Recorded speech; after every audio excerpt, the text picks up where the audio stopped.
Volume 8, Chapter 350, Part 1. This isn't something you can just end by saying you don't like it or don't want to do it. Cyan cut in sharply.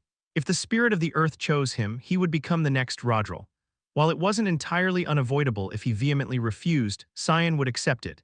He believed it was his duty as someone born into the bloodline of Rodril. I told you I was born a commoner and raised as one. I can't live like them. Yeah, given your temperament, that'd be tough, and I've never been officially announced as the son of Grand Duke Farnese. The people of the Empire know the Grand Duke has a son, but they don't know who it is. If they say he died somewhere, that's the end of it.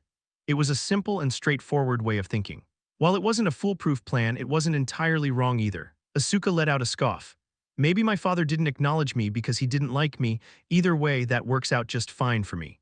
The real issue is whether or not they'll accept it on their side. I think I understand why your father did that. It seemed Grand Duke Farnese had a good grasp of his son's nature. He was probably worried Asuka would cause trouble, and he likely would have. Grand Duke Farnese had probably been waiting to reveal Asuka once he had accepted his role as a member of the imperial family. But this guy Asuka is just as stubborn. Besides, wasn't the position of a royal family member something to cherish? Even if Asuka didn't care, Cyan found it a waste. Having a friend who's the heir to Grand Duke Farnese is a big deal. On the left, the heir to Grand Duke of Renosa, and on the right, the heir to Grand Duke Farnese. Somehow that dynamic appealed to him. Cyan himself had no particular desire for status, but he knew how significant it was. Letting his friend throw that away didn't feel right. Maybe the reason I'm here is to persuade Asuka. Moreover, there was no guarantee that those on the other side weren't listening to this conversation. If they were, they'd know Cyan was being cooperative with Grand Duke Farnese, which might allow him to escape unscathed. After all, Cyan had been caught because of Asuka. If Asuka couldn't guarantee his safety, Cyan had to find a way out himself. After some thought, Cyan casually brought up the topic. Still, you've been getting along pretty well with the Academy kids since Helmut left, haven't you? The noble kids weren't as bad as you thought, right? Well, yeah, mainly because I'm strong. Strength equates to power in the Academy's swordsmanship department. During his time at the Academy, it had proven more effective than his status as a commoner. After Helmut disappeared, Asuka had become the undisputed strongest in Greta Academy's swordsmanship department. The gap only widened as the years passed. At this point, Asuka could easily become a knight commander if he joined any decent knight order. Of course, that wouldn't be that easy for something like the Palma Knight Order, but still, Cyan continued his persuasion patiently. So what I'm saying is, not all nobles are like the ones you've dealt with. Those guys weren't even swordsmen, right? Yeah, those guys, I don't even remember their names now, but they were pale, soft-handed, and frail. They probably went into academics. Right, the kids in the academic academy are naturally a bit shady. There are a lot of weirdos, and since they're physically weak, they take it out on the weaker ones. That's probably the problem. Anyway, Cyan was from the magic department, so he had no connection to the academic department. Whether he was convinced or not, Asuka nodded. Well, the swordsmanship department kids are a bit different from those guys. Even that Sabat or whatever guy was getting criticized. What happened to that Sabat and Jerome, they didn't know. But neither Asuka nor Cyan cared about their well-being. Even if the two of them rotted in a dungeon until they died for the crime of attempting to assassinate a royal, they wouldn't feel an ounce of pity. So living as the heir to Grand Duke Farnese might not be so bad. If you join a knight order, you'll probably meet more people like the ones you dealt with at Greta Academy. That wouldn't be so bad, right? Asuka's eyes narrowed. What are you talking about? Did you take money from my father or something? What the hell are you on about? We were dragged here together and I've been by your side the whole time. How could I have done something like that in the meantime? I'm just giving you serious advice as a friend about your future. I don't need advice, my mind isn't going to change. Asuka turned his head sharply. It was a defensive reaction, Cyan asked curiously. But how do you like Charlotte? She's a noble too. And not just any noble. Charlotte was the kind of girl who exuded nobility the moment you saw her. Unlike other noble ladies who were raised delicately and gracefully, she had a sharp way of speaking and an air of maturity beyond her years. An aura that was almost regal, subtly intimidating those around her. She didn't look down on commoners and followed the Academy's rules without issue, but she still distinguished between nobles and commoners. She respected them, but they were different from her. Charlotte's noble consciousness was firm. To be honest, that was one of the reasons Cyan never felt entirely at ease with Charlotte. Of course, she might have treated him differently once she learned he wasn't just a commoner but a Rodril. Who said I like her, it's just she's kind of pretty. Asuka uncharacteristically trailed off. Oh. So should I tell Charlotte that Asuka definitely doesn't like her? You brat. Chapter 350 Part 2. Asuka immediately grabbed Cyan by the collar, glaring and shouting. Don't go mouthing off nonsense and stop poking your nose in. This is exactly why I never told you anything in the first place, Cyan replied as if it were absurd. So you're not denying it. Charlotte's a noble too. All the girls at the academy are nobles, but Charlotte was different. She knew Asuka was strong and acknowledged and respected him, but that was beside the point. It wasn't just because of the hierarchy in the swordsmanship department or simply following the academy's rules. Charlotte acknowledged and respected Asuka. Even if he was a commoner, she would have done so simply because he was her senior. It was her nature, a noble and upright character regardless of her innate status. When she joined them in going to the Forest of Roots to help Helmut, Asuka felt the same thing. She was the Grand Duchess of Renosa. But she was willing to risk her life and join them in saving Helmut. Helmut could draw his sword against Renosa, so it wasn't a calculated move. Charlotte did it for one reason, because it was the right thing to do. Charlotte had convictions and the will to uphold them. Cyan had felt it indirectly throughout his time at Greta Academy and directly as well. Charlotte couldn't be categorized within the framework of a noble. To Asuka, she was a rock jutting out of a flat world. Cyan summarized it simply. So you fell for her personality. This time, Asuka didn't deny it. She's a good person. I know that in my head, but I'm not comfortable around her. You don't have to be comfortable around her. Charlotte probably isn't comfortable around you either. She doesn't care if others are comfortable or not. In that one way, she's just like Helmut. And do you think Charlotte sees you and me as different? As if struck in the gut, Asuka frowned. Asuka had been obvious about his feelings, but had Charlotte accepted them? She didn't seem to reject it, did she? At least she didn't show any signs of disliking it. Being the only girl in the swordsmanship department, she's probably gotten used to all sorts of rumors. You two haven't even been on a date, have you? I suddenly feel like hitting you. Hold back. If you have any conscience, you should think about why I'm here. Asuka had no retort to that, but have you thought about it? Charlotte is the Grand Duchess of Renosa, the direct descendant of Grand Duke Renosa. She can't be with a nobody commoner. Asuka visibly flinched. Charlotte is a noble. She distinguishes between nobles and commoners, and above all, she values her duties as the Grand Duchess of Renosa. So what are the chances of her ending up with you, a commoner? From where I stand, it's zero. How could this guy not know something so obvious? It wasn't surprising, as Asuka always acted on impulse, thinking only of what suited him. After a moment of silence, Asuka finally spoke. They say the blood in your veins doesn't lie. I'm still of imperial blood, right? I'm not inferior to the Grand Duchess of Renosa. Asuka seemed awkward saying it himself. While he hated the fact, he brought it up as a last resort when Charlotte was mentioned. There was a glimmer of hope in that. Cyan smirked. Can you just pick and choose when to be imperial or not? Even if you're of imperial blood, how are you going to prove it? You've never been formally introduced to the empire, right? Do you think the Grand Duke of Renosa would allow his daughter to be with an unrecognized imperial? And Charlotte wouldn't go against her father's wishes. Asuka's expression darkened instantly. Cyan clicked his tongue. At least a few things were obvious now. Cyan was more thoughtful than Asuka, had a better grasp of Charlotte's outlook, and that Asuka didn't think things through. Regardless of Charlotte's feelings, the two of them were discussing Asuka and Charlotte's future. There was no way to know what she was thinking. Besides, with Helmut about to take action, there was no telling what would happen to Renosa. Chapter 351 Part 1. In exchange, regardless of what happens to Renosa, I can guarantee Charlotte's future. Asuka, who was already imagining marriage for some reason, blurted out those words. He certainly had the capability to back them up. Asuka had graduated at the top of Greta Academy's swordsmanship department. His skills were already proven, and with that level of swordsmanship, it was clear he'd have no trouble making a living. Even if he didn't join a knight order, he could always work as a mercenary. Cyan responded flatly. By that logic, Charlotte's the same. She's also the top of the swordsmanship department. From Cyan's perspective, Asuka currently had no way to attract Charlotte other than his swordsmanship skills. He'd already shown her nothing but the kind of behavior that would repel any rational person. He was brash, impatient, and violent. And since Helmut doesn't intend to harm her, it's not like Charlotte's future is doomed. Cyan wagged his finger side to side as he spoke. Seriously, think about it carefully. Asuka was plunged into a long silence. It was a rare moment of anguish for someone who usually lived without much thought. Cyan let Asuka fully savor this uncommon moment. I've done this much, so if anyone's listening, they'll probably let me go safely. Cyan had worked hard to prove he wasn't a bad friend. Someone of imperial status could probably eliminate Cyan, even as the heir of Rodril, without anyone noticing if they felt like it. There was a small sense of unease, and at some point while they were immersed in silence, the door burst open. A man leisurely stepped into the room. They look alike. Cyan's eyes widened as he saw the man. He was tall and broad-shouldered, with a physique more suited to a swordsman than a scholar. Grand Duke Farnese was exceptional in swordsmanship, but he was also accomplished in academics, serving as an advisor to the emperor. For a royal, that was the more fitting path. Despite his prowess with the sword, his personality was more akin to a scholar than a swordsman. The man looked remarkably young for his presumed age, handsome enough to be Asuka's older brother without it seeming odd. Unlike Asuka's blue hair, his was a deep mahogany, but their facial features and eyes were quite similar. If anyone had seen the two of them standing together, they would have immediately recognized their blood relation. The moment the man entered, the atmosphere in the room shifted. This was the impression of a ruler's class. He exuded a calm yet weighty dignity, exactly what one would expect from the word royal. Meeting a friend's father for the first time was always a bit awkward. Cyan politely greeted him, but Asuka was different. "You," Asuka shot up from his seat, flames ignited in his eyes, still as ill-mannered as ever.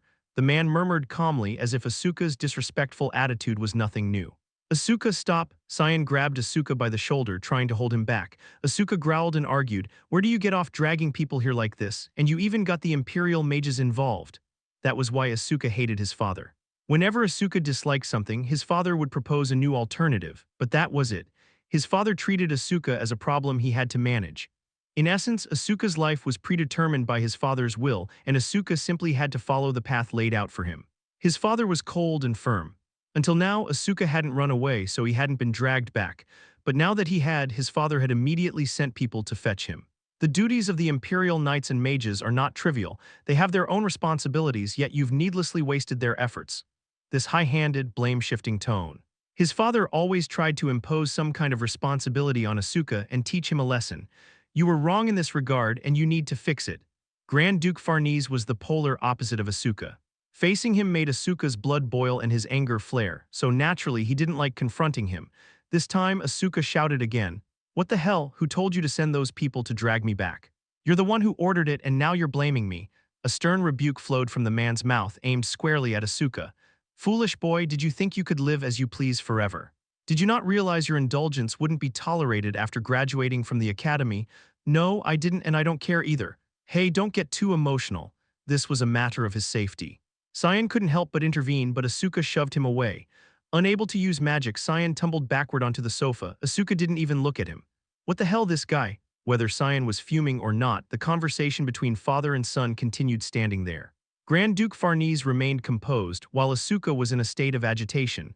Fortunately, he still had enough sense not to lunge at his father. Chapter 351 Part 2, the Grand Duke asked. "Did you not think about how your mother would worry?" A hint of guilt flickered across Asuka's face. "No, you're making it sound like I disappeared without a word, but I clearly said I'd go on a trip and come back. Yes, without any idea of when you'd return." The Forest of Roots was a treacherous place. If luck hadn't been on his side, that could have been his epitaph. Everything Grand Duke Farnese said was undeniably true. "I heard the friend over there is the second ranked in the magic department and a spirit mage of Rodril. I thought you'd finally made a proper friend." "Who said I picked friends based on that? You see what you want to see. But a true friend would have persuaded you to do the right thing, not indulged in your recklessness." Grand Duke Farnese's gaze shifted to Cyan. Cyan hurriedly defended himself. I didn't know about Asuka's status or that he hadn't properly informed his parents." Actually, he had known about the latter, but he figured it was Asuka's business to handle. Grand Duke Farnese's gaze returned to Asuka. "Asuka, you are a member of the Imperial family, and though lower in the line of succession, you still hold the right to the throne. You have an obligation to inform us of your whereabouts in case of emergencies." "No, that's why I'm quitting the Imperial family. I've always said it, I don't want this royal life," Asuka shouted, and after a brief silence, the Grand Duke asked, "Does that mean you're giving up on the Grand Duchess of Renosa?" "So he did hear," Cyan sighed. Grand Duke Farnese was extremely cold and efficient in achieving his goals. Listening to their conversation, it was easy to see why Asuka and his father didn't get along. Grand Duke Farnese probably wanted to secure a more advantageous position before engaging in the conversation. That's why he'd confined them here and observed their behavior. Asuka's eyes widened. "How did you know that? Wait, were you eavesdropping on our conversation? That's so sneaky. You didn't answer my question. Does that mean you're giving up on the Grand Duchess of Renosa?" Recalling that question, Asuka clenched his mouth shut. His feelings for Charlotte probably occupied a larger place in his heart than even his determination to save Helmut. He couldn't bring himself to lie and say he'd give her up. Asuka was oddly honest like that. "If you wish, I can propose a marriage alliance with Renosa. Of course, given that you're somewhat lacking compared to her, I can't guarantee they'll accept." It was an incredibly objective statement to make about one's own child. But from Grand Duke Farnese's perspective, someone like Charlotte was more than qualified to be paired with his son, so it was worth considering. Don't do that. Asuka spat out through gritted teeth. He shouted again, sounding utterly fed up. Stop interfering in my life, please. You don't understand what it means to be a member of the imperial family, what you can enjoy as one, or what kind of life you can lead in the empire. In this state, you've only experienced fragments and are rushing to make hasty decisions. Cyan, sitting on the sofa, nodded. From his perspective, Asuka was incredibly fortunate. Reluctantly, he had to admit Asuka was good-looking and physically outstanding. He had talent in swordsmanship, and though he was simple and didn't think much, his mind worked well. On top of that, he was a member of the imperial family and had graduated at the top of Greta Academy's swordsmanship department with genius-level talent. What the hell? He's got everything. As Cyan meticulously went through the list, he felt an inexplicable sense of betrayal. There was only one thing Asuka was lacking at, his terrible temper. Asuka responded with a sneer. So what? I've already made up my mind. You shouldn't have pushed those people on me in the first place.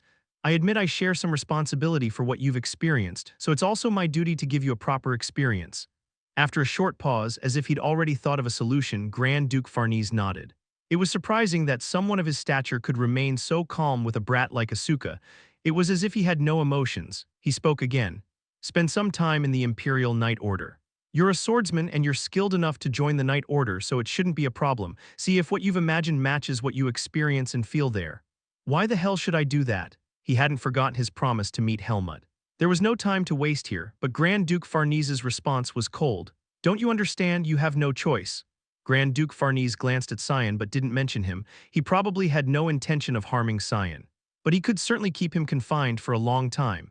In a way, Cyan was a criminal who had coaxed a member of the imperial family to run away. A charge could easily be fabricated. Asuka knew that too.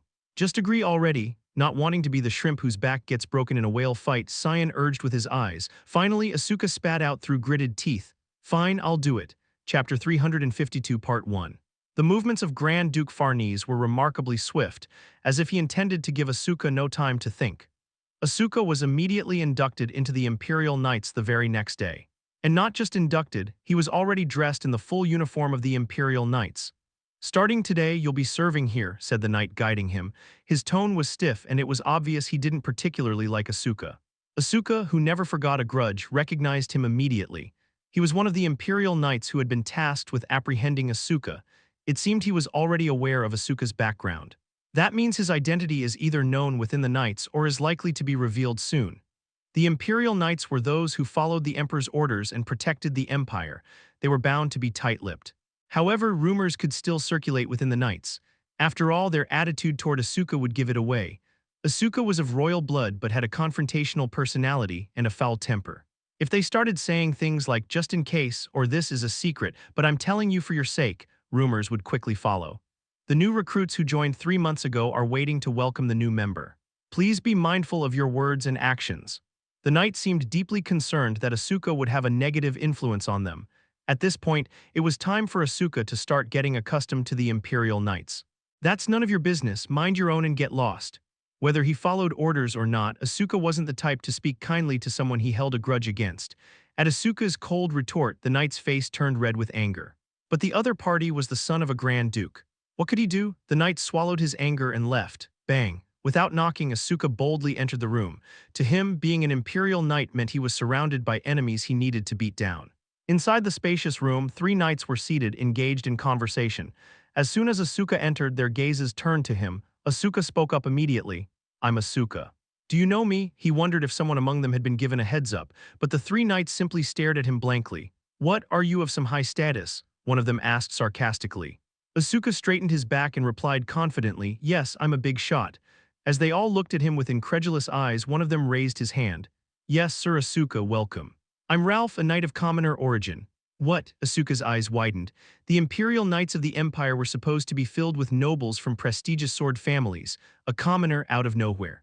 The other knight laughed as if it were no big deal. Surprised that there's a commoner, the Imperial Knights accept anyone with skill and loyalty to the Empire, of course, after passing the entrance test. Though I'm not sure if you took one, given how you just waltzed in.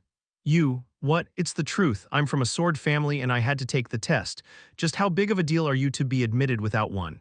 I figured something was up when I heard another new recruit was coming today. Ah, must be some highborn noble from a prestigious family. Right, our training schedule was cancelled today because of you. They said it's easier to manage 4 people than 3, so they probably picked you for that reason. Asuka was met with glares. From their conversation, he realized they knew nothing about him. What's this? Are they really making me experience life as a new recruit? Are they hiding my identity like at the academy? Asuka was young and inexperienced. Moreover, it hadn't been confirmed whether he had the ability to lead others. While his exceptional skills would surely stand out even in the Imperial Knights, it was only natural that they wouldn't place him in a significant position just because he was the son of Grand Duke Farnese, especially since that fact hadn't been made public. The problem was that Asuka had already subtly revealed his identity, creating a different situation from his time at the academy. Asuka forced himself to act nonchalant. I'm a special recruit. I was chosen because I'm worth it. You guys are all mediocre, so you had to take tests to be filtered out. At a glance, none of the 3 new recruits seemed to be on par with him in terms of skill. If all 3 ganged up on him, it might be tough, but in a one-on-one fight, he could defeat any of them within 5 minutes. It was the same at Greta Academy, so there was nothing strange about it. These knights had skills comparable to the top ranks of the Academy's swordsmanship department. The remaining knights spoke up. Judging by the way you speak so rudely, you must indeed be a highborn noble. My name is Neil. I'm sure you're not interested in my humble family. Hey, at least you have a family. Ralph, who had grown numb to the countless slights from nobles, gave a friendly smile. Asuka felt strange seeing this. If he had previously been in the position of a commoner facing off against nobles, now the roles were completely reversed. It was Asuka who was receiving special treatment and acting like a tyrant. The feeling of becoming the very person he had once despised was peculiar. Chapter 352 Part 2. What is this? This isn't how it's supposed to be. He felt like things had gone wrong from the very beginning, but he couldn't back out now. 2 weeks, that was the time Asuka had to spend here. It was supposed to be a month, but he had stubbornly negotiated it down to half. He couldn't declare that he couldn't even do that. Since he had been brought to the capital, the other side could even mobilize Imperial mages, leaving him with nowhere to run. Anyway, it seems you're confident in your skills. I'll trust you for now. You can prove it in a duel. Of course. Asuka was familiar with establishing hierarchy. It was something he was used to. Neil spoke up. One thing to make clear, we're all members of the Imperial Knights and you mustn't forget that. Here we value rank more than social status. That means you can't treat Ralph, a commoner, like a servant and order him around. Despite their differences in status, their bond seemed quite strong. Neil and Ganon were wary of Asuka, and they were protective of Ralph. It was only natural for them to assume that someone like Asuka, who flaunted his status from the start, would look down on a commoner.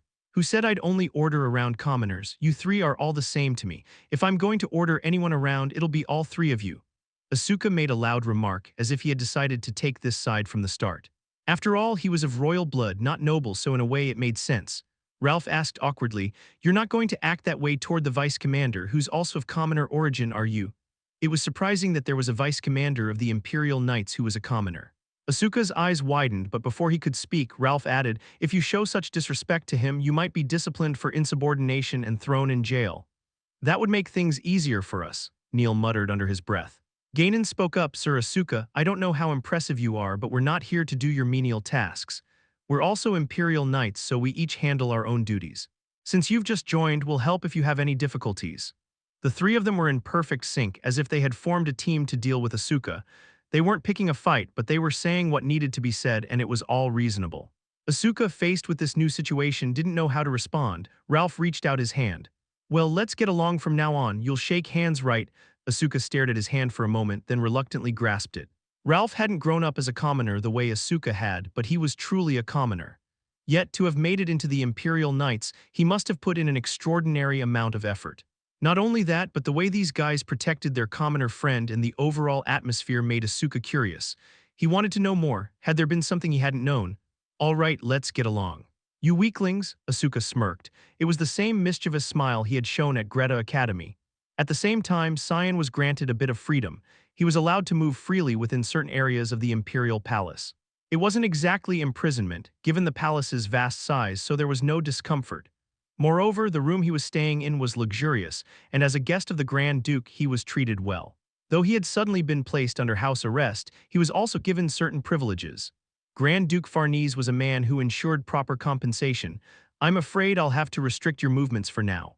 But since staying here would be boring, I'll allow you to use the Imperial Library." The Imperial Library, the treasure trove of the Empire. It was a place where ancient and magical texts were compiled, a dream destination for any mage. Not just anyone could enter. It was reserved for imperial mages, those who had contributed to the nation, or high-ranking nobles. Only someone of Grand Duke Farnese's stature could grant such a privilege. For most, it would have been impossible. Cyan's dissatisfaction vanished. It was moments like these that made him glad he had aligned himself with the powerful.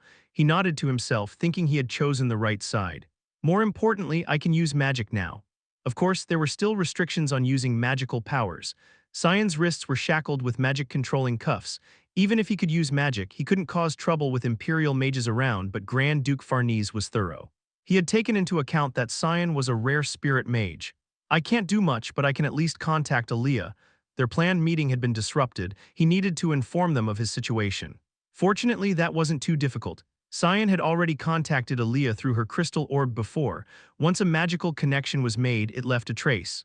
All Cyan had to do was reconnect to it. Aaliyah immediately received the signal Cyan sent. "What's going on?" her clear voice echoed. Cyan got straight to the point. Aaliyah, it looks like we won't be able to make it to Baden. Something's come up." He didn't know when his magic might be restricted again, so there was no time to waste. Cyan quickly explained everything that had happened so far. When he finished, there was a brief silence from the crystal orb. Chapter 353, Part 1. "Hey, did you get that?" When Cyan, who had been waiting, asked, only then did Aaliyah's answer come back. "You said Asuka is the son of Grand Duke Farnese and is actually a member of the Imperial family, right?" "I understand."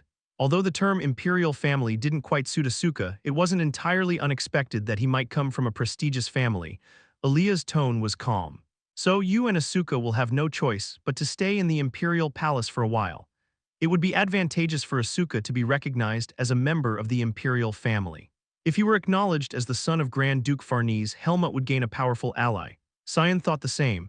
If that guy changes his mind, it'll be good for everyone. In any case, it didn't seem like anyone here respected Asuka's opinion or prioritized his happiness. "We'll have to be more cautious. We don't know how much Grand Duke Farnese knows. It's not something he can decide lightly. Even if Asuka wants to help Helmut, he can't move the Empire. Grand Duke Farnese is the Emperor's brother, not the Emperor himself. Moreover, Grand Duke Farnese was more likely to make decisions on his own and have Asuka follow them. No matter how much Asuka insisted, it was highly unlikely he would be listened to. Besides, the Empire is quite close to the temple. Although things have changed a bit with the current Emperor, there are still many believers within the Empire." Aaliyah had already researched countries with close ties to the temple.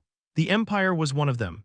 However, the temple had been meticulously working to increase its influence within the Empire. Intervening in the succession dispute was part of that effort. They had worked hard behind the scenes to place a more manageable prince on the throne instead of the astute current emperor. This was because they were aware that their influence was waning and sought to recover their power by exerting more control over the strongest nation. For this reason, the current emperor did not view the temple favorably. Given the history and the issue of believers, the empire couldn't afford to openly antagonize the temple. After ascending the throne, the emperor accepted the temple's gesture of goodwill as a courtesy to the victor, but that was all. Those who fought fiercely for the throne, and one do not forget their enemies and those who helped them. The emperor was no different. If someone helped my enemy, it's only human to feel resentment, and since the emperor is also human, we'll have to play on that. Cyan cautiously lowered his voice and whispered, "By the way, our conversation might be overheard by the Imperial mages. I'm not you, and they can't eavesdrop on my conversations." While connected to Aaliyah, the surrounding wavelengths become distorted. There are no archmages among the Imperial mages, and Aaliyah is already close to the level of an archmage. It's difficult for a mage to penetrate the magic of a stronger mage, so the situation Cyan was worried about wouldn't happen. "You're really something," Cyan clicked his tongue and asked. "So I don't know where you've gone, but are things going well on your end? How's Helmut? It's going well." There was a slight pause in her answer. Cyan narrowed his eyes. "Is there a problem?" "It's not a problem, but it's not over yet." "Well, it's fine. I'll gather the information you've given me. Let me know if you find out anything else." "All right, you too." The signal was abruptly cut off. It was very much like Aaliyah to end the conversation as soon as she was done speaking. Cyan was just disappointed that he couldn't brag about being able to freely use the Imperial Palace Library. Saying it's going well is a bit vague. Cyan had no idea what they were planning or preparing for. Of course, at this point, being kept in the dark was probably for the best. "Anyway, I wonder if that guy Asuka is adapting well," Cyan murmured as he looked out the window. He was the only one with nothing to do at the moment. At that moment, Sabat and Jerome, who had been captured by the Imperial Knights, were locked up in a cell along with the people they had mobilized. Why on earth are we being held here? Can we at least hear the reason? Despite their vehement protests, the imperial knights paid no attention and offered no explanation. Nobles receive different punishments from commoners. Unless it's a serious crime, nobles are rarely thrown into prison. So Sabat and Jerome, who had no idea why this was happening to them, grew increasingly anxious. The cell reeked and they were confined like caged animals staring out through the bars. Every time the jailer appeared, Sabat and Jerome banged on the bars and made a scene. They believed that if their families found out, they would be released. But the jailer paid no attention to them and one of the other prisoners spoke up. "Man, you're noisy. This is such rotten luck getting dragged into a mess like this," one of the men Sabat had hired spat out. Sabat turned to him, his eyes blazing. "Mind your tongue, did you forget who hired you?" The atmosphere in the cell quickly turned hostile. "Hey, young master, do you not understand the situation? Whose fault is it that our lives are ruined now?" "Yeah, you said it was just some commoner." "Are we here because of some commoner brat?" It was almost like they'd been scammed. These were the men Sabat had carefully selected to capture Asuka. They were all skilled individuals. With such men glaring at him with murderous intent, even the prideful Sabat couldn't help but flinch. Chapter 353 Part 2. Well, at least you nobles might not end up on the chopping block. Maybe you'll manage to get out somehow, but what about us? Since our lives are ruined anyway, it's so frustrating and infuriating that I feel like letting off some steam. Their hands were shackled, limiting their vis. In this situation, numbers were absolutely on their side. After all, Sabat and Jerome weren't necessarily stronger than these men. One by one, they stood up. At this rate, something truly terrible could happen. Jerome banged on the bars and desperately shouted, "Jailer, there's a riot here. We're nobles. Are you going to let us die?" The loud banging echoed through the prison. Soon the jailer appeared. This time he wasn't alone. A high-ranking imperial knight and several soldiers were with him. The knight glanced around the cell and gave an order. "Begin the investigation. Bring them out one by one." They had no idea how much time had passed since they were imprisoned. They hadn't eaten, drunk, or even slept properly. Sabat Rugal finally found himself sitting in the interrogation room. He was separated from Jerome and alone. He shouldn't have been in this position in the first place. Not in a prison cell. No, even being here made no sense. After hours of waiting, an imperial knight entered and sat across from him. The knight crossed his legs and observed him with sharp eyes. Sabat Rugal strongly protested to the imperial knight. "This is a mistake. I am Sabat Rugal, a descendant of a prestigious sword family. You can't treat me like this." Sabat Rugal was utterly confident, even though he sensed something was wrong. To him, Asuka was just an arrogant commoner who had to pay the price for Helmut's actions. He had completely dismissed the possibility that Asuka might not be a commoner after all. The imperial knight responded indifferently. "I'm also from a prestigious sword family, but that's not important here. Do you know what crime you've committed?" What crime have I committed? Conspiracy and attempted assassination of a member of the imperial family." Sabat Rugal's eyes shook. He stammered, "That's absurd. How could I have committed such a crime? That's ridiculous. It hasn't been officially announced yet, but the person you targeted is a member of the imperial family. Ignorance is no excuse. Even if you didn't know, we can't just let it go, and we have no way of knowing for sure if you truly didn't know." The imperial knight's gaze was sharp. Sabat Rugal's lips trembled. This was a reality he couldn't accept. Conspiracy and attempted assassination of a member of the imperial family. Even for a noble, it was a crime worthy of the death penalty. No, it wasn't just that. His family could also be held accountable. It was a serious enough crime that the Rugal Marquisate could lose its title. Asuka wasn't just any imperial family member. He was the sole heir of Grand Duke Farnese. Coincidentally, the Rugal Marquisate wasn't on good terms with the current emperor. During the succession war, the Marquis had, albeit not actively, supported the emperor's opponents. Because the Rugal family was a powerful and prestigious sword family that had produced many excellent knights, the emperor hadn't made a big deal out of it, but "This can't be," Sabat Rugal muttered with a pale face. The knight unfolded a piece of paper and showed it to him. "Moreover, according to Jerome Gott, you were the one who led this whole thing and he only joined because of your insistence. There's evidence. That traitorous bastard." He joined in just as eagerly. An enraged Sabat Rugal banged the table with his shackled hands. No wonder he had been brought in later. It seemed Jerome had been interrogated first. From Jerome Gott's perspective, pinning it on Sabat made sense. After all, Sabat was the one who hired the skilled men to punish Asuka. Sabat Rugal clung to his last hope.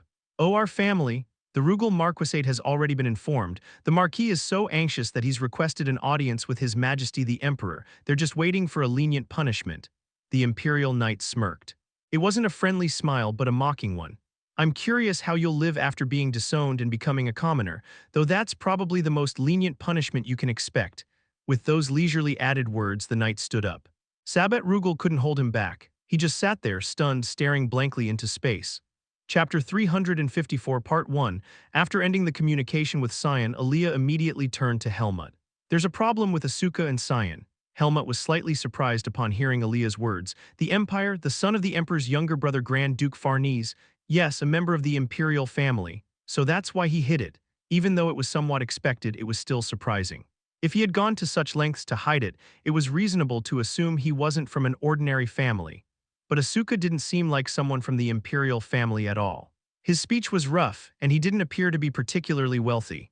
Above all, Asuka was the type who would get angry at nobles who looked down on commoners and beat them up. Was it because he was from the imperial family that he wasn't afraid of retaliation from the nobles? But even so, Asuka never revealed his imperial identity, not even when he was attacked by Black Hawk in Baden. He's an incredibly stubborn guy. However, it's only natural that Grand Duke Farnese wouldn't let go of Asuka, his only child. Helmut's thoughts differed from Aaliyah's and Cyan's. Asuka had, after all, joined Helmut in coming to the Forest of Roots to rescue him. Granted, he didn't do anything especially significant once he got there, but he didn't just sit idle either. He took some risks and put his life on the line. Helmut owed him whatever choice Asuka made, it was his to make. It would be nice if he chose something that benefits me, though. But that was just a wish. Helmut had no intention of intervening. More importantly, are you okay? Aaliyah tilted her head and asked. Helmut replied briefly, of course. I don't doubt the outcome, I'm just worried that the second prince might have other thoughts. He's a prince. He knows how to give up what he can't have, just like he did 4 years ago. I suppose so, then show them what you brought from the Forest of Roots.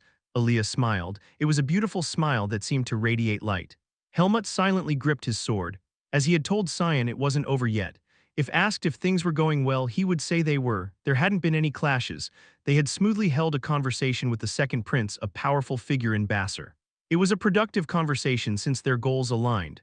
Bassar had debts to repay to the temple, and Helmut was a good justification for them to act. But just as the second prince was opening up and the conversation seemed to be concluding, the prince's expression hardened, and he suddenly brought up something else. Bassar is willing to help you, however, I must point out one thing. What is it? All you've shown us so far are words and no offense, this lovely lady. The second prince's gaze lingered on Aaliyah. Aaliyah maintained her cold, expressionless demeanor without flinching. Helmut tilted his head. I showed my abilities sufficiently 4 years ago, to some extent in the martial arts tournament. But I only heard about you defeating the Red Scorpion and the former Palma Knights commander through Luke Yeager. Are you saying you don't trust the Palma Knights commander? Despite Helmut's provocative tone, Luke Yeager's expression remained calm. He even chuckled lightly, he seemed more at ease.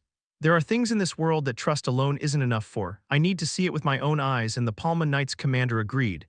If Luke Yeager agreed, Helmut knew the answer. The second prince's eyes narrowed. I don't know if you're aware, but there's only one way to prove oneself in Bassar. A duel, proving oneself by defeating the opponent with a sword. A smile formed on the second prince's lips. That testing expression, Helmut didn't like it.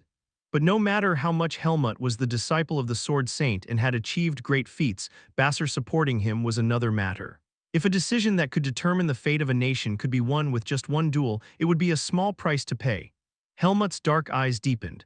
Like the aura of an abyss, the stark contrast between the whites and blacks of his eyes gave off an eerie feeling. Then it would be best to hold the duel unofficially. Before anyone could speak, Helmut added lightly, I'll win anyway. Luke Yeager grinned. It wasn't anger but a face filled with competitive spirit. Listen to him talking like that to the Palma Knights commander. I defeated the Palma Knights commander 4 years ago. I'm stronger than he was back then. It was a confident statement. Helmut could tell just by looking at him. Luke Yeager had surpassed Ludus Cicero. It was only natural. Luke Yeager was obsessed with the sword and had the talent Helmut acknowledged. There's no need to compare whether the desert or the Forest of Roots is better for becoming stronger. That's a fair point, but no need to argue. You'll find out when the time comes. I'm really looking forward to it. The Palma Knights commander seemed very enthusiastic about the duel. Chapter 354 Part 2.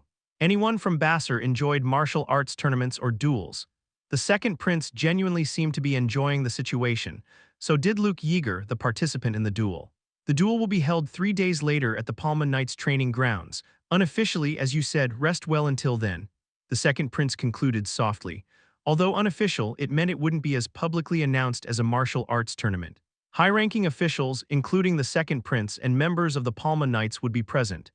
Even as the future king, the second prince couldn't make major national decisions without consulting his subordinates. They needed to see Helmut's abilities firsthand to accept the second prince's decision. For Luke Yeager, it was a significant risk. It was a position where his honor could be tarnished. The Palma Knights commander wasn't in a position to show weakness to anyone, but if Helmut demonstrated sufficient strength and defeated Luke Yeager, his loss would be diluted. It would mean Helmut was that strong. In some ways, the people of Basser are simple. The strong have the right to claim anything. Helmut just had to fight and win. And so, Helmut found himself facing a duel. Both Helmut and Elia were confident he would win, but what came after was uncertain. Basser had a strong monarchy, so Helmut thought settling things with the second prince or the king would suffice, but the second prince seemed to think it wasn't something to be handled so casually. Elia naturally grumbled. They say it's a warrior's country, but they're really too simple, a duel of all things. When in Basser, follow Basser's laws. You almost sound like you're happy about this. There aren't many in the human world who can match me. Luke Yeager was one of those rare few.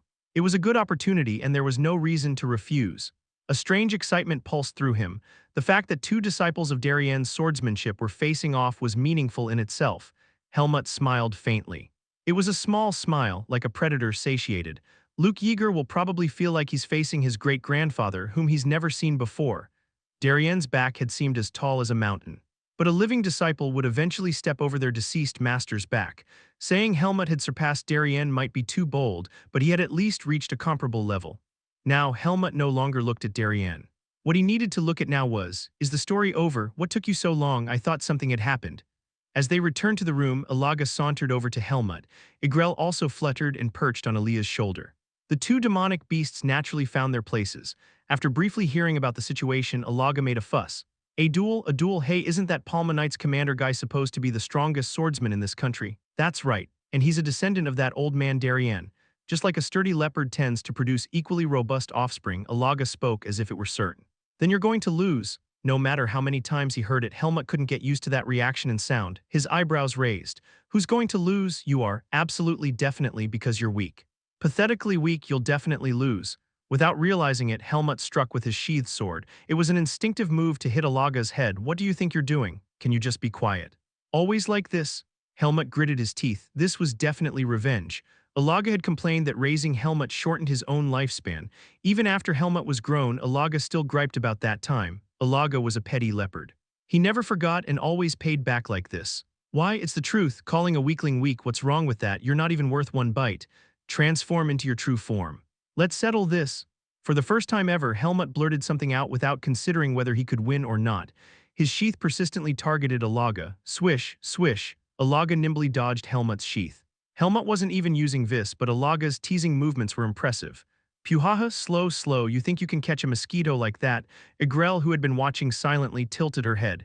Hey, what do you think about men who bully small animals? It's really the worst, isn't it? Igrel whispered in Elia's ear in an amused tone. Elia replied indifferently. Ah, it's not a great sight. At those words, Helmut's movement stopped abruptly. From any angle, it was a violent scene of a grown man chasing a fleeing cat with a sheath, except that the cat wasn't an ordinary cat. Elia, who valued reason, sighed softly and said, Helmut, don't get worked up over such trivial remarks. It's not like this is the first time he's done this. Yeah, it's embarrassing. Igrel clicked her tongue and shook her head. In any case, Helmut didn't seem to have any allies. Ilaga, Helmut repeated that name to himself. Now there was only one. Since Darien had strength comparable to the ruler of the Forest of Roots, Igrel could be set aside. Now the only one Helmut needed to focus on was Ilaga. But the path to that goal seemed even longer than the one he'd traveled so far. It's tiring playing with a kid. Ilaga grumbled as he stretched his legs on the sofa. Helmut just stood there watching him with dark eyes. Chapter 355, Part 1. A few days later, the day of the decisive battle dawned. Helmut wore a helmet that concealed his face. This was a fight with much at stake. If Helmut won, Basser would acknowledge him as a proven swordsman and lend him their support. But if he failed, Basser would not aid him. That was what the second prince had said. Those who watched this duel would not know Helmut's face until the moment the outcome was decided. Victory is the prerequisite. That word would undoubtedly come to pass.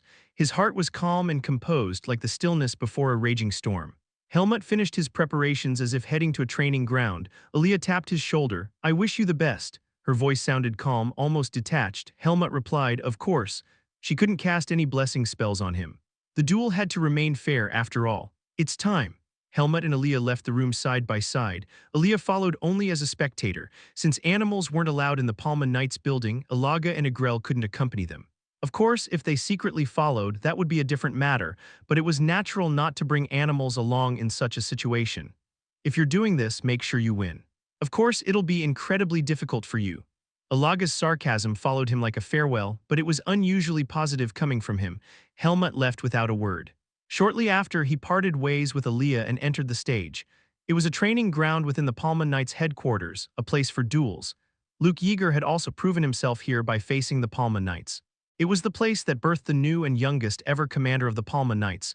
For Luke Yeager, this place had always meant victory. But today, that meaning will change. The ground was made of hard, rough stone. It had been prepared to prevent dust from flying or the ground from being torn up during the fight. Even a sword imbued with vis wouldn't easily damage it. Helmut raised his head. A small number of people were seated in the spectator stands. It wouldn't take long to count them, just a dozen or so sitting under the shade. Among them, a glimmer of silver hair stood out. Basser's sunlight enhanced its natural brilliance, making it shine even more vividly. It would be like a blessing accompanying him. "Hey there, Helmut," Luke Yeager, who had already stepped onto the stage, greeted him in a light tone. Even after becoming the Palma Knights commander, he hadn't gained much gravitas. "Hey, that helmet's not bad, it's really shiny. Think that gives me a disadvantage?" Helmut's dark eyes gleamed through the silver helmet. They were deep and black, as if absorbing light. It was as if the darkness within him was fully reflected, but the seed of darkness lay dormant and it wouldn't reveal its true form while facing Luke Yeager. Helmut wouldn't allow it. Helmut replied with a hint of disbelief. "You're talking about advantages and disadvantages in your own family's arena. It's because my superior is watching. I'm so nervous my hands are sweating. You're not going to use the excuse that you slipped and lost because your hands were sweaty, are you? And you're not going to blame the environment for being favorable to me if you lose, right? We'll know when the result comes." Helmut closed his mouth again. Luke Yeager was smiling. No matter what the outcome, he was determined to give it his best so he wouldn't feel ashamed of himself.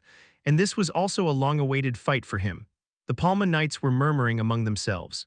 They already knew Helmut had defeated a beast that was practically the successor to the Red Scorpion.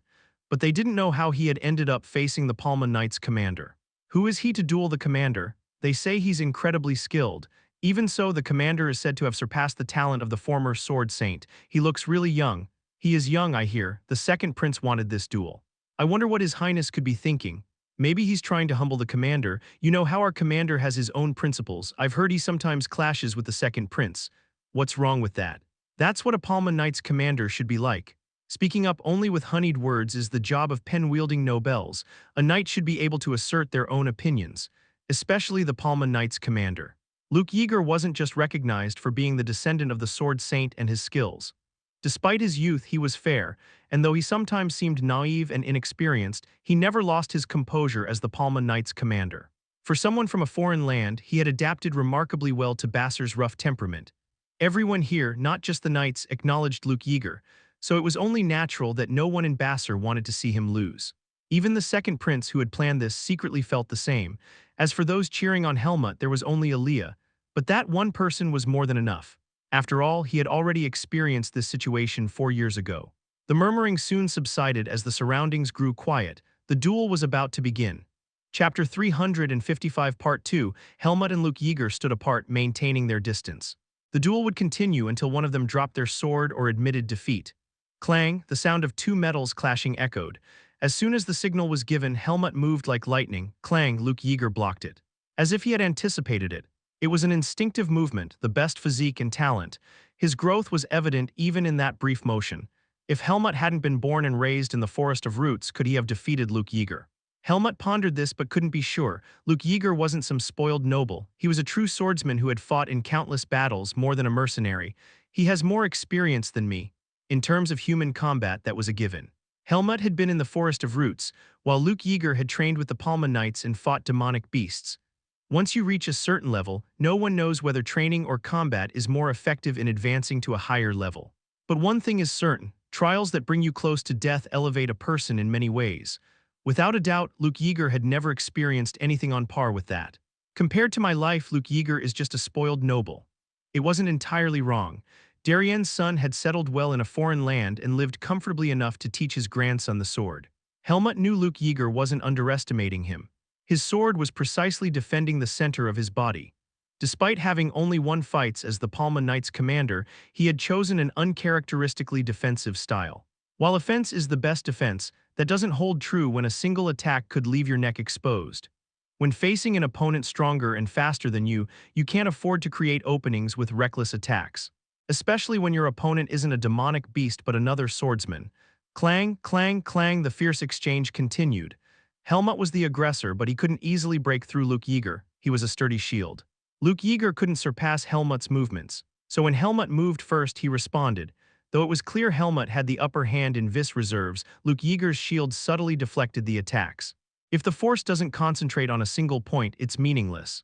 Even an egg with a thin shell can withstand considerable pressure when distributed, but both the attacker and the defender were similar in some ways.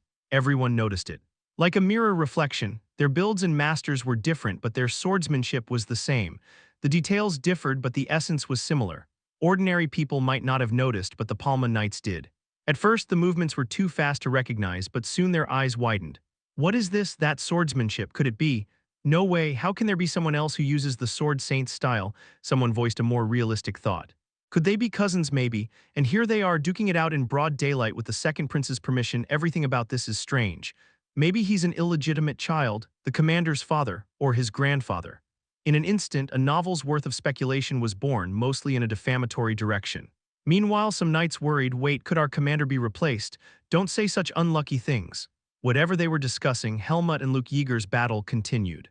After about 20 minutes of relentless assault, Helmut changed his thoughts upon seeing Luke Yeager's unwavering stance. He has stamina, calm, focused, and patient. Luke Yeager, who had trained under the scorching desert sun and hunted demonic beasts, naturally excelled in that regard. Though it hadn't been a very long time, from Luke Yeager's perspective, this was like being pummeled by falling boulders. Enduring that kind of barrage would be no simple task, yet Luke Yeager was holding firm. I'm the one getting impatient here. He had done enough to save face. If he kept hammering away, even the sturdiest shield would crack, but Helmut had no intention of waiting that long. For him, the key to battle was to secure victory in the fastest, most decisive way. He's waiting too. Helmut's vis consumption was higher, while Luke Yeager was more efficient. That alone couldn't secure victory. Helmut's vis reserves were beyond imagination, so Luke Yeager was waiting for Helmut's vis to deplete, or perhaps looking for an opportunity to counterattack. How will he come at me? Helmut steadied his breathing.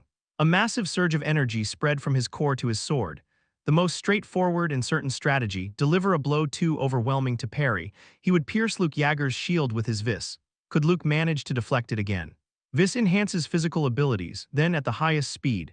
Chapter 356 Part 1 Swish, Helmut's sword cut through the air as it extended forward, a light resonance as if slicing through thin silk. The blade advanced as if splitting the atmosphere, reaching its target faster than sound. Luke Yeager saw the sword. There was no time for chills to run down his spine. It was a swift yet powerful attack. He wouldn't be able to defend against it, and this would surely decide Helmut's victory. However, Helmut felt something strange, a sensation as though his line of sight were refracting. He wasn't just playing around. In that instant, Luke Yeager's eyes gleamed. Helmut caught sight of his sword, a movement diving inward in an astonishing trajectory. Somehow Helmut knew by instinct this was surely sharp. It was a counterattack. Perhaps the most certain and only moment Luke Yeager had prepared for.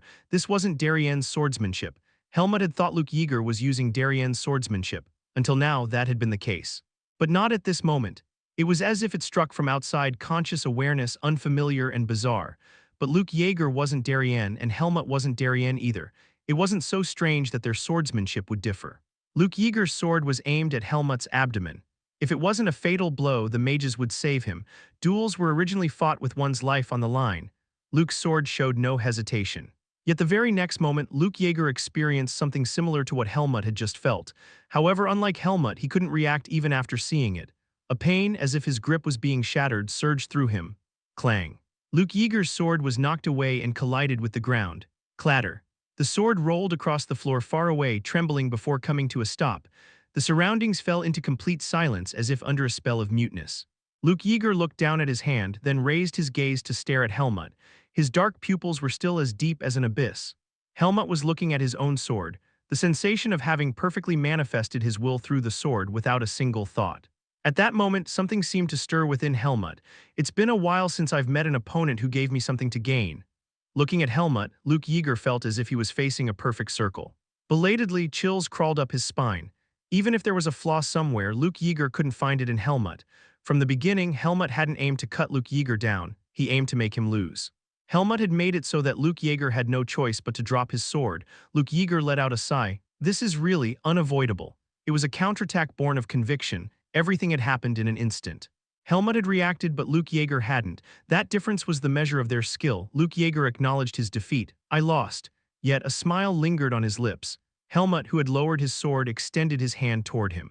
A brief handshake followed. You've improved a lot. That counterattack was impressive. Just doing everything by the book doesn't suit me. If you're a swordsman, you have to develop what you have. Helmut was stepping out of Darien's shadow, and Luke Yeager was doing the same. Their swordsmanship was similar, yet it had changed even more than before. Both Helmut and Luke Yeager felt it. You're the second strongest human I've fought after Darien. You're the strongest human I've ever fought. What on earth did you eat to get that strong? Luke Yeager, who had rarely lost to anyone in his life, had no equal among those his age. He had even begun to think he might surpass the talent of the Sword Saint. But in front of Helmut, even a genius like Luke Yeager paled in comparison. Helmut tilted his head slightly and spoke. Well, humans, just as demonic beasts grow stronger by eating other demonic beasts over there, humans grow stronger by eating other humans. So I had my share. Luke Yeager recoiled in shock, stepping back. Helmut's expression remained blank as he added, it was a joke. Don't make jokes like that. When you say it with that face, it sounds real. Luke Yeager eyed Helmut suspiciously as if he might actually devour him. As Luke Yeager walked off the stage, Helmut called out to his back. Oh, by the way, it's tastier than I thought. What is? Luke Yeager turned around, and Helmut replied nonchalantly. Basser's cuisine, well, that's a relief. Only then did the tension leave Luke Yeager's shoulders. He walked over to the second prince. With a composed expression, the second prince spoke, truly shocking. That was the highest-level duel I've ever witnessed. I did my best, but he was stronger than me. I know, and I also know that someone being stronger than the commander does not diminish your worth. Yet I am commander of the Palma Knights. I'm prepared to take responsibility for my defeat. However, the second prince shook his head. Look around, no one cares about that fact. Indeed, the audience was overwhelmed into silence. The Palma Knights stood in place, still in shock, unable to speak. It wasn't just shocking that their knight commander had lost, they couldn't believe what they had seen. Finally, one of them spoke up. Did you see that last move? How? How is that even possible? No one could answer that. Chapter 356, Part 2. Your Highness, you must now keep your promise. Luke Yeager spoke again. I know. But if he ascends to the position of Grand Duke of Reynosa. A faint worry arose in the second prince, different from what Helmut might have anticipated. He did not think, I must recruit Helmut at all costs. Rather, if Helmut decided to kill the second prince, no one would be able to stop him. The second prince no one could contain Helmut, a strength that wasn't his own, an overwhelmingly powerful force. He could single-handedly take on an entire knight order and defeat it. If a swordsman of that caliber became a ruler and defeated the temple, what would happen next? Ambition would grow, and he might begin to covet even more. Perhaps the tip of his sword would cross borders and point toward Basser. Helmut was the Sword Saint's disciple, but unlike Luke Yeager, who had inherited Basser's blood, he was different. There was no guarantee he wouldn't turn hostile. Luke Yeager shook his head. That's the one thing I can assure you of, Your Highness. Your concern won't become a reality. How can you be so sure? Luke Yeager grinned. It might sound disrespectful, but the Sword Saint could have aimed for Basser's throne. Yet he never did. The Sword Saint had subjugated demonic beasts, turned deserts into habitable lands, and made Basser prosperous. Countless people followed him, and the respect for him bordered on worship. If he had demanded the throne, the king of Basser would have had no choice but to relinquish it. But Darien didn't do that. Until his disappearance, he showed no ambition and remained faithful to his duties as the Palma Knight commander. Darien de Firth was someone who even found those trying to befriend him, or even the king himself, annoying. Luke Yeager shrugged. Those who reach the pinnacle of swordsmanship are mad about the sword. And those who are obsessed with one thing don't have eyes for anything else. Their gaze shifted to Helmut, who was now walking toward Aaliyah. Aaliyah placed a hand on his shoulder and whispered, It's been a while since you really got to move your body. Satisfied? More or less. Good job. A brief, comfortable exchange, but their eyes remained fixed on each other. The second prince frowned. Seems like he's still paying attention to something else. Indeed, which means there's one more thing occupying his mind, so all the less reason to be concerned. That does make sense. The second prince nodded. Luke Yeager added as if reminding him, above all, Your Highness must keep your promise. This is Basser after all. Basser reveres the strong. The victor of a duel deserves a reward. Helmut had earned the right to claim what he wanted. He had proven it himself. Of course, but Knight Commander, there's one thing I want to say, Luke Yeager asked, puzzled. Yes, why don't you try being a little distracted too? Distracted. What do you mean? He looked utterly confused. The second prince smirked. It's fine for the knight commander to lose. Your opponent was the Sword Saint's disciple. But for the knight commander to keep getting rejected by women, how can you maintain your honor? At this rate, you'll end up the only bachelor in the Palma Knights. I'd rather not hear that kind of gossip. I'll do my best. Excellent, I'll hold you to that. The second prince's tone was firm. Luke Yeager, having been scolded, scratched his head awkwardly and stepped back. It was a bit confusing. Why was he being told to find a woman instead of being urged to get stronger after losing a duel? The second prince kept his promise. With the second prince at the center, all those who had watched the duel stood in rows on either side. Opposite the second prince stood Helmut. The second prince addressed him. You may now remove your helmet. Helmut took off his helmet. His surprisingly youthful face drew gasps from the crowd. As they saw his striking black hair and dark eyes, some began to speculate about his origins. The second prince spoke in a solemn voice. Everyone here must be curious about who this man is. The surroundings grew quiet once more. All ears were on the second prince. His name is Helmut. Some here know the truth, while others do not. He is the successor of the Sword Saint sent to the Forest of Roots and also the rightful heir of Renosa, who was unjustly stripped of his rights by the temple. There was power in the second prince's tone. He sought Basser's help and today he has proven himself worthy of it, he declared firmly. Basser will help him. Those words were enough. Helmut was the victor and this was Basser. No one objected to the second prince's words and the matter was settled.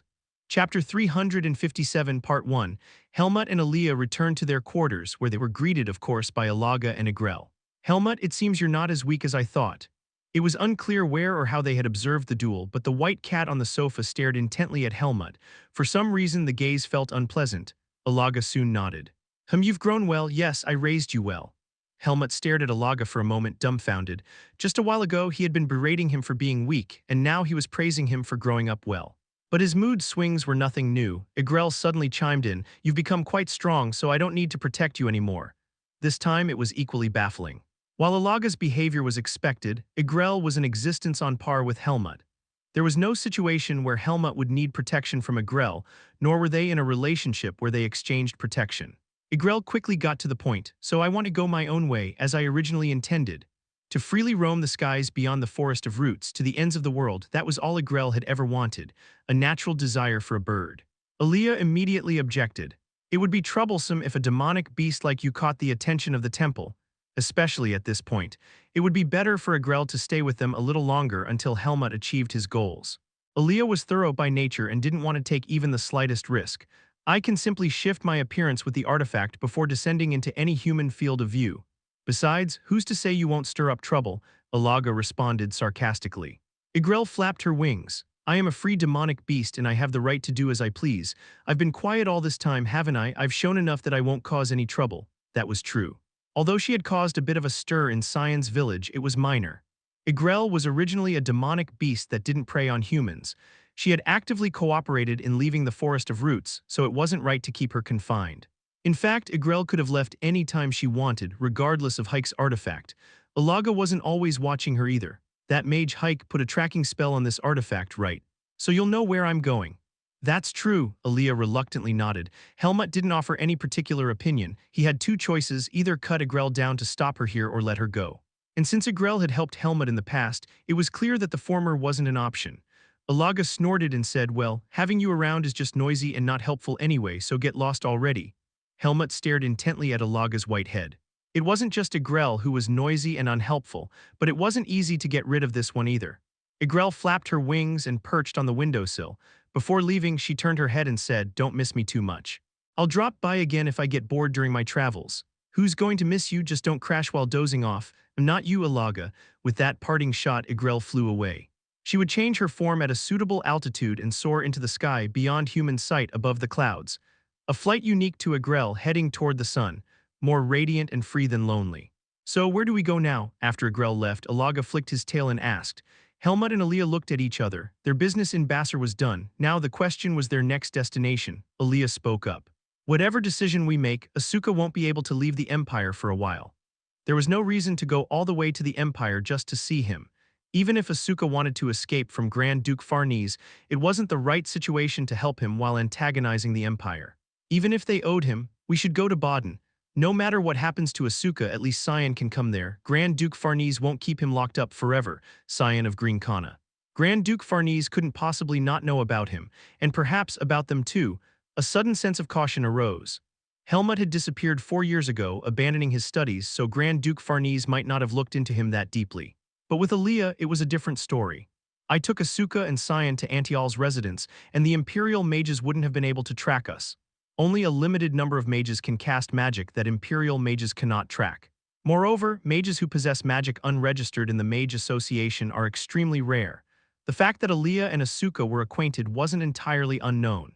If Grand Duke Farnese had looked into it even a little, he could have discovered Aaliyah's existence. Aaliyah was already rumored to be the greatest genius in Greta Academy's history. Her reputation within the Academy was well known. Her skills had reached a level surpassing even the Imperial mages. Chapter 357, Part 2. Grand Duke Farnese, who had captured Cyan to get to Asuka, would he really overlook the fact that Aaliyah had helped Asuka escape? He doesn't know where I am yet, but if he investigates me, there could be trouble down the line. To prepare for the worst, she had purposely not told Cyan and Asuka of her whereabouts. Even if they used mental magic to try and find out where Asuka had gone, it wouldn't be impossible. But no matter how strict a father he was, he wouldn't go that far.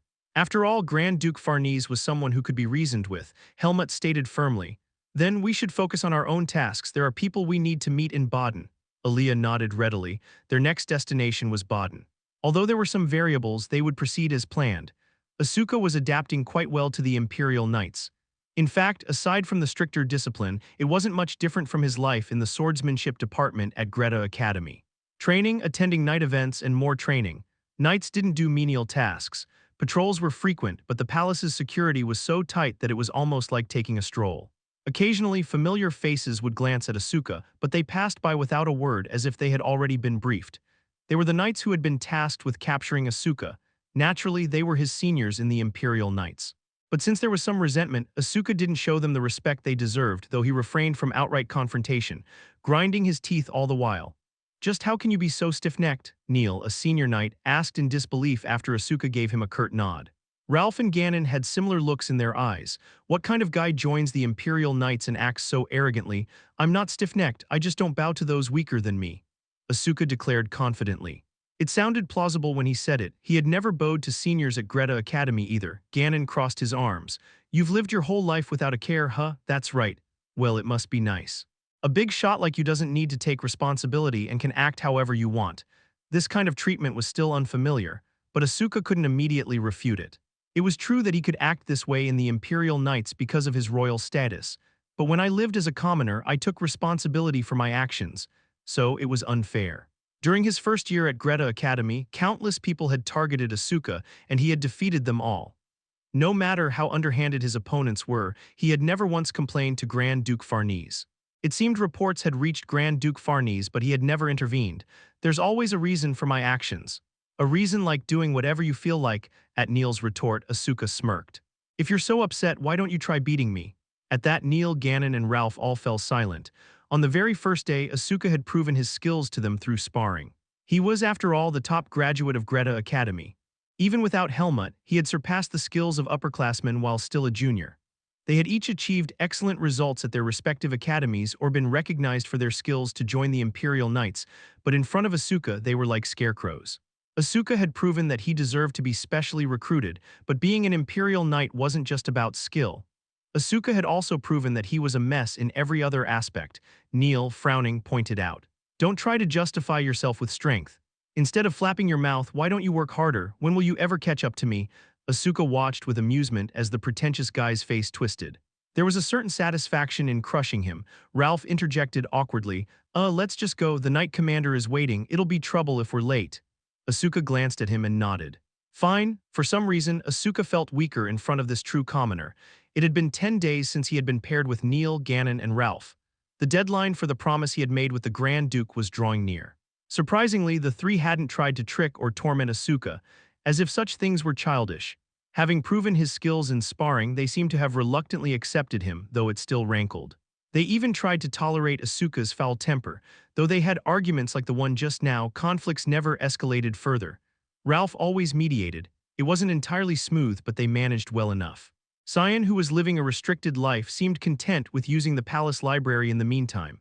But why did the Knight Commander suddenly call us? A sense of foreboding crept in, as if something troublesome was about to happen. Asuka furrowed his brow and moved forward. After all, he was currently an Imperial Knight, and he couldn't refuse the Knight Commander's summons. Chapter 358 Part 1. Greetings, Knight Commander. The stern-faced Imperial Knight Commander scanned the new recruits. His gaze lingered particularly long on one of them, Asuka. Naturally, he knew Asuka's true identity. How's life in the Knight Order? He suddenly posed the question. Within the Order, strict adherence to rank was paramount. Even a member of the royal family was naturally beneath the Knight Commander. It's manageable enough, Asuka replied. He thought of the Knight Commander roughly as a dean of sorts. At Greta Academy, regardless of one's social status, the dean or instructors outranked the students. His casual tone might have been deemed presumptuous, causing the other three new recruits to look at him in alarm. But Asuka remained unfazed. The Knight Commander didn't get angry. He rested his chin on his hand and spoke in a calm tone. It seems the new recruit is adjusting well. Whether he was doing well or merely avoiding trouble was ambiguous, but as long as he didn't cause any incidents, it was fine. The other recruits reluctantly nodded in agreement. There's a special task you all need to do. At the Knight Commander's words, everyone's eyes widened. Due to a change in personnel assignments, you'll be responsible for guarding His Highness the Crown Prince during the day for the time being. The Crown Prince. While the other three were surprised, Asuka was the most shocked. Wasn't the Crown Prince his cousin? Of course, he had never met him before. The current emperor had only 2 sons and 1 daughter, all born from the empress.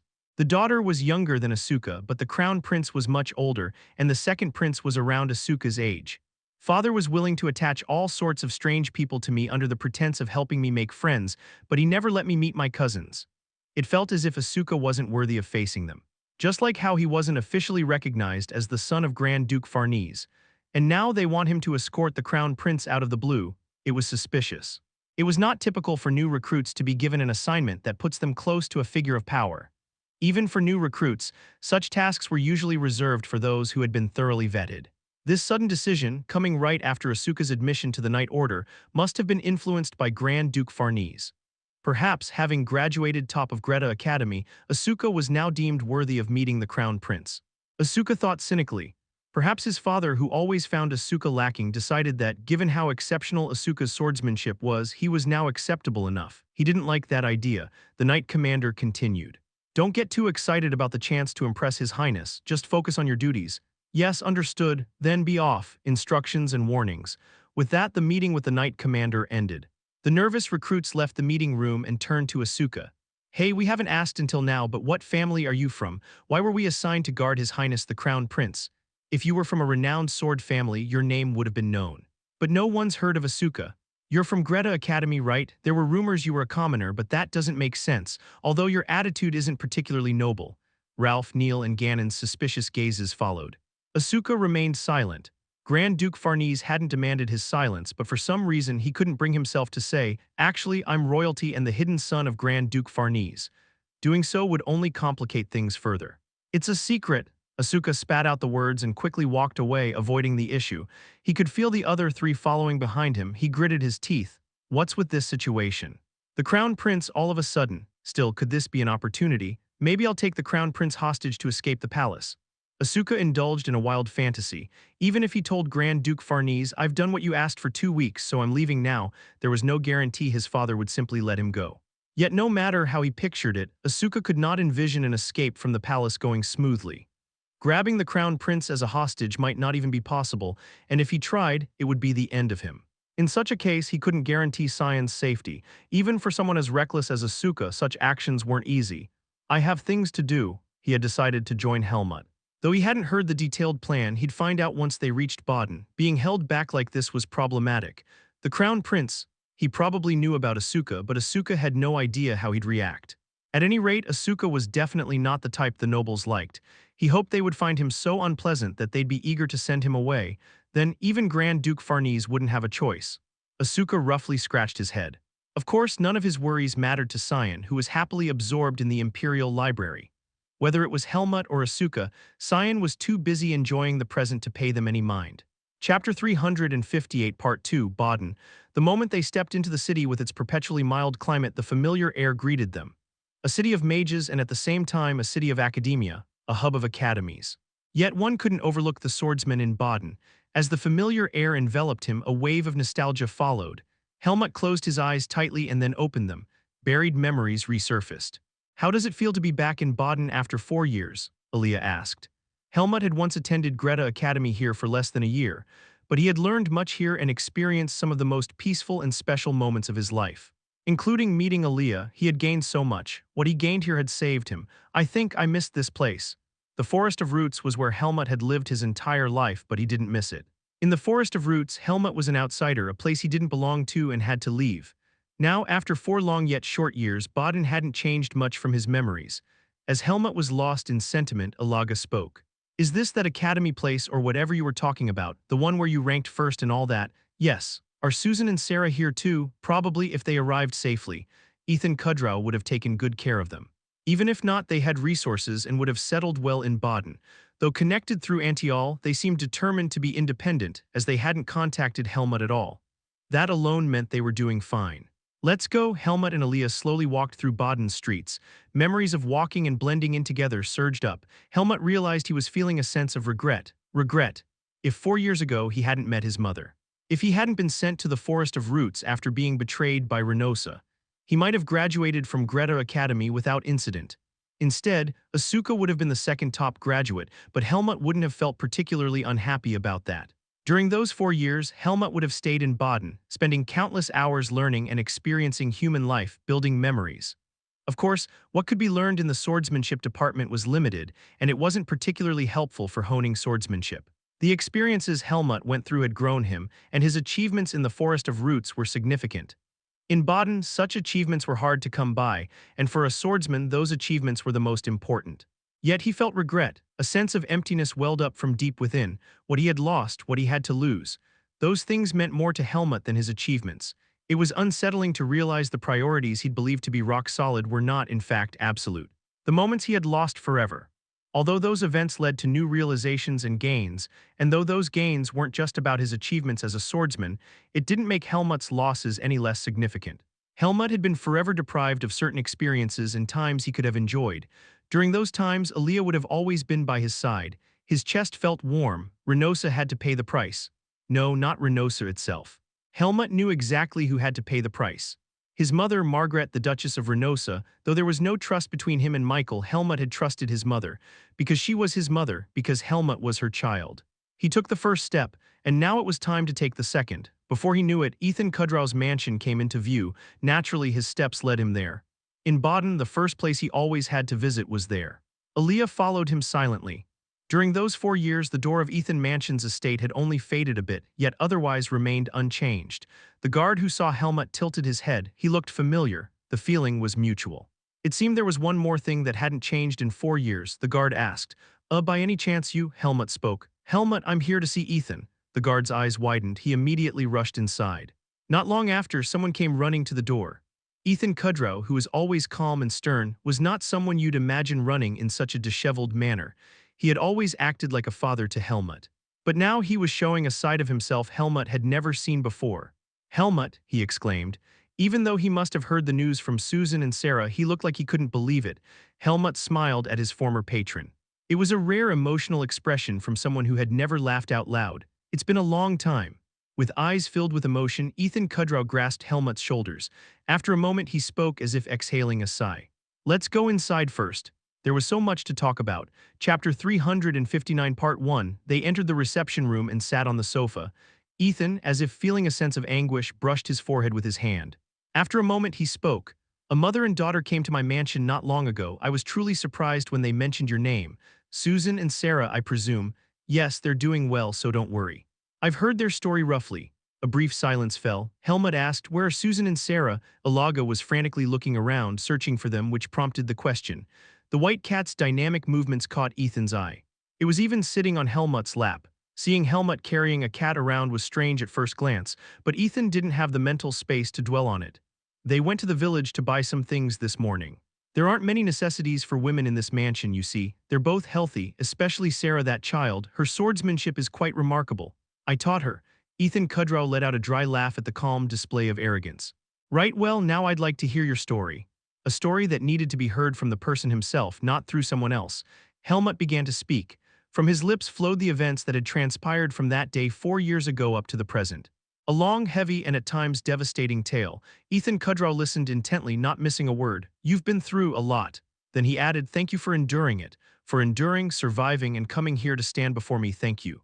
If Ethan had thought of Helmut merely as a student he supported out of obligation to Darien, he wouldn't have said such a thing.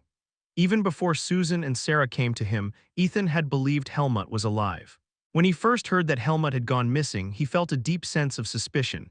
Helmut had appeared out of nowhere, so it was possible he might leave in a similar way. After all, there wasn't much more he could learn in the swordsmanship department, but if that were the case, he would have let Ethan know before heading to Reynosa. He wasn't the type to vanish without a word.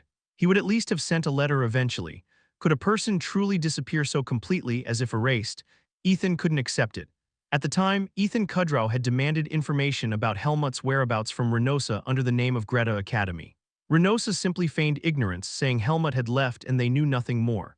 Charlotte had done the same. Because Aaliyah had asked her to hide the truth from Ethan Kudrow, she complied. Afterward, Ethan Kudrow visited Reynosa 2 more times to look for Helmut. But as an instructor affiliated with Greta Academy, there was a limit to what he could do. He couldn't resort to illegal means. In the end, he gained no information about Helmut's whereabouts, though I suppose I did gain something else, in another sense. A sudden memory surfaced. Before delving into it, Ethan spoke first. So, what are you planning to do now? If it's something you can't tell me, you don't have to. Ethan Kudrow had already understood why Helmut hadn't told him the truth about his birth from the beginning. It was an event too large for him to be involved in, and there was no guarantee he could side with Helmut. Even Ethan Kudrow couldn't risk Baden or Greta Academy for this, but as an individual he could stand by Helmut. He had already decided. It wasn't just because of the life debt he owed Darien.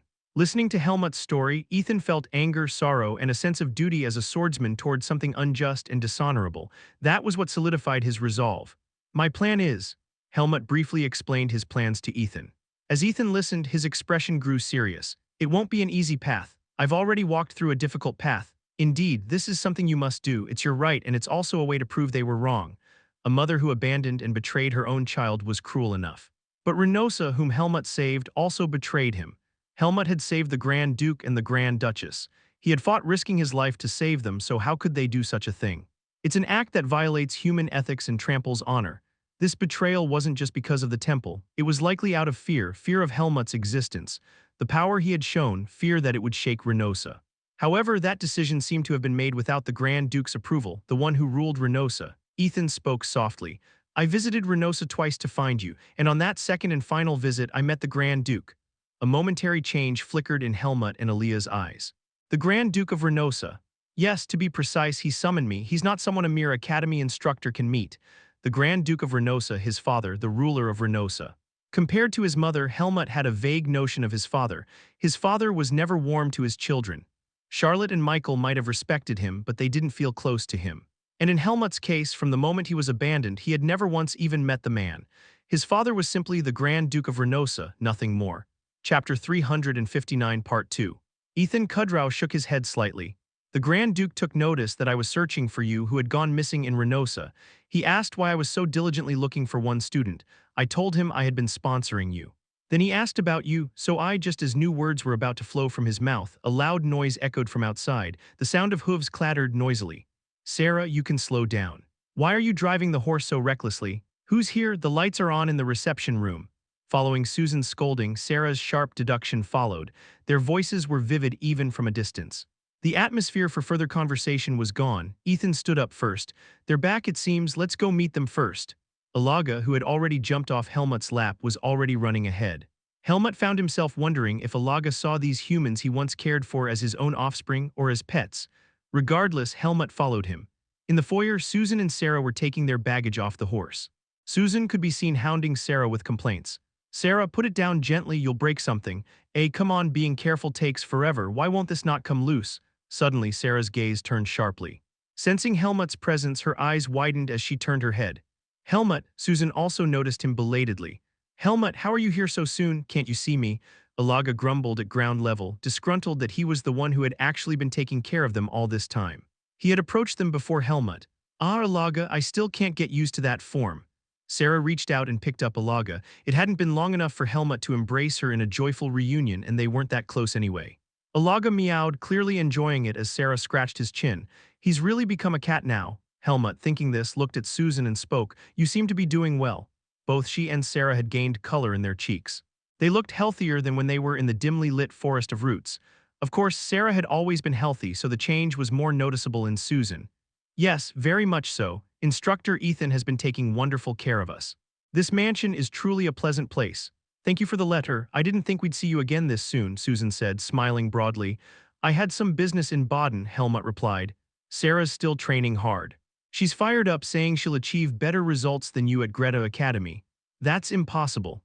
At Greta Academy, Helmut was the top of the swordsmanship department. The top is first place. There's no better result than first. Helmut didn't point that out. Susan smiled brightly at Helmut. Anyway, I'm glad to see you again. Then she noticed Aaliyah walking up behind him and flinched slightly. Aaliyah gave a short greeting. Hello. Yes, hello. Aaliyah, you're as beautiful as ever. Thank you. An awkward and brief exchange followed. Aaliyah didn't seem to mind, but the relationship wasn't exactly comfortable. Just then, the horse that had been unloaded shook its head. Whinny. Huh. The horse looked familiar. It seemed to recognize Helmut too, huffing out a breath. Helmut approached the horse and reached out his hand. Suddenly, his mouth opened. White. Helmut was surprised. He remembered the horse's name. He'd received it as a reward for a commission when he first came to Baden. Later, when he traveled to Reynosa by carriage, he left the horse behind. During that time, White had been looked after at Ethan Kudrow's mansion. You're still alive, huh? As if understanding, White snorted and shook off Helmut's hand. The horse glared at Helmut, its temper still intact. Aaliyah gave him a mild rebuke. A horse's lifespan isn't that short. It's not like you were gone for decades. Right. Among the things Helmut had left behind, some remained just as they were ready for him to reclaim if he chose. This horse was one of them. Before he could indulge in any deeper sentimentality, Ethan showed up and interrupted. That horse belongs to Sarah now. I even gave it a new name. Its name is Cream now. Cream or White, it's all the same. Helmut thought Sarah had a naming sense similar to his. He protested briefly. But it's my horse. You left it and I've been feeding and caring for it, so I have the rights. Yes, it's mine now, Sarah strongly protested. Helmut had no choice but to give up the ownership of the horse he thought he had regained. After all, the horse, now named Cream, seemed to like Sarah more than Helmut. Chapter 360 Part 1. Do as you please. Helmut stood there, experiencing the sensation of having something taken away from him. It wasn't something he even knew he still had in the first place. The horse, snorting as it glared at its indifferent owner, abruptly turned its head. The brief reunion between White and Helmut came to an end just like that. Susan and Sarah excused themselves, saying they needed to pack their belongings. Seeing from Sarah's light step that she hadn't been slacking in her training, Helmut turned his attention to Ethan Kudrow. It was time to finish their earlier conversation. Once they were seated again in the reception room, Ethan began to speak. Right, we were talking about the Grand Duke of Reynosa. Ethan furrowed his brow, trying to recall the details. The time Ethan Kudrow was summoned to the palace of Reynosa and faced the Grand Duke was late at night. It was a secret summons through a member of the Black Wing Knights. Ethan had been investigating Helmut's whereabouts after his disappearance. If the Grand Duke had something to hide, he might try to eliminate Ethan. What reason would a man of the Grand Duke's stature have to summon him so secretly? Ethan was gripped by unease. But even if he refused the Grand Duke's summons, he was still in Reynosa. The Grand Duke could eliminate him at any time if he wished. The fact that Ethan Kudrow was an instructor at Greta Academy wouldn't matter much to someone of the Grand Duke's standing. In any case, the outcome wouldn't change. So Ethan complied with the Grand Duke's summons. The moment I first saw the Grand Duke of Reynosa, I was struck with shock. A shiver ran down his spine. The Grand Duke exuded an aura of authority, a presence that weighed heavily on those around him. He had the most impressive appearance and demeanor among all the rulers Ethan had seen, but that wasn't why Ethan was shocked. He looked so much like you. Jet black eyes and hair, a piercing gaze, and facial features that immediately reminded Ethan of Helmut. Anyone who had seen both of them would have no doubt about their blood relation. They were remarkably alike. It was as if Ethan was looking at an older version of Helmut. Despite having been bedridden for a long time, the Grand Duke's body appeared robust. And now you resemble him even more. Is the power of bloodline this terrifying? Helmut had grown to look even more like the Grand Duke, as if he were a carbon copy. Ethan clicked his tongue. The Grand Duke said he had heard that I was searching for a boy named Helmut. He mentioned that, although he had been bedridden and unable to oversee matters, it would be a disgrace if the winner of the Academy's swordsmanship tournament had gone missing from Reynosa. He expressed his willingness to cooperate in finding him. His words sounded genuine at the time. Ethan delved deeper into his memories. He didn't have a special gift for discerning truth from lies. But the authority in the Grand Duke's firm tone and commanding voice was unmistakable. The Grand Duke of Reynosa wasn't the type to summon someone and test them with lies. He was a man who had no need to lie to an academy instructor. Ethan could sense that. Ethan's gaze met Helmut's, though he couldn't be certain. Ethan's story allowed Helmut to form some conjectures. The Grand Duke asked me about you. He wanted every detail I could provide about the boy named Helmut, saying it would help in the search. Was it mere curiosity or interest, or perhaps, even now knowing the full truth, Ethan Kudrow couldn't decipher what the Grand Duke's gaze had meant at that time. The Grand Duke's black eyes were even deeper than Helmut's, making his true intentions difficult to read. Ethan continued. I wanted to cling to even the faintest hope, so I told him about you. I left out your secrets, like being the disciple of the Sword Saint, of course. It was all good things. Your academy achievements were really outstanding, after all. Ethan Kudrow chuckled softly. The tense atmosphere eased slightly. The Grand Duke listened quietly to my story. He seemed to be deep in thought for a while. Then he said he would let me know if he found out anything. If Reynosa had betrayed him, it wouldn't be strange for the Grand Duke to be hostile toward Helmut. But Ethan Kudrow sensed no such hostility from the Grand Duke. Strangely, he was calm and composed. He had asked for information, but it didn't seem like mere curiosity. There was something more to it. Ethan Kudrow couldn't quite put his finger on the strange feeling he had gotten from the Grand Duke at that time. And then he told me, too, that if I learned anything or received good news, I should contact him. He gave me this. Ethan Kudrow rummaged through a drawer and pulled out an object. It was a small crystal orb engraved with the seal of Reynosa. This was Aaliyah's area of expertise. She reached out and picked up the crystal orb. Chapter 360 Part 2, a direct communication crystal orb. It's functional. You can use it to speak with the Grand Duke. She handed the orb back to Ethan Kudrow. Only then did his attention shift to Aaliyah. Right, but I still can't get used to your appearance. Ethan looked at Aaliyah with an awkward expression. Though overshadowed by his reunion with Helmut, he had been quite surprised to learn that Aaliyah was a woman. He had heard the full story from Susan and Sarah, but even then it was hard to believe. A female student disguised as a male, attending the academy and even graduating. Knowing that the dean had orchestrated this, Ethan felt a deep sense of disillusionment as a faculty member, and his trust in the head of the academy was shaken. It was a matter that could warrant reporting the dean. But Aaliyah was a public enemy of the temple, and he understood that it had been a necessary measure to ensure the safety of an outstanding magic student.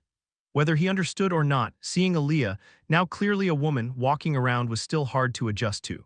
Well, and to think the two of you are in that kind of relationship, I had no idea. There was a lot Ethan Kudrow didn't know about Helmut. Perhaps it was a good thing he was learning the truth now. Even though he understood the circumstances, he couldn't help but feel a bit disappointed. Anyway, after going through so much and taking such a long journey, you've finally returned. Let's have a meal to celebrate your return. It's been a while since we've eaten together. A smile appeared on Ethan Kudrow's lips. The dinner at the Kudrow mansion was something to look forward to. He had already instructed the chef to prepare a special feast for their esteemed guests. Helmut and Aaliyah both readily agreed to the proposal. Sounds good. I'm looking forward to it. By the way, did I hear wrong earlier? That cat seemed to be talking. Aaliyah, is it one of your magic experiments? Ethan Kudrow tilted his head as he looked at Alaga, who had perched on the armrest of the sofa where Helmut was sitting. He hadn't heard much about Alaga. Alaga bristled with anger. Who are you calling a magic experiment? How dare you speak to Lord Alaga that way, you insolent human? Ethan's eyes widened. So I was right. The cat really is talking. That's right, I'm talking. What's the problem? A cat can talk if it wants to. And no, ordinary cats can't talk. What exactly is this cat? Ethan firmly retorted and turned to Helmut for an explanation. Helmut stared intently at Alaga, who was hissing. For some reason, Alaga seemed to harbor hostility and wariness toward Ethan. From Alaga's point of view, he was the one who had groomed and raised Helmut. Now here was Ethan Kudrow acting as though Helmut belonged to him, which rubbed Alaga the wrong way. Moreover, Ethan was taking care of Susan and Sarah. Normally, one would be grateful for such care, but Alaga felt the opposite. He felt as if something had been taken from him. I was the one who did all the hard work, and now they think just providing a home and food is enough. Helmut grabbed Alaga by the scruff of his neck. Cats freeze when held by the scruff, and Alaga was no exception. We'll explain over dinner. There was still more to explain. Ethan Kudrow nodded with a serious expression. He had no idea that Alaga was the strongest demonic beast in the Forest of Roots. While Helmut and Aaliyah were enjoying their reunion at Ethan Kudrow's mansion, Asuka was having a meeting of his own. Though from his perspective it was a rather uncomfortable one. Greetings, Your Highness, the Crown Prince. 4 new Imperial Knights bowed their heads in unison. This time, Asuka had no choice but to bow as well. No matter how much of a royal he was, failing to show proper respect to the Crown Prince would result in severe punishment. So these are the new knights. A languid voice echoed through the room. Asuka glanced suspiciously at the person before him, his cousin whom he had never met before. The crown prince was the complete opposite of Asuka. He looks like a girl. That was Asuka's first impression of the crown prince. It was a rather disrespectful thought to have about the crown prince. Asuka had been told he looked girlish when he was younger, but as he grew, he exuded such masculinity that it was hard to imagine his former self. He was often called handsome, but no one called him pretty anymore. But this guy probably still got those comments, even now, if there was anyone who could say such things to the crown prince, that is. With neatly tied golden hair, the crown prince had a face that was undeniably beautiful. Translucent, fair skin and a graceful smile that highlighted his refined features, a bearing that radiated elegance. He looked more like a noble suited for high society than a swordsman or scholar. Crossing his legs and looking over at Asuka, he was dressed in a pristine white outfit befitting a noble. He's like when Aaliyah disguised as a man. Of course, Aaliyah was prettier, but this guy wasn't bad-looking either. Could he also be a woman disguised as a man? Asuka couldn't hide his suspicion. The crown prince, too, immediately showed interest in Asuka, as if he already knew who he was. No, of course, the crown prince would know. You there with the blue hair, what's your name? Asuka. Their eyes met briefly. It was an intense stare, as if they were sizing each other up, a fierce battle of gazes between cousins. Chapter 361 Part 1. So you're the knight who just joined without going through any tests, huh? The crown prince leaned toward Asuka and asked with a meaningful tone. Do you have the skills to back it up? Asuka's eyebrows twitched and rose. It was a tone that made him want to retort. Of course, the other party was the crown prince. Asuka, who had lived without much patience or restraint, knew better than to act out in front of the crown prince. Asuka's lips curled fiercely. Your Highness, do you know how to wield a sword? Well, a little. Then why not experience it yourself, see if I have the skills or not? The crown prince's expression wavered slightly. It was a provoking remark, enough to have Asuka dragged away on the spot. But before the crown prince could respond, Asuka's fellow knights acted first. They quickly grabbed Asuka by both shoulders and pulled him back. How dare you? We apologize, Your Highness. He's still adjusting to the knight order as he hasn't been here long. Ralph bowed his head in apology. Neil whispered into Asuka's ear. Are you out of your mind? How could you act like that in front of the crown prince? His gaze now seemed to suspect that Asuka's attitude wasn't due to his high status, but rather because he was mentally unhinged. Let go. Asuka irritably shook off his hand. The crown prince, still smiling, spoke. It's good to have a temper, but they say smaller dogs bark louder. Let's see which you are. At the academy, Asuka's nickname was the Mad Dog of the Swordsmanship Department. The crown prince's tone seemed to hint that he knew something about it. But the crown prince didn't say anything more, nor did he punish Asuka. The crown prince was a busy man. He quickly returned to focusing on his paperwork. Please, no more trouble. My heart's practically leaping out of my chest. You need to remember that you're an imperial knight. His fellow knights each threw in a word as they passed by. Even the usually good-natured Ralph had a sour expression this time. Asuka stood guard, feeling the sharp glares of the attendants and his comrades. No matter how you looked at it, being a guard didn't suit Asuka's temperament. Asuka occasionally felt the crown prince's gaze observing him. It wasn't a blatant stare. Whenever the crown prince moved or spoke to someone, he would glance at Asuka subtly. It wasn't exactly pleasant, but Asuka had a feeling that the crown prince hadn't chosen him as a guard without some ulterior motive. If he has something to say, he'll say it eventually. Even though they were cousins, this was the first time they had met. It seemed Asuka's father didn't think he was someone who should associate with the crown prince. That's why they had never met before. Just as the crown prince observed Asuka, Asuka also observed him. After watching him all day, Asuka realized the crown prince was a completely different type of person from himself. They said the crown prince had a very good reputation, and it was easy to see why. Despite his annoying attitude, the crown prince was sharp and spoke with clarity. Asuka felt a familiar sensation when looking at him. It was an instinctive understanding. It's that same feeling I get when I'm around someone like Aaliyah or Cyan, whose minds work quickly. Given that Aaliyah and Cyan had always taken the top 2 spots at the academy, the crown prince must have considerable ability as well. If Renosa had Michael, the empire had this crown prince. Asuka didn't know this, but that was part of the reason why the Farnese Grand Duke had never introduced him to the crown prince. Back when Asuka first joined the imperial family, he was naive and still younger by about 4 years. He would have been no match for the bright and more experienced crown prince, who might manipulate him.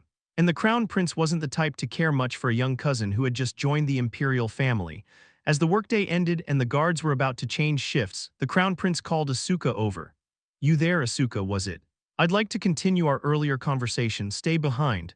It was an order. If this were the academy, it would have sounded terrifying. Stay behind, indeed, but Asuka actually liked it. It meant they could talk freely. Of course, they weren't close enough for a casual conversation, and Asuka was an imperial knight who couldn't disobey his orders. Please be careful with your words. I hope we'll see you tomorrow safe and sound. Asuka's three fellow knights withdrew, leaving him with uneasy looks and final pieces of advice. Now only the crown prince, Asuka, and two attendants, bound to silence regarding whatever happened, remained in the room.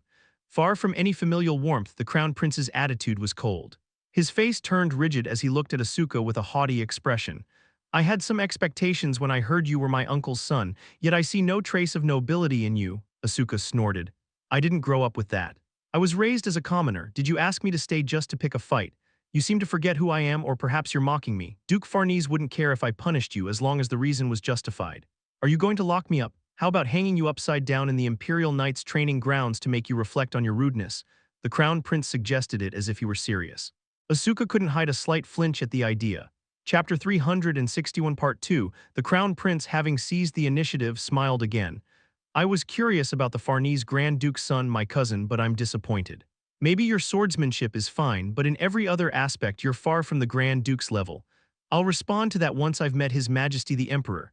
It was a provocative statement, implying he'd compare the Crown Prince to the Emperor. The Crown Prince chuckled. I'll give you credit for your guts, I like that about you. I don't like you, Your Highness. I don't like my father either. Dragging someone away and forcing them here, what are you trying to accomplish? Asuka boldly asked.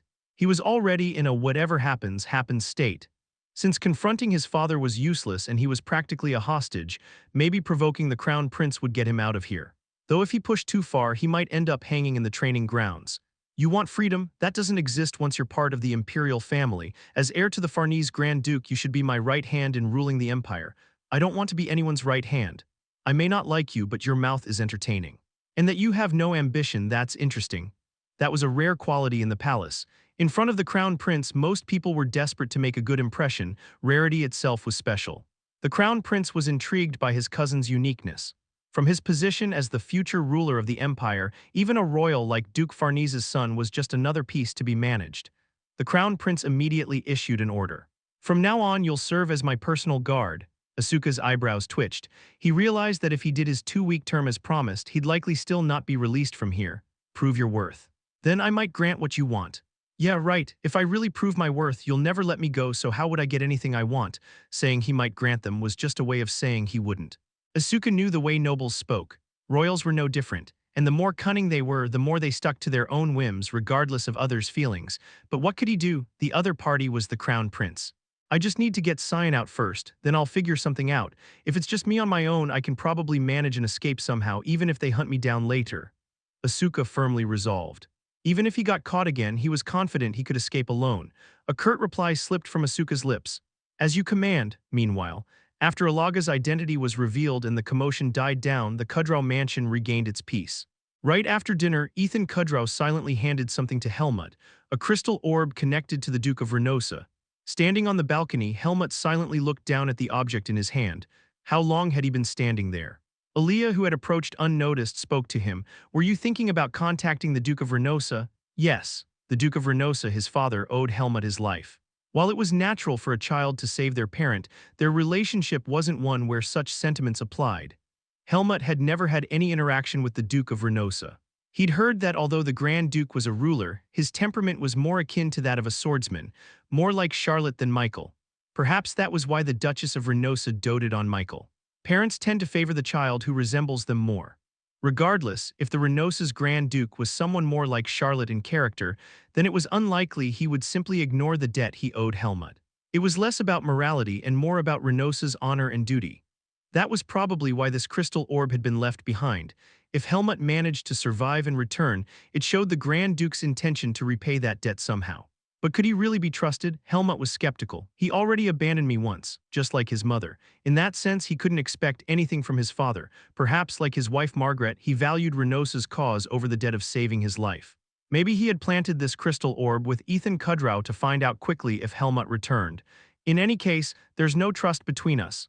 The existence of this crystal orb should only be taken as a hint of the Duke's intentions. Helmut finally spoke. I can't trust him, so for now I can't contact the Duke. You need some leverage then. Aaliyah quickly grasped his intent. Helmut nodded. To talk to the Duke, he needed leverage. A conversation with the Duke of Renosa couldn't just be about repaying a life debt. Their conversation would have to be a negotiation. Therefore, Helmut needed something the Duke couldn't ignore. There would be a right time to use this crystal orb. Until then, Helmut intended to keep it on standby. Chapter 362, Part 1. Guarding the Crown Prince turned out to be less monotonous than expected, thanks to a certain guest who arrived a few days later. The Crown Prince was handsome, but compared to the visitor he seemed quite masculine. Blonde hair and blue eyes, a noble yet luxurious demeanor, the man radiated an angelic aura as if wrapped in a divine glow. As Asuka took in his appearance, a name came to mind immediately, though he'd never seen this person before.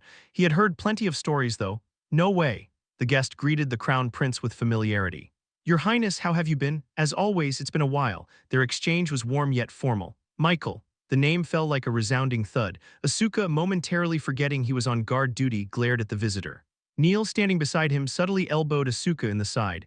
What's wrong this time? What's the problem? No, it's nothing. But Asuka's sharp gaze didn't waver. So this is Michael, the cunning younger brother of Helmut and Charlotte's twin.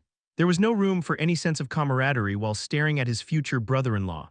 Still, the situation was oddly disorienting. Having met Helmut's enemy, Asuka felt he should harbor hostility. Yet Michael's virtuous demeanor made it confusing. Placed side by side, anyone would accuse Helmut of being the villain. Even as a friend, it was hard to deny. If someone like him claimed Helmut was a bad guy, anyone would believe it. He does look a bit frail, though.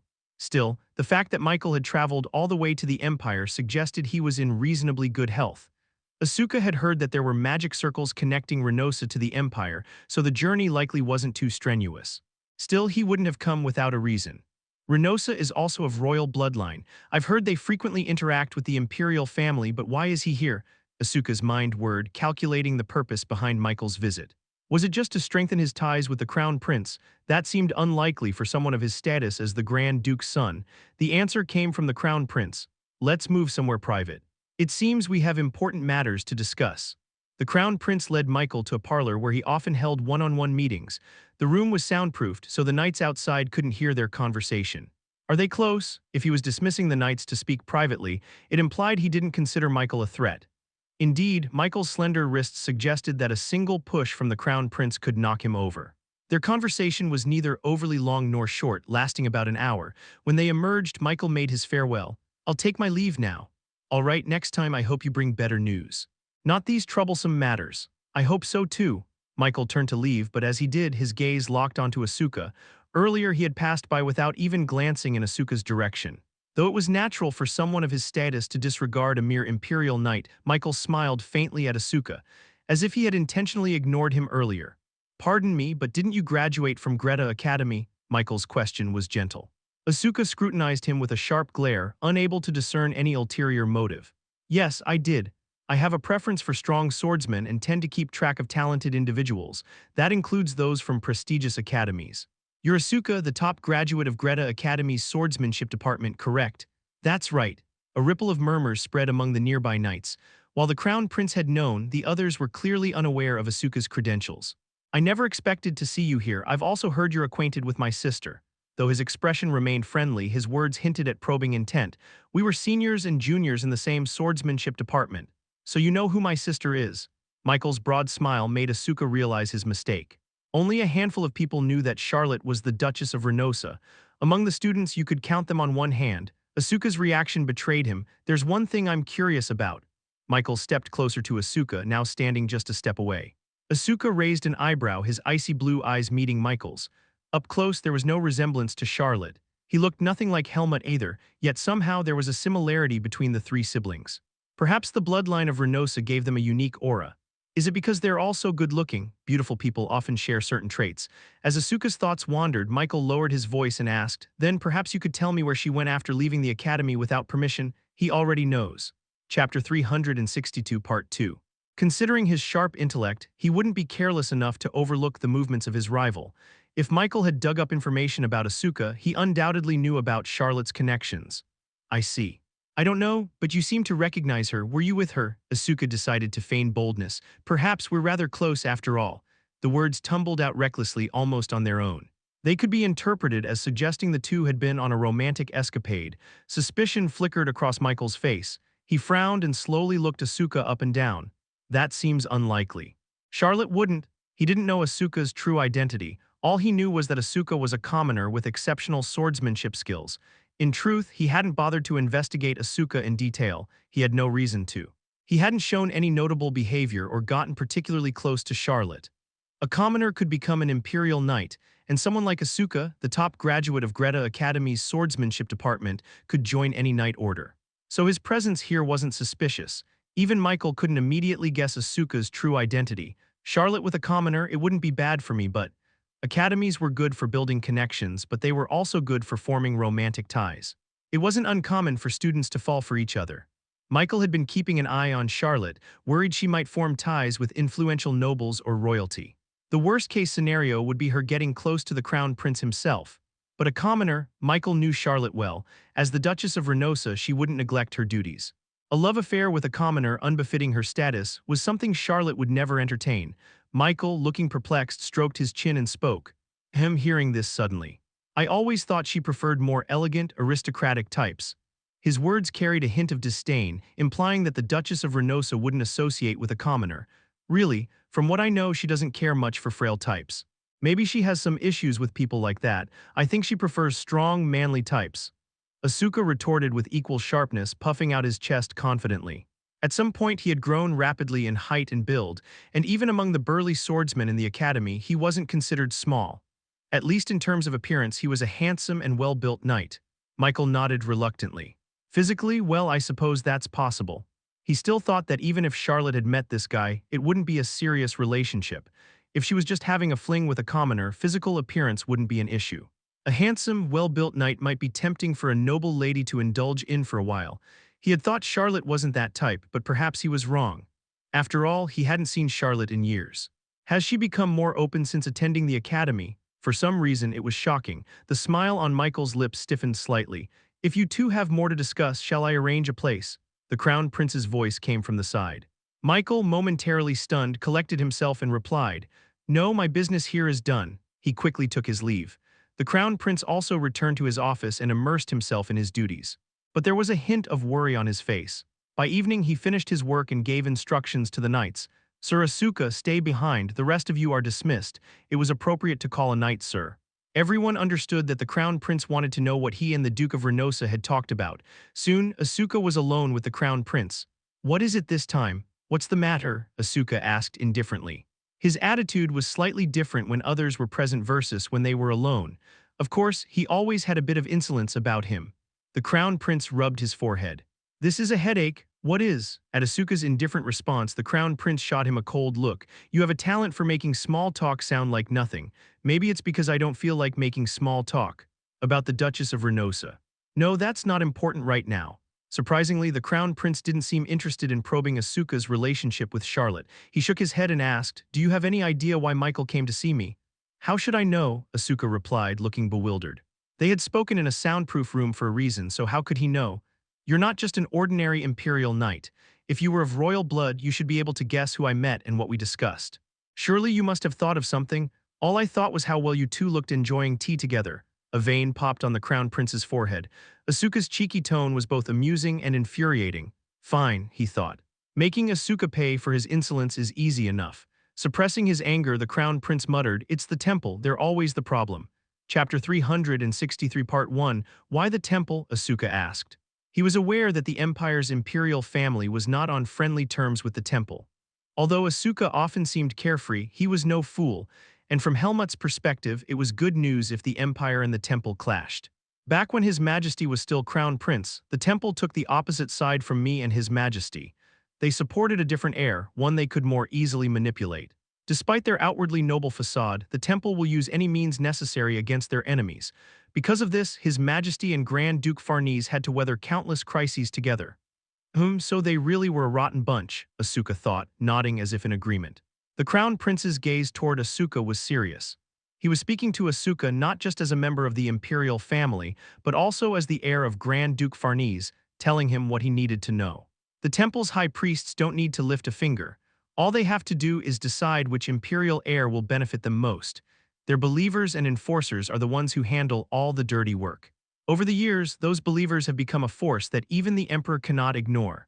They were a foreign power meddling in the imperial succession.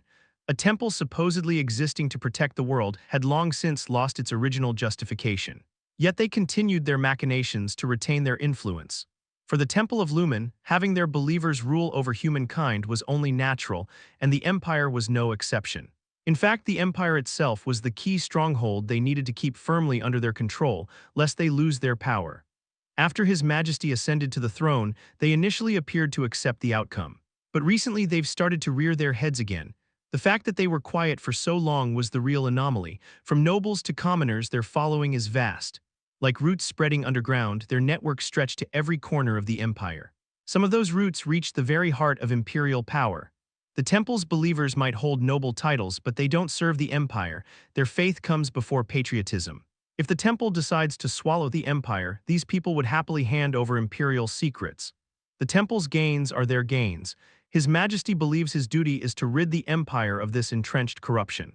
To do that, it's imperative to shrink the temple's power within the empire. You must be helping His Highness achieve that goal, Asuka said. It was only natural that the Crown Prince would carry out the Emperor's will. But what exactly had happened to make Michael visit the Crown Prince with such an apparently troublesome matter? Asuka realized with some surprise that he was calling Michael by his name instead of the Prince of Renosa. They weren't exactly close. We're still related by blood after all, he thought. Asuka was distantly related to Charlotte and Helmut. When he recalled that fact, he felt strange, far yet somehow close. One way or another, their blood ties connected them. It was interesting that all three of them, Helmut, Charlotte, and Asuka, had ended up in the swordsmanship department at Greta Academy. It was as if that place had become the source of their shared connection. The Crown Prince resumed, speaking calmly. This time, a major corruption scandal was uncovered at a large temple near Renosa's border.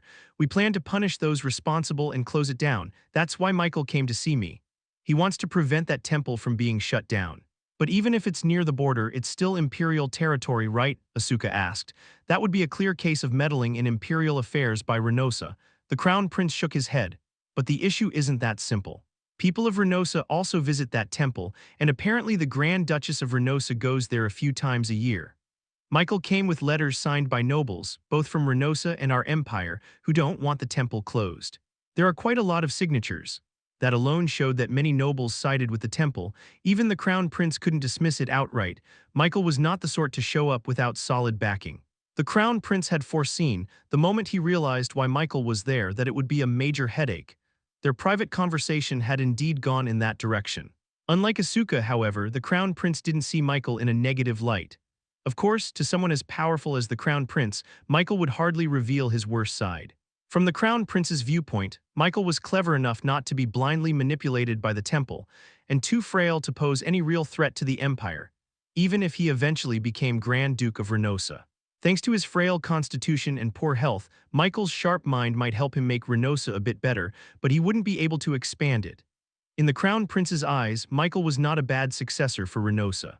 Just as Charlotte, with no particular ambitions, was not a bad princess in her own right. That was what he had always thought. Yet in one crucial matter their opinions diverged. Over the past few years, that one issue had grown increasingly significant, and that one issue was the temple.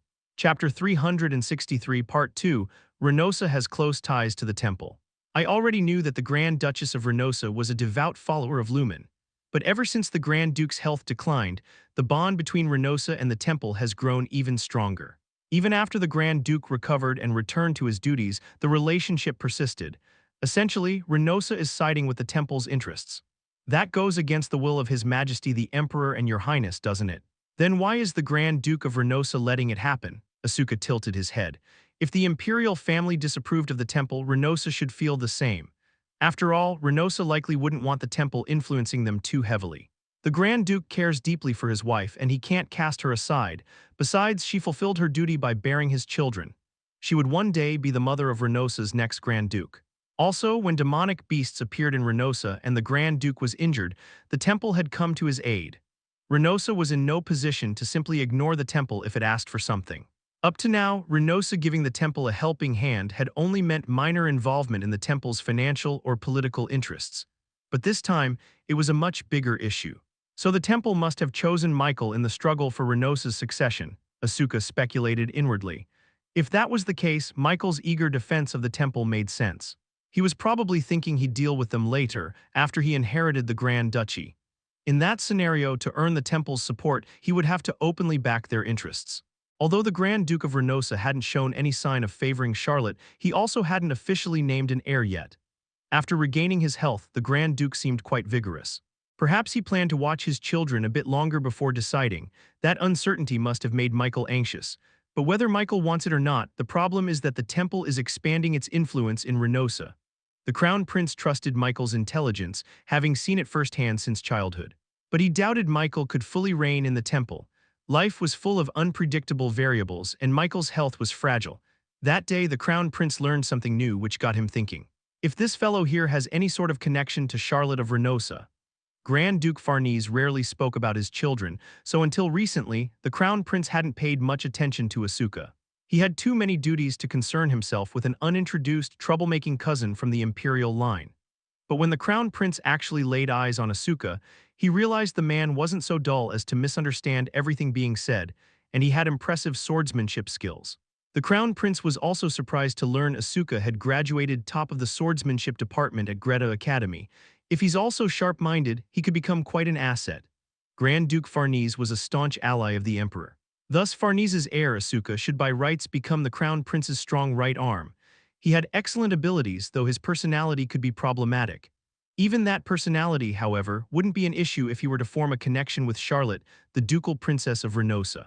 From the Crown Prince's perspective, Asuka's personality was unlikely to threaten imperial power, so giving him authority wouldn't be risky. Moreover, if he married Charlotte, she could rival Michael as a more temple-neutral successor to Renosa. The Crown Prince's mind whirred with calculations. Of course, it all disregarded Asuka's own wishes. He felt he had enough discernment to form a fair judgment of Asuka after seeing him for a while. Still, maybe it's a bit early. One can't fully know a person in such a short time, even if Asuka did seem as transparent as a sheet of glass.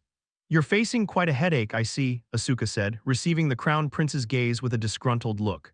"I'll just pretend I didn't hear any of this. Why not just ask Grand Duke Farnese about it," he thought. Asuka was a royal in name only, and this was none of his concern. After all, he was closer to Helmut than to the imperial family. "I'll have to tell Helmut about this today." Michael was siding with the temple, and as a result, tensions were rising with the imperial family. Asuka had changed his mind about sending Cyan off in secret. He needed Cyan around for a while longer so he could communicate with Helmut or Aaliyah. Besides, Cyan was perfectly happy coming and going from the Imperial Palace Library these days. Asuka blurted out, "It'd be nice if someone else became Renosa's heir instead of Michael, right?" He said it absent-mindedly, but not entirely without intent. It was a slight hint. At that moment, the Crown Prince's expression shifted subtly. Is he thinking the same thing as I am? Could it be? Even if the Crown Prince considered Michael acceptable, he was still the Crown Prince. Whoever became Grand Duke of Renosa mattered little as long as it benefited him. A faint smile appeared on his lips. It would be ideal if there were a better candidate, but alas. I know. A suitable person, that's the real problem, isn't it? They were both thinking of different individuals, Helmut and Charlotte. Before long, the Crown Prince found a chance to take another measure of Asuka. Feigning deliberation for about a day, the Crown Prince ignored Michael's petition and declared that the temple in question would be closed. Publicly, he was acting on behalf of the Emperor in matters regarding the temple, so he could make that decision unilaterally. Only 2 days after that announcement, there was an assassination attempt on the Crown Prince. Chapter 364 Part 1 2 weeks is not a long time, but for Asuka it felt like an eternity. The days dragged on and he couldn't help but feel bored, wondering why time seemed to crawl so slowly. Asuka endured the Crown Prince's harassment, which for him meant being pestered and forced to think, and just wanted this time to pass as quickly as possible. He knew Grand Duke Farnese wouldn't let him go, but perhaps he could at least free him from this ill-suited life as a bodyguard. The Crown Prince would fling questions at him about difficult or headache-inducing matters, national affairs or internal issues of the empire, and he wouldn't tolerate half-hearted answers. Sometimes, the prince even touched on topics so sensitive they bordered on classified information. Asuka realized he was becoming more aware of the Empire's inner workings and felt a wave of anxiety wash over him. "They're never going to release me if I know this much, are they?" He sensed that the Crown Prince intended to make him into a right-hand man, but from Asuka's point of view, that was just another form of harassment. He had absolutely no intention of serving the Crown Prince. On the day of the assassination attempt, Asuka had stayed by the prince's side until late. It was just one more instance of that ongoing torment. He was certain the Crown Prince didn't actually rely on him. Maybe it was because the prince was annoyed about Asuka yawning ostentatiously during a speech to his retainers. In any case, out of the new quartet of recruits, Asuka was the only one left. While there were a few other royal, or rather imperial, knights outside the door, he was the only one inside the room, guarding the crown prince. That particular day, the crown prince was especially busy. After a morning meeting, he spent the rest of the day in his office, reading documents until midnight and giving Asuka a vivid taste of what life was like for the heir to the throne. Asuka looked at the crown prince and felt relieved he was merely a member of the imperial family and not the heir himself. Suddenly, the crown prince murmured, "It's already midnight." "Yes, I've been guarding your highness until midnight." Asuka couldn't hide his displeasure. The crown prince smiled faintly. "I must drop by the library, you can leave now." The crown prince rarely slept much, more than 6 hours a day was uncommon for him. Asuka nodded awkwardly and opened the door to leave. He works so hard, no wonder he's the crown prince. Still, doing nothing but being buried in paperwork that long made Asuka restless just watching him. After all, he was the type who preferred freely wielding his sword. "I guarantee the Palma Knights are off hunting beasts in the desert right now." He was more than qualified to join the Palma Knights if he wanted. Asuka briefly pondered his future as he walked. At some point, he came to a complete stop. Wait, come to think of it, if he's going to the library, that means Sion might be there too. These days, Sion had been holed up in the Imperial Palace Library until late at night. The library stayed open until the early hours of the morning, and since using magic was restricted in the palace, Sion found it more convenient just to stay in the library rather than lug stacks of books around. Asuka hadn't run into Sion yet, so he still hadn't managed to tell him about meeting Michael. He needed Sion if he wanted to talk with Helmut's side. Does this guy even have a brain? He wondered if Sion had forgotten that Asuka was basically a hostage in the palace. They hadn't even discussed any plan to escape, yet Sion was buried in his books. Mages really are hopeless, Asuka thought as he resumed walking. He headed in the direction of the Imperial Palace Library. By now, the Crown Prince was surely on his way. Asuka hoped he wouldn't bump into him. There was no benefit to the Crown Prince discovering Sion's presence, though for all he knew, the Crown Prince might already be aware. As Asuka walked, a strange sensation pricked at him. At this hour, the only people wandering around the palace should be lookouts, guards, or knights. It wouldn't be unusual for the corridors to be mostly empty. Yet something about this eerie stillness felt off. Asuka trusted his instincts, they were practically animal in their sharpness. Something's happening. Then a jolt of tension passed through him as he considered the possibility that it involved the Crown Prince on his way to the library.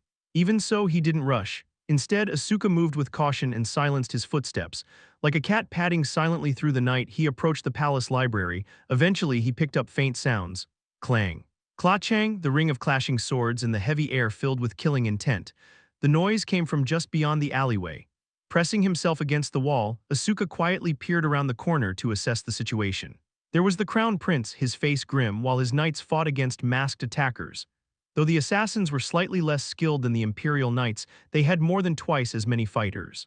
The Knights had better organization, but they wouldn't be able to hold out long, and in their midst, the Crown Prince was merely deadweight. Asuka felt a twinge of surprise. So this is an assassination attempt. Chapter 364 Part 2. Asuka had been targeted before by Black Hawk or whoever, but this was his first time witnessing such a full-scale scene. "I'm really experiencing all sorts of things. How could an attempt on the Crown Prince's life happen in a place like this, deep within the Imperial Palace?" It made him question the Empire's security measures.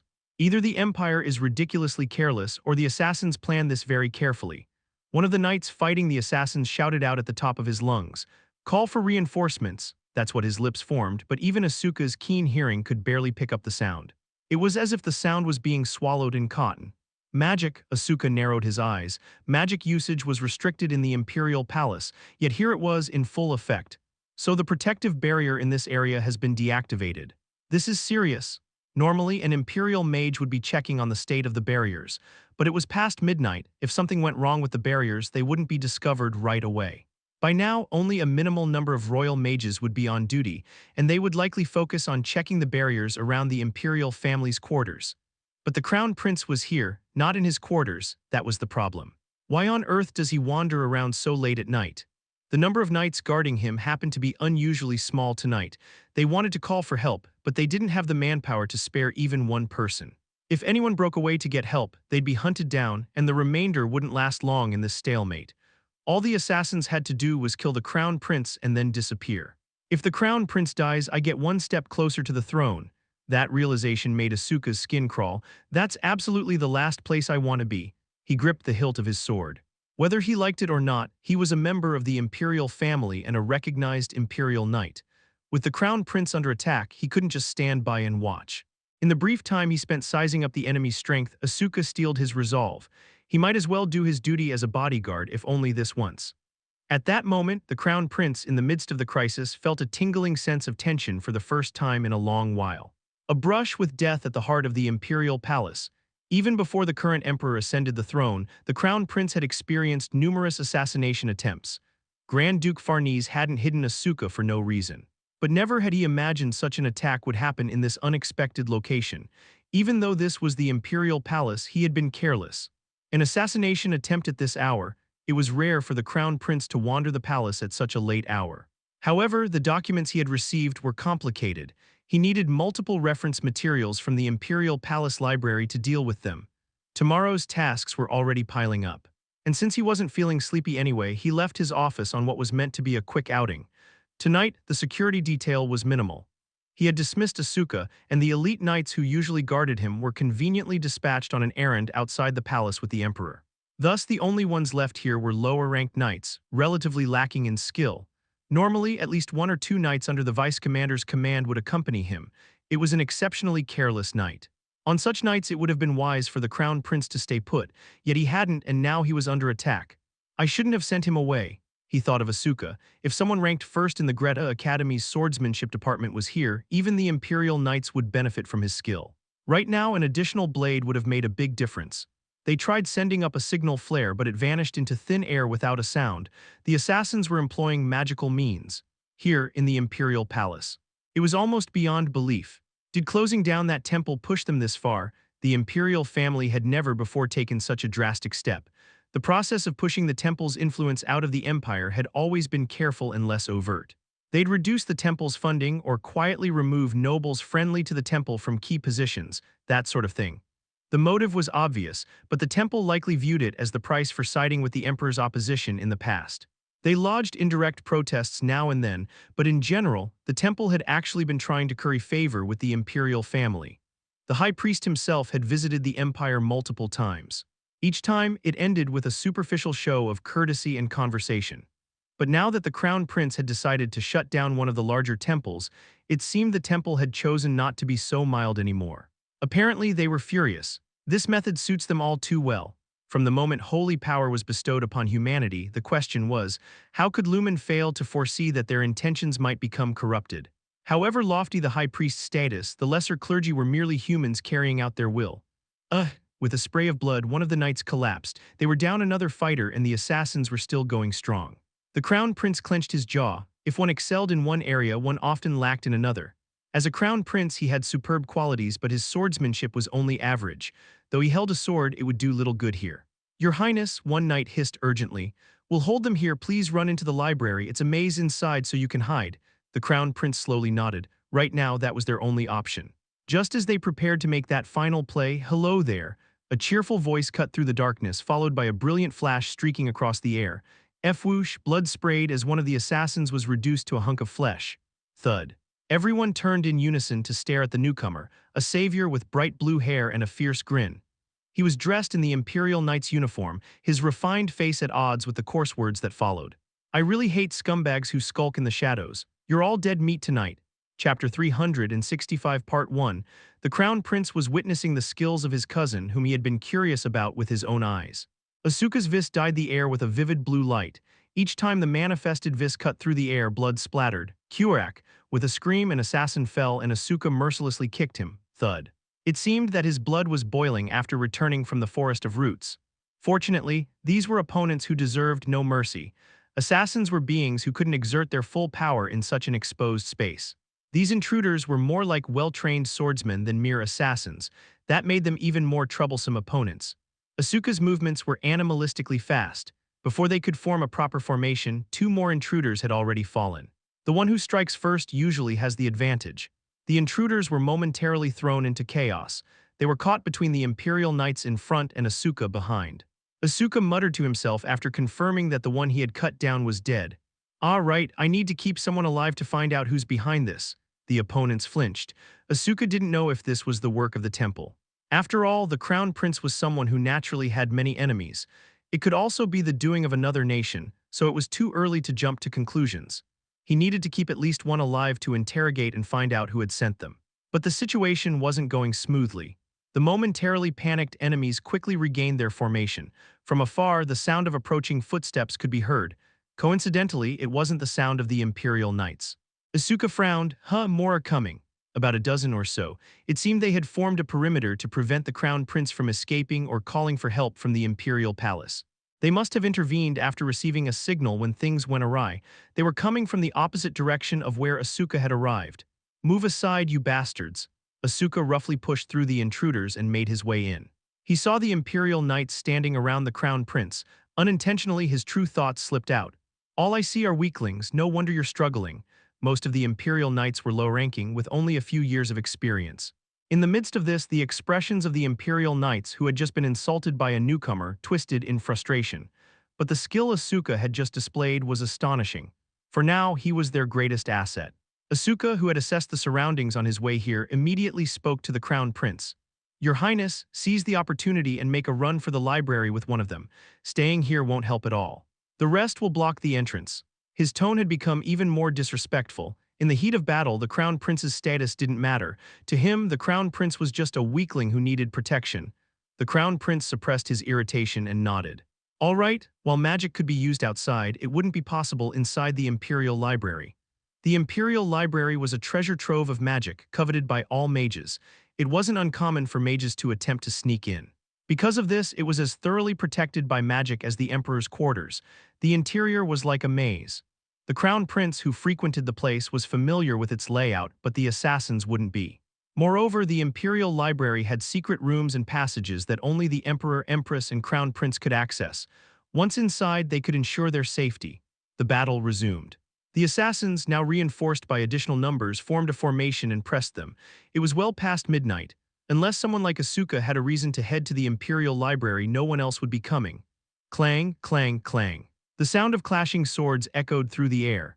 Yet, despite the life-and-death struggle, only faint sounds could be heard, as if muffled. Amidst this, the Crown Prince and one Imperial Knight watched the situation with tense expressions. Asuka gave the signal. "Now go." At Asuka's shout, the Knight grabbed the Crown Prince's arm. "Let's move, Your Highness." This was no time to worry about propriety. The Knight and the Crown Prince quickly made their way to the library. The intruders couldn't pursue them.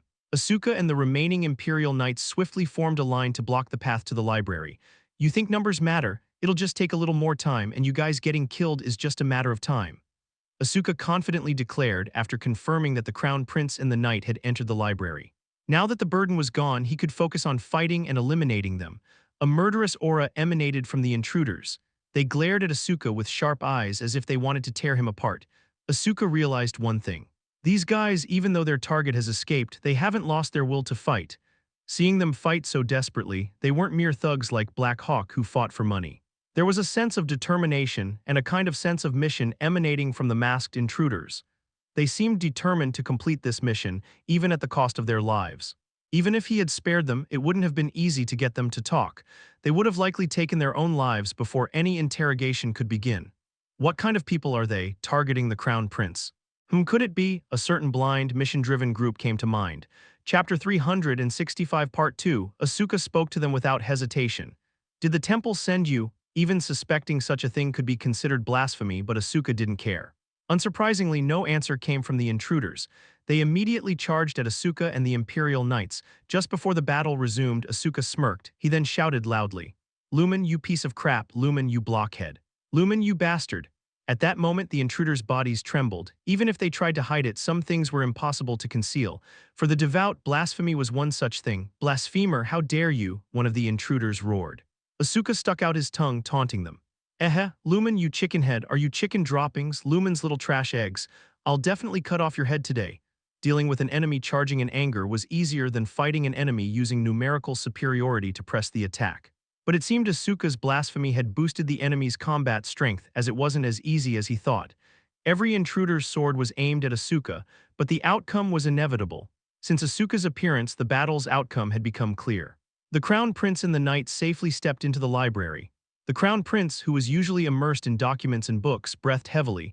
After running at full speed, he was gasping for air. "If I had known this would happen, I would have trained my body more." It's still dangerous. Let's move to the section with the books. We can't consider this place safe yet. The knight urged the crown prince with a tense expression. There was a sense of unease, as if someone might chase them in at any moment. They quickly moved deeper into the library. Not long after, a few masked intruders entered the library. At that moment, Cyan was engrossed in reading. He often stayed in the Imperial Library until dawn, buried in books. The Imperial Library's collection was vast. The number of magic books here surpassed even that of Baden, the city of magic. The Greta Academy Library paled in comparison to this treasure trove of magic. Having come to such a place, he couldn't waste time. He was burning with scholarly passion. There are quite a few books on spirits here. Greta Academy didn't have many books on spirits. For a spirit mage, there was no place richer in information.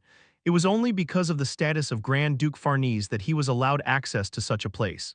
For the first time, Cyan felt glad to have Asuka as a friend. Whether it was Helmut, Aaliyah, or Asuka, none of that mattered to him now. What could be more important to a mage than magical research? Suddenly, everything went dark. A pitch-black darkness where nothing could be seen. What is it lights-out time? But the Imperial Library was lit 24 hours a day. Cyan had confirmed this many times while spending nights here. The lights were powered by magic, so it was strange for them to go out, unless there was a disruption in the flow of magic. It's too dark to read. Annoyed, Cyan casually raised his hand.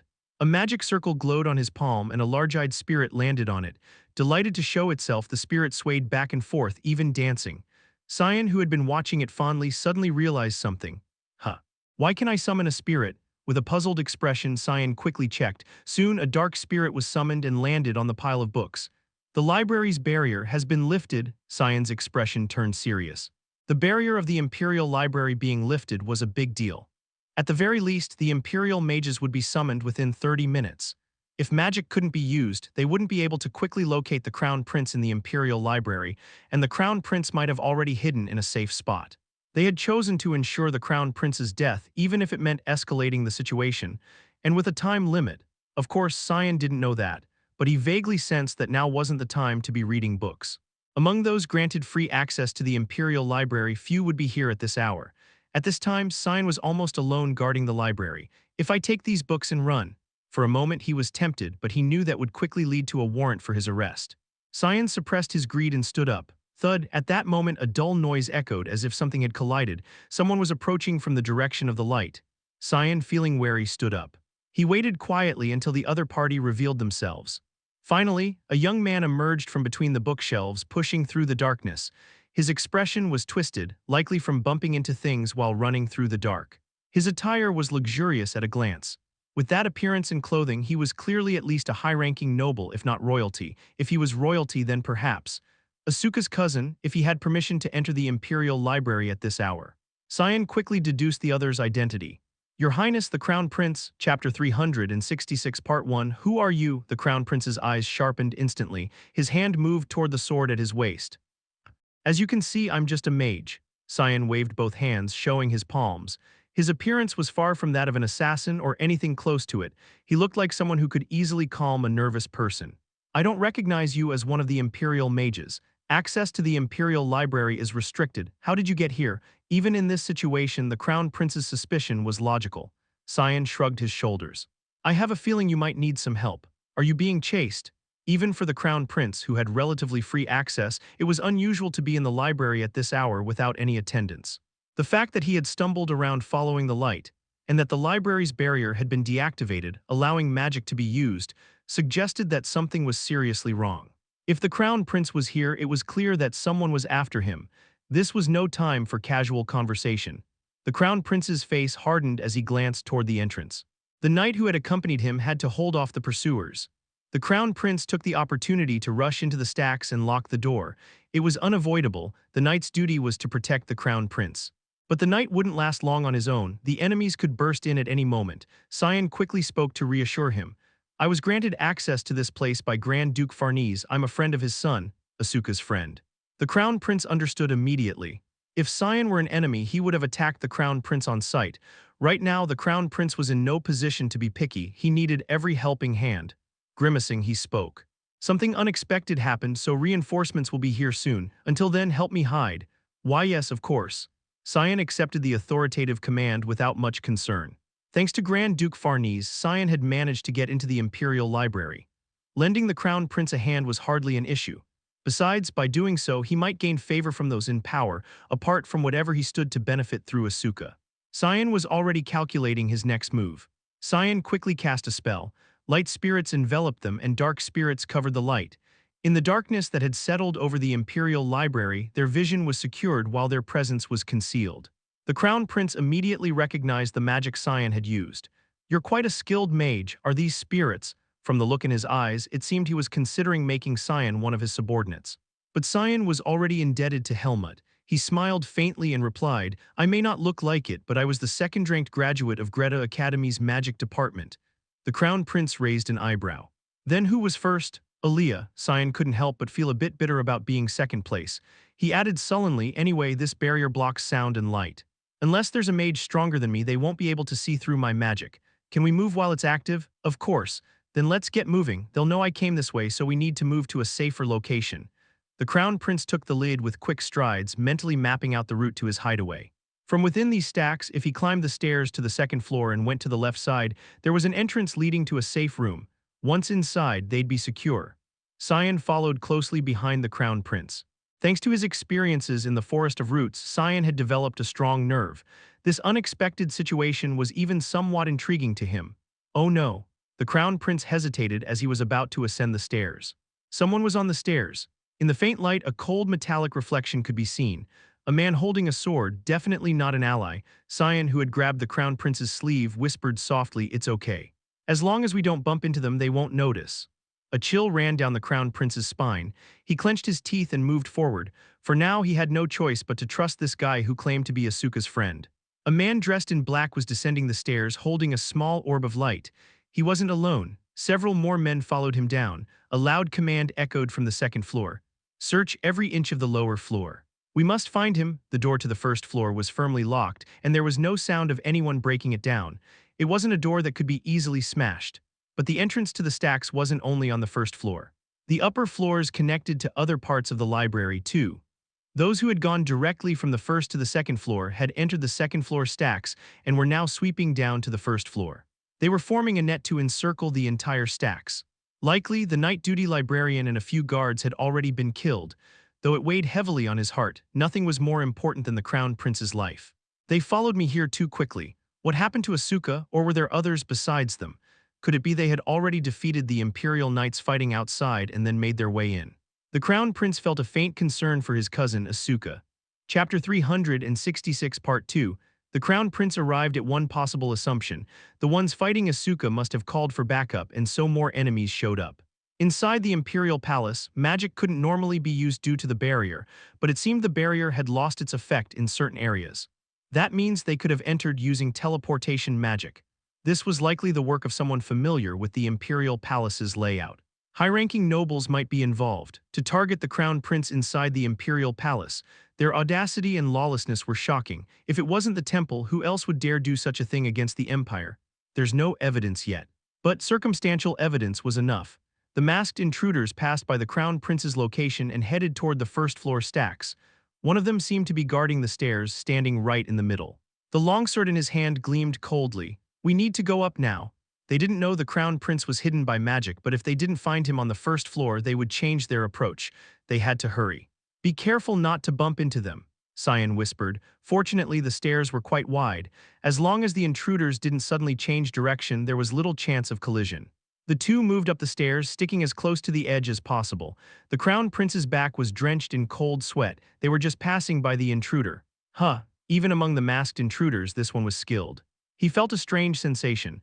The movement of the air was subtly unsettling. There was clearly nothing around, but "What's this?" Instinctively, he swung his sword swiftly through the air. Whoosh, the sword hit nothing. But in reality, the Crown Prince and Cyan were right there. "Whoa!" Cyan let out a yelp. The razor-sharp sword had narrowly passed between him and the Crown Prince. The barrier he had cast didn't block physical force. If they had been even slightly careless, they would have been cut. Fortunately, the sound didn't leak outside the barrier. Since the spirits maintained the barrier, Cyan's momentary panic didn't break the spell. "Maybe I'm being jumpy," the intruder muttered and looked down at the first floor again. The Crown Prince and Cyan, their hearts pounding, moved cautiously. They had overcome the crisis and finally reached the second floor. "Phew, we made it." Cyan wiped the sweat from his forehead. The Crown Prince shook his head. "It's too soon to relax. We don't know how large their forces are." From the Crown Prince's perspective, a mere second-place graduate from Greta Academy's magic department was somewhat less than reassuring. Still, Cyan was at least the best help he had at the moment. There's a hideaway in the second floor that only a royal can open. We'll go there. Am I allowed to come with you? Cyan's eyes filled with doubt. If he followed to such a place, he could be silenced to keep the secret. The best answer was to avoid getting involved in such matters in the first place, but it was too late now. The Crown Prince reassured him, "You're Asuka's friend, right? I won't treat someone who helped me like that. Just so we're clear, I'm from Rodril." Cyan knew all too well that one should never take the words of those in power at face value, and that's why he boldly revealed his identity. The Crown Prince, as if expecting such doubt, merely nodded. "I thought so. I had a feeling when you mentioned spirit magic." Relieved that the Crown Prince seemed familiar with the name Rodril, Cyan followed him without further protest. Strangely, there was no one on the second floor. Perhaps everyone had gone to the first floor, but it felt eerie. They soon reached the vicinity of the safe room. At the end of the corridor was a large portrait of a noblewoman. Behind it was the entrance to the safe room. Once inside, they would be safe. Just as the Crown Prince was about to approach, Cyan grabbed his shoulder. "Wait, something's off. Let's observe the situation for a moment." Without warning, Cyan tugged the Crown Prince aside. Moments later, someone sprinted through the corridor. When he reached the portrait, a masked figure emerged from the curtains nearby and asked, "Have you found the Crown Prince yet? We're still searching the first floor. The stacks are vast, so if he's hiding, it'll take time. We've taken measures to ensure the Imperial mages can't turn their attention here, but we don't have much time. We need to hurry. The Crown Prince will definitely come here sooner or later. Right, the safe room hasn't been activated yet. You search this area again." "Yes." After hearing the conversation, Cyan shook his head repeatedly. They know where the safe room is. This meant they had more than just a general knowledge of the Imperial Library's layout. They likely had the blueprints.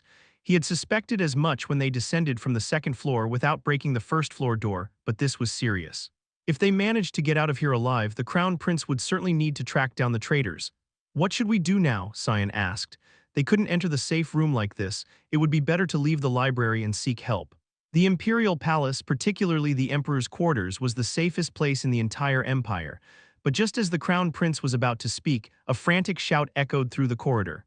"There's a mage on the first floor." It seems the Crown Prince has joined forces with him. Chapter 367, Part 1. The library was silent, save for the faint rustle of pages. A desk in one corner was piled high with scattered magic tomes, their pages left open as if someone had been reading them just moments ago. But the mage who had been there was nowhere to be seen. The moment they discovered this, a single hypothesis formed: a mage was here and he's aiding the Crown Prince. If he was permitted to enter the library, he must be a mage of considerable skill. He's undoubtedly hiding somewhere. Our magic tools can't detect him if he manages to slip out. It's better if he has. Outside, he won't be able to use magic anyway. The masked man who appeared to be the leader spoke with a chilling tone, his eyes glinting ominously. Cyan, who had been contemplating sneaking out with the Crown Prince, flinched at the words. If he couldn't use magic outside, protecting the Crown Prince, let alone himself, would be impossible. What kind of mess is this? I really got hit with some serious bad luck. We don't have much time, let's use this. The masked man pulled something from his robe. The moment Cyan saw what it was, his eyes widened in shock. He nudged the Crown Prince, who had been listening intently beside him. "Hurry, hide over there." As soon as they ducked into a corner of the second-floor stacks, a wave of holy energy surged through the library. Magic couldn't be used within the Imperial Palace. The palace's barrier was designed to restrict magic from the start. Its purpose was to prevent rogue mages, dark mages, or enemies wielding magical artifacts from threatening the Imperial family. The divine barrier had been established long ago, during the early days of the Deus Empire, when the Empire was still solidifying its foundation. Its core purpose was to protect the Emperor. Back then, no one had anticipated a scenario where the temple would become hostile to the Imperial family. Even though the barrier had been reinforced over the years, its suppression of holy power remained relatively weak. After all, the barrier wasn't designed to block holy power in the first place. What the masked man held in his hand was a sacred artifact. Cyan recognized it immediately. It was brimming with immense holy energy.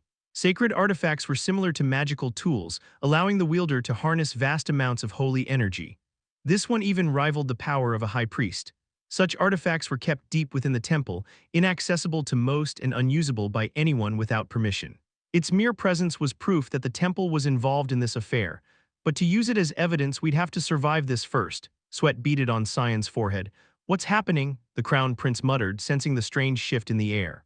Cyan quickly raised a finger to his lips, signaling for silence. It was all he could do to react in time. The holy energy flooding the library was disrupting his magic.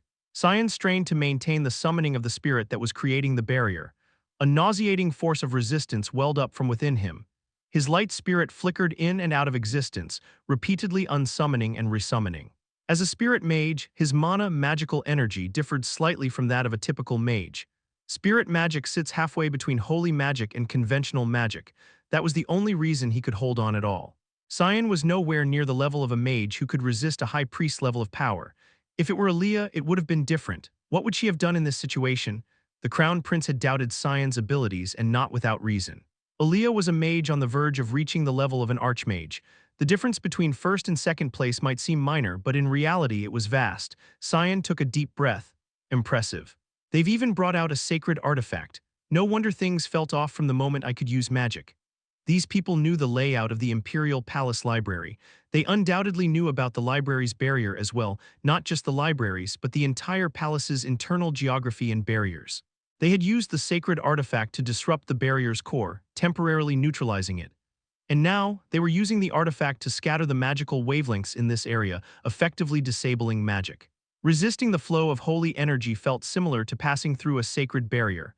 Though the resistance was much weaker than that of a sacred barrier, it was still overwhelming for Cyan, who had to maintain his magic. Your Highness, please carry me, we need to get further away. He didn't even have the strength to walk. It was clear that the closer they were to the sacred artifact, the harder it would be to endure. If they could maintain some distance from the artifact's wielder, they might be able to avoid detection and hold out. The Crown Prince, who had never carried anyone, especially another man, on his back, grimaced, but there was no choice. Quickly grasping the situation, he carefully hoisted Cyan onto his back. Cyan, enjoying the luxury of being carried by the Crown Prince, focused on maintaining his spirit summoning. Though the Crown Prince had spent most of his time seated at a desk handling paperwork since ascending to his position, he still had enough stamina to carry someone as light as Cyan for a short while. The Crown Prince moved slowly, heading deeper into the stacks toward a less visible spot, but their enemies were no fools. Chapter 367 Part 2, Search every corner, they're definitely hiding somewhere. If you sense anything unusual, strike even at the air. Earlier at the stairs, I felt something off. They must have come up to the second floor. Is that so? Then they found a hiding spot. Search the second floor. The masked man holding the sacred artifact stormed into the stacks. The holy energy he emitted was overwhelming. Sacred artifacts were vessels for holy energy. Since they were rarely used, they contained an immense amount of it. Each time he drew near, it felt like a tidal wave crashing against Cyan's entire body. Cyan gritted his teeth, enduring the nausea-inducing resistance. He couldn't help but recall Asuka clinging to Alaga's back all day. Now Cyan understood exactly how Asuka had felt. Aside from the danger to his life, the Crown Prince was also gripped by another fear. The fear that Cyan might vomit on his back. If I'm killed with vomit on me, that might be the worst way to go. He hadn't expected that a late-night visit to the library would lead to such a crisis. Then again, the Crown Prince frequently visited the library late at night. If they knew that, they must have been waiting for this very opportunity. Finally, the attackers got dangerously close to where the Crown Prince and Cyan were hiding. There's moisture here, sweat, that means they're close. It seemed they had noticed a few drops of sweat that had fallen from Cyan's forehead. They were annoyingly sharp. Cyan dismissed the light spirit and boosted the dark spirit. Since the attackers were bringing light with them, visibility wasn't an issue. Hiding was more important than having a clear view anyway. Cyan and the Crown Prince pressed themselves close to a second-floor window. Cyan whispered a question. The window, is it barred? No, it's reinforced with magic, but it can be opened for ventilation. With the library's barrier neutralized, the window was now just an ordinary window. At that moment, both the Crown Prince and Cyan had the same thought. They were on the second floor. Unless they were terribly unlucky, jumping from that height wasn't usually fatal. If they landed properly, they might avoid serious injury. You can't use magic outside. If we're discovered, we'll have to try something. The Crown Prince gave a short nod. If they were discovered, which meant if they could slip away unseen, they wouldn't need to jump. Ironically, they prayed they wouldn't be found, even though they were fleeing assassins sent by the temple, yet their enemies were terrifyingly thorough. It was as if they were desperate to locate the Crown Prince, eyes blazing with urgency. They were anxious too. This was the Imperial Palace. No matter how late it was, the Imperial mages and knights could arrive at any moment. Check the windows. The area near the window was a passage where people could walk by. Anyone moving around there might bump into someone. Seeing a masked man approach, sword in hand, the Crown Prince clenched his teeth. If he swung it, he could pierce the crown prince's body in an instant. That would be the end of their mission. The masked man, now just a few steps away, tilted his head as if sensing something. The temperature here. At this time of night, the area near the window should be cool. But both Cyan and the crown prince were tense, their body temperatures elevated. The warmth had heated the air around them. That was something even the dark spirit couldn't conceal. The masked man swung his sword through the air. The blade came dangerously close. The crown prince hastily stepped back. Cyan bumped into the wall, letting out a small groan. Ow, they're here. The masked man had detected the disturbance in the barrier. He swung his sword again. Whoosh. The blade narrowly grazed the crown prince's collar. He definitely felt something being cut. Hearing his subordinates shout, the masked man wielding the sacred artifact turned and raced toward the window. The dense wave of holy energy was rapidly approaching. This time it wasn't a gradual wave. It was like a boulder crashing down from a cliff. Gah! Cyan finally coughed up blood. The dark spirit vanished unsummoned. In that instant, Cyan and the crown prince were completely exposed. You were hiding like rats. The masked man raised his sword. His eyes gleamed with triumph as he locked onto his target. The crown prince, pale-faced, gripped his own sword. He had never regretted neglecting his swordsmanship training more than he did now. Their only option was to break the window and jump. The excited masked man shouted, "O noble scion of the empire who has betrayed the god, may you repent of your misguided choice in Lumen's embrace." As they lunged toward the crown prince, a sudden shadow descended, blocking their view. It was as if a giant bat with spread wings had swooped down. A loud crash echoed, smash, shards of glass scattered, scratching their cheeks. But the crown prince barely registered the pain. A man had landed on the second floor after breaking through the window. He stood between the masked man and the crown prince, casually straightening his posture as he rose. His blue hair swayed lightly in the breeze. From within it, a pair of intense, glowing eyes shone. With a smirk, he declared fiercely, "The ones outside are all dead. Now it's your turn." Chapter 368, Part 1, Crash Bang. A violent noise, as if something was being smashed to pieces, echoed through the air. And indeed, something was being smashed. It was the sight of a person smashing another person. The crown prince got to witness Asuka's skills exactly as he had wished. To the point of being utterly sick of it, Asuka kicked the bloodied, masked men rolling on the ground with a series of sharp, brutal stomps. He smirked, the corner of his mouth twisted upward. "Filthy bastards. You think you can pull some sneaky tricks just because you outnumber me? Where do you think you're sneaking into? If you're going to attack, at least do it together so you'd have a fighting chance." It was hard to tell who the real villain was in this scene. Cyan frowned as he used spirits to bind the fallen masked men, ensuring they couldn't move or commit suicide. He had quickly grasped what needed to be done here. Whether it was because his anger hadn't subsided or because he was exhilarated from fighting after so long, Asuka only stopped after nearly all the masked men had lost consciousness. Wiping his sweat, he belatedly noticed the two figures staring at him, frozen in place. "Cyan, you okay?" Cyan flinched involuntarily. Asuka, drenched in blood, looked like a demon straight out of hell, a grim reaper from the battlefield. Cyan had never once felt afraid of Asuka before, but now he couldn't help but feel a chill run down his spine. I'm fine." The crown prince spoke up, clearly displeased. "It seems you have no concern for my safety." "Well, your highness, you're always a target, so you're probably used to it, but Cyan isn't." His blunt remark made the crown prince's face twitch. The crown prince pressed his temples and replied, "The heir of Rodril has risked his life to aid me. He will be justly rewarded. Don't be stingy, make sure to take care of me too." The crown prince snorted, "You're a knight. It's your duty to protect your lord. Do you expect a reward for doing what's expected?" "What are you talking about? I nearly got myself killed fighting for you." Asuka frowned, clearly dissatisfied. Then, as if struck by a thought, he put on a meaningful expression. "Then how about this? Just take my side once, that's all I'm asking." "Take your side?" It was a vague request. Asuka nodded and pressed on in a demanding tone. "Yes, it's not like it'll cost you anything, so just take my side. It's not like you'd do it if it were a big deal anyway." "Fine, I'll do it." After all, it was thanks to his cousin's skills that they had survived this crisis. The crown prince agreed readily. It had been a night that left him pale with fear. He had experienced many new things. As the tension faded, a new emotion began to rise within him. The crown prince's eyes turned icy as he scanned the fallen masked men. He gritted his teeth. How could such lawless acts be committed within the imperial palace? The temple had already lost its justification. They were more evil and immoral than the scum of the underworld, resorting to any means necessary. They no longer had the right to stand above humanity in the name of the gods. The temple will pay for what happened today. When the temple had threatened the life of the current emperor in the past, he had not yet ascended to the throne. That was why he couldn't pass judgment on those who had sided with the other faction. They claimed it was all according to the will of their god, that they had simply supported another imperial prince. Admitting their mistake, they promised to cooperate with the emperor's reign. For a while it seemed as though they had bowed their heads and the emperor had forgotten what kind of people they were. While trying to weaken their power, he hadn't anticipated their counterattack. But now the temple had openly targeted the crown prince's life.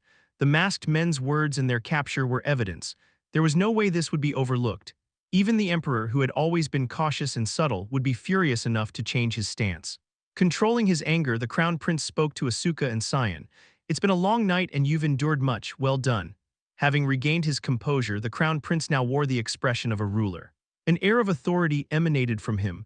Asuka and Cyan exchanged glances. What would happen next was now out of their hands. "Your Highness." Not long after, a loud shout came from outside. The situation was quickly brought under control. As soon as Asuka and the others had dealt with the enemies outside, a few Imperial knights had gone to summon help from the Imperial Palace. They had returned with reinforcements to the Imperial Library. The starry night sky had already begun to shift to a bluish hue. Asuka muttered as he looked out the window at the sea of lights. "Ah, it'll be dawn soon. No time to rest, huh?" And his premonition was spot on. Chapter 368 Part 2. Asuka and Cyan were thoroughly exhausted. The attempted assassination of the crown prince had thrown the entire imperial palace into chaos, and it was only natural that Asuka and Cyan, who were at the center of the incident, were required to give their statements. Especially Cyan, who had been in the perfect position to aid the crown prince, had to endure a lengthy investigation. I'm so tired, we were up all night." While Cyan was grumbling, Asuka was summoned by Grand Duke Farnese after giving his preliminary statement. He had no idea where he was being taken. When he arrived, his father was there. "I thought I was done with the statements." Asuka grumbled as he asked. He had been given a brief moment to wash up, so he was relatively presentable as he faced his father. His father's expression was as unreadable as ever. He spoke in a blunt tone. "I hear you went through quite an ordeal last night. Don't tell me you're worried about me. If that's the case, then just pull me out of this whole escort duty. Actually, aren't we nearly at 2 weeks? Just 2 more days and that's the full 2 weeks." Asuka fired off his words like a machine gun. Grand Duke Farnese, who had been silently observing him, spoke. "You seem to have adapted quite well to life as an imperial knight. It's pretty much the same as academy life or any other knight order." Silence hung between them for a moment. Asuka braced himself, expecting the Grand Duke to insist he officially join the Imperial Knights. But Asuka had no intention of doing so. He was already committed to helping Helmut. For now, that loyalty came first. However, what Grand Duke Farnese said next was unexpected. "You have demonstrated your qualifications quite impressively." It was the first time something resembling praise had come from the Grand Duke's mouth. Asuka quickly retorted. "What qualifications?" "The qualifications to inherit the Grand Duke title. You saved the Crown Prince and captured the enemies, achieving a great feat. It's something to be proud of. I intend to announce you as my successor." Asuka was stunned. For a moment he doubted his ears. As soon as the Grand Duke's words sank in, anger surged within him. All this time he'd been treated as if he didn't exist, and now that he'd proven useful, he decided, "Now you're worthy to be called my son." It sounded like, "Since you've accomplished something this impressive, I acknowledge you." Not bad. That was exactly how it felt to Asuka. Grand Duke Farnese calmly added, "The credit you've earned covers any minor shortcomings in your conduct. However, you must be mindful of your words and actions going forward. I worry you might still show discourtesy before His Majesty the Emperor." Asuka's face twisted in frustration as he shouted. "What do you mean, cover my shortcomings? I don't need that from you." "Then what do you need?" Grand Duke Farnese always had a way of giving answers that Asuka never wanted. Asuka gritted his teeth and answered, "What I want is to leave freely, without all this nonsense about being an imperial knight or a royal. I've already served as an imperial knight for 2 weeks as you asked, and I've earned my merit." Isn't that enough? And if Asuka insisted strongly enough, the Crown Prince would take his side. After all, Asuka was the Crown Prince's lifesaver. Just then, the door burst open. A woman rushed into the reception room where the two were sitting. "Asuka, you can't speak to your father like that." Mother." Asuka's eyes widened in surprise. It was his mother, whom he hadn't seen since arriving at the Imperial Palace. No doubt if he had met her, she would have cried and tried to persuade him, so Asuka had considered it fortunate that he hadn't seen her. He wasn't exactly a filial son, though he was weak when it came to his mother. "I've spoiled you too much, that's why you ignore your duties and only know how to whine like this." It was the first time Asuka had seen his mother so angry, raising her voice like this. He stammered in confusion. Whine. "Mother, if you really want that freedom so badly, then fine, but you'll have to pay back the cost of raising you before you leave." Asuka was momentarily speechless. This was completely unexpected, he asked after a pause. The cost of raising me, how much? 5 million marks, and that's a low estimate. The cost of your swordsmanship training since you were a child, your food, shelter, the guards, and the labor I put into raising you in luxury. Pay it all back before you leave, his mother declared boldly, placing her hands on her hips. Her eyes shone with intensity, making it clear she wasn't joking. Asuka was silent for a long time. Can I pay in installments? Asuka asked after some thought. Though he lived carelessly, he wasn't completely ignorant of the world. 5 million marks was an enormous sum, something even a rank -1 mercenary would have to work their bones off to repay. His mother shook her head. Then I'll add interest, 10% per year. 10%, Asuka was speechless. He wanted to protest, asking if she was running a loan shark operation against her own son. Grand Duke Farnese, who had been silently watching his wife's outburst, stepped in. Since I can't trust you to repay, you can't leave the Imperial Palace until you've paid off half the debt. You'll have to repay it with your salary as an Imperial Knight. Hearing his parents demand reimbursement, like they'd conspired to do so all along, left Asuka feeling like he'd just been clobbered on the back of the head. Chapter 369, Part 1. While Asuka was sinking under the burden of child support demands, Cyan received both a special reward of 500,000 marks and an offer to become an Imperial Mage. Of course, he refused. Unlike Asuka, however, he had received permission to leave the palace whenever he wished once the investigation concluded. I've successfully secured my safety within the Empire. Cyan nodded in satisfaction. Now, no matter what happened to that Asuka guy, he could leave at any time. As soon as the investigation ended and he gained his freedom, he informed Aaliyah and Helmut about everything that had transpired. With this, the Imperial family had completely severed ties with the temple. Even if they didn't directly confront them, the Emperor would surely think that the temple could no longer be left unchecked. And if there was a chance to weaken the temple or take a stand against it, the Empire would surely lend its support. Just like Bassar, they wouldn't stand idly by while being attacked. This was the Empire, after all. The Emperor's pride must have been shattered by this incident. How little must the temple have thought of them to attempt something like this? It took some time to resolve the attempted assassination of the Crown Prince. In truth, it wasn't fully resolved at all. Find every single person involved in this incident. As soon as he learned of the events that had transpired the previous night, the Emperor, filled with rage, issued the command. His order was clear. Uncover evidence of the temple's involvement and identify those who had cooperated with them. Under the command of the Imperial Knights and Imperial Mages, everything moved according to the Emperor's will. Because Cyan had prevented their suicide, the masked assailants were subjected to brutal torture and mental magic, forcing them to confess everything they knew. They were merely the tail, and reaching the head of the operation was no simple task. The Imperial Mages tracked down and captured the fleeing higher-ups, interrogating them to reach the masterminds. In the end, it turned out that several high-ranking nobles, known to be devout followers of the temple, were involved. Surprisingly, among those nobles was someone who had shown ambiguous but crucial support for the Emperor before he ascended the throne. It seemed the temple had considered multiple possibilities. These nobles were part of a devout group called the Prayer Assembly, which only nobles could join. This assembly, aimed at expanding the temple's influence within the empire, placed outstanding commoners in leadership roles and established subordinate organizations to control them. It was only natural that they had frequent contact with the temple. They considered it an honor to be chosen as special devotees of Lumen. To them, Lumen was their sovereign, and the high priests who conveyed Lumen's words were the leaders they should follow. Their ability to discover information about the Imperial Library and the palace barriers was because one of them had once served as the head of the Imperial Library. It had long been known that he had sided with the temple. A storm of blood was foretold. The nobles who had orchestrated the plot were imprisoned, awaiting execution, and depending on the severity of their involvement, their families were either stripped of their titles, executed, or exiled. Yet despite this, they all uniformly denied the temple's involvement. Strictly speaking, the temple had neither ordered nor intervened in the plot. There was no evidence of that. When the members of the prayer assembly heard rumors of the temple's impending closure, they were outraged, and the temple added fuel to the fire.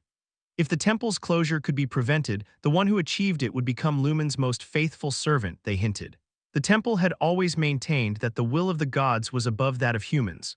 Why there was only one way to prevent the temple's closure, which was imminent, was something even the instigators couldn't explain. The temple, as always, was a group that skillfully dropped hints. The Emperor formally sent an envoy to the temple demanding an explanation, and without waiting for their response, he ordered the immediate closure of several other temples under review. 3 temples near Reynosa were shut down in an instant. This caused an uproar among the devotees inside and outside the empire. Chaos erupted within and outside the empire. Naturally, the relationship between Renosa and the imperial family, which had subtly sided with the temple, became strained. After all, the crown prince had nearly been assassinated in the heart of the imperial palace. Even though Renosa shared the imperial bloodline, it would be strange to let such an incident pass as if nothing had happened. This incident would undoubtedly weaken Michael's position. He had unofficially visited the crown prince, which also meant that it wasn't at the behest of the Grand Duke of Renosa. Cyan didn't leave for Baden immediately, but instead periodically reported to Helmut and Aaliyah about the events unfolding in the Empire. This was because they wanted it and also because he couldn't abandon Asuka for a particular reason. Well, everything is progressing smoothly, except for Asuka, that is. Everyone is turning against the temple, and the stronger the forces opposing the temple become, the more advantageous it is for us. Chapter 369, Part 2. Asuka couldn't leave the Empire unless he repaid 5 million marks, or at least half of it.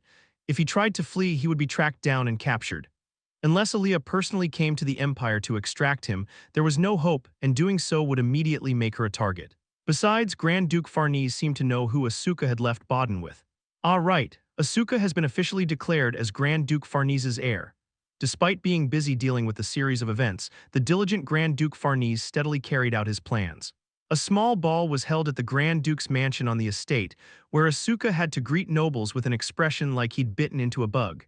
His mother held his arm firmly, so he couldn't even escape. It was only natural that the imperial knights who had spent time with him were shocked to learn his true identity. No wonder he was so arrogant. So he wasn't just a noble but a royal. They finally understood, treating Asuka as an arrogant young royal. It was unfair from Asuka's perspective, as he had always behaved that way, even before he knew about his royal status. Grand Duke Farnese won't give up on Asuka, and it seems Asuka has no choice in the matter. He can't coldly defy his parents' wishes, it seems. Aaliyah coldly assessed. Strictly speaking, Asuka could have defied Grand Duke Farnese's wishes, but he couldn't abandon his mother. That was the reason. What would Charlotte think if she heard this news? Are you in contact with her? We're in Baden and she's in Baden too. Well, she seemed surprised. Would her opinion have any influence? What if Charlotte told Asuka she'd marry him if he became Grand Duke Farnese's heir? She could say that first, then when things become unavoidable, say she'll reconsider. What could Asuka do then? Sure, I hope it works out, but given Asuka's past behavior, he can't really complain if she turns him down afterward, can he? Cyan whispered like a corrupted soul. His words hardly sounded like those of a friend. In fact, that would be the least troublesome solution for Asuka. I have no intention of making Charlotte do such a thing, and she wouldn't agree to it anyway. A firm voice chimed in. It was Helmut who had remained silent until now. He spoke again. I want to talk to Asuka. Cyan hadn't seen much of Asuka lately. Grand Duke Farnese had deliberately kept him busy to prevent him from having any other thoughts. Cyan shrugged. It might only be possible late at night. Any time that's possible will do. That night, Asuka and Helmut had a conversation without either Cyan or Aaliyah intervening. It wasn't long, but it was a meaningful conversation. At the end of it, Asuka asked, "Is it really okay for me to do this?" Helmut silently nodded without a word. Asuka stared intently at his face, reflected through the magic. "Then I'll do it. Don't regret it, okay? All right." Helmut's expression remained unchanged, as if there wasn't a hint of regret. After the conversation ended, Asuka spent the entire night lost in thought. And in the morning, Asuka went straight to Grand Duke Farnese. His face was strangely somber. Asuka blurted out bluntly, "I'll live as a royal for the time being." Grand Duke Farnese's reaction was calm. "Isn't that a given? You still have 4.96 million marks left." "No, that's not what I meant. You told me I had a duty to fulfill, and you also said that while I was serving in the Imperial Knights, I should see whether what I'd imagined really matched what I experienced there. So I'm planning to fulfill that duty for a while and see what more I can experience. I still don't really know. Honestly, life in the Imperial Knights wasn't so bad for me. It reminded me of the swordsmanship department at Greta, and I actually took to academy life pretty well." "I see." Grand Duke Farnese narrowed his eyes. His sharp gaze seemed to analyze whether there was some ulterior motive. Asuka complained, I don't really want to do escort missions, though. His Highness the Crown Prince has taken a liking to you. He seems to appreciate your skills, or perhaps he just likes you. If the future highest authority in the Empire showed favor, one should be pleased, but for Asuka it was an oddly uncomfortable fact. But I have a request. I plan to bring it up with His Highness as well, but I'd like you to hear me out first, Father." More than the Crown Prince, Grand Duke Farnese held the decision-making power within the Empire. If he said no, then no matter who Asuka asked, it wouldn't happen. Grand Duke Farnese understood this reality more than anyone. "Speak."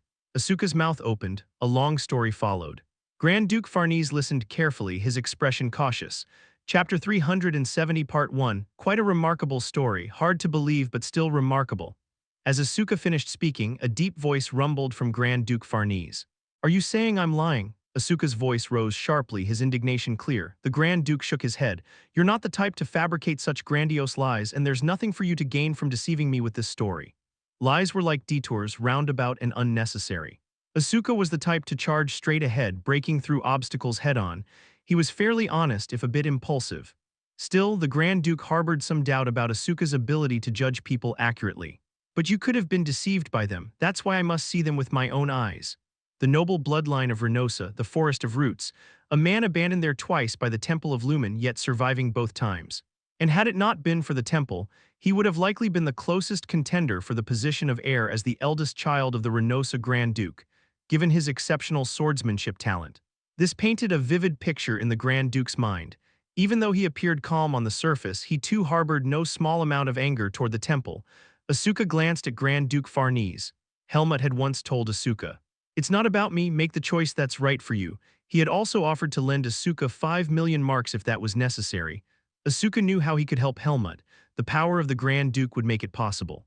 But Helmut told him, "Make the choice for yourself, not for me." Those words stirred something in Asuka's skeptical heart. Well, that's what friends are for, I guess. Asuka was a selfish person. Leaving behind just a single letter to his mother before heading to the Forest of Roots. He did it because he wanted to, not out of some deep consideration for Helmut or righteous indignation against injustice. He simply followed where his heart led him, and now once again his heart moved him. Of course, Asuka wasn't without calculation. I'll try being the heir for a while. If it doesn't work out, I can always run away later. It'll be easier to escape once father feels reassured. Asuka declared firmly, "He's my friend." His eyes said clearly, "If you summon him to harm him or report him to Renosa, I won't stand idly by." The Grand Duke asked, "Isn't your connection just from the academy, and the time you've spent with Helmut is barely a year?" "It's not about the time, I owe Helmut a great deal. He's given me so much." The relationship between Asuka and Helmut hadn't started off particularly well, but when Asuka found himself in a crisis, Helmut had extended a helping hand without conditions. Debts weren't always measured in lives saved. New emotions, a new life, Asuka had felt and gained so much anew. These were moments that couldn't be traded for anything else. Since Helmut appeared, Asuka's monotonous academy life had transformed. No, it wasn't just his academy life. Something fundamental in his existence had shifted, like a river violently changing its course. It had become a part of him. No one can excise a piece of themselves. No one. If Grand Duke Farnese threatened Helmut, Asuka would willingly take up his sword. He was the mad dog of Greta Academy's swordsmanship department, and Helmut had been the first to hold his leash. A dog doesn't betray its master. Grand Duke Farnese saw the resolve in Asuka's eyes. He was an adept negotiator and a competent statesman. He knew precisely how he needed to respond. "I understand what you're saying. Even if I don't grant your request, I promise not to harm Helmut in any way, nor will I inform Renosa about him." For now, relations with Renosa would remain strained until the conflict between the Empire and the Temple was resolved, or until Renosa severed its ties with the Temple. Though Renosa leaned toward the Temple, that allegiance belonged to the Grand Duchess and Michael. The Grand Duke of Renosa had never once supported the Temple on behalf of Renosa, not even after the Temple had healed his injuries. "All right, I trust your promise," Asuka nodded. If things went well, this would allow him to bring immense help to Helmut. That was the greatest gift he could give as a friend. At that moment, Helmut and Aaliyah were facing Dean Liam Weiss at Greta Academy.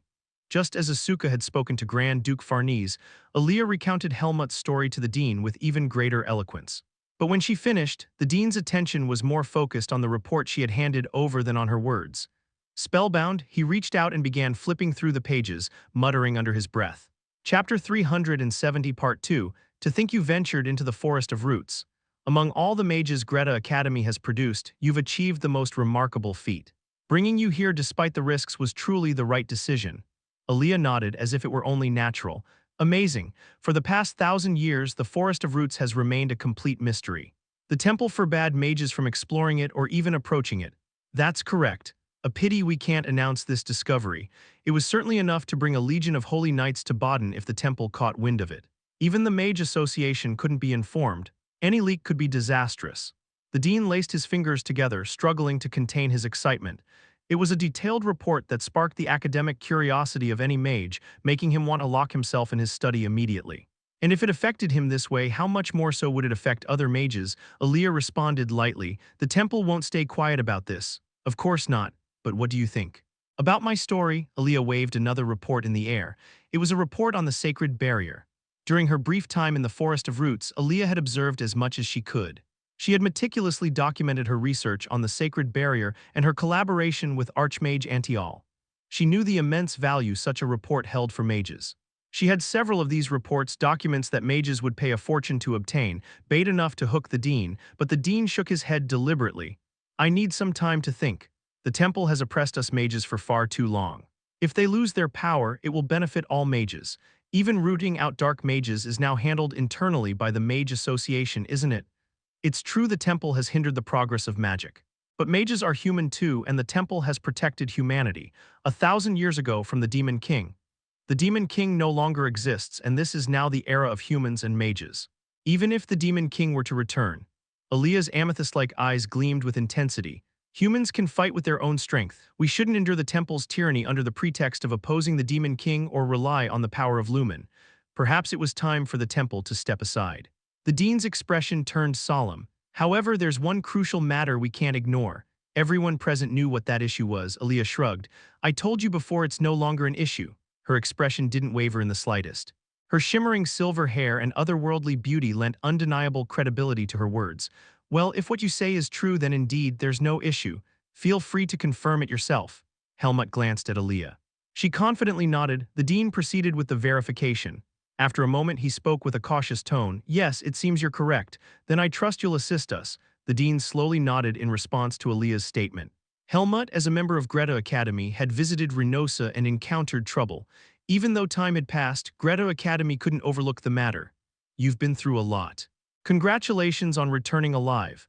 To the dean's encouragement, Helmut gave a brief reply. Thanks. The dean of Greta Academy was an accomplished mage with significant influence in the Mage Association. Securing his cooperation was essential, which was why they had come to Baden. A faint smile crossed Aaliyah's lips. Dean, all you need to do is quietly support our side when the time comes. He wouldn't need to make any blatant gestures of support. Acting impartial while subtly backing them would be more effective. With this, both Basser and Baden stood on Helmut's side, and the Empire. When Helmut and Aaliyah returned from their meeting with the dean, they received a message from Cyan just in time. I have good news and potentially bad news. Which do you want to hear first? Helmut tilted his head. That's vague. Start with the good news. The good news is that Asuka seems to have decided to become the successor of Grand Duke Farnese. Honestly, being born into royalty should make one grateful, don't you think? It was the kind of remark Cyan, born into the Rodril lineage and contentedly living as a spirit mage, would make. Aaliyah asked, okay, and the potentially bad news. As you know, the temple caused quite a stir with the Empire. The Empire might end up helping Helmut, however. Cyan paused briefly before blurting out, Grand Duke Farnese, Asuka's father, wants to meet you personally and judge you for himself. It was a risky proposition, but Helmut didn't hesitate. He had faced greater dangers before. All right, let's go to the Empire. The Empire, huh? There's no better ally against the temple than them. You have to go. Aaliyah's eyes sparkled with excitement. Helmut understood why. She had listened to Cyan boast about the Imperial Palace Library countless times without showing it, but she had been envious. Now, with an excuse to visit the Empire, she was probably thrilled at the thought of accessing the Imperial Library. And so they decided on an unplanned trip to the Empire. This was the final stage. How the conversation would unfold there remained to be seen. The very next day, Helmut and Aaliyah departed Baden for the Empire's capital. Chapter 371, Part 1. The Temple of Lumen had been making what appeared to be sincere efforts in response to the incident that occurred within the Empire. From the beginning, their relationship with the Emperor had always been strained, and they were determined not to let it deteriorate further. After a brief silence, they dispatched a high priest to offer an explanation. However, this so-called explanation was nothing more than an excuse, and the dispatched high priest repeatedly insisted on one fact alone, just as they had done before. The Temple of Lumen is not involved in this matter. This was merely the deviant behavior of some of our followers. But when it came to light that the temple had granted privileges and positions within its ranks to the nobles of the Prayer Association, the high priest's excuses grew increasingly feeble. The evidence of their support was undeniable, and mere words could no longer absolve them of responsibility. The temple didn't even protest the closure of several temples adjacent to Renosa. The emperor, openly enraged, demanded an astronomical sum in reparations from the temple, a figure so outrageous it seemed absurd. He declared that if they refused, he would announce the matter to the entire empire and order all nobles to sever ties with the temple. The temple relied on donations for its operations and wealth, most of which came from the nobility. If the emperor banned all nobles from visiting the temples within the empire would quickly fall into financial ruin. The emperor's stance was firm, and this time he had a legitimate reason. This was, after all, an issue involving the imperial bloodline and a threat to the crown prince, an act that could even be considered interference in internal affairs. It was the organization known as the Prayer Association, nurtured by the temple within the empire, that had orchestrated these events. The high priest, burdened with demands too significant to decide on his own, had no choice but to return to the temple. He made no attempt to save the noble members of the Prayer Association. Even though they had been informed of the truth, those who were abandoned did not confess that the temple had orchestrated this scheme. Through some form of clever indoctrination, they truly believed they had devised and executed this plan for the sake of Lumen. Even in prison, they remained convinced they were enduring suffering for Lumen. Regardless of what happened between the temple and the empire, these individuals would soon face execution. 3 days after leaving Baden, Helmut and Alia arrived at Grand Duke Farnese's mansion in the imperial capital. By then, the high priest had already returned to the temple in a panic. Alaga expressed his disappointment with a grumble. "What? I wanted to see what this high priest is all about. Maybe he'd be able to sense my true nature." Alaga was essentially a massive living mass of demonic energy. No matter how powerful Archmage Hike's magic might be, a high priest would likely sense his true nature instinctively. "Then what would you have done if he had noticed?" Helmut asked. "What do you mean, what? Unlike your weak self, I could finish off someone like that, holy power or not, in one blow." "Truly reassuring," Helmut replied half-heartedly. Alaga immediately puffed up his chest. "Yes, I know, I am quite reliable." With his tail held high, Alaga strutted about like a haughty white cat. Cyan, who had given a concise explanation in Asuka's stead regarding the recent crisis in the Empire, shrugged his shoulders. "Honestly, zealots are hopeless. I'm curious about how the temple brainwashed them." "But where's Asuka?" Helmut asked. They had contacted Cyan and entered Grand Duke Farnese's mansion, but Asuka was nowhere to be seen. Cyan greeted them in the reception hall as if he were the master of the house and began explaining the political situation within the empire. "Well," Cyan scratched his cheek looking vague, "you know how Asuka is. A bit rough around the edges. He said he's busy with some kind of lessons or something." At that moment, loud thudding footsteps echoed through the hall. Everyone in the reception room immediately knew who it was. Bang. The door slammed open and shut with a thunderous noise. "This is so annoying." Asuka, his hair ruffled back, glanced at the people in the room. "Helmut, Alia, welcome, this is my home." His tone carried a hint of self-deprecation when he said home. Alia scrutinized him from head to toe and gave him a suspicious look. Me what? You've become quite refined." Alia stated plainly, though it sounded like a compliment. Of course, Asuka interpreted it differently. "What? Are you mocking me?" Scowling, Asuka looked down at his attire. Instead of the ceremonial uniform of the Royal Knights, he wore an extravagant purple outfit, truly the garb of royalty. It had jeweled buttons and golden chains draped from the shoulders. It was the kind of attire one might wear to a grand ball. One might have expected Asuka to appear awkward in such clothing, yet his natural roughness seemed softened by the elegant uniform. He looked more like a slightly edgy young royal than a rugged swordsman. Chapter 371 Part 2. Cyan, who was also seeing Asuka's outfit for the first time today, let out an exclamation. "Wow, you really do look like a different person. Clothes do make the man. I guess you're looking pretty impressive." Asuka wore a strange expression. It was the first time Cyan had complimented his appearance. "They're making me wear this so I can get used to it."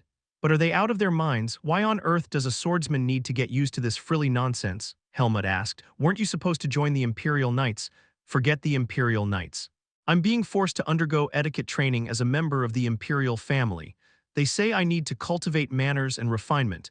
You know what I did today? I started learning ballroom dancing. It's driving me crazy, man." Asuka scratched his head furiously, messing up his neatly trimmed short hair. Cyan teased him. "You mean that waltzing thing at balls? Have you danced with any noblewomen yet?" "Some stern old lady." "An elderly woman, but since it's physical I'll get used to it soon enough. Still, I can't help but feel skeptical about why I have to do this." Asuka was quick to learn, as always. Though Helmut and Alia didn't show it, they were quite surprised by his transformation. Cyan, having witnessed the process bit by bit, wasn't as shocked, but for Helmut and Alia, who hadn't seen him recently, the change was striking. "It's like watching a sparrow transform into a grell." Alaga offered an apt comparison. Helmut followed up. "You're surprisingly obedient about this." Asuka muttered bluntly, 4.92 million marks. It was clear he was following orders because of the debt he owed. In truth, ever since deciding to stay here for a while, he had been complying with whatever Grand Duke Farnese instructed, even suppressing his usual temperament. My father says I need to prepare for something, but I don't know what.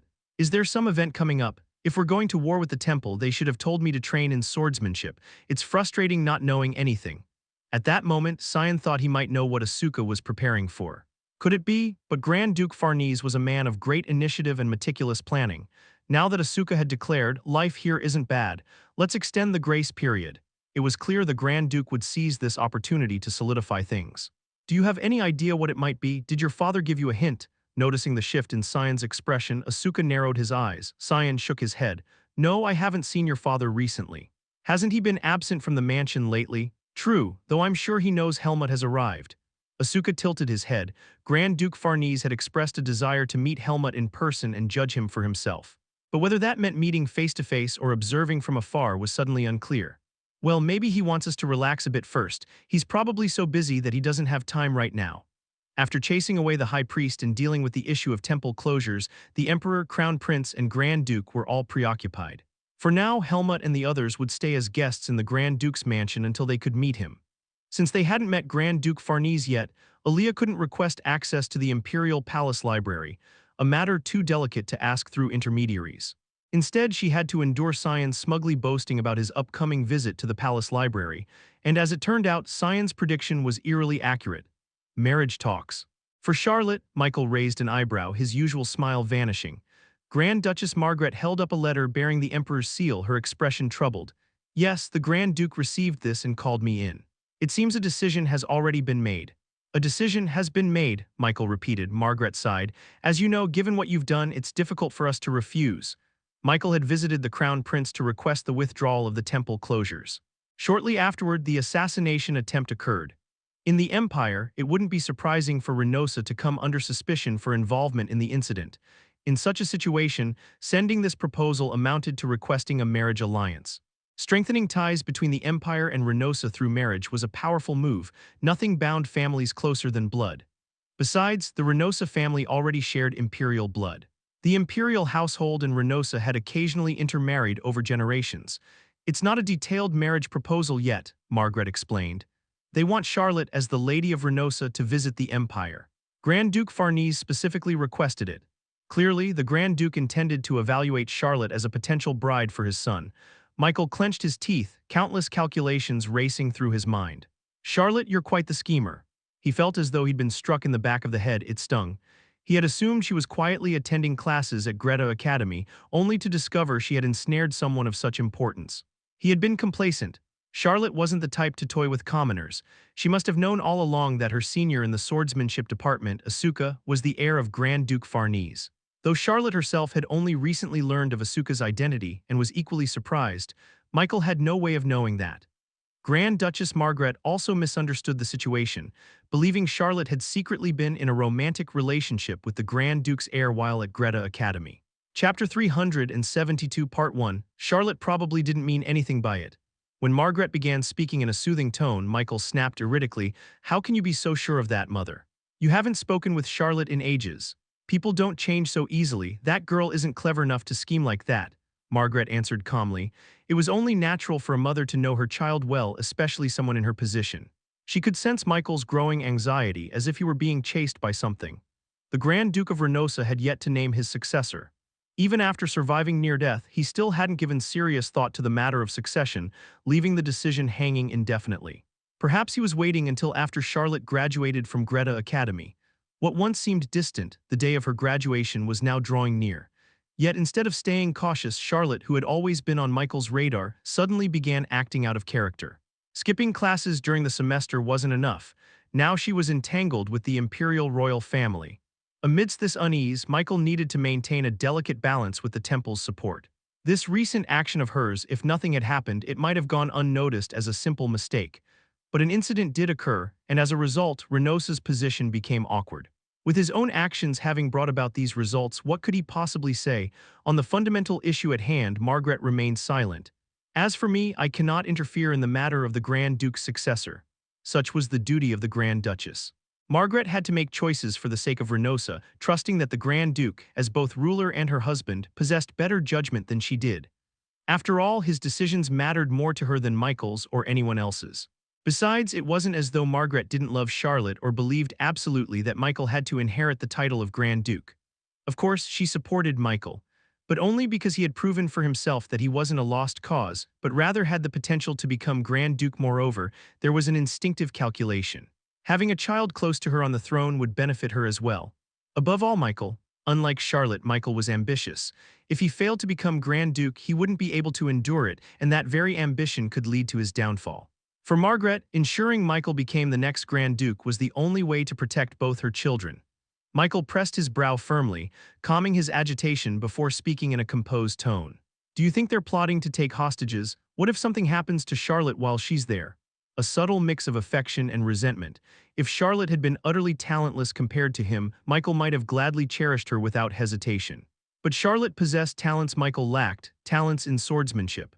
Not only that, she was the top student in Greta Academy's swordsmanship department and had a close relationship with the Black Wing Knights commander. Michael couldn't ignore the achievements Charlotte would bring to Renosa upon her graduation. Those were accomplishments Michael could never hope to achieve. Renosa is also of imperial bloodline.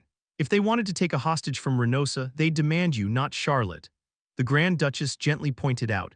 There was no way the Empire wasn't aware of the dynamics between Michael and Charlotte. Even if Michael had made a mistake, they wouldn't use his rival as leverage. They'd never take her as a hostage. Michael stared at his mother with piercing blue eyes. She was his strongest ally, yet sometimes she moved in ways he couldn't control. The Grand Duchess of Renosa was no puppet after all. Throwing tantrums like a child wouldn't solve anything. By the time Michael's expression softened into its usual angelic guise, he gave his mother a slight smile. I understand. Though I'm worried if His Grace has decided there's nothing I can do about it, I'm tired. Yes, go rest, Tack. The sound of the door closing echoed through the room, leaving silence behind.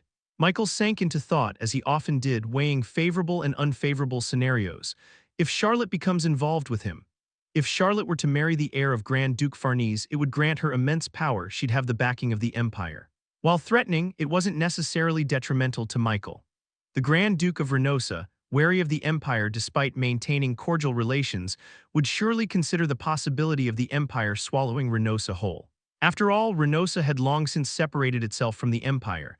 Though still of imperial lineage, Renosa had secured its independence long ago. The current Grand Duke wouldn't want that status threatened. But if we consider the matter of succession, it's true that the Empire is a more advantageous force than the Temple, though if Charlotte— Michael furrowed his brow. Chapter 372, Part 2. Michael couldn't be certain whether his understanding of Charlotte still held true. This recent incident had come as a shock, an entirely unexpected turn of events. Yet one thing remained constant: Charlotte's devotion to Renosa. She valued her duties and honor as the Grand Duke's daughter above all else. Even if she married the heir of Grand Duke Farnese, she wouldn't allow the Empire to swallow Renosa. In fact, she might reject the marriage proposal outright. After all, the Grand Duke of Renosa would never force a marriage against Charlotte's will, and it would be unjust for her to have to cover for Michael's mistakes. It could end with Charlotte becoming the Farnese Grand Duchess. If Michael won the succession battle, Charlotte's position in Renosa would become ambiguous. Marrying someone of equal standing and living comfortably might suit her best. Either way, her trip to the Empire was inevitable. Michael considered a less likely scenario. What if, by some chance, the Crown Prince takes an interest in Charlotte? Charlotte was beautiful. If the hidden son of Grand Duke Farnese had fallen for her, who's to say another unforeseen event wouldn't unfold? If Charlotte became Empress, it might simplify things. The moment that happened, the Grand Duke of Renosa would strip her of any authority over Renosa, ensuring she could never claim the title again. The Empire, Michael murmured absently. Until now, he had steadily fortified his position, overcoming countless obstacles. With Charlotte's graduation approaching and new winds blowing, Michael resolved to bend these winds to his advantage. If he couldn't overcome them, then he didn't deserve to become the Grand Duke of Renosa. It was nearing the end of the semester. By Charlotte's standards, her grades this term were a mess, though mess was relative as she still ranked among the top students. However, she hadn't taken the midterm exam. Though she'd taken a makeup test, only 80% of her written scores counted toward her final grade. For someone who had consistently ranked first, this felt inadequate.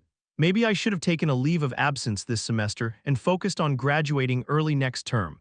But returning halfway through the semester had complicated things. Still, having saved Helmut, Charlotte couldn't abandon the academy. She had responsibilities to fulfill as a student of Greta Academy. This is my last semester. Once the next term ended, she'd graduate from Greta Academy. But whether she'd return after this vacation, even Charlotte didn't know. She held a letter bearing the seal of the Grand Duke of Renosa, delivered personally by a Black-Winged Knight dispatched from Renosa to Baden. His Grace's orders. As soon as the break began, she was to head straight to the Empire from Baden. There was nothing left to prepare here. On the way, she'd meet up with others from Renosa and journey onward to the Empire. This would be her official visit as the Grand Duke's daughter. She might even run into other Academy students, which would inevitably spread rumors about her identity like wildfire. Though only one semester remained, this was something Charlotte wished to avoid, but it was unavoidable nonetheless. I must comply. It was the Grand Duke's command after all, yet the reason behind the Empire's request troubled her. Is it because of Senior Asuka? When Aaliyah briefly visited Baden and revealed Asuka's true identity, Charlotte had been shocked. Still, she'd suspected he wasn't of ordinary birth. No commoner would work so hard to hide their lineage even from friends. Still, a marriage proposal. Charlotte gazed at the letter with conflicted eyes. She knew Asuka had feelings for her. He wasn't one to hide his emotions, and it was obvious to anyone that he was interested in her. Even the dullest observer couldn't miss it. Charlotte, being a noble herself, could just as easily choose to conceal her true feelings as she could to reveal them. Her expression shifted momentarily, revealing something indiscernible before settling back into calm composure. We'll all meet again there. The memories of risking their lives together in the Forest of Roots lingered vividly in Charlotte's mind. She missed them: Helmut, Aaliyah, Asuka, and Cyan. They were all in the Empire's capital now. During his stay in Baden, Helmut hadn't contacted her, knowing she was under Renosa's watchful eye. Aaliyah had appeared in disguise, exchanging only a brief conversation before leaving. I need to prepare. She tucked the letter neatly into her chest. She'd already informed the knight that she would obey the Grand Duke's orders. Though the prospect of an official visit to the Empire weighed heavily on her, she couldn't deny the excitement of an impending reunion. As Charlotte entered her room to pack, a faint flutter of anticipation stirred in her heart. Chapter 373 Part 1. While Charlotte's trip to the Empire was being decided, Helmut, Aaliyah, and Cyan spent some time at Grand Duke Farnese's mansion, each going about their own routines. Cyan wandered in and out of a section of the Imperial Palace Library. Aaliyah immersed herself in her magical research as usual, and Helmut practiced swordsmanship just like he always did. Alaga, meanwhile, roamed freely outside the mansion every day, basking in the affection of the capital's people who were more cat-friendly. The Deus Empire's capital was one of the largest and most dazzling cities in the world, a place that easily captured Alaga's interest. In short, everyone's day resembled the routine they had grown accustomed to at the Academy days. Except for Asuka, the very heir to Grand Duke Farnese, who was forced into an unwanted daily routine of lessons. Every day, as he changed into his brightly colored outfits, Alaga watched him with curious amusement. Humans' clothing is such a useless yet fascinating thing, to create such vibrant, varied facades. Truly remarkable. Alaga couldn't help but lecture smugly. If you had fur as beautiful as mine, there'd be no need for all this artifice. It's only hairless barbarians who require artificial shells. I don't even know why I have to wear these things. It's such a bizarre custom. Asuka muttered under his breath with a scowl on his face. Oh dear, you exude such presence that anything you wear looks splendid, truly a delight to behold. You should really get used to it by now, came a voice nearby. Mother. All eyes turned toward Asuka's mother, a woman exuding grace and refinement despite her commoner origins. She carried herself with an elegance that sharply contrasted with the rougher demeanor of her son. One couldn't help but wonder, when compared to the dignified Grand Duke Farnese and Grand Duchess, where on earth had a hot-headed fellow like Asuka come from? Ah, you must be Asuka's friends. I hope you've been enjoying your stay here, she greeted warmly. In the middle of their conversation, Asuka's mother revealed that the Grand Duke himself had instructed her to ensure the guests were comfortable. Clearly, the family was aware of their presence. Asuka leaned close to whisper something in her ear. Mother, could we maybe give someone a smaller room? This comment was clearly aimed at Aaliyah. Despite being Helmut's girlfriend and a fellow survivor of the Forest of Roots, Asuka and Aaliyah didn't get along well, likely due to clashing personalities from the start. Her mother shot him a disapproving glance. How dare you treat our guests like that, HMPH. Apparently, Asuka had hoped to use his status as the host to exact some revenge on Aaliyah. However, his mother surprised everyone by showing favoritism toward Aaliyah instead. She seemed to recognize that her son had issues and believed anyone he disliked might actually be decent. Oh my, what a lovely young lady, top of your class in Greta Academy's magic department. That's impressive indeed, she exclaimed. Then she assigned Aaliyah the best quarters among the group. Though Asuka resented his mother's overt preference, there was little he could do about it. But her kindness wasn't entirely welcome on Aaliyah's part either. Throughout their stay, Asuka's mother kept trying to engage Aaliyah in conversation. "You simply must join us for tea sometime," she insisted, leaving Aaliyah no choice but to humor her. "After all, we must secure the Empire's cooperation." Aaliyah rationalized, knowing that currying favor with the Grand Duchess could benefit their mission. Besides, she understood that access to the Imperial Library, which she desperately needed, could only come through the Farnese family. Infiltrating it covertly so soon after the Crown Prince had been attacked would have been far too risky. The problem arose when Asuka's mother refused to let Aaliyah go easily. "Why don't you attend a ball while you're here? I'll even find you a dress that fits perfectly." "It's fine, thank you. Our social circles are quite glamorous. It could be a valuable experience. I don't know how to dance, nor do I see any reason to learn." "Oh, perfect. Then you can practice with Asuka, he's learning too, and since you're so clever, I'm sure you'll pick it up quickly. I don't mind skipping it. I thought the same when I was younger. But meeting my husband opened me up to many new opportunities." The Grand Duchess's eyes sparkled knowingly. She seemed to understand the situation better than most. If Helmut were to become the Duke of Renosa, Aaliyah would inevitably enter high society, and formal events like balls would become unavoidable responsibilities. Helmut should learn as well. Etiquette and dancing are essential skills. These are standards set by the Empire, and mastering them will serve you well in the future. Her words carried subtle implications. Perhaps the Farnese family tacitly supported Helmut becoming the Duke of Renosa. Still, nothing official had been decided yet. Very well then. Chapter 373 Part 2, it appeared that once inside the mansion there was no opting out. Before long, Cyan found himself dragged into the lessons alongside everyone else. Teaching Aaliyah meant involving the rest naturally, a clever strategy by the Grand Duchess. "Well, here you are, friend," Asuka greeted Cyan with a wry smile upon arriving at the lesson venue. He radiated a grim sentiment, as if he were delighted at the prospect of enduring suffering together. Thanks to the Grand Duchess, Cyan now wore a pristine green formal suit, though he grumbled incessantly.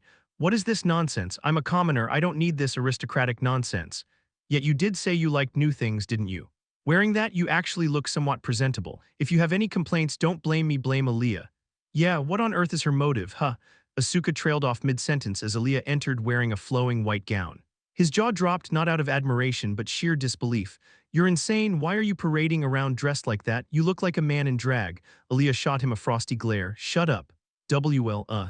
Actually, it does look good on you." Cyan offered the most normal reaction so far.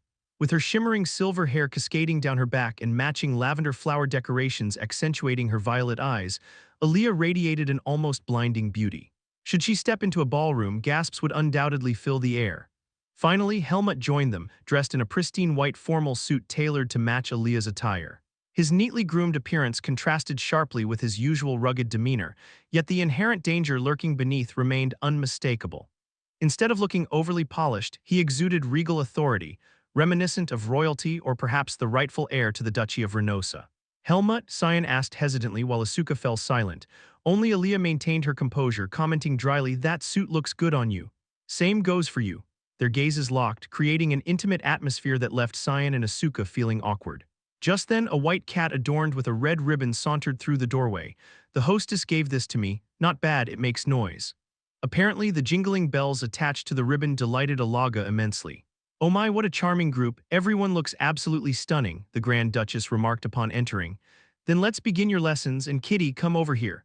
Before Alaga could protest, the Grand Duchess scooped him up, determined to trim his fur despite his protests.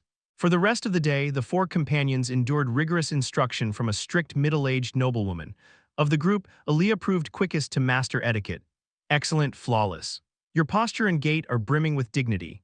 However, when it came to social dancing, Aaliyah struggled the most.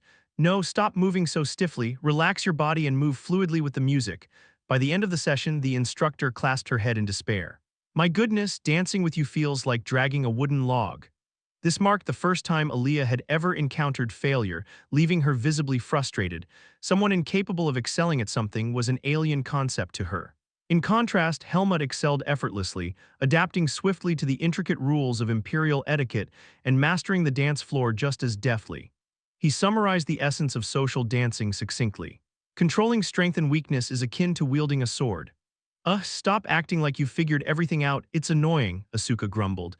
Having started earlier, he progressed steadily, while Cyan adapted surprisingly quickly.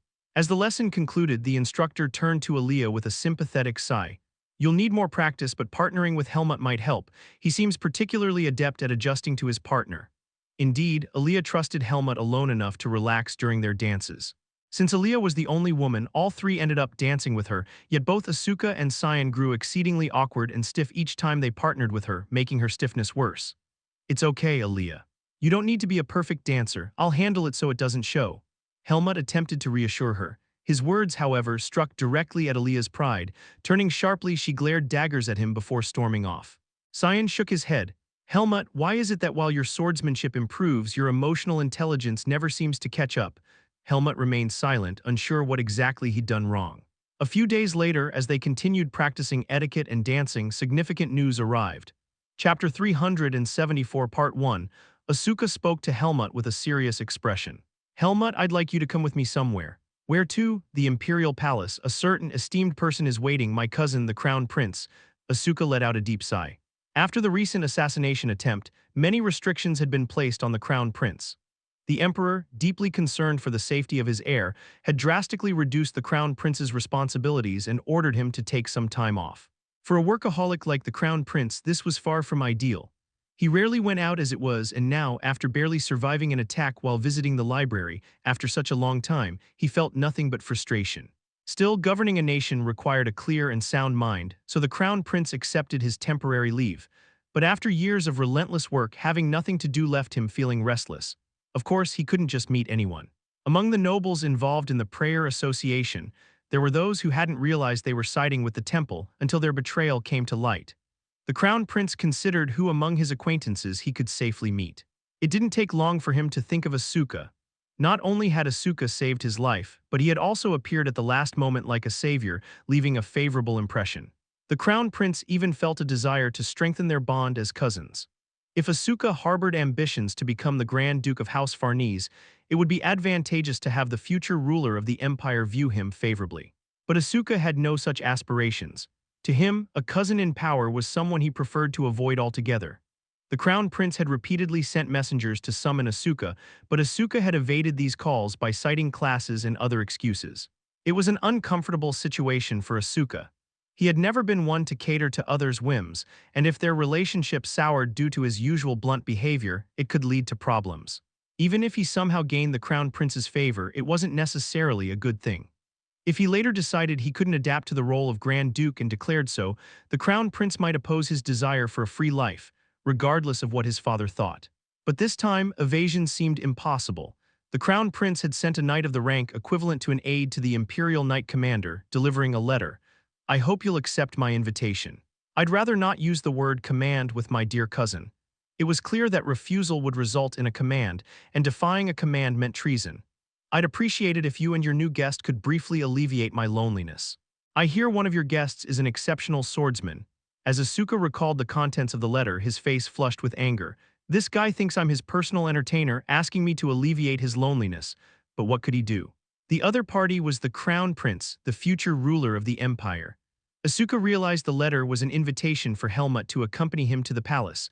After all, among the three of them, Helmut was the only swordsman. Would father know about this? Grand Duke Farnese was meticulous, and Helmut was officially a guest of the ducal household. This wasn't something the Crown Prince had unilaterally decided. Asuka shrugged. If you don't want to go, you don't have to. I'll handle it myself.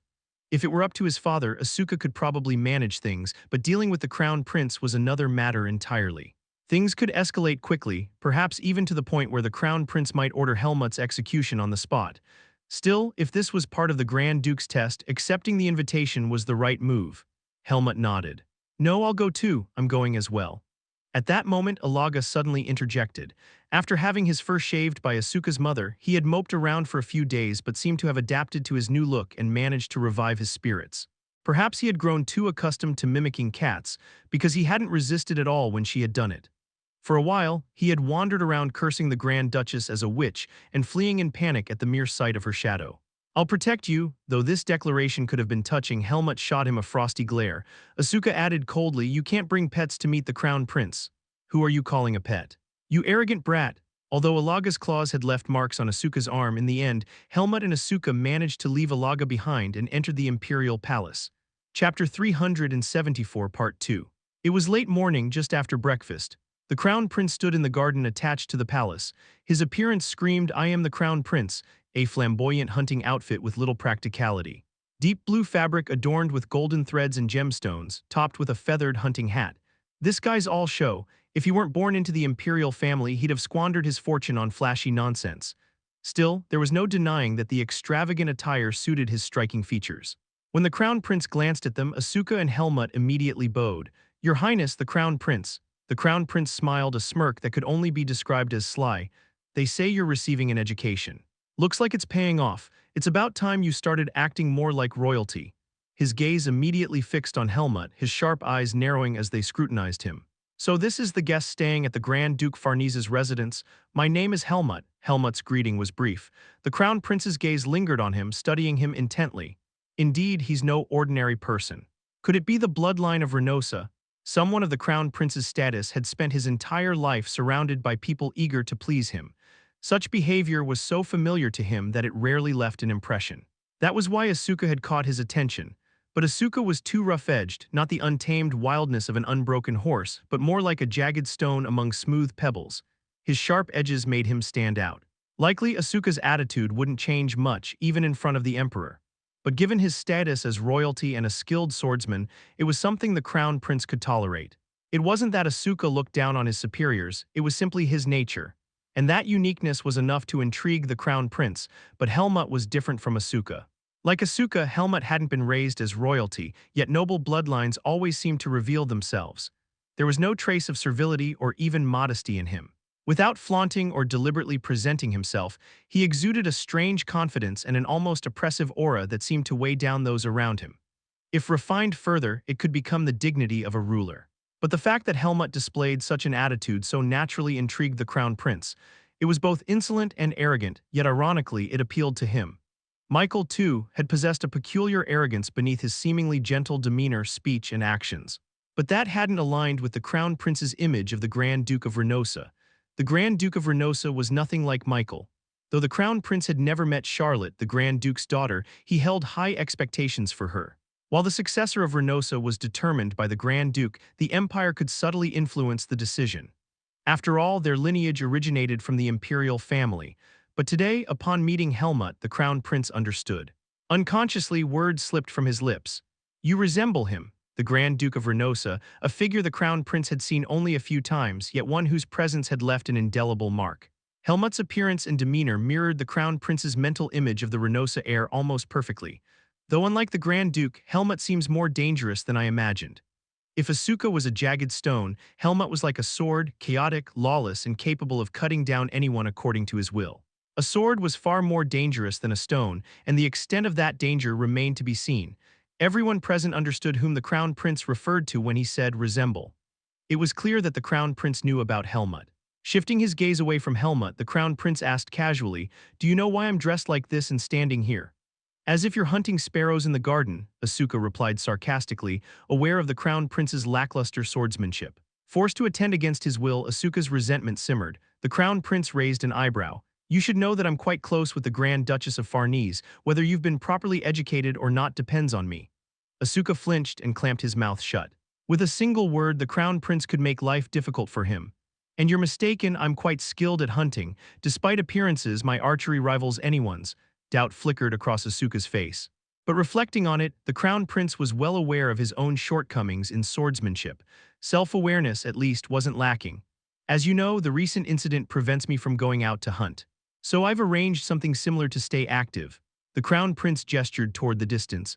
"I've set up targets over there. Why don't we have a little archery contest? There'll be a prize for the winner. There are only 3 of us." "Isn't the competition a bit too low?" Asuka asked, already assuming he'd win. The crown prince spoke in a subtle tone. 3, let me clarify, today's guests aren't limited to just you 2. Asuka frowned. "Who else is coming?" "Well, you might recognize them if your memory serves you well." Soon, Asuka and Helmut discovered exactly who else the crown prince had invited. Chapter 375, Part 1. They had arrived at the location where the targets were set up. Asuka's eyes narrowed slightly. Although his memory for people wasn't particularly outstanding, it varied depending on who the person was. Especially if it was someone he held a grudge against. The crown prince gestured subtly with his chin and asked, "Do you remember?" 2 noble boys, guided by maids, stood before them. Both had clean, handsome appearances and gave off the air of scholarly types, as if they carried the scent of paper.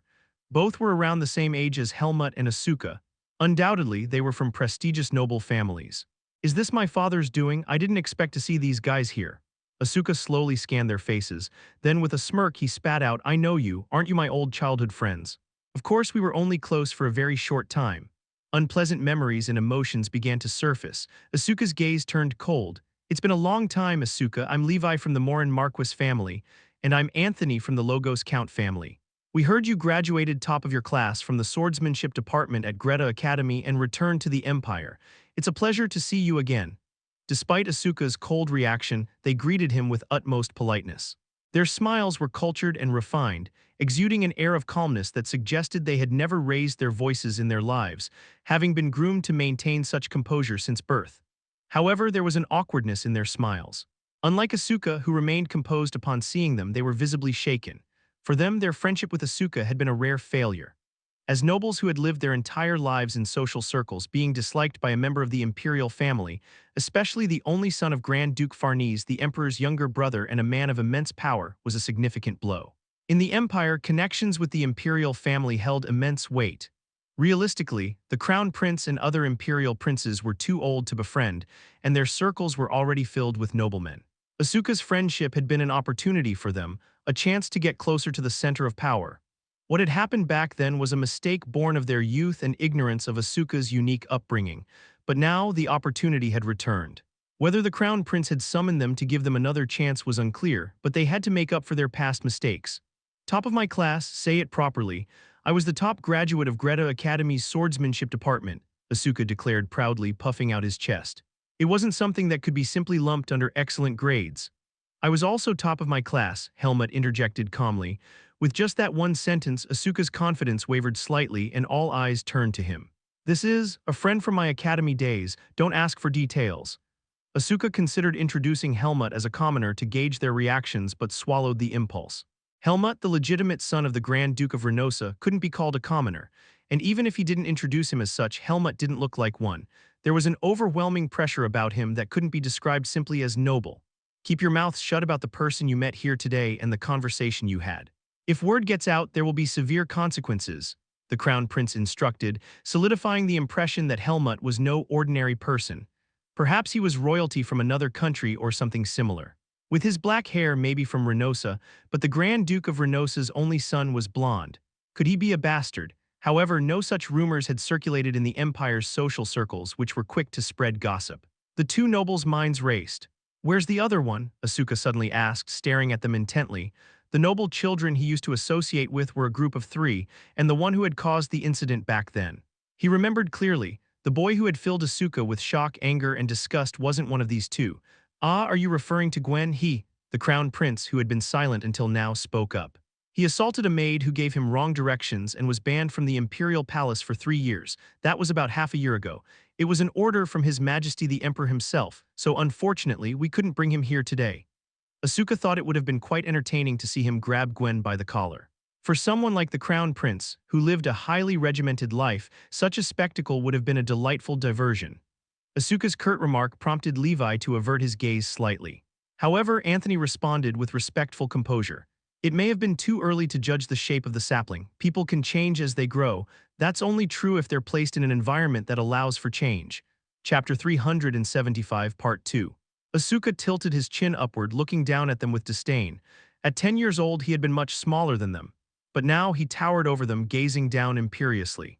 Moreover, Asuka wasn't just a member of the imperial family. He possessed formidable swordsmanship skills honed through relentless effort. His confidence stemmed from undeniable talent and hard-earned achievements. Anthony calmly replied, "It wasn't only Mr. Asuka who studied at the academy. We attended as well, learning and observing many things during our time there. These bastards probably bullied some commoner back then, didn't they?" Doubt flickered in Asuka's eyes as he recalled the past. Yet contrary to their earlier behavior, both men now seemed too mild-mannered to torment anyone. They reeked of bookishness, as if they had spent their academy days buried in studies. Levi took the lead in responding.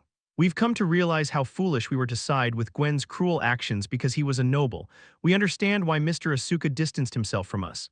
We now recognize that oppressing the weak is unjust and believe we should have intervened to stop Gwen." Asuka snorted derisively. Are you pretending to have changed your ways just because I'm here? If we spoke falsely, it would show. Thoughts inevitably manifest in actions. Why don't you test whether our mindset has truly changed? Anthony's bold reply hinted at their lingering sense of injustice. Back then, children were easily swayed by the loudest voice, and Gwen had been the most influential and domineering among them. Everyone had catered to his whims, leaving them little choice but to condone his actions. Add to that the thoughtless cruelty typical of children, and the incident unfolded naturally. Over time, as Gwen's personality grew increasingly malicious, their relationship with him had become strained. Is that so? Asuka regarded them with an ambiguous expression. In truth, it was nothing more than a childish episode from a distant past, one he could dismiss. Besides, he hadn't suffered any real harm. At worst, it provided him with an excuse to distance himself from court life, or perhaps it had been the tipping point. Back then, Asuka had clearly struggled to adapt to the life of royalty. Well, fine. I'll give you another chance, Asuka replied haughtily. Levi and Anthony exchanged relieved smiles, though their true feelings remained hidden. Asuka decided to let the matter rest. He had promised his father to adapt to this life, and he intended to keep that promise. Now then, are you ready to enjoy the game I've prepared? The tense atmosphere eased as the Crown Prince interjected casually. Asuka shrugged. I'm skeptical about the level of competition. You made quite the boast earlier, Your Highness, but adding 2 bookworms hardly makes this a contest. I anticipated you'd say that, so I prepared a few more participants. At the Crown Prince's signal, 4 Imperial Knights stepped forward. Asuka recognized them. They were the ones who had escorted him back to the Empire. You damn kidnappers, Asuka shouted, pointing accusingly at them. Weren't they the same elite knights sent by Grand Duke Farnese to forcibly bring him back to the Empire? While adapting to royal life was one thing, the decision itself had been forced upon him. Asuka hadn't forgotten those knights or those annoying Imperial mages. Had it been one-on-one combat, he wouldn't have lost. But they had overwhelmed him with sheer numbers. The Crown Prince asked, "Does this ignite your fighting spirit?" "Absolutely." Asuka nodded eagerly, his eyes blazing with determination. "I'm here too," a voice piped up belatedly. One of the knights sheepishly raised his hand. It was Ralph, one of the few commoners in the Imperial Knight Order. Asuka vaguely remembered him as someone below his rank, posing no real threat. "Well then, give it your best shot," the Crown Prince remarked offhandedly. "Ralph won last year's Imperial Palace archery tournament. Don't underestimate him." "Archery, so what?" Asuka scoffed. Arrows imbued with vis ignored wind resistance entirely. All he had to do was aim and shoot. What could possibly be difficult about that? However, his expression immediately soured when the Crown Prince added, "But the use of vis is prohibited. Since this takes place in the garden, we must avoid damaging the trees. Besides, it's only fair for everyone." The Crown Prince's smile gleamed like porcelain Asuka wanted to shatter. Someone so confident shouldn't end up in last place. The Crown Prince clicked his tongue and picked up a bow. His long fingers held it steadily as he knocked an arrow onto the string. Every movement was precise and fluid, exuding the aura of a master. He was the first to take his turn. Chapter 376, Part 1, F-whoosh, an arrow sliced through the air, piercing the center of the target with ease. The Crown Prince's first arrow, fired with careful precision, struck its mark and quivered slightly. It was a display of pure archery skill, devoid of any hint of vis. "As expected, Your Highness is a master archer." The praise didn't feel like flattery. A satisfied smile appeared on the Crown Prince's lips. For someone more akin to a civil official, this was the only martial skill he could showcase to the knights. And since this singular skill was exceptional enough to draw admiration, it was only natural for him to feel a sense of pride. Who's next? The Crown Prince had already hit the bullseye with his first shot. Naturally, the next person to step up would feel the pressure. "Surely this isn't the end, is it?" Asuka, suddenly uneasy, asked. "The rules state that each person takes turns firing 5 arrows. The result is determined by the average score." The Crown Prince pointed at the distant target with his finger. The target was marked with concentric circles, starting from a large outer ring and gradually shrinking toward the center.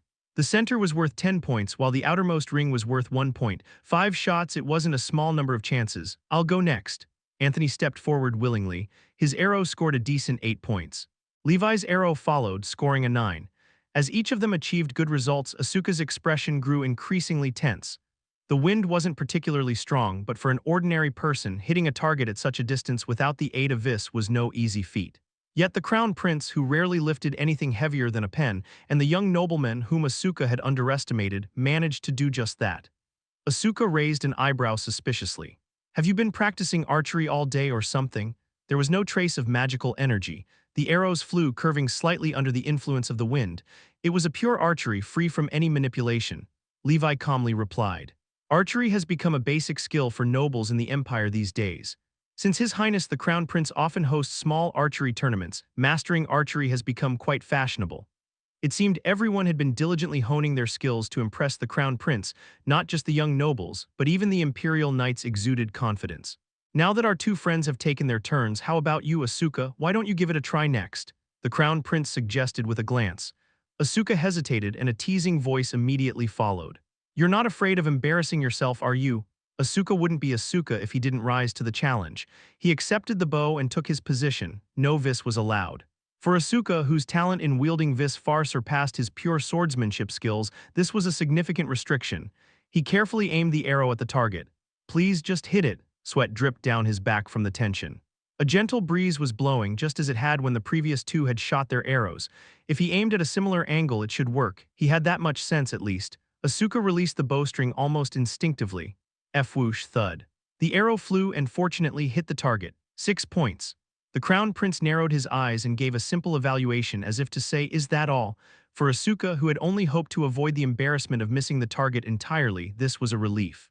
A 6 meant he was at least closer to the center. Asuka grumbled in response. It's my first time without using vis. This is decent, right? The remaining 4 attempts felt like a heavy obstacle, but he had at least cleared the first hurdle. Now it was the Knights and Helmut's turn. The Imperial Knights scored high consecutively. Ralph, like the Crown Prince, effortlessly scored a 10. Asuka was in last place. Please, Helmut. He didn't have the same obsession with being top of the class as Aaliyah, but it was only natural not to want to be last. Asuka stared intently at Helmut, silently willing his friend to fail. Since the Knights had gone first, Helmut's turn naturally came last. After watching the last Knight score a 7, Helmut silently accepted the bow. The air seemed to be sucked in as even the slightest movement from him drew everyone's attention.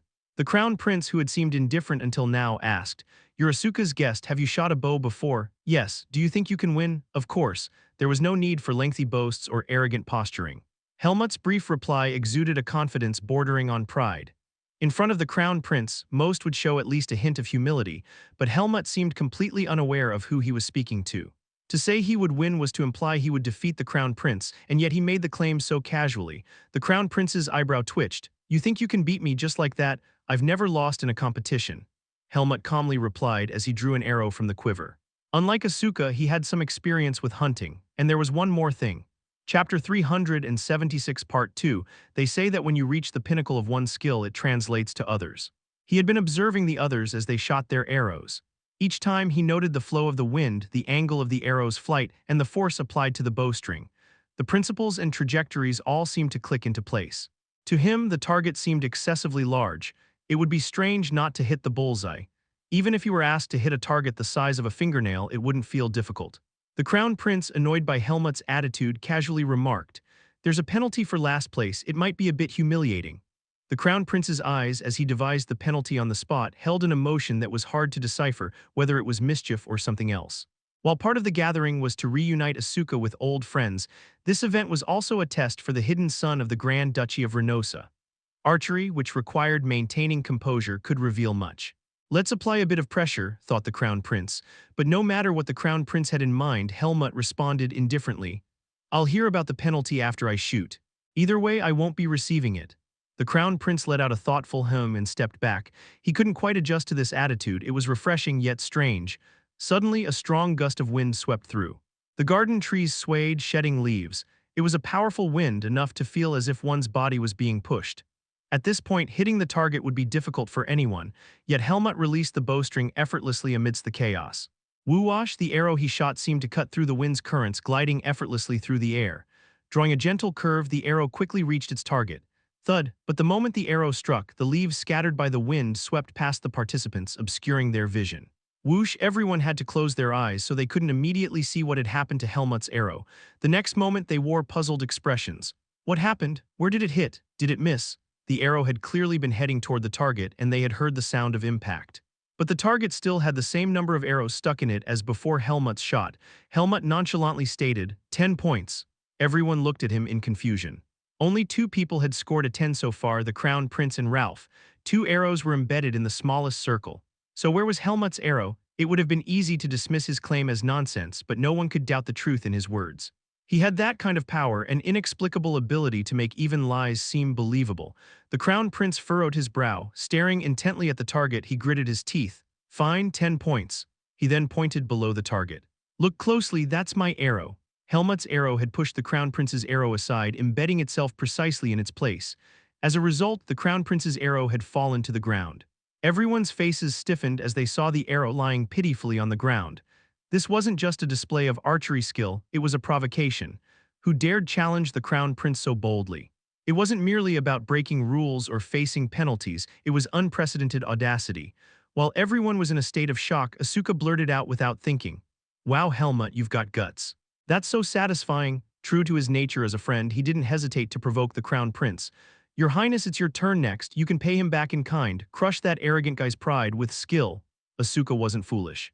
His words carried a warning, not to hold a grudge or seek petty revenge against Helmut.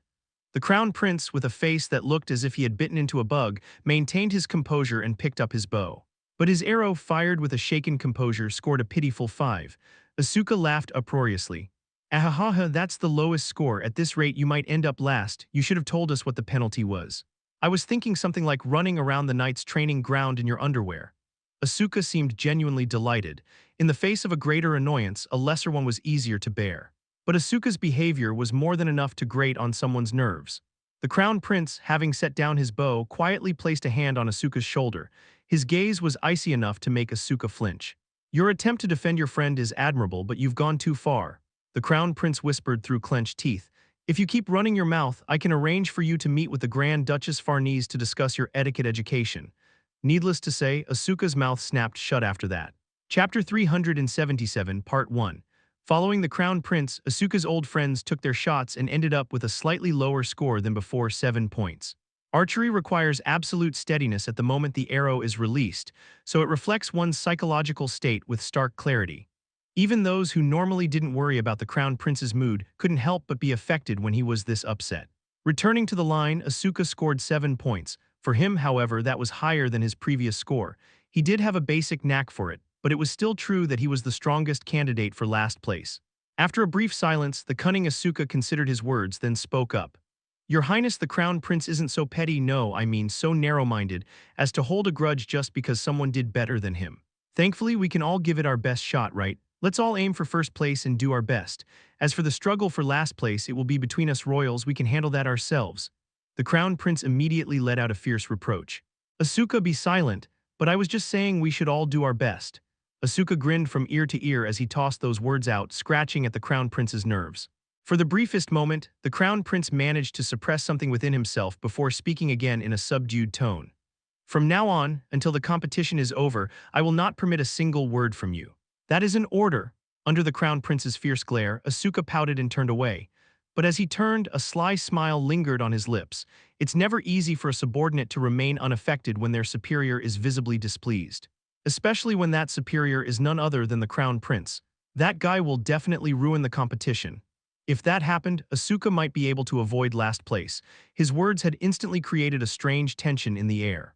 Currently, the most likely candidates for last place were the crown prince, who had made a mistake, and Asuka. While the crown prince might hope for Asuka to end up last, if the crown prince himself were to take the last spot due to his shaken composure, it would be something no one present, except Asuka and Helmut, would want. Asuka's words had successfully rattled the knights. The thought of the crown prince declaring his own punishment if he ended up last was for some reason terrifying. The royal knights were fiercely loyal. They hadn't intentionally performed poorly. It was just that their shaken focus was reflected in their shots. What's this 1 point, seriously? As scores of 1, 2, and 3 points, far lower than before, came in succession, the crown prince raised an eyebrow. He was a man who couldn't tolerate being deliberately let off the hook as it wounded his pride. "Are you doing this on purpose?" "And not at all, your highness. The wind's stronger than before and I lost my aim for a moment," one of the knights hastily explained. While it wasn't as strong as when Helmut had shot his arrow, there was indeed a fairly strong wind blowing around them. The crown prince spoke as if issuing a warning. "Focus properly. You were all doing well earlier, what's gotten into you?" "Yes, your highness." Asuka was about to open his mouth again but shut it under the crown prince's glare. A smirk played on his lips. The situation was very promising for Asuka. And as for the others, Helmut remained entirely unaffected by the series of events. Like a lake without a single ripple, his eyes were eerily calm. Helmut's second arrow once again sliced through the wind and effortlessly pierced the target. Thud.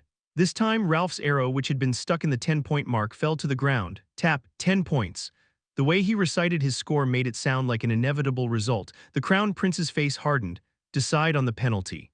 It doesn't seem fair to decide based on the opponent later. Helmut calmly spoke as he looked at him. Feeling an unusually strong emotional disturbance at his words, the Crown Prince had to consider the possibility that he might end up in last place. Soon, a single word escaped his lips as if he were chewing on it. 50 laps around the training grounds. In a situation where he might end up last, that level of penalty was acceptable. Helmut nodded. Soon, it was the Crown Prince's turn again. 8 points, not a bad score. By the time this small competition with few participants ended, the two royals had managed to avoid last place, thanks to the loyal Imperial Knights who fiercely competed for the bottom spot. Asuka, who had shown remarkable improvement in archery in just one day, was beaming, while the Crown Prince, despite achieving a result in the upper ranks, looked as if he had bitten into a bug. And Helmut, who had confidently hit the bullseye with all 5 arrows and taken first place, asked the Crown Prince, "You mentioned there was a prize, didn't you?" "Yes, a prize." The Crown Prince stared intently at Helmut. His gaze was almost piercing. The Crown Prince had summoned Helmut today to assess him, the hidden son of the Grand Duke of Renosa. In a short time, Helmut had made a profound impression on the Crown Prince. Of course, it was too short a time to make a definitive judgment. As the Crown Prince, he couldn't yet determine whether Helmut was a good or evil person. But if Helmut were evil, he wouldn't have been able to become friends with someone as simple and instinctive as Asuka. Chapter 377, Part 2. One thing was certain. Like Asuka, Helmut didn't pay attention to the Crown Prince's mood. Moreover, there were several striking characteristics about Helmut. No matter what happened, no matter the pressure, he remained eerily calm, as if none of it affected him in the slightest. They said he was an exceptional swordsman. Perhaps it was because he had weathered countless storms, but even among the many swordsmen present, Helmut stood out. He exuded a force like iron, sometimes like a rock, a heavy, serene, and vast lake-like power. Even his simplest movements drew attention. That power was evident in him. It wasn't a power that came from his achievements as a swordsman. It was something that originated from within him. Moreover, the unshakable self-confidence and unwavering will that emanated from him, his high concentration and calmness. These weren't just qualities of an excellent swordsman, they were the qualities of a ruler, and that was an exceedingly rare trait. The difference between someone who possessed the qualities of a ruler and someone who didn't was far greater than the difference between a noble and a commoner. The Crown Prince believed he possessed those qualities. The high loyalty of the Imperial Knights wasn't simply because he was the Crown Prince. The Crown Prince had captivated them and made them loyal to him. What Helmut possessed was even more powerful than the Crown Prince's, despite the Crown Prince being much older and more accustomed to a life of leadership. It was enough to momentarily make the Crown Prince feel threatened. The Crown Prince felt a chill run down his spine. If this man becomes the Grand Duke of Renosa, could that not become a threat to the Empire? Even if Helmut possessed qualities superior to Michael as the Grand Duke of Renosa, that wasn't the real issue. From the Empire's perspective, as long as an utterly incompetent ruler didn't ascend to the throne in Renosa, it was fine. Although relations had soured due to cooperation with the Temple, Michael was quite capable, especially since his frail body served as an excellent obstacle to his outstanding talents. Is it worth risking placing this man as the Grand Duke of Renosa to make the Temple pay for targeting me? The Crown Prince couldn't answer that question. Helmut didn't seem to harbor any ambition. His actions and words were straightforward, making it difficult to believe he was hiding anything, but people change according to their position. While it's said that as one reaches higher levels in magic or swordsmanship, human desires diminish. If someone who has reached such heights harbors ambition and gains the power to support it. If Helmut, as the Grand Duke of Renosa, pursued hegemony and set his sights on the Empire, the Crown Prince couldn't dismiss that risk as nothing. But the only judgment the Crown Prince could make at the moment was this: he seems qualified.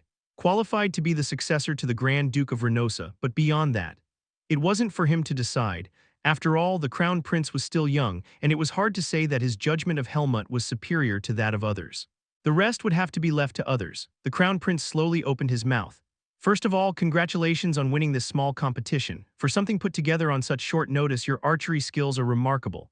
Asuka looked at the Crown Prince with a suspicious gaze, as if wondering why is he acting like this. Ignoring him, the Crown Prince continued. There must be someone in the Empire you wish to meet. The reason Helmut had come to the capital was because Asuka's father, Grand Duke Farnese, wanted to see him, and because he hoped to gain the support of the Deus Empire. Just like Basser, the Empire wants to make the Temple pay, and they want it intensely. That was a fact both Helmut and the Crown Prince agreed on. Now that even the Crown Prince who was to ascend the throne had nearly been killed by their schemes, it would be difficult for anyone, no matter how cold-hearted, to think clearly. And the Empire had long been working to root out the temple's influence. This was an opportunity for them too. Helmut had brought them a golden opportunity that might not exist in the future. If it was a mutually beneficial deal, there was no need to back down. The Empire's army wouldn't set foot on Reynosa's land to help Helmut. What Helmut needed was legitimacy, not military force. Above all, the Empire had more than enough military power. The Crown Prince's eyes gleamed sharply. "You'll soon meet the person you wanted to meet. That's the prize I'll give you." Helmut responded briefly after a moment. "I'll gratefully accept that prize." His voice remained calm. The next day, Helmut finally met with the Grand Duke in the Empire. A long conversation took place, similar to what had happened in Bassar but with some differences. And a few days later, Helmut set foot in the Imperial Palace for the first time, where he would meet a man. The man with the highest status in the Empire. The one who held all decision-making power over the Empire. The Emperor of the Deus Empire. How the conversation with him would conclude was entirely up to Helmut. One thing was certain: gaining the Emperor's support would be no easy task. A new path was opening. Just a few days later, the party of the Grand Duke's daughter of Reynosa, who had set out from Baden, officially visited the Empire. Chapter 378, Part 1. The wind rising in the Empire, welcome, Your Grace. As Charlotte stepped down from the carriage, she lifted her chin slightly and extended her gloved hand to grasp the knight's offered hand. Though she didn't need assistance as a skilled swordsman, the formalities were unavoidable. She was, after all, the Duchess of Reynosa. The moment her feet touched the ground, she withdrew her hand. The shoes she wore were uncomfortable, but such minor inconveniences were hardly obstacles. With a rhythmic click-clack of her heels, she began to walk. It wasn't so much elegant as it was decisive, each step filled with strength. Yet to any onlooker, she appeared every bit the beautifully adorned young noblewoman from head to toe. Her blistered hands were hidden beneath her gloves, and the sword that usually hung at her waist was nowhere to be seen. Instead, her body was wrapped in a soft, flowing dress. The Charlotte who had lived her life as a swordswoman at Greta Academy all but vanished in this moment. Though she felt strange without a weapon at her side, she recognized that this, too, was part of who she was. Before she was Charlotte of Greta Academy's swordsmanship department, she was the Grand Duchess of Reynosa. She never expected that sense of duty to come knocking quite like this, but it wasn't hard for her to accept. Since she had no dresses among her belongings at Greta Academy, she had been outfitted as soon as she joined the Reynosa delegation. "It's been a while, Your Grace." A few familiar faces stood waiting, including her personal maid. Yet in the next moment, Charlotte could not hide her surprise. "Greetings, Your Grace." Among the delegation from Reynosa was none other than the commander of the Black Wing Knights, Alonso, Charlotte's mentor. His gaze was as unwavering as ever. He bowed and spoke in a solemn tone. "It's a pleasure to see you again. I hope you've been well. How is it that the Knight Commander is here?" Ever since the Grand Duke of Reynosa nearly came to harm, security had been tighter than ever. Even if the Grand Duke was safe in the royal palace of Reynosa, the commander of the Black Wing Knights was always by his side.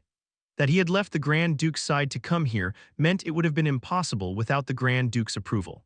"Since Your Highness was so rarely making an appearance, I decided I must come to you instead." "I see." Charlotte's face showed some unease. She was well aware that avoiding her mentor had been an unfilial act. Still, she simply did not wish to see anyone from Reynosa, a place that stirred painful memories for her. Even though years had passed, and even if the victim had made a miraculous recovery, there were some things she could never forgive.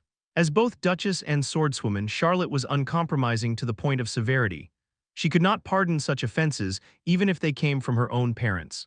Sensing her feelings, Alonso offered a small smile as if to put her at ease. "I understand the circumstances. I have no intention of blaming Your Highness, so please don't worry. Did you come all this way solely because of me?" "What about His Highness the Grand Duke?" A hint of worry crossed Charlotte's features. Alonso shook his head. "It's not appropriate for the commander of the Black Wing Knights to visit the Empire without reason. This was His Grace's wish." "His Grace's wish?" Charlotte's eyes went wide, and she instantly grasped the meaning behind those words. The Black Wing Knights of Reynosa held a reputation that surpassed even the Imperial Knights of the Empire. Not only was the Knight Commander an exceptional swordsman, he was also the strongest military asset in Reynosa, the Grand Duke's right-hand man. Having him accompany, this visit lent considerable weight to the delegation's presence. It showed that the Grand Duke held Charlotte in high regard, that she was a daughter close to the line of succession. It also suggested the possibility that this marriage might not come to pass. The Grand Duke of Reynosa had not yet decided on an heir. Because of Michael's past transgressions, Renosa had complied with the Empire's request for the time being, but the Grand Duke had declared this to be merely a somewhat special envoy from Renosa. Michael's mistakes did not need to become Charlotte's burden, yet if she fulfilled her duties as an envoy, the credit would be hers. His Highness the Grand Duke wishes that this affair not force any hardship upon your grace against your will. Thus he sent me here to assist you. I see. Without needing to think deeply, Charlotte, having lived her entire life as a duchess, quickly grasped the Grand Duke's intentions. Simply put, this meant the Grand Duke was not leaning in Michael's favor. From the Grand Duke's perspective, he had little reason to welcome the idea of his heir, potentially Charlotte, entering a marriage with an imperial royal, which could invite interference from the Empire. Nor could he be comfortable with Charlotte stepping entirely out of the line of succession. Regardless, her marrying into the imperial family might spark problems of its own, except in one case. Chapter 378, Part 2, The Wind Rising in the Empire. If Michael learns of this, he'll start seeing me as a threat again, she thought. But it didn't matter anymore. She had already completely turned her back on him. Shaking off those thoughts, Charlotte turned her focus forward. She was greeted by the head maid sent personally by the Emperor. Your quarters in the palace have been prepared. You must be tired from your long journey. Please rest. Unlike Michael, who had shown his face at the royal palace on numerous occasions, Charlotte had not been here since a single childhood visit. She suddenly felt a gaze from above but did not look back. Whoever was watching her arrival was surely no mere commoner. Eventually, she would meet them formally, and her intuition proved correct.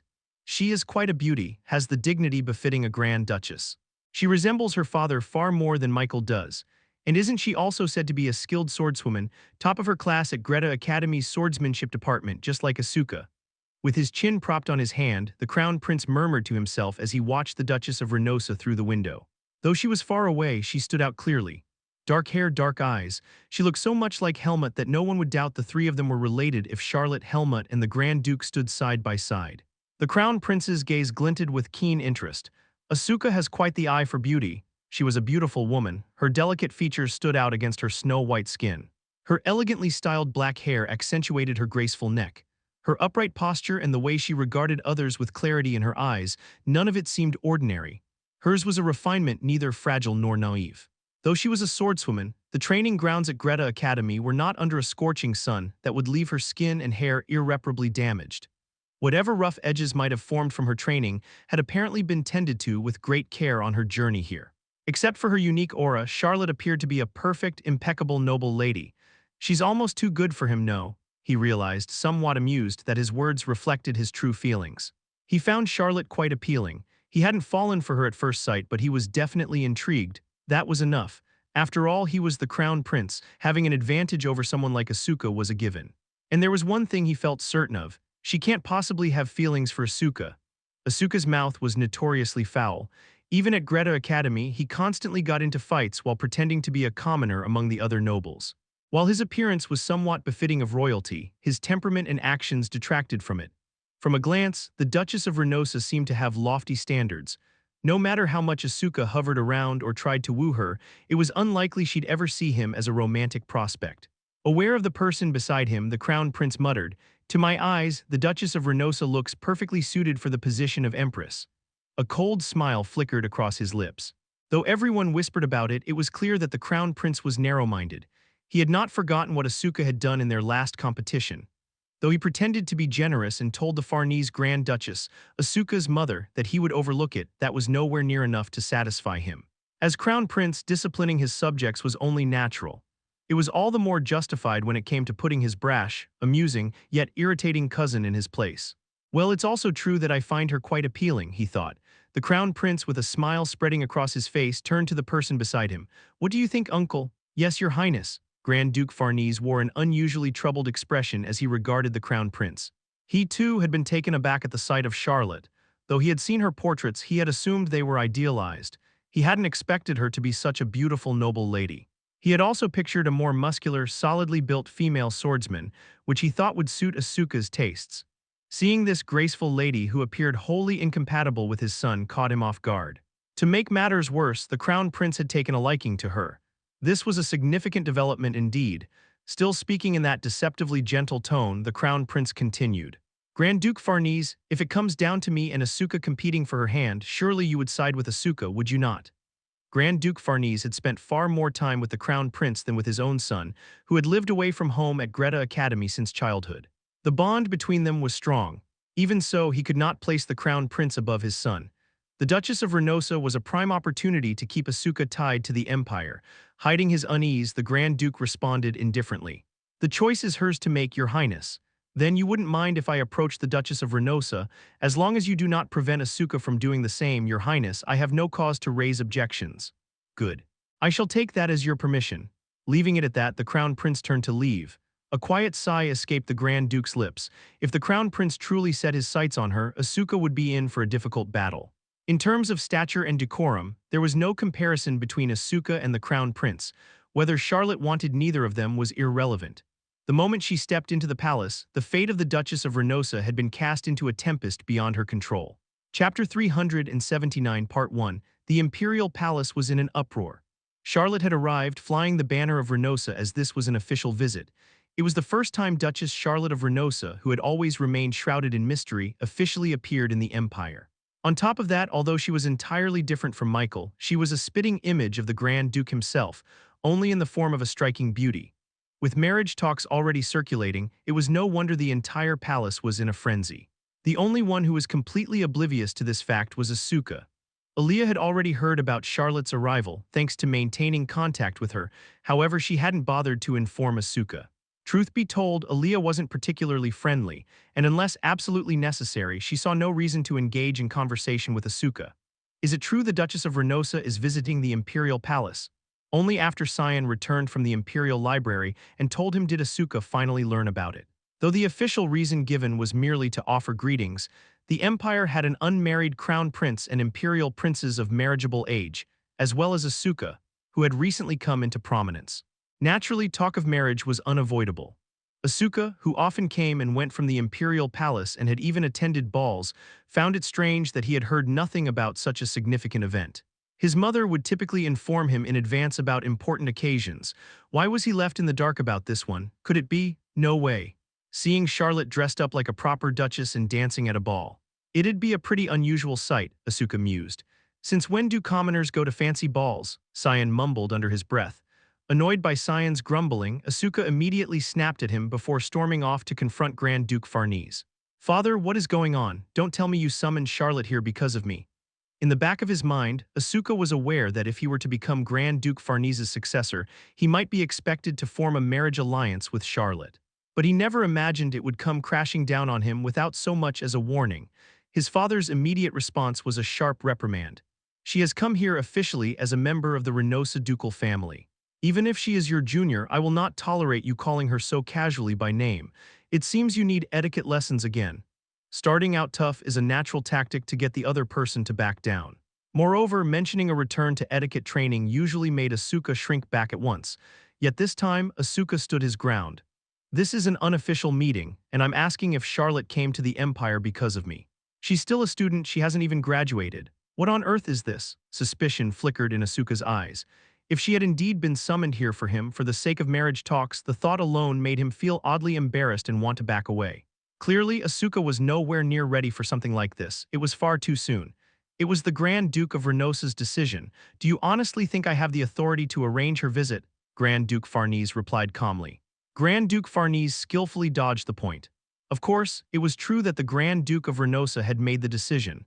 But given the debt Renosa owed after the Crown Prince's assassination attempt, it was clear that they had been pressured into it. "So you're saying you had no involvement?" Asuka pressed. His Highness the Crown Prince seemed quite taken with her. Though he'd heard she was a swordswoman, it appears he didn't realize she would be quite so beautiful. And she carried herself with the poise befitting a Grand Duchess of Renosa.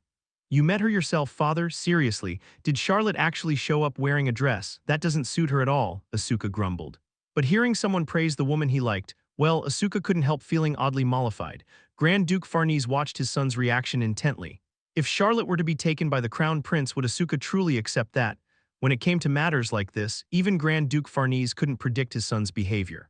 After all, Charlotte was one of the main reasons Asuka had chosen to remain here in the Empire he once so loathed.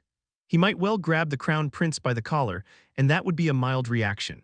Still, Asuka also seemed rather vulnerable when it came to the Duchess of Renosa. Maybe he would accept her rejection without fuss, no one could be certain. The biggest variable is where the Duchess of Renosa's heart lies. Right now, Asuka and Charlotte were merely close senior and junior. Even if the Crown Prince got involved, the situation wasn't romantic enough to cause a major scandal. And at the level of an arranged marriage between countries, Asuka's little crush was a trivial matter. From Charlotte's point of view, the Crown Prince might seem like a better match. If she were pushed aside as the heir due to her distant relationship with Michael, staying in Renosa would be burdensome. Becoming the Empress of the Empire would be the highest position she could attain. All things considered, between Asuka and the Crown Prince would be deemed superior in status. This is troublesome. It would have been better if they had built a relationship, the Grand Duke thought. But if they had simply invited her to the Farnese mansion without an official visit as the Duchess of Renosa, there was no guarantee she would have accepted. Grand Duke Farnese was also aware of Charlotte's precarious position between Renosa and Helmut. With her brother Helmut visiting, it would have been inappropriate to summon her to the ducal mansion. Even if Charlotte agreed, it would have caused complications. The likelihood of Renosa discovering Helmut's presence would increase, and it could give the impression that Grand Duke Farnese was siding against Renosa or interfering in the succession. Burdened by these complex thoughts, Grand Duke Farnese decided to tell Asuka what he needed to know. His Highness the Crown Prince has shown a keen interest in her. Chapter 379 Part 2. Oh, really? Well, Charlotte is the top student at Greta Academy, so, Asuka replied lightly. Asuka brushed it off lightly, thinking it was merely a matter of recognizing talent. The Crown Prince had shown interest in Sion, who was second in his class. Grand Duke Farnese sighed inwardly and decided to make it clear to him. He believes the Duchess of Renosa would make a suitable empress. At that moment, Asuka froze. He said he'd like to get to know her better if she doesn't have anyone else. Asuka's reaction was explosive. What the hell is that supposed to mean? Is the Crown Prince insane? Doesn't he even know why Charlotte came to the Empire? Grand Duke Farnese quietly warned him. Watch your tongue. Would you address His Highness like that in front of him? Even for a member of the royal family, such words could land him in prison. No, my cousin, whom I've never even met, is trying to steal my girl, and you expect me to use honorifics. What did you say to him? Are you just going to let this happen? Asuka's face was filled with the desire to punch the Crown Prince. Seeing him seething with anger, Grand Duke Farnese calmly assessed how serious this matter was. I told him it was her choice, and strictly speaking, you and the Duchess of Renosa are merely senior and junior. In other words, there was no moral issue. But that was too objective a statement for a father to make. Asuka, who had already firmly and baselessly convinced himself that he and Charlotte were something more, didn't back down. Hadn't they shared life and death in the Forest of Roots? So you're saying he should just go for it? Are you siding with the Crown Prince over your own son? If His Highness truly desires her, there's nothing I can do to stop him. I can't kidnap the Duchess of Renosa and force her to be with you, can I? When Grand Duke Farnese pressed him, Asuka slightly relented. That's not what I meant. If you manage to win her heart, the problem solves itself. After all, you've known her longer, and with your newfound noble status, social standing won't be a barrier. I would say you have the advantage. That's true, I guess. Grand Duke Farnese's calm reasoning made Asuka nod. In many ways, he did feel he had the upper hand. Additionally, the Crown Prince was far weaker, shockingly so. He was so delicate that one could imagine him wearing a dress without anyone batting an eye. Granted, he possessed the cultured air and dignity befitting the future emperor, but he was still a frail sort. In that case, I suggest you calm your anger and show her how much you've changed, Grand Duke Farnese said. That might make sense. Asuka was naturally self-centered. Encouraged by his father's words, Asuka concluded that he had the upper hand and ended the conversation. Having calmed the storm that had hit him with just a few words, Grand Duke Farnese, with some concern, began to think of ways to help his son. Asuka, who had returned to his room and sunk into deep thought, soon boiled over with anger again. Even so, this guy has no loyalty. Filled with rage, Asuka went to see the Crown Prince. Surprisingly, the Crown Prince readily accepted his sudden visit. Asuka, what brings you here? Faced with the Crown Prince's friendly smile, Asuka was momentarily confused. The Crown Prince's expression showed no trace of guilt or discomfort. I even saved his life. Surely he wouldn't make a move on Charlotte. Maybe he doesn't know or father misunderstood. He got straight to the point. I heard you're interested in the Duchess of Renosa. That's right. The Crown Prince's immediate affirmation left Asuka momentarily speechless. He gritted his teeth and said, Is it okay to hit on your cousin's girl like this? He still had enough sense to remember that he was talking to the Crown Prince. Strictly speaking, she isn't your girl, nor are the two of you in any official relationship. We also don't know how she feels about you. She might even prefer me. Confidence radiated from him, the assurance of someone who had been popular his entire life. He was, after all, the Empire's highest status prince, blessed with good looks, refinement, and all the qualities befitting royalty. And marrying him would make one crown princess, with the prospect of becoming empress someday. Every advantage lay with him. Asuka pretended to be serious. If you get rejected, it'll be a huge embarrassment. I'm just worried about you, your highness. But the crown prince brushed that aside with an easy smile. Thank you for your concern, but you needn't worry, unless of course you're afraid you'll lose if she has the freedom to choose. Ultimately, the decision rests with the lady in question, wouldn't you agree? At those words, Asuka's expression twisted in outrage. Chapter 380, Part 1. What do you mean I lose? Then there's nothing more to say. The Crown Prince's crisp, straightforward demeanor was enough to fill Asuka with anxiety. For someone of the Crown Prince's stature, it wasn't baseless confidence. It was hard to guarantee that Charlotte wouldn't be swayed by him. After all, the Crown Prince was likely skilled at presenting himself in a way that could charm women. Do you remember the promise you made before? Promise. I saved your highness that time in the library. You said you'd take my side because of that. The Crown Prince slowly nodded. I recall, back then I did say that it's the duty of a royal knight to protect me, the Crown Prince. Nevertheless, I'm willing to offer my cousin a suitable reward. Reward or whatever, if that's the case, then give up.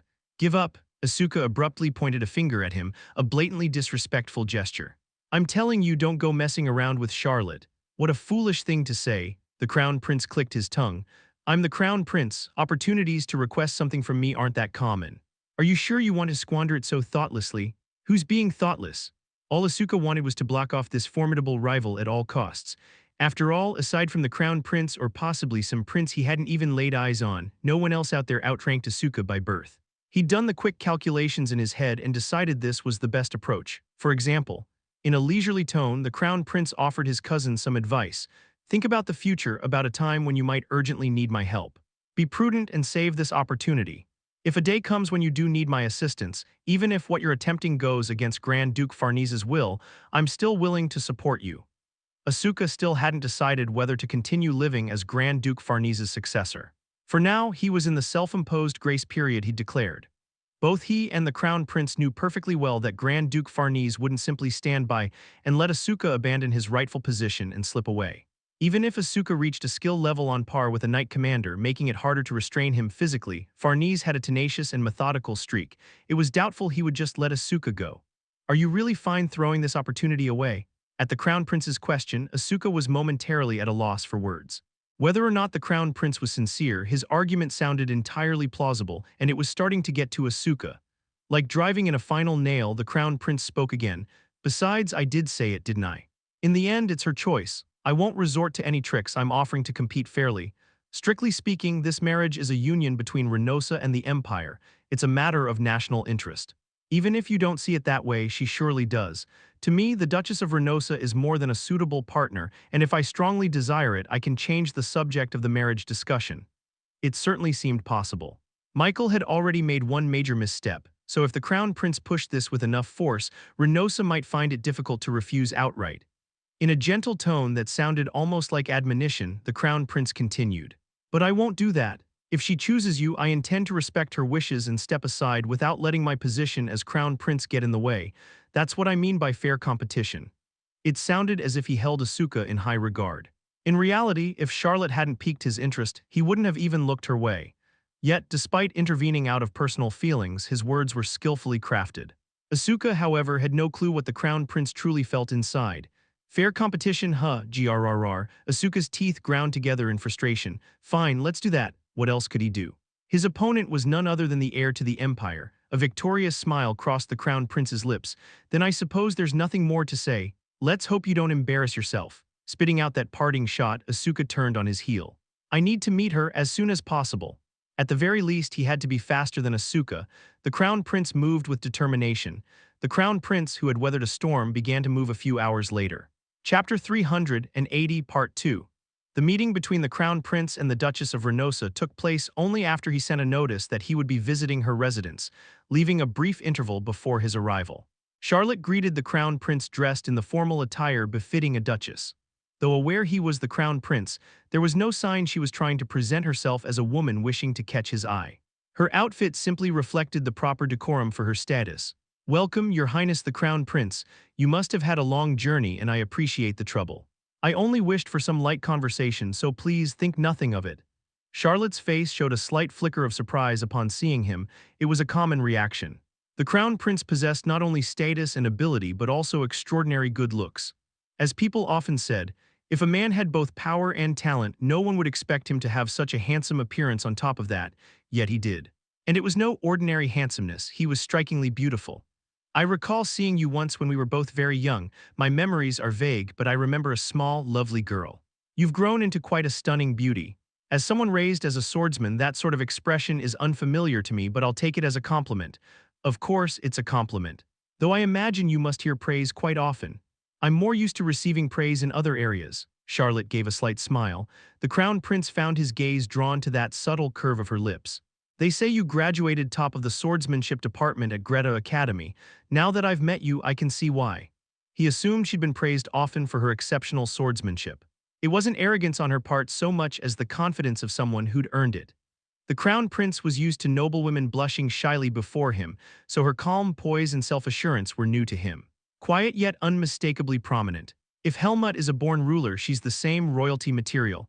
The feeling was different, but there was a certain parallel. However, confirming Charlotte's qualifications to head Reynosa wasn't his objective. Would you share some stories of your time at the academy? I've never left the Empire myself. I'm not sure if it'll be an interesting story, but I'll be glad to tell you whatever I can. Before long, as he listened to Charlotte talk, the crown prince found himself in a slight predicament. She was impeccably polite and courteous, giving him no cause for complaint, and she spared no effort in treating him with all due respect, yet it was in no way romantic. A swordsman is a swordsman. She's treating this conversation like she's preparing for a duel.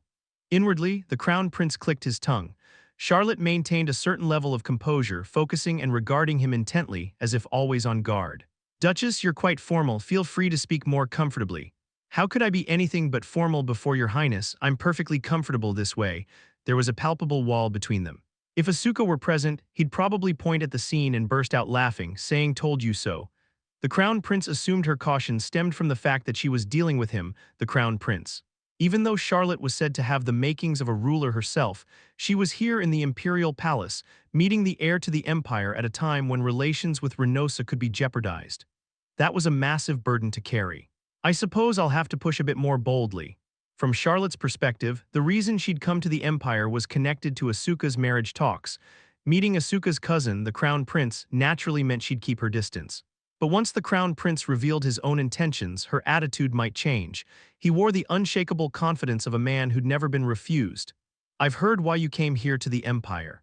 You were at Greta Academy with my cousin Asuka, correct? I understand you were close. We were close as seniors and juniors, yes.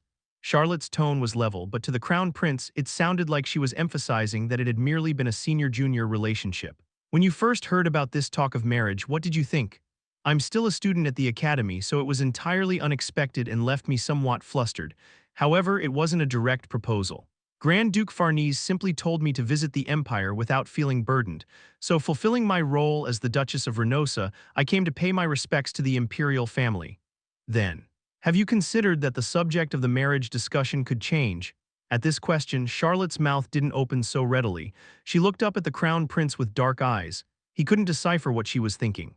I've heard nothing of the sort. Then take it into consideration. My younger cousin Asuka isn't the only unmarried young man in the imperial family, and the crown prince himself was unmarried. As the crown prince, it was customary to secure the lineage early, so marrying in his teens wasn't unusual. The fact that he had no fiancée even in his mid-20s was strange. There was one reason for that. Before expelling the temple from the empire, he didn't want to create any weaknesses. Unlike Grand Duke Farnese, who could hide and raise a child, remaining unmarried was the best choice for him. Thus, the current appearance of Charlotte, the Duchess of Reynosa, was the perfect opportunity. She was strong enough to protect not only herself but also the crown prince, and her relationship with Michael, who was friendly with the temple, had soured. He had heard that she was helping Helmut, so she likely didn't have favorable feelings toward the temple either. Her stance should be compatible with the empire's desire to expel the temple's influence. As crown prince, he couldn't let mere emotions dictate his decisions, nor were his emotions that strong in the first place. Rather, it was a rational attraction. Her status, capabilities, and circumstances all made for an ideal match. If he thought it through, there was hardly a better candidate for him than Charlotte. Smiling serenely, the crown prince waited for her response. Charlotte was about to say something when suddenly the door burst open. You said you wouldn't pull any dirty tricks. A furious shout rang out, echoing through the chamber. Dirty tricks, watch your tongue, Asuka, we were in the middle of a conversation. How dare you barge in like this? The crown prince scowled at him. Asuka shot a fiery glance toward Charlotte as if demanding how she could just stand there listening to such nonsense. Charlotte, wake up, that guy's a womanizer. He's definitely trying to sweet-talk you into something. Asuka, you're insulting me now. There's no basis for such claims, and how could I treat the Duchess of Renosa so lightly? At that moment, Charlotte's lips parted. Chapter 381, Part 1. It's been a while since we last met, and I apologize for having to say this first. However, you needn't worry on my account. What you said just now was clearly disrespectful to His Highness the Crown Prince. Charlotte's calm, dark eyes stared directly at Asuka. Her habit of pointing out Asuka's mistakes was the same as ever, whether in the past or now. But Asuka interpreted this remark in the current situation as her taking the other side, siding against him. You, feeling betrayed, Asuka grit his teeth. Charlotte's voice continued firmly. And I, as the Duchess of Renosa, have come here to convey the Grand Duke of Renosa's wishes to the imperial family and to pay my respects. I have no other intention. A composed voice flowed from her. I am still young and intend to assist my father. My father respects this desire of mine. Her words were a roundabout refusal to both the Crown Prince and Asuka. The Crown Prince and Asuka exchanged glances. The Crown Prince simply lifted his eyebrows slightly. Surprisingly, he didn't seem much affected. Asuka, on the other hand, grew anxious. After all, wasn't the reason Grand Duke Farnese had pushed for this marriage talk in the first place to keep Asuka from leaving? Asuka asked urgently, So, you came to turn down the marriage proposal? No, I only wish to take my time and think it over carefully. It's not the right time for me or for Renosa to consider such matters. Since it carries no binding promise, if you so desire, you may withdraw the proposal. For now, she wasn't even considering marriage. She wanted to think about it in the future. Wait until she feels inclined or otherwise withdraw. Put more bluntly, that was what she meant. She sounded so dispassionate that there seemed to be no lingering attachment to the notion of marriage at all. The Crown Prince spoke. So in other words, you're putting it on hold. I had intended to pay a visit to Grand Duke Farnese and explain this to him in person, but given the circumstances, I thought it best to clarify it here.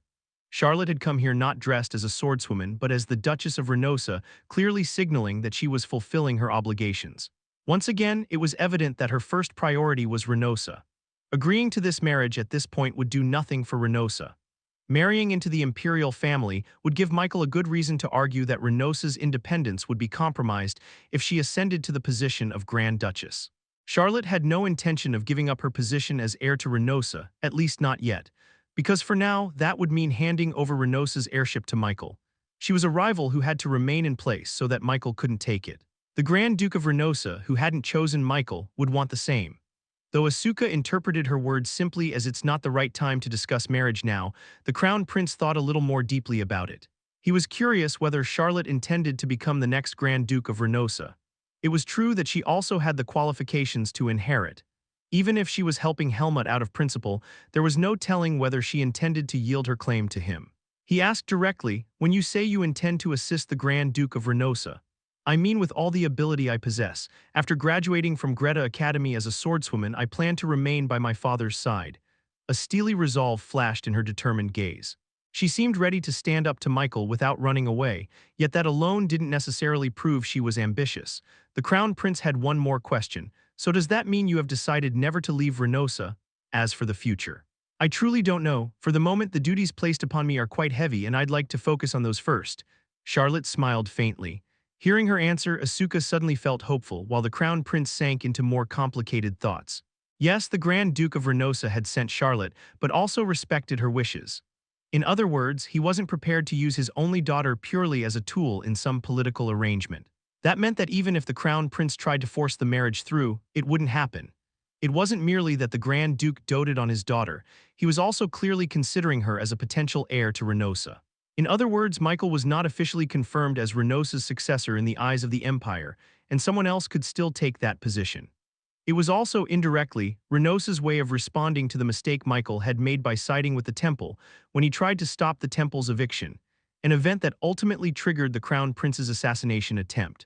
They were indicating that this was Michael's unilateral move, not the will of the Grand Duke of Renosa. But the simplest and most complete way to mend the rift is still the marriage. The fact that they haven't outright refused it, even while keeping Charlotte in mind as the possible heir, doesn't stem from fear of souring relations with the Empire. Are they implying that someone other than Michael or Charlotte could become Renosa's heir? The Crown Prince followed that train of thought all the way through. Both the Empire and Reynosa tended to speak in a similar manner.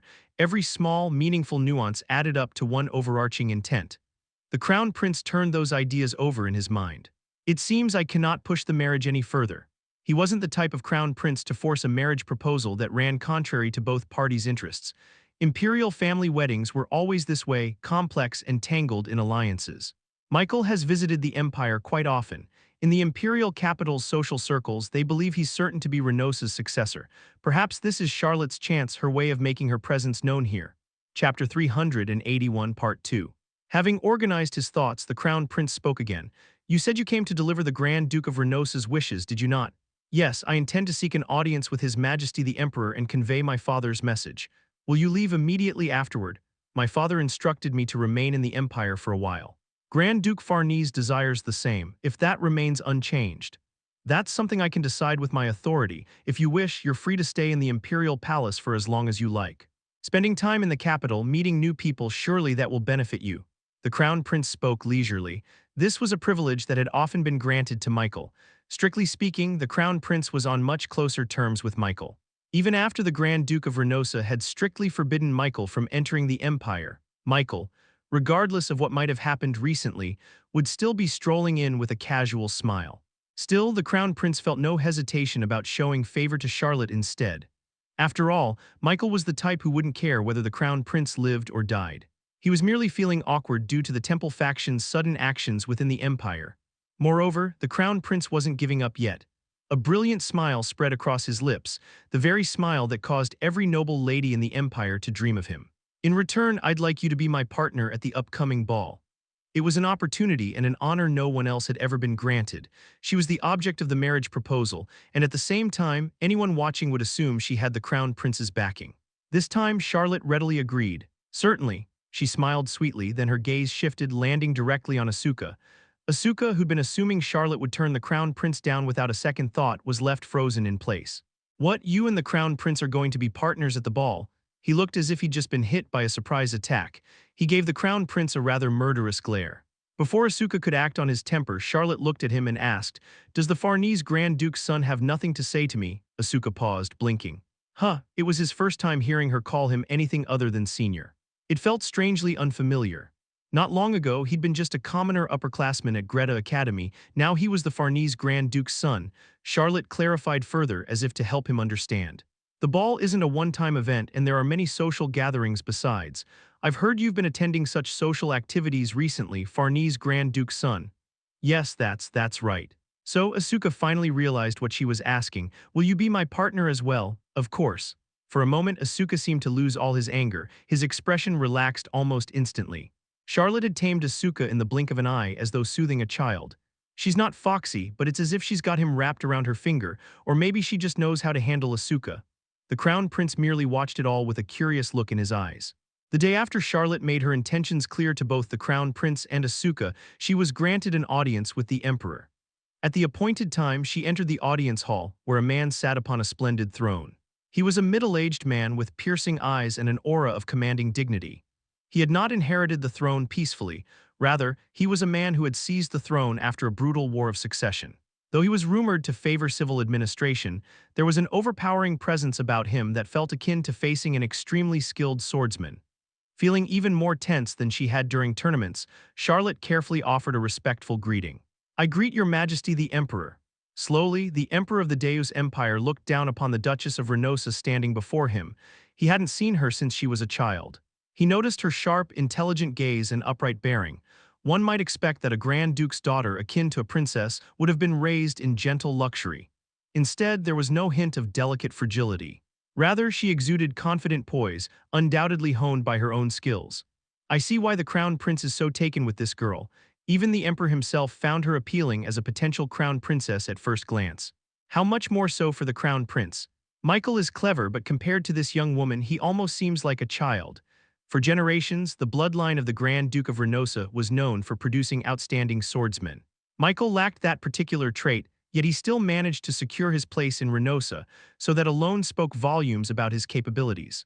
A memory flickered in the Emperor's mind, his recent encounter in this very hall with another member of Reynosa's bloodline. A young man who left an indelible impression, someone who seemed even stronger and more formidable and correspondingly more dangerous. That man was Helmut. Banishing the thought, the Emperor spoke to the Duchess of Renosa. I've heard that you possess exceptional skill as a swordswoman. You have grown admirably. I am grateful for your Majesty's praise. Chapter 382, Part 1. Even if she were the daughter of a minor noble family, the Emperor would not speak to her with such a friendly tone. The Emperor was known for his sternness. However, considering the blood ties between the imperial family and the Grand Duchy of Renosa, from Charlotte's perspective, the Emperor was a family elder she had known since childhood. The Emperor showing favor towards Charlotte was not a bad thing for her. The Emperor gave her a meaningful look. I heard you came with the commander of the Black Wing Knights. The Black Wing Knights commander was not present at the meeting. He was merely escorting the Duchess of Renosa. However, his presence here symbolized that her words were equivalent to the words of the Grand Duke of Renosa. Since the attempted assassination of the Crown Prince, Renosa had not shown any significant response. Michael was not truly involved with the temple. It seemed he had merely relayed a message at their request. Making unnecessary apologies would only make them appear guilty. Nevertheless, it was clear that they could not simply let the matter pass as if nothing had happened. Charlotte's visit to the Empire thus held significant meaning. The Grand Duke of Renosa would likely propose a solution to ease the strained relationship between Renosa and the Empire. Yes, I visited the Empire on the orders of the Grand Duke of Renosa to convey his intentions to your Majesty. Speak. The Emperor tried to recall the appearance of the Grand Duke of Renosa. In his memory, the Duke appeared quite young. It was rare for the monarchs of both countries to meet. Even after ascending to the throne, he had only seen the Grand Duke of Renosa once. He was a man of seriousness and thoroughness, not one to move lightly. I am curious about what solution he has in mind. After a moment, Charlotte's lips slowly parted. To affirm that the friendship between our two nations remains strong and to further promote greater harmony in the new era, we propose hosting a joint swordsmanship tournament between both countries. Charlotte added clearly, this is the will of the Grand Duke of Renosa. A brief silence ensued. The Emperor brought his hand to his short beard. Charlotte carefully observed his reaction. An interesting proposal. The Emperor's deep voice, which followed, carried a tone of approval. A swordsmanship tournament between our two nations. I would like to hear more details. Charlotte then outlined the plans set by the Grand Duke of Renosa. The tournament would be held within 2 months, with the location to be decided through discussions somewhere between the Empire's capital and Latona. The Emperor, who had been listening quietly, spoke up. There's one thing I want to clarify. I've heard that the Grand Duchess of Renosa is friendly with the temple, and it was well known that the relationship between the Grand Duke and Duchess was quite close. If this plan was part of another scheme by the temple, the Emperor's gaze sharpened. For him, who was working to expel the temple's influence from the Empire, this was an issue he could not overlook. At the mention of her mother, Charlotte's expression darkened slightly, but she responded steadfastly. One's personal faith cannot dictate the intentions of Renosa, and the Grand Duke of Renosa has expressed concern and anger regarding the temple's attempt to assassinate His Highness the Crown Prince. If the temple had tried to harm the Empire's Crown Prince, there was nothing to stop them from targeting the Grand Duke of Renosa as well. In Renosa, the real obstacle to the temple's influence wasn't Charlotte, currently enrolled in the academy, but the Grand Duke himself, who consistently and firmly blocked the temple's demands with his unwavering fairness. To place Michael, who was friendly to the temple, on the throne, they could easily repeat such actions. From that perspective, Charlotte was inwardly anxious about the Black Wing Knights commander being away from the Grand Duke. Therefore, the Grand Duke of Renosa had taken another measure. Moreover, within the Renosa Grand Duchy, all contact with the temple has been severed, so please be at ease. In a way, the temple had provided the pretext. The Grand Duchess's religious activities had ceased, and this was true for everyone living in the royal palace of Latona. After listening calmly, the Emperor nodded shortly. Very well, I accept it. Thank you for your decision. I hope this will strengthen the friendship between our two nations once again. Charlotte, will you participate as well? Charlotte shook her head. Unfortunately, that seems unlikely. This tournament was not for her. The participants were limited in scope. Charlotte would have to watch this event from above. With that, her role here was temporarily concluded. Charlotte would observe the tumultuous waters from outside. This concluded the most critical dialogue. She felt a sense of relief. As Charlotte let out a breath of relief, the Emperor suddenly asked, moreover, are you not at all interested in marriage proposals? I heard you were quite clear with the Crown Prince. At his words, Charlotte flinched. The Emperor continued, don't the imperial men meet your standards? They are presentable and capable in their own right. Although the Emperor had never seen Asuka, he knew about him. Grand Duke Farnese was cautious about presenting him because he might cause trouble, and Asuka himself was not keen on meeting his great uncle, who was the emperor, leading to no formal introduction. It's not that I find any fault in them, but for now I only wish to stay by my father's side and assist him. The emperor carefully observed Charlotte's expression at her response. He saw no hopeful signs for the crown prince. I see, understood, may you stay comfortably in the palace. With those words, the audience ended. Chapter 382 Part 2. Did the conversation go well? The Black Wing Knight's commander spoke to Charlotte. With a slightly tense expression, Charlotte answered with a gentle smile, "Yes, I've conveyed the Grand Duke's intentions to His Majesty without issue. That's a relief.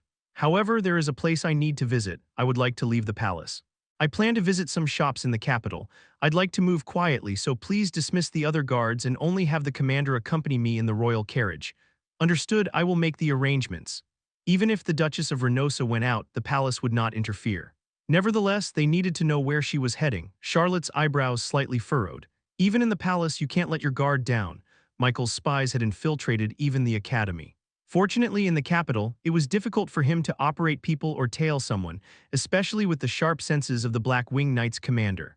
Rather than disguising themselves for a covert operation, which might look suspicious, Charlotte chose a more natural approach. Michael would not expect her to take action immediately after meeting the emperor. As planned, the carriage visited several shops and Charlotte purchased some items. After boarding the carriage again, she said nonchalantly, "Let us head to Grand Duke Farnese's mansion." It was an unannounced visit, but they could hardly refuse to admit the daughter of the Grand Duke of Reynosa. As expected, the royal carriage boldly announced its presence as it passed through the gates of the Farnese mansion. Soon after, she faced familiar faces. Asuka, who had been in an etiquette class, looked both surprised and pleased as he greeted her. "Charlotte, what brings you to our house?" Charlotte calmly ignored his joy. "I came to see Helmut." She could contact Aaliyah, but this was something she needed to discuss in person. Everyone looked at Charlotte, who had come to the Farnese mansion as a noble lady with curious eyes. "I've heard about it from Asuka, but seeing you dressed like that really is shocking." Cyan was almost unable to recognize her, shocked by the transformation. She was usually seen in the Academy's swordsmanship department uniform or in pants, casually wielding a sword. Seeing her now, dressed in a gown, made up, and walking in heels was like seeing a different person. "Why, she's just beautiful." Asuka grinned as if showing off his girlfriend. Aaliyah, who had been enjoying her research time thanks to the Grand Duchess of Farnese's absence, propped her chin and asked, "Is this something you need to discuss with Helmut alone, or it's something everyone here can hear?"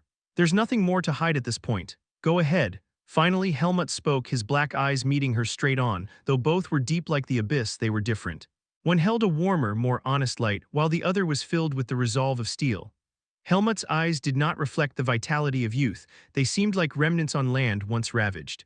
In contrast to Charlotte's meticulously dressed appearance, Helmut was in simple attire, just a shirt and pants, as if he had just come from swinging a sword. Seeing him, Charlotte felt an odd mix of pain and longing. Originally, Helmut should have been in that position, representing the Grand Duke of Reynosa before the Emperor. But it can be undone. She clenched her fist. Though slow, they were making progress step by step.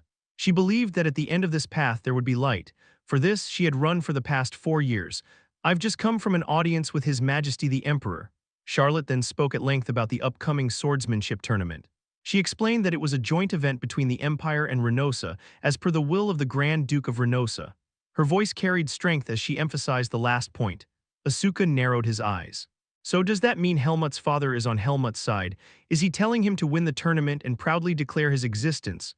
Though sometimes a complete fool, Asuka could be sharp at times. Cyan frowned. "Did you, by any chance, tell the Grand Duke about Helmut? How does he know Helmut escaped from the Forest of Roots?" "I have never spoken to the Grand Duke about Helmut-senpai. I haven't even met him privately." Aaliyah spoke softly, "But Helmut met people after returning, so maybe he found out through that process. That sleazy Michael guy might have orchestrated this conspiracy." The negative one was, as always, Cyan.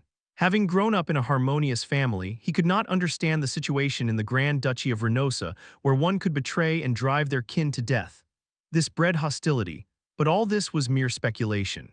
Charlotte quietly shook her head. Chapter 383 Part 1. This information was delivered to me by the commander of the Black Wing Knights, who served directly under the Grand Duke of Reynosa. He does not support Michael, and even if Michael were to falsely claim the title of Grand Duke and plot something, this commander would never join him. The name Commander of the Black Wing Knights carried a distinct weight. For a knight commander to betray his liege was not a scenario one could imagine lightly. After all, the Grand Duke of Reynosa was no mere figurehead. From what I hear, the scale of this swordsmanship tournament will likely surpass even the annual martial arts competition held in Bassar. Charlotte concluded her explanation with a crisp, clear tone. The choice is yours, Senior Helmut. She did not call it an opportunity, nor did she urge Helmut to participate in the tournament, but the very fact that she had come all this way herself spoke volumes. Swordsmanship tournament. Helmut turned those words over in his mind. He had always stood at the very top of every competition he entered. The victor always wins something. In Reynosa, although he had indeed gained something, he had lost far more. One thing was certain, a swordsmanship tournament could become exactly the stage he desired. The troubling part was that the Grand Duke of Reynosa's intentions were shrouded in mystery. There was also the question of how much he knew about Helmut. From the moment Charlotte left the academy until now, it was possible, though not guaranteed, that the Grand Duke had learned about Helmut. After Helmut left the Forest of Roots, he had hidden his whereabouts for a while, but not thoroughly. He had met many people since then. If he's trying to help me, it's too much of a risk.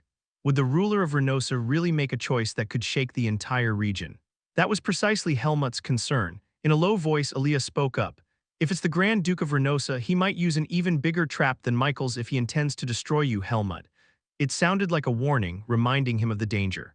Charlotte's expression faltered. Her eyes flickered with a desire to protest. The Grand Duke of Reynosa wouldn't do something like that. The Grand Duke of Reynosa wouldn't do such a thing. That was a belief she had never held for her mother, the Grand Duchess of Reynosa. He was a swordsman and a remarkable ruler. There was no room in that greatness for the kind of cruelty that discarded loyalty or gratitude. Helmut had saved the father who had abandoned him. The Grand Duke of Reynosa was the sort of man who would give a fair reward, even to a so-called traitor who rescued him. Yet Charlotte could not possibly voice her faith in front of someone whose own faith had once been betrayed. How could she tell Helmut to trust Reynosa? If the hand that is extended cannot be trusted, can one truly grasp it?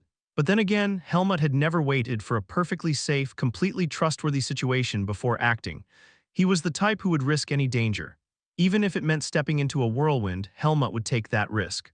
Just as he was about to open his mouth, the cat perched on the windowsill hopped down to the floor. Thud.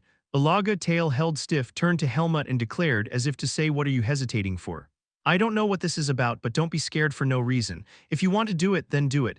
Grand Duke or whoever, if they backstab you, I'll protect you." He was a demonic beast who lived a simple, the life of a being born of dark energy. Ilaga could not understand why humans became so needlessly complicated and overthought everything before taking action. Why not just beat everyone to the ground in dramatic fashion and make it clear? Regardless of how different human society was from the Forest of Roots, its essence was ultimately the same. True strength solves everything. That's why I keep calling you weak. The problems you face exist only because you're not strong enough. Sure, you've been working hard and you've gotten a little stronger than before, but it's still not enough. But you don't need to worry because I'm perfect and I'm right here beside you. His straightforward, simple logic had no apparent flaws. For a moment, Helmut was at a loss for words. By Ilaga's standard, raw power, he was indeed flawless. Helmut couldn't even be certain anymore if anyone stronger than Ilaga existed. Pressing the space between his brows, Helmut looked straight at Charlotte and said, "I'll participate in the swordsmanship tournament." "You've done well, Charlotte." Charlotte's face brightened slightly, but before she could say anything, Ilaga snorted a rebuke. "Right, was that so hard to say? You sure took your time. Just say got it right away next time." Clearly, Ilaga was dissatisfied with how long it took Helmut to decide. Helmut responded coldly, "I was going to say I'd participate anyway." "Then why act like such a coward, hesitating? You always think too much, but with me watching your back you should just say, okay, let's do it." Every word jabbed at Helmut's nerves in the same old way. He couldn't stop a trace of exasperation from escaping his lips. "Ilaga, watching my back was obvious from the start. You'd follow me even if I told you not to care." Since leaving the Forest of Roots, Helmut had always considered Ilaga his most powerful asset. However, a man bearing the seed of darkness openly joining forces with a demonic beast was a recipe for complications. He wanted to avoid that scenario as much as possible. Catching his meaning, Ilaga smacked his tail against the floor. "You childish brat, I've spoiled you by looking after you for so long. Don't take my protection for granted." Helmut found himself wondering yet again. How long until I can catch up to Ilaga and finally shut that mouth of his?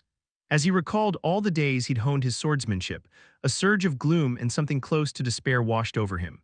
Chapter 383 Part 2. "By the way, am I allowed to join that tournament too?" As the conversation lulled for a moment, Asuka quietly asked. Decked out in a lavish outfit that practically announced I'm royalty, he hadn't done anything resembling training lately. After Helmut disappeared, the academy had still held a few more swordsmanship tournaments.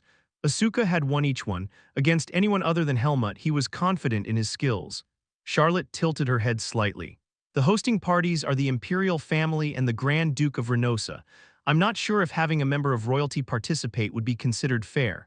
Who cares about fairness in a swordsmanship duel? You just have to knock everyone down. Yet Asuka himself wore a skeptical expression, uncertain whether Grand Duke Farnese would actually let him compete. At that point Cyan chimed in, "Anyway, Charlotte, you came to the capital just for that?" "Yes. My visit to the capital to propose the tournament was at the request of the Grand Duke of Renosa. What about that marriage talk we heard about? I only came to offer my thanks for the suggestion. It hasn't taken any concrete form." Charlotte's firm reply made Cyan pat Asuka on the shoulder. "Hey Asuka, did you catch that? That's a rejection if I've ever heard one. You're gonna have to work a lot harder. You look way too happy right now. Want me to wipe that smirk off your face?" While the two bickered, Charlotte gently interjected, "It isn't a rejection. It's just not something I can consider at this point in time." She spoke in a calm, concise tone, simply correcting the facts, yet that was enough to spark hope in Asuka. Immediately after, however, she turned her gaze away. "I should be going now. The purpose of today's outing was to visit the shopping district. Staying too long at the Farnese mansion could raise suspicions." Just as Charlotte was about to leave, someone appeared. Wearing a wide-brimmed hat as though she had just returned from an outing was Asuka's mother, the Farnese Grand Duchess. When she spotted Charlotte, her eyes went wide. "Oh my, I heard we had a visitor. They said it was the Grand Duchess's daughter from Renosa. Yes, how unexpected." Charlotte rose to her feet and bowed politely. "Your Highness, the Farnese Grand Duchess, I apologize for visiting without notice." "Oh, it's a long journey, no need to apologize. I've heard quite a bit about you. I'm Asuka's mother, so please feel at ease." Her smiling eyes radiated a gentle warmth befitting someone greeting a future daughter-in-law. Perhaps she had misunderstood why Charlotte was here. With a delighted tone, the Farnese Grand Duchess said, "The Crown Prince must be heartbroken about this." Not too long ago, she had been chatting with the Empress about the whole affair. The Empress had proudly boasted that her son was more attractive, more accomplished, and the next in line for the throne, so naturally the Duchess of Renosa, if she had any eye at all, would choose the Crown Prince. She sounded so confident. The Farnese Grand Duchess had been exasperated in return, asserting that Asuka was a remarkable swordsman and had built a meaningful connection with Charlotte at the academy, so she would surely pick him. Still, she hadn't felt completely certain. In truth, she was well aware of her son's fatal flaws. "At least he's good-looking, so that's a relief," she consoled herself. But what do you know, upon returning home, she found the Grand Duke of Renosa's daughter right here in front of her. Of course, Charlotte's brother was here, so it made sense, but the Grand Duchess of Farnese let her imagination run wild. Cyan leaned in and whispered into Charlotte's ear, "Charlotte, you should think carefully. You could have chosen the Crown Prince and become Empress of the Empire one day. If you're Empress, even if Aaliyah becomes the Duchess of Renosa, you'll still outrank her." His words reeked of a lust for power. Considering the way he had also nudged Asuka toward becoming Grand Duke of Farnese, it seemed Cyan harbored a strong desire for higher status. "I don't make marriage decisions for that kind of reason," Charlotte replied firmly. She bowed once more to Asuka's mother. Her posture was as poised as ever, more like Charlotte of the swordsmanship department than a Grand Duke's daughter. "If word gets out that I visited here, it could cause trouble for Senior Helmut, so I can't stay long. I must take my leave." It was a polite way of asking them not to spread any rumors. The Farnese Grand Duchess smiled gracefully. "Of course, I understand, but now that we've had a chance to meet, perhaps I'll see you at the Imperial Palace sometime soon." Her eyes shone with genuine warmth, those of a mother-in-law who might someday welcome Charlotte into her family. Charlotte, for her part, couldn't quite reject her outright, not in front of her. "Yes," she gave a small nod, prompting the Farnese Grand Duchess to beam with delight. "Oh, wonderful. Take care on your way back. Then I'll be off." Charlotte's retreating figure seemed weighed down by some invisible burden, but none of them noticed the heaviness in her heart. Not a single person understood how she truly felt. Chapter 384, Part 1. Margaret Irene strode swiftly through the palace halls. Even in her haste, her demeanor remained as elegant as ever, without the slightest hint of disarray. Yet a shadow of worry clouded her face, a familiar kind of worry for her. She had heard that Michael, who had been bedridden for days due to poor health, had finally risen and was taking a meal. Margaret had wanted Michael to rest well, so she hadn't visited him for the past few days. It was only today, upon hearing that he had gotten out of bed, that she rushed over. "Tell Michael that I've arrived," Margaret instructed a maid before stepping into his quarters. Sunlight streamed through the window. His golden hair glimmered as if kissed by the rays, but his complexion was as pale as lead. Michael sat at the table sipping tea. She'd been told he'd finished a simple meal. He looked up, his eyes crinkling as he smiled like an angel. "Mother, you're here." Slightly relieved, Margaret took a seat across from him, leaning forward. "Michael, are you feeling better now?" "Yes, I can't stay lying down forever after all." Margaret reached out and gently brushed the back of Michael's hand. His skin, still faintly feverish, felt warm to the touch. Michael gazed up at her with a haggard face. Tenderness and pity surged within Margaret's heart. Compassion often wielded absolute influence, an emotion difficult to ignore or shake off. Because of it, Margaret often found herself unable to blame Michael for his misguided actions, even when she was aware of them. This time was no different. If anything, seeing him so frail stirred resentment toward her husband. It must be because of His Grace the Grand Duke's decision that Michael has been so deeply affected. In the aftermath of the attempted assassination of the Crown Prince, Michael had been barred from leaving the Grand Duchy of Renosa for some time. As if that weren't enough, the Grand Duke had ordered him to remain in the royal palace of Latona for a month, restricting access to his quarters. The Grand Duke's commands were absolute. At first, Michael had seemed to comply willingly. But later, he learned from Charlotte that the marriage proposal she'd received was little more than a formality. He also discovered that the Grand Duke had sent the commander of the Black Wing Knights to accompany Charlotte, and together they had delivered the Grand Duke's message to the Emperor. He gave Charlotte a chance to present herself before the Emperor of the Deus Empire. Father did it himself. His teeth ground together. Michael had been granted such opportunities a few times before. But those had always been chances he'd carved out for himself, never ones the Grand Duke had willingly handed to him. The moment he realized this, Michael collapsed as if struck down by illness. While he was bound hand and foot, could it be that the imperial family of the Deus Empire was choosing Charlotte in his stead?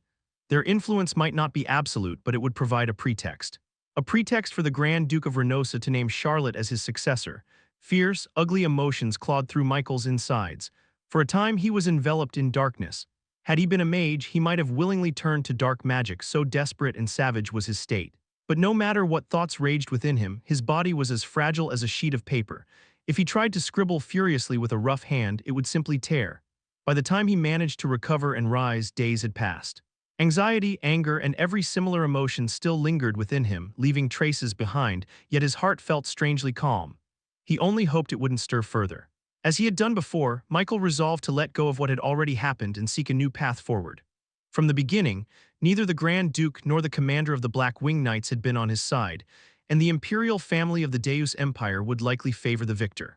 Margaret spoke calmly. It must feel stifling being confined to Latona like this.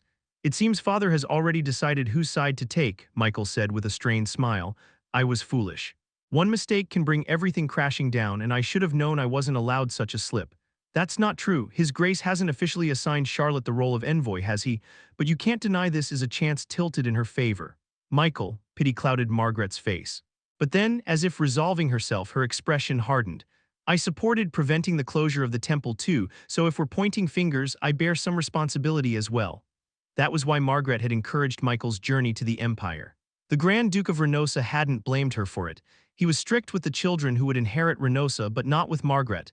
Chapter 384, Part 2. Hearing Michael's words, she couldn't help but feel it was unfair. Margaret rose from her seat. I'll go speak to His Grace. If his intent was for you to reflect, I'll tell him you've already done so sufficiently. Don't worry too much. She, like Michael, had a knack for getting what she wanted. Michael let her proceed. Click. The door closed and Michael was left alone once more. He was certain his confinement would soon be lifted. A faint, hollow laugh escaped him. At least Mother is on my side. But it wasn't enough.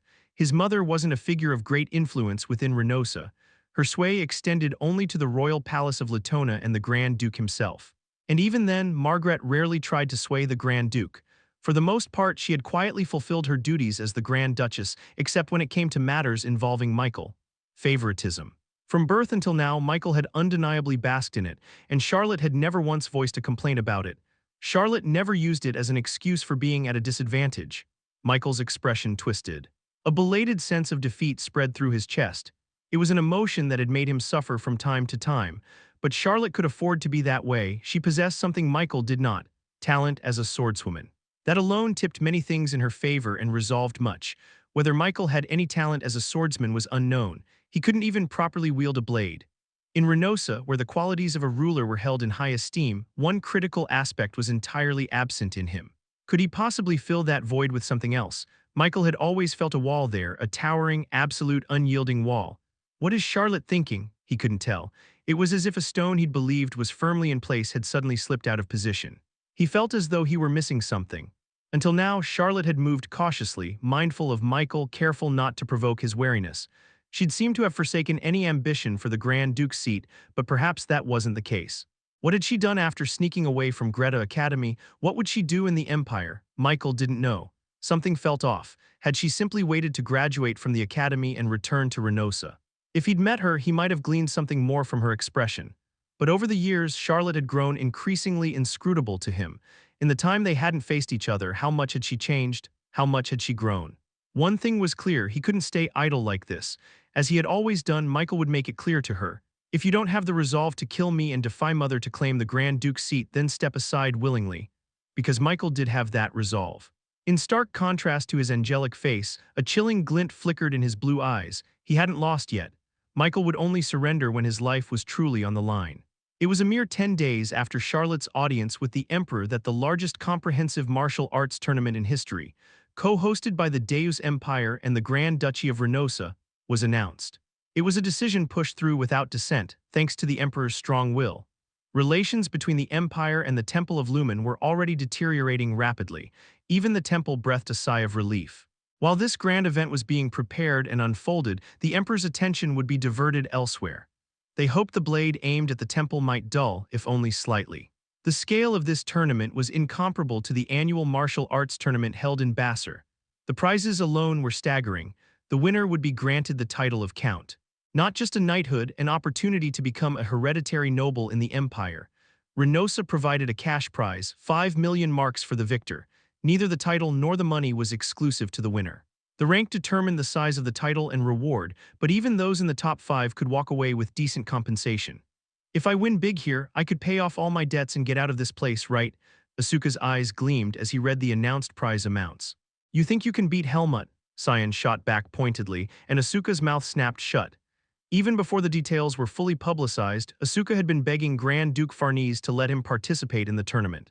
As the heir to Farnese and the top student in Greta Academy's swordsmanship department, it was a perfect chance to showcase his skills.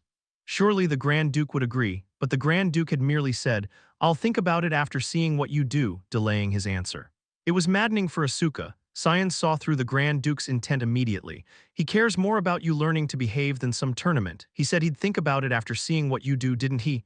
No, I've done enough already. What more does he want me to do? I've been dragged to classes, social events, everything. I've suffered enough. Asuka puffed out his chest proudly. By now, he could even pull off wearing gaudy ceremonial attire dripping with jewels and lace without it feeling awkward. Of course, royalty didn't have to dress so extravagantly. It was simply the handiwork of the Farnese Grand Duchess who'd wanted to play dress-up with her son. Asuka suddenly pointed out something. Wait, wasn't it supposed to be a swordsmanship tournament? What's this comprehensive martial arts tournament thing? It's not even just a martial arts tournament. What's the difference? The one who answered wasn't Cyan, but someone else. Chapter 385, Part 1, that means you and I might end up facing each other in the martial arts tournament. A chilling voice as if gladly awaiting that day. Asuka turned toward the source of the voice. Aaliyah, the silver-haired beauty with violet eyes, arms crossed and glaring at him with a sidelong glance, still rubbed Asuka the wrong way. Of course, that's assuming someone like you who can't do anything without permission even manages to join the tournament. A faint smirk tugged at the corner of her lips. What's that supposed to mean, huh? Asuka wasn't the type to let such provocation slide. One way or another, he'd make sure he participated in that tournament. But then something clicked in his mind and he raised an eyebrow. So you're saying this comprehensive martial arts tournament is open to mages too? Exactly. Aaliyah nodded. It was genuinely surprising. When it comes to destructive power, magic is no weaker than swordsmanship. In fact, magic can pose an even greater threat for large-scale attacks. However, historically, mages have rarely participated in events like this.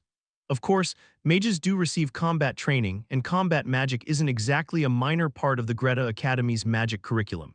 But that aside, it's also clear that magic is not particularly suited to one-on-one duels. Unlike swordsmanship, it required casting time and the confined space of a duel, along with restrictions on tools, put it at a disadvantage. Mages thrived in prepared environments where they could leverage all their tools and resources. When pitted against a swordsman of equal skill in a one-on-one duel under identical conditions, the swordsman's superior agility often gave them an overwhelming edge. Of course, there'd never been a recorded clash between a sword saint and an archmage, so no one knew how things might play out at the pinnacle of mastery. In any case, there was little reason for a mage to risk an unfavorable fight by joining a martial arts tournament. It was also a matter of efficiency. For swordsmen, the tournament was a chance to make a name for themselves and win prize money, but mages had other avenues to earn a living, ones that didn't involve struggling for rewards in disadvantageous combat. Up until now, the martial arts tournament has been purely a contest of those who wield vis, Cyan said, tilting his head curiously. Are they making entirely new rules this time? How are they setting the standards? Mages use magical tools, don't they? Swordsmen use swords, so they can't expect mages to compete empty-handed, right? Aaliyah picked up where he left off. That's right. Just as swordsmen use their blades, they're planning to allow mages limited use of things like staves. That's why they've invited the Mage Association to negotiate the terms. The Mage Association? Cyan's eyes widened in surprise. The Deus Empire didn't outright reject mages. But the Temple of Lumen, with its loud insistence that mages were a latent threat, capable of turning into dark mages at any moment, had ensured that the Empire maintained little contact with the Mage Association. It seemed the Imperial family was using this tournament as an excuse to draw the Mage Association closer, naturally expanding their influence. This wasn't an overt move, but it was another way for the Empire to distance itself from the Temple while forging new allies to keep them in check. Anyone with some insight will see the Emperor's intentions when they watch the tournament unfold. From the Mage Association's perspective, they would likely welcome any chance to weaken the Temple and expand their influence within the Empire. No wonder they so readily accepted the Grand Duke of Renosa's proposal, Cyan muttered. There's a lot of calculation behind this. A comprehensive martial arts tournament that included mages would set it apart from Basser's traditional tournaments. It'd draw attention from foreign nations too. They were clearly aiming to make a big splash and capture widespread interest. This works out even better for me. Helmut figured that with the stage set so grandly, he absolutely had to win. The word victory felt familiar to him. The problem was he wasn't the only one thinking that. Just so you know, Aaliyah said, pointing her finger at Helmut, I plan to give it my all even if my opponent turns out to be you. Helmut blinked, caught off guard. It felt like a sudden blow out of nowhere. He asked, why'd you suddenly decide to join the tournament? Her answer was simple. If I get the rank of Count, I'll have access to the Imperial Library. There's no way they'd deny that privilege to the tournament champion. She'd been in the capital for quite a while now, yet still hadn't set foot near the Imperial Library. Grand Duke Farnese had met with Helmut face-to-face and held a long conversation with him, much like the one Helmut had in Basser. After that, the Grand Duke had completely withdrawn from dealing with guests at his mansion and holed himself up in the palace. The day Helmut met the Grand Duke, he'd forgotten to ask permission for Aaliyah to access the Imperial Library. As a result, Helmut endured severe scolding from her afterward. So it made sense that she'd covet the tournament's prize if it could get her into the Imperial Library, even if it meant fighting and beating Helmut. Mages were just that sort of breed. Chapter 385, Part 2. Helmut spoke up somewhat reluctantly. It'd be tough for you to beat me. Not just tough, if he was honest, it was nearly impossible. Aaliyah hadn't reached the level of an archmage, while Helmut had attained the realm of a sword saint. He was just being honest, but naturally his honesty rubbed Aaliyah the wrong way. Her violet eyes turned icy in an instant. We'll see about that once we face off. She's not seriously planning to cut me down with my sword, is she? Helmut didn't even need to entertain such absurd thoughts. Drawing his blade against Aaliyah felt uncomfortable enough as it was. But cruelly enough, he had a hunch Aaliyah wouldn't hesitate to unleash her magic on him without a second thought. Her eyes blazed with an intense determination to win. Guess there's no helping it. He couldn't entirely blame her. A flicker of anticipation stirred in Helmut too. Ever since their first meeting, Aaliyah had occasionally sparked a competitive streak in him. She was a powerful mage. He wanted to test himself against her, even for once. It was an instinct that rivaled his attraction to her. Although one instinct clearly held dominance, it could never fully smother the other. If I can't defeat her, then I don't deserve the title of champion. Anything worth having always came with trials. It was a shame this particular trial happened to be his mage girlfriend. She probably knew it too, that she couldn't beat him. With a touch of arrogance, Helmut let it slide magnanimously. You don't want to fight your girlfriend, huh? Don't worry. I'll take care of Aaliyah for you, Asuka said, patting Helmut's shoulder reassuringly. You'll make it to the finals, right? No way she's getting that far. A smug grin, typical of a swordsman confident in his skills. Aaliyah snorted derisively. From Helmut's perspective, the idea of Asuka defeating Aaliyah was just as unpleasant. If someone had to beat his girlfriend, he wanted it to be him, a peculiar sort of possessiveness. Why don't you focus on getting permission to join first? You haven't even secured that yet, Cyan jabbed. Asuka's face crumpled instantly. Like you're one to talk, you're not planning to enter anyway. You just get knocked out in the early rounds. Who's getting knocked out early? Spirit mages have an edge in one-on-one combat over regular mages, you know. Spirits exist partially in the spirit realm. Ordinary people sense only their presence but cannot see them. They are sentient beings, and as a spirit mage's level increases, so does the spirit's intelligence. That was the key difference between regular mages and spirit mages. Spirits could act independently while reflecting their master's intent, making them dynamic. Their unpredictability impossible to anticipate, and the lack of casting time were huge advantages. If a mage commanded multiple spirits, their opponent would feel like they were facing not just the mage but a whole group. It wasn't necessarily more mana efficient, but an invisible foe attacking from multiple angles was naturally a headache to deal with. "Fine, I'm in too," Cyan declared after a brief moment of thought, his tone resolute. "I survived the Forest of Roots. Dealing with people should be easier." Though he hadn't fought much there, merely making it back alive from the Forest of Roots gave Cyan a boost of unfounded confidence. Asuka's face lit up with curiosity as he made an offer. "Really? Then how about we spar?" "Sure, let's do it." And with that, the two of them left the room. Helmut didn't need to watch to guess the outcome. It'd be a rare treat for Asuka. Helmut and Aaliyah faced each other. "How about we spa?" "No." Aaliyah cut him off sharply. "I'm a mage and I've got ways to handle a swordsman in a one-on-one fight. There's no reason to show you my tactics ahead of time." It already felt like she was sizing up a rival. Helmut pointed out one fact. "Even if the temple's excluded from this tournament, you were a big name at Greta Academy. If it gets out that Aaliyah's a woman, people might connect you to Hike. If it came out that Aaliyah was Hike's granddaughter, she'd become a public enemy of the temple." Sure, the temple had fallen out with many nations, but receiving a formal declaration of enmity from them was still dangerous. But Aaliyah, ever methodical, was ready for that. "Who said I'd join as Aaliyah?" Traditionally, the martial arts tournament allows pseudonyms. Disguise magic's off-limits, but masks are fair game. She answered primly, then headed for the door. "Well then, I'm off." Left alone, Helmut watched as Alaga slunk over from the corner where he'd been napping. "Hey, any chance I could join the tournament too?" Alaga's voice rumbled in his mind. The demonic beast seemed intrigued. Beasts like him loved a good fight. Helmut glanced down at the small cat-like figure at his feet and muttered, "How are you supposed to fill out the paperwork? No tournament's going to let an animal compete." Naturally, that one remark sparked Alaga's indignation. "It's because those weak little humans are terrified of a mighty demonic beast like me joining. They probably stacked the rules so it's just them, all equally puny, fighting among themselves." Frankly, it seemed unlikely the organizers had ever considered that scenario, but Helmut didn't bother explaining. One thing was clear, Aaliyah and Alaga didn't give a damn about Helmut's ambition to win. Chapter 386 Part 1. Right after the announcement of the comprehensive martial arts tournament, time flew by like an arrow. The venue for the tournament was set in Madwin, a city in the empire near Reynosa. Coincidentally, it was the very place where the temple closure had taken place after the Crown Prince's assassination attempt incident. It was also officially declared that the Mage Association would cooperate with the imperial family to oversee the tournament's proceedings. Through this, the Emperor was sending yet another message to the temple. They would pay a price for the deeds they had committed within the empire. The Emperor's resolve was unshakable, and this was merely a step in the process. In the end, Asuka managed to secure permission from Grand Duke Farnese to participate in the martial arts tournament.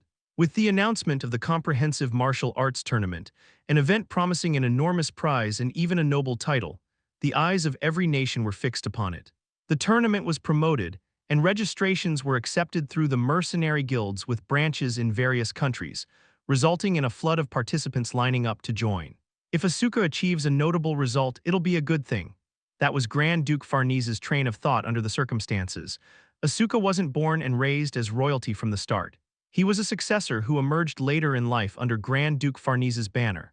To solidify his standing within the empire, it was desirable for him to objectively prove his capabilities, especially if he aimed to secure a position within the Imperial Knights.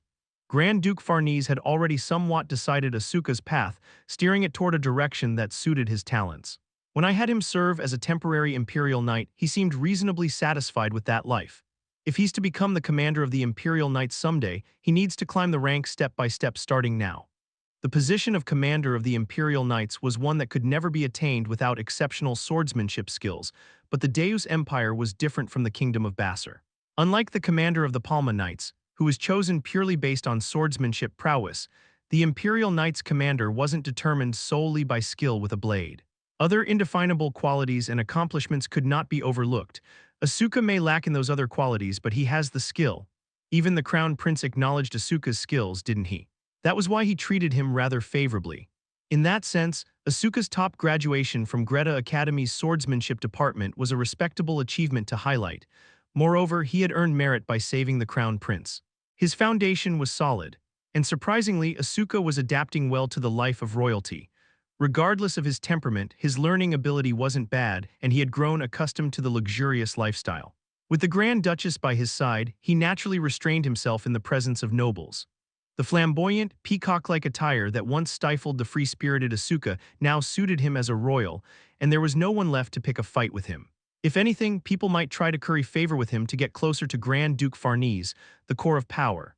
Those who had known Asuka during his academy days rubbed their eyes in disbelief when they saw him at social gatherings. Wasn't that guy a commoner? A royal? How can this be possible? Grand Duke Farnese had even carefully packaged that part of his story. He proclaimed that Asuka had completed his academy life without flaunting his royal status, strictly adhering to the rule forbidding him from revealing his identity. He was presented as a royal endowed with both ability and a sound mind, a prepared successor to Grand Duke Farnese, an image spread far and wide. Those who had suffered under Asuka's bizarre tyranny, beating others down while flaunting his commoner status during his academy days, could only clutch the backs of their necks in frustration. He was anything but prepared. Back then, Asuka was just a cocky hellion riding on raw talent, but what could they do? The truth was he was royalty. They had no choice but to let go of even the smallest flickers of vengeance they harbored. No wonder he wasn't afraid of what came after graduation. What a smug bastard. That aside, the resentment they couldn't voice only grew stronger, but it seemed that resentment would never surface openly. In any case, while Grand Duke Farnese delayed his response to Asuka, making it seem as though he viewed his participation negatively, he was actually considering it quite favorably. But to join the tournament, he'd have to leave the capital. Whether Asuka would behave himself outside the capital or refrain from running off was questionable. And in a comprehensive martial arts tournament where powerhouses from various nations would gather, would he even be able to make a name for himself?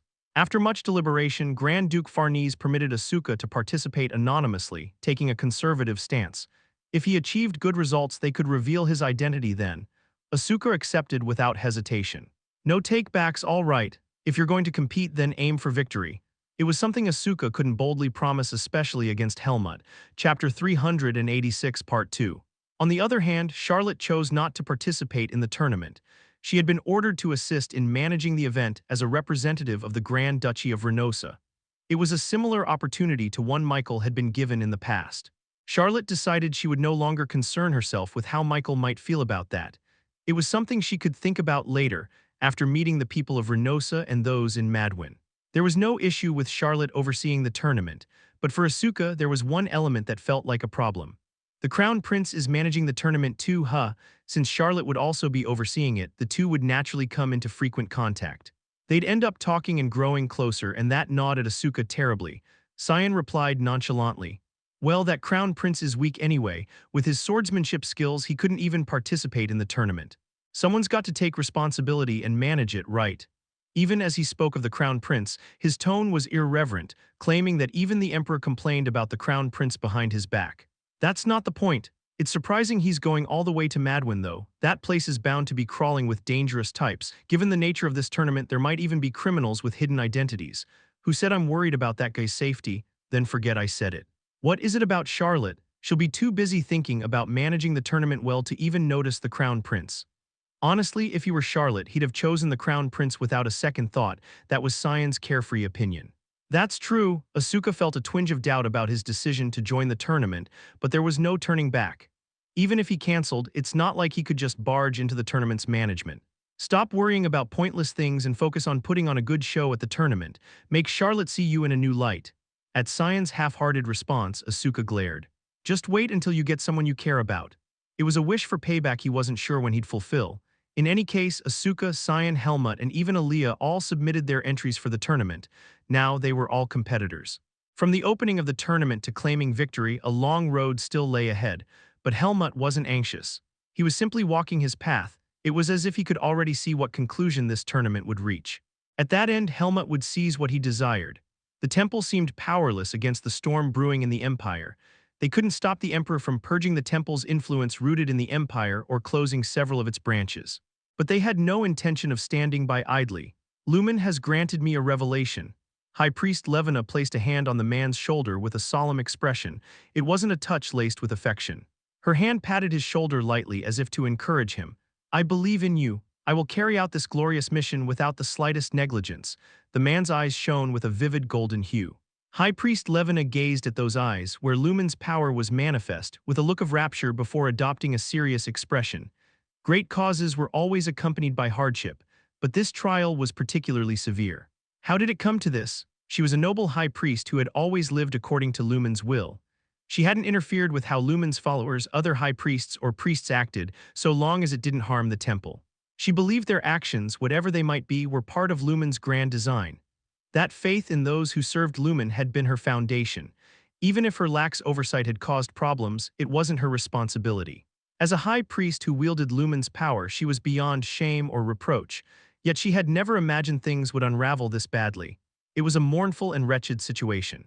The temple had provided ample explanations, yet the emperor openly rejected Lumen's followers while inviting mages, who could side even with the demon king at any moment, into the empire. It was something she could neither comprehend nor accept. Even if evil slumbers, it doesn't mean it ceases to exist. 1,000 years ago, Lumen had defeated the demon king, who sought to drive the world to ruin, and established a sacred barrier to protect humanity. But now that sacred barrier was trembling and nations were showing signs of turning against the temple. It was the first crisis since the sacred barrier's creation.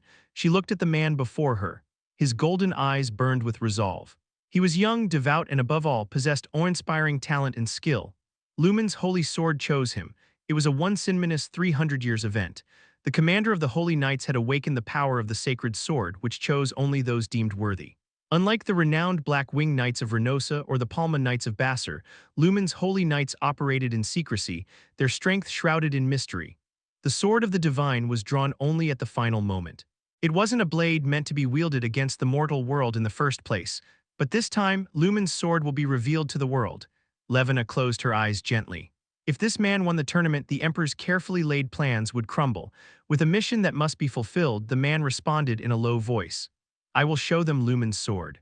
Please, High Priest, do not worry. Suppressing an ominous feeling, Levina replied in a calm tone, May Lumen's blessing be with you on the path you must walk. Chapter 387, Part 1. Standing by the sword, Helmut gently touched the iron mask as he prepared for the tournament. The mask, revealing only his eyes and the shape of his mouth, covered his entire face, its metallic weight pressing heavily against his skin. It gave off a solemn aura, like that of a prisoner bearing the weight of a grave crime. Yet within the confines of the mask, his eyes remained sharp and clear. 10 days before the tournament, Helmut arrived here in Madwyn. Madwyn was quite a large city. Because Grand Duke Farnese's villa was nearby, Helmut's party could stay there without needing to find a separate place. They only had to relocate temporarily. Since the tournament was on a much grander scale than expected, crowds of people flocked to Madwyn.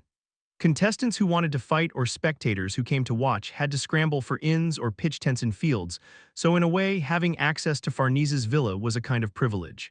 Located on the outskirts of the empire, Madwyn was very close to Renosa. The thought of that made Helmut feel uneasy. Thump, thump. He could hear his own heartbeat and realized he was growing agitated.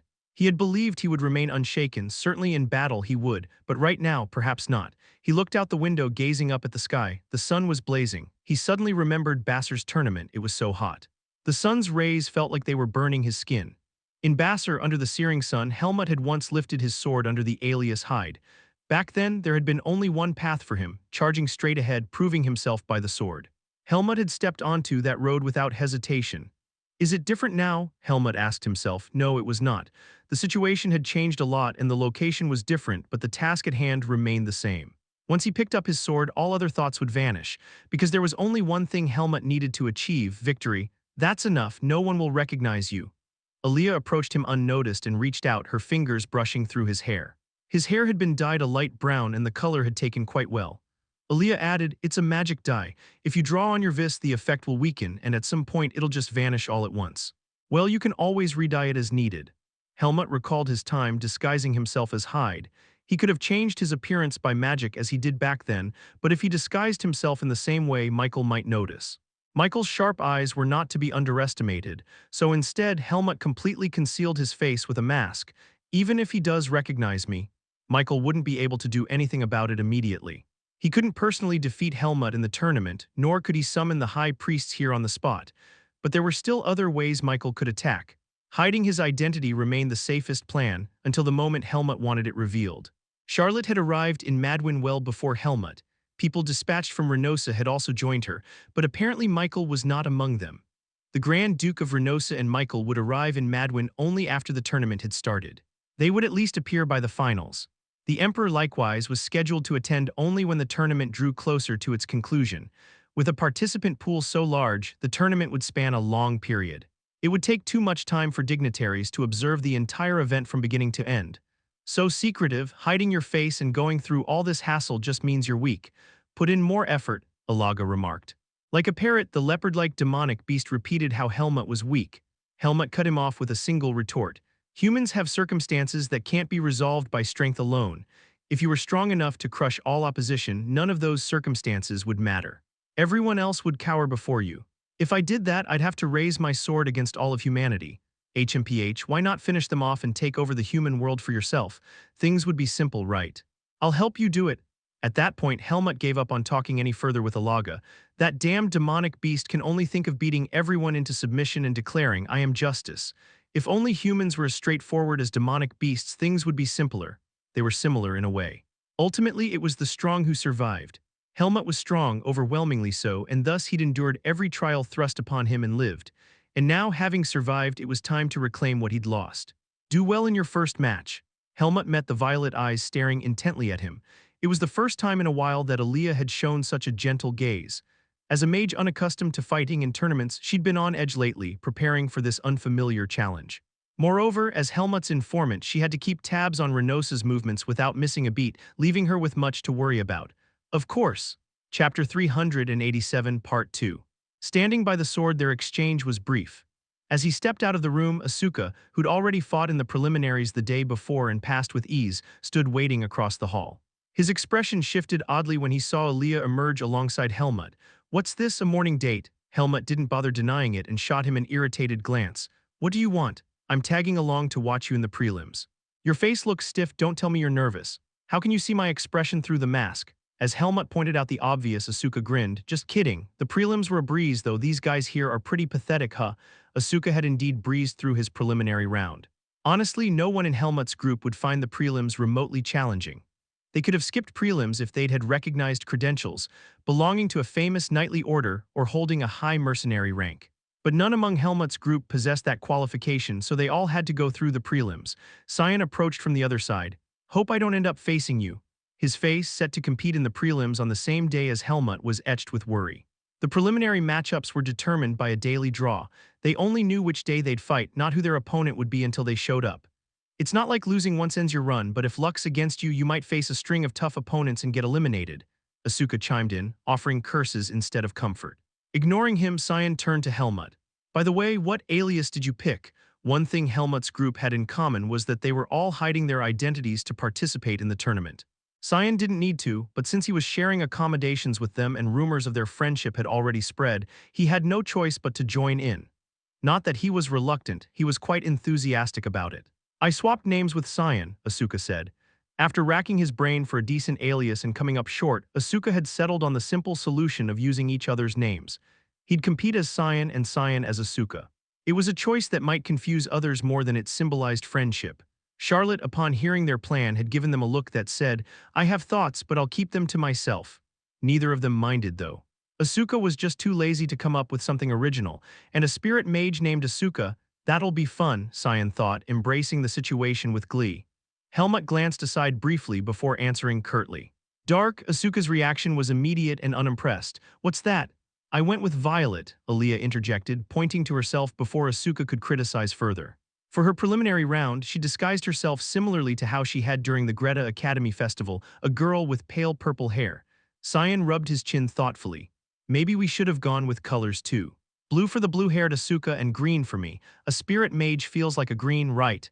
Because you're an earth element spirit mage, wouldn't gold or brown suit you better? Asuka suggested. Nah, those don't sound cool. Is there anything cool about naming yourself after a color in the first place? Fair point, using your name isn't exactly cool either. What's wrong with my name? Spirit Mage Asuka has a nice ring to it. Yours is the one that sounds too weak for a swordsman. You're the one who suggested swapping and now you're trashing my name. Amid their bickering over aliases, Helmut headed toward the preliminary venue. When the registrar asked for his name, Helmut replied succinctly, Dark. Even for an alias, it felt overly simplistic. A man with jet black eyes and a gray mask exuding an imposing aura introducing himself as Dark left the registrar momentarily flustered. Dark, Dark is it? Even if that's a pseudonym maybe, oh never mind. He stopped himself, confirming it didn't break any rules, and threw up his hands. Better than black, I suppose. You've got a sense of humor. Good luck. It was Helmut's first appearance. He hadn't imagined he'd find himself in a tournament like this again after leaving the Forest of Roots. His fingers itched with anticipation. It had been a while since he last competed, and the feeling was refreshing. Just as Basser's Sword Saint didn't participate in tournaments, Helmut was now beyond the level of vying for supremacy in such events. Yet he found himself enjoying the faint tension in the air at this tournament. It stirred a flicker of excitement within him. The sword's been freshly prepared. He couldn't use Darien's sword, which Charlotte had returned to him for the time being. There were those who could recognize him by the sword alone. Instead, Helmut had picked up a decent weapon from a nearby blacksmith. A true master didn't fuss over tools. Darien's swordsmanship should stay hidden too, but would he even need to reveal his techniques? A quick glance at the preliminary participants told him all he needed to know. Weak. Since his opponents weren't demonic beasts, he'd have to hold back, perhaps not even draw his sword. In the end, Helmut cleared the prelims that day without unsheathing his blade. A single punch to a vital spot dropped his opponent like a ragdoll, leaving them crumpled on the ground. The crowd was left in shock and awe while the registrar was struck with a single question. He registered as a swordsman, but was he actually a martial artist? He's carrying a sword at his waist, though. The answer to that mystery would reveal itself in time. Chapter 388, Part 1. Unlike Helmut, who had secured victory without much difficulty, Cyan's day was far from smooth. His match, held on the same day, proved to be a challenging ordeal. First of all, the combat situation was unfamiliar to him. He had rarely engaged in sparring matches at the academy. The confined space, coupled with an opponent wielding a sharp, real sword, was enough to make anyone nervous. A single graze could result in bloodshed. To make matters worse, his first opponent was a hulking figure, roughly 3 times Cyan's size, with a menacing appearance that suggested he had slaughtered countless people. Although Cyan had faced stronger opponents like Asuka, Asuka was a friend, which made him less intimidating. Now Cyan's body stiffened with tension. On the other hand, the opponent, underestimating Cyan, who was unarmed, sneered, a mage. Lucky me? As soon as the signal to start the match rang out, the opponent charged at Cyan, aiming to subdue him before he could cast any spells. However, without Cyan needing to do anything, the spirit he had pre-summoned intercepted the opponent's attack. What the hell is this? What's blocking me? The opponent growled, frustrated. Spirits, once summoned, prioritize the safety of their summoner. They instinctively know what to do to protect their master. But since Cyan had little combat experience, his spirits also lacked experience in attacking opponents. One-on-one combat was even more unfamiliar to them. Despite Cyan's commands, the spirits, each with their own will, struggled to coordinate. Today, it seemed particularly chaotic. Am I too tense? Cyan wondered. Until now, he had only sparred a few times with Asuka, and each time he had been overwhelmingly defeated, leaving him with no sense of accomplishment. Still, his first opponent wasn't as strong as he had feared, and Cyan soon defeated him. The invisible power of spirits was tricky for an average swordsman to handle. While distracted by the unseen force, the opponent was struck by Cyan's offensive magic and sent tumbling off the stage. After defeating a few more opponents, Cyan began to get the hang of it. After all, he was the second-ranked graduate of the magic department. Even if he wasn't skilled in one-on-one combat, his abilities as a mage were not to be underestimated. This is just the preliminaries. I should be able to pass easily. Confidence began to build in Cyan, but he overlooked one crucial fact. Even in the preliminaries, unexpected strong opponents could be lurking. Opponents who could not only advance to the main tournament but even aim for victory. That opponent was Cyan's 5th match. By this point, Cyan was within reach of qualifying for the main tournament, but something felt off. Golden eyes. Interesting, the young man before him was a stark contrast to the rough, bandit-like swordsman Cyan had faced so far. With a refined appearance befitting a noble and deep, piercing eyes, this opponent seemed less intimidating. But the moment they stood across from each other on the stage, Cyan's assessment changed completely. Though not particularly large in stature, the man exuded a quiet, formidable power. He didn't blatantly release his fists, but the pressure he emitted was palpable. He was a strong opponent.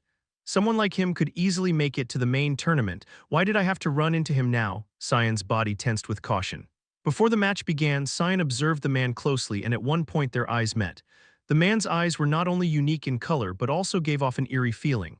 They were deep and heavy, as if they contained a vast hidden power. What in the world? This was no ordinary swordsman, but Cyan couldn't quite put his finger on what exactly felt off. As he tilted his head in confusion, the signal to start the match rang out. And in that moment, Cyan experienced what countless others had faced when fighting Helmut. The man was as fast as a flash of light.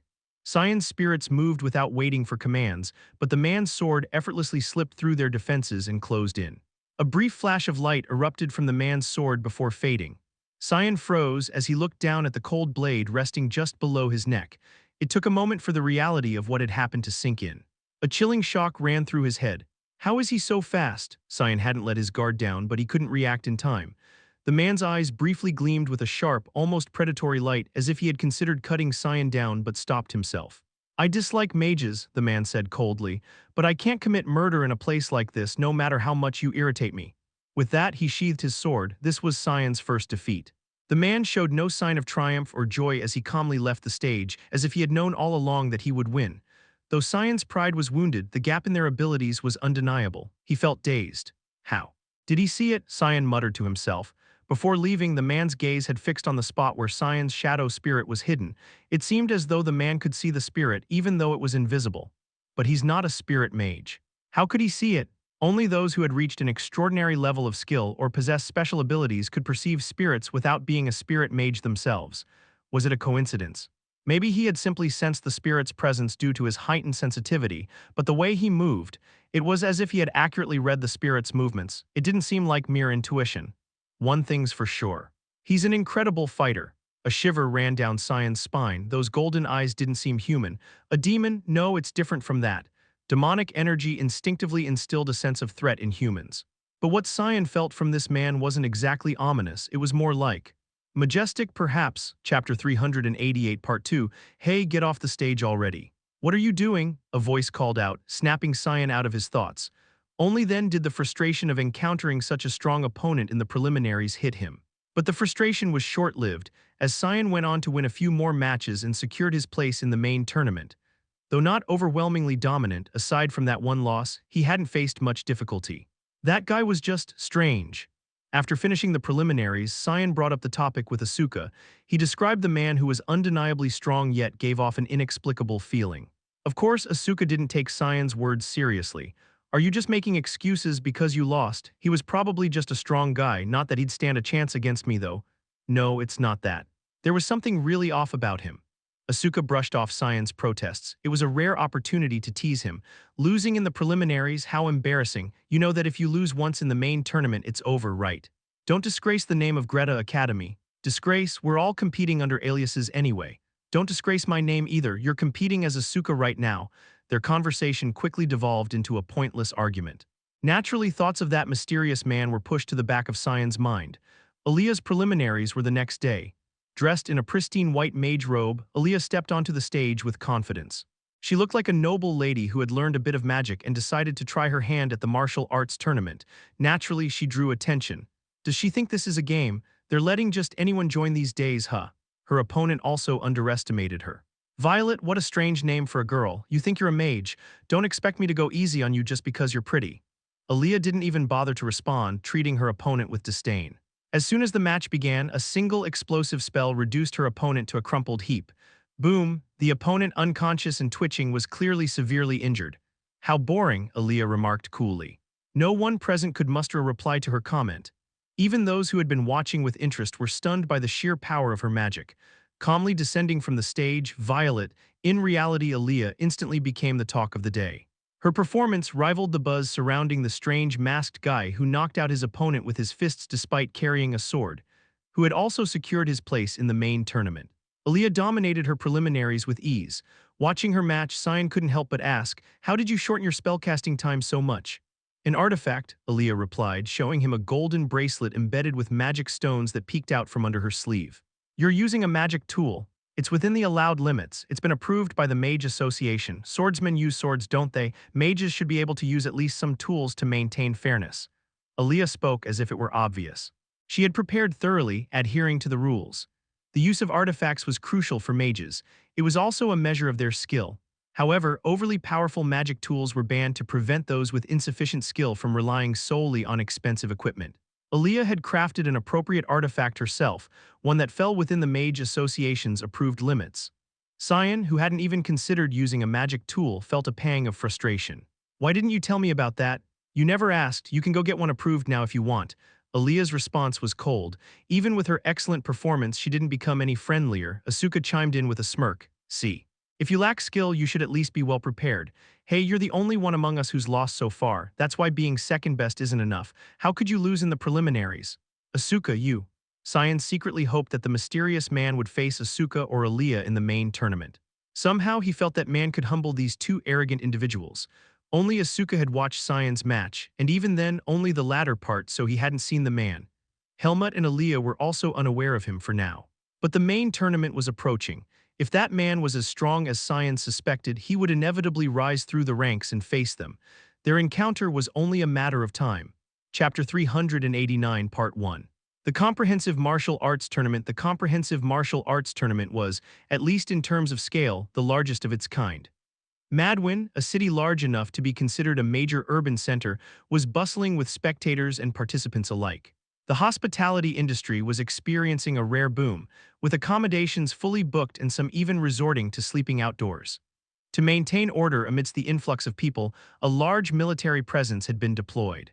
The organizers had gone out of their way to provide lodging for participants, and had even set up additional magic circles to allow participants to stay in nearby cities and travel to Madwin on the same day.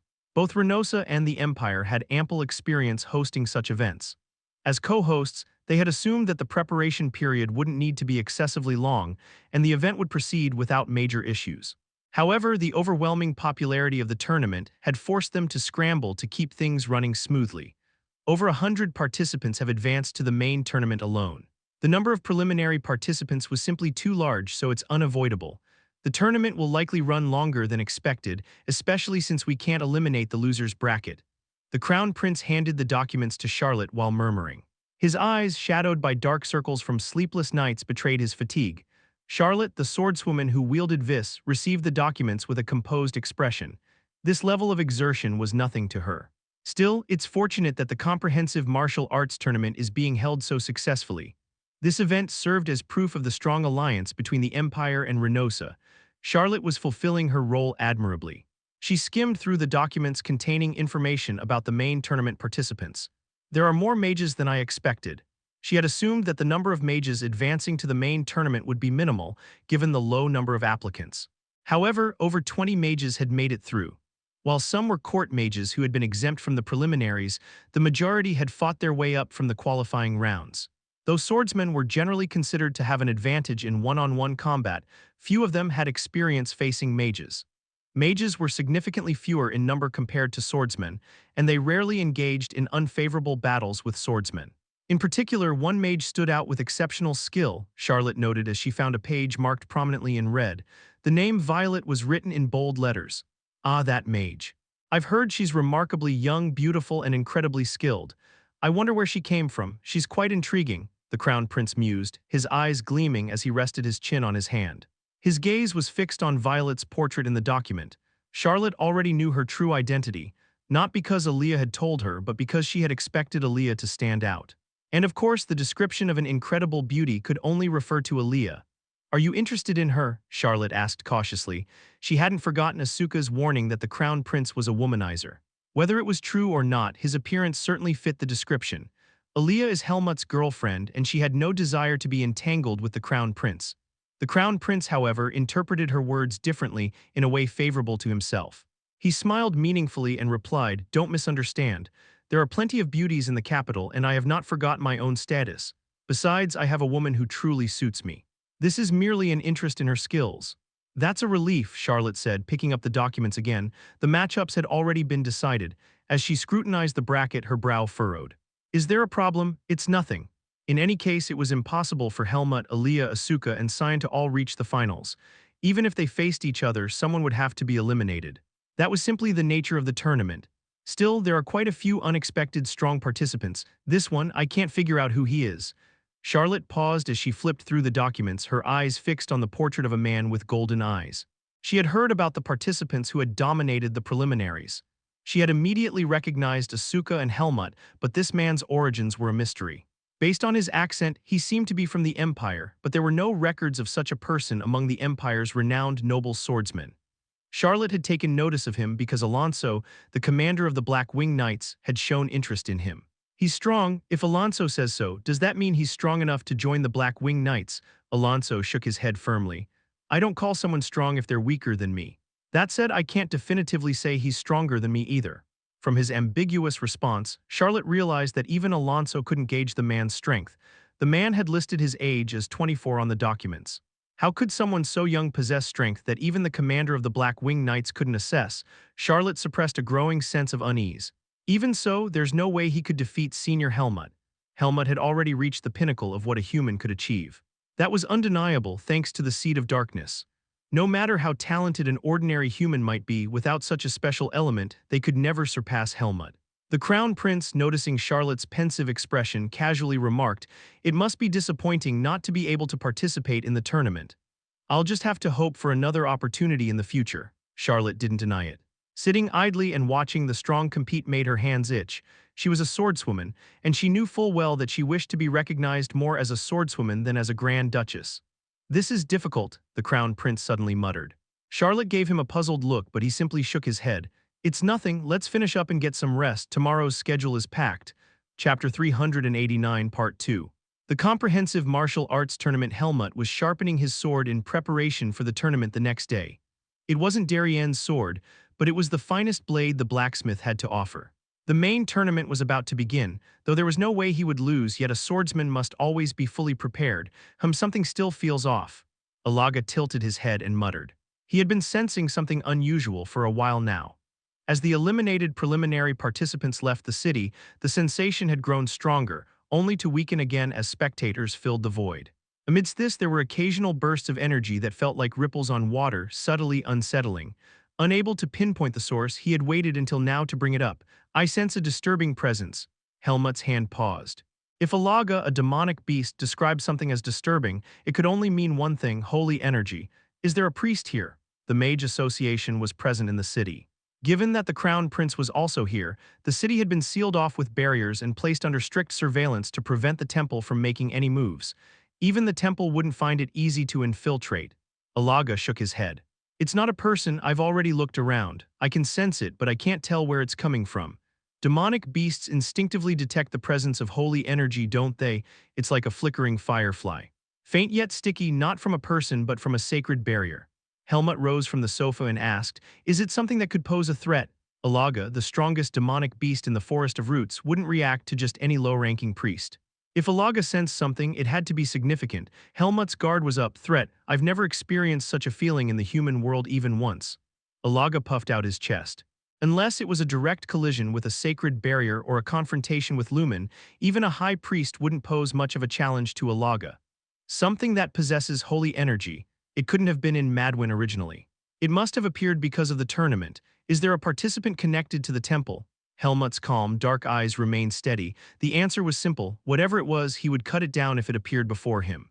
In that regard, Helmut was no different from a demonic beast. Alaga, having grown up in the Forest of Roots, casually presented Helmut with a new dilemma. "More importantly, have you thought about what you'll do if you face your girlfriend? It's the main tournament now." His words effectively captured Helmut's attention. It was a situation he hadn't yet figured out how to handle, and it was a highly likely scenario. For that reason, Alaga's earlier remark was quickly pushed to the back of his mind. Helmut would have to wallow in deep contemplation until he checked the tournament bracket the next day. Fortunately, Helmut's first opponent in the main tournament was not Aaliyah. "Do you know me? You're looking at me like you do." Helmut studied his opponent on the stage and suddenly asked, "Do you by any chance possess the abilities of a prophet or foresight?" The man burst out laughing. "What kind of joke is that? Is this some kind of strategy to unsettle my mind?" "I guess not, you don't recognize me." "Well, you're wearing a mask, aren't you? But I'm certain we've met before." "My memory isn't that bad." The man narrowed his eyes as he scrutinized Helmut. 4 years had passed, but his relaxed demeanor remained unchanged. A seasoned and skilled mercenary, Helmut remembered him clearly. Not only because of his skills, but because the advice he had given Helmut had come true. "You once told me that I would be betrayed." "So you were betrayed? I didn't mean to curse you or anything. I just tend to give unsolicited advice." The man looked somewhat apologetic. Helmut replied in an emotionless voice, "It doesn't matter. And you also said this: a tree that has been broken once grows even stronger." The man's eyes widened in surprise. Helmut added firmly, "Today you'll see that for yourself." Chapter 390, Part 1. He stared intently at the mask covering Helmut's face and muttered, "I think I know you." For a moment his focus had blurred, but it snapped back quickly. "Was it in Basser? 4 years ago I was defeated there by a certain boy. He possessed terrifying skill, but it wasn't just talent he carried. His sword bore the weight of someone who'd staked their life on it, a boy burdened with countless tales that an ordinary person could scarcely imagine." He pulled up the corner of his mouth and smiled. "You've grown a lot, Hyde. I don't know why you always hide yourself, but it seems things are still unresolved. You're still as careless with your aliases as ever." Hyde, that old alias, someone who shouldn't know anything about him. Yet somehow, instinctively, he knew something. Conversing with such a person stirred an odd sensation within Helmut. Helmut silently repeated the man's name in his mind. Horton. Even when he'd glanced at the tournament bracket, he'd wondered if it could really be that Horton. But standing on this stage now, it was indeed him, the very same Horton. However, the man showed no sign of recognizing Helmut, whose appearance had changed since their last encounter. There'd been no need to jog his memory, yet Helmut impulsively chose to reveal who he was, as if to make his presence here feel real. "Good to see you," Helmut said aloud, the same opponent. But if what had existed between them back then was a river, it had now become an ocean. There was no more time for small talk. The signal rang out, shiving. With a sound that seemed to tear through space, Helmut's sword surged through the air. Clang, the first strike was blocked, but the second left a shallow cut on Horton's arm. Despite the groan, Horton's gaze remained sharp. He desperately tried to read Helmut's movements. But the sword, imbued with an ashen energy, traced an unfathomable trajectory before his eyes. A blade that pressed forward without slowing or holding back. Like death itself, unavoidable, chilling, and merciless, Horton instinctively resisted the sword, a honed and sharpened instinct tempered through countless battles. Yet despite his resistance, the duel was decided in just a few minutes. Clang, the unfamiliar sound of a sword clashing against the floor echoed. "Dark victory," as Helmut's crude alias was announced. A roar erupted from the crowd moments later. Wah! Horton was a fairly well-known mercenary. To see him so overwhelmingly subdued left the spectators not merely impressed, but utterly stunned.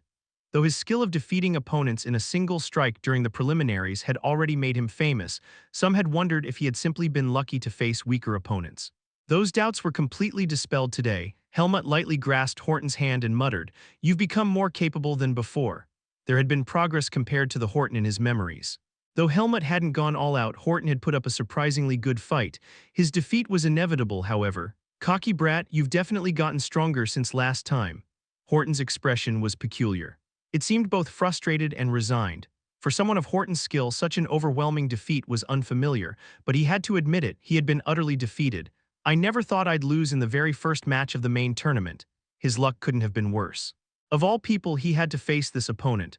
"What kind of life have you been living?" Helmut didn't answer his question. Instead, he posed one of his own. "You seem to participate in martial tournaments quite often." "I join when the opportunity arises. There's prize money, and for a mercenary, facing diverse opponents to hone combat skills is important." But for Helmut, there weren't many opponents left who could help him sharpen his combat skills. Horton was like a stepping stone, nothing more. Horton suddenly asked, "Do you remember what else I said back then?" Helmut quickly recalled. "What had he said back then?" "Let's shake hands. I've got a feeling you'll rise to a place where even I won't get the chance to touch you." Helmut silently nodded.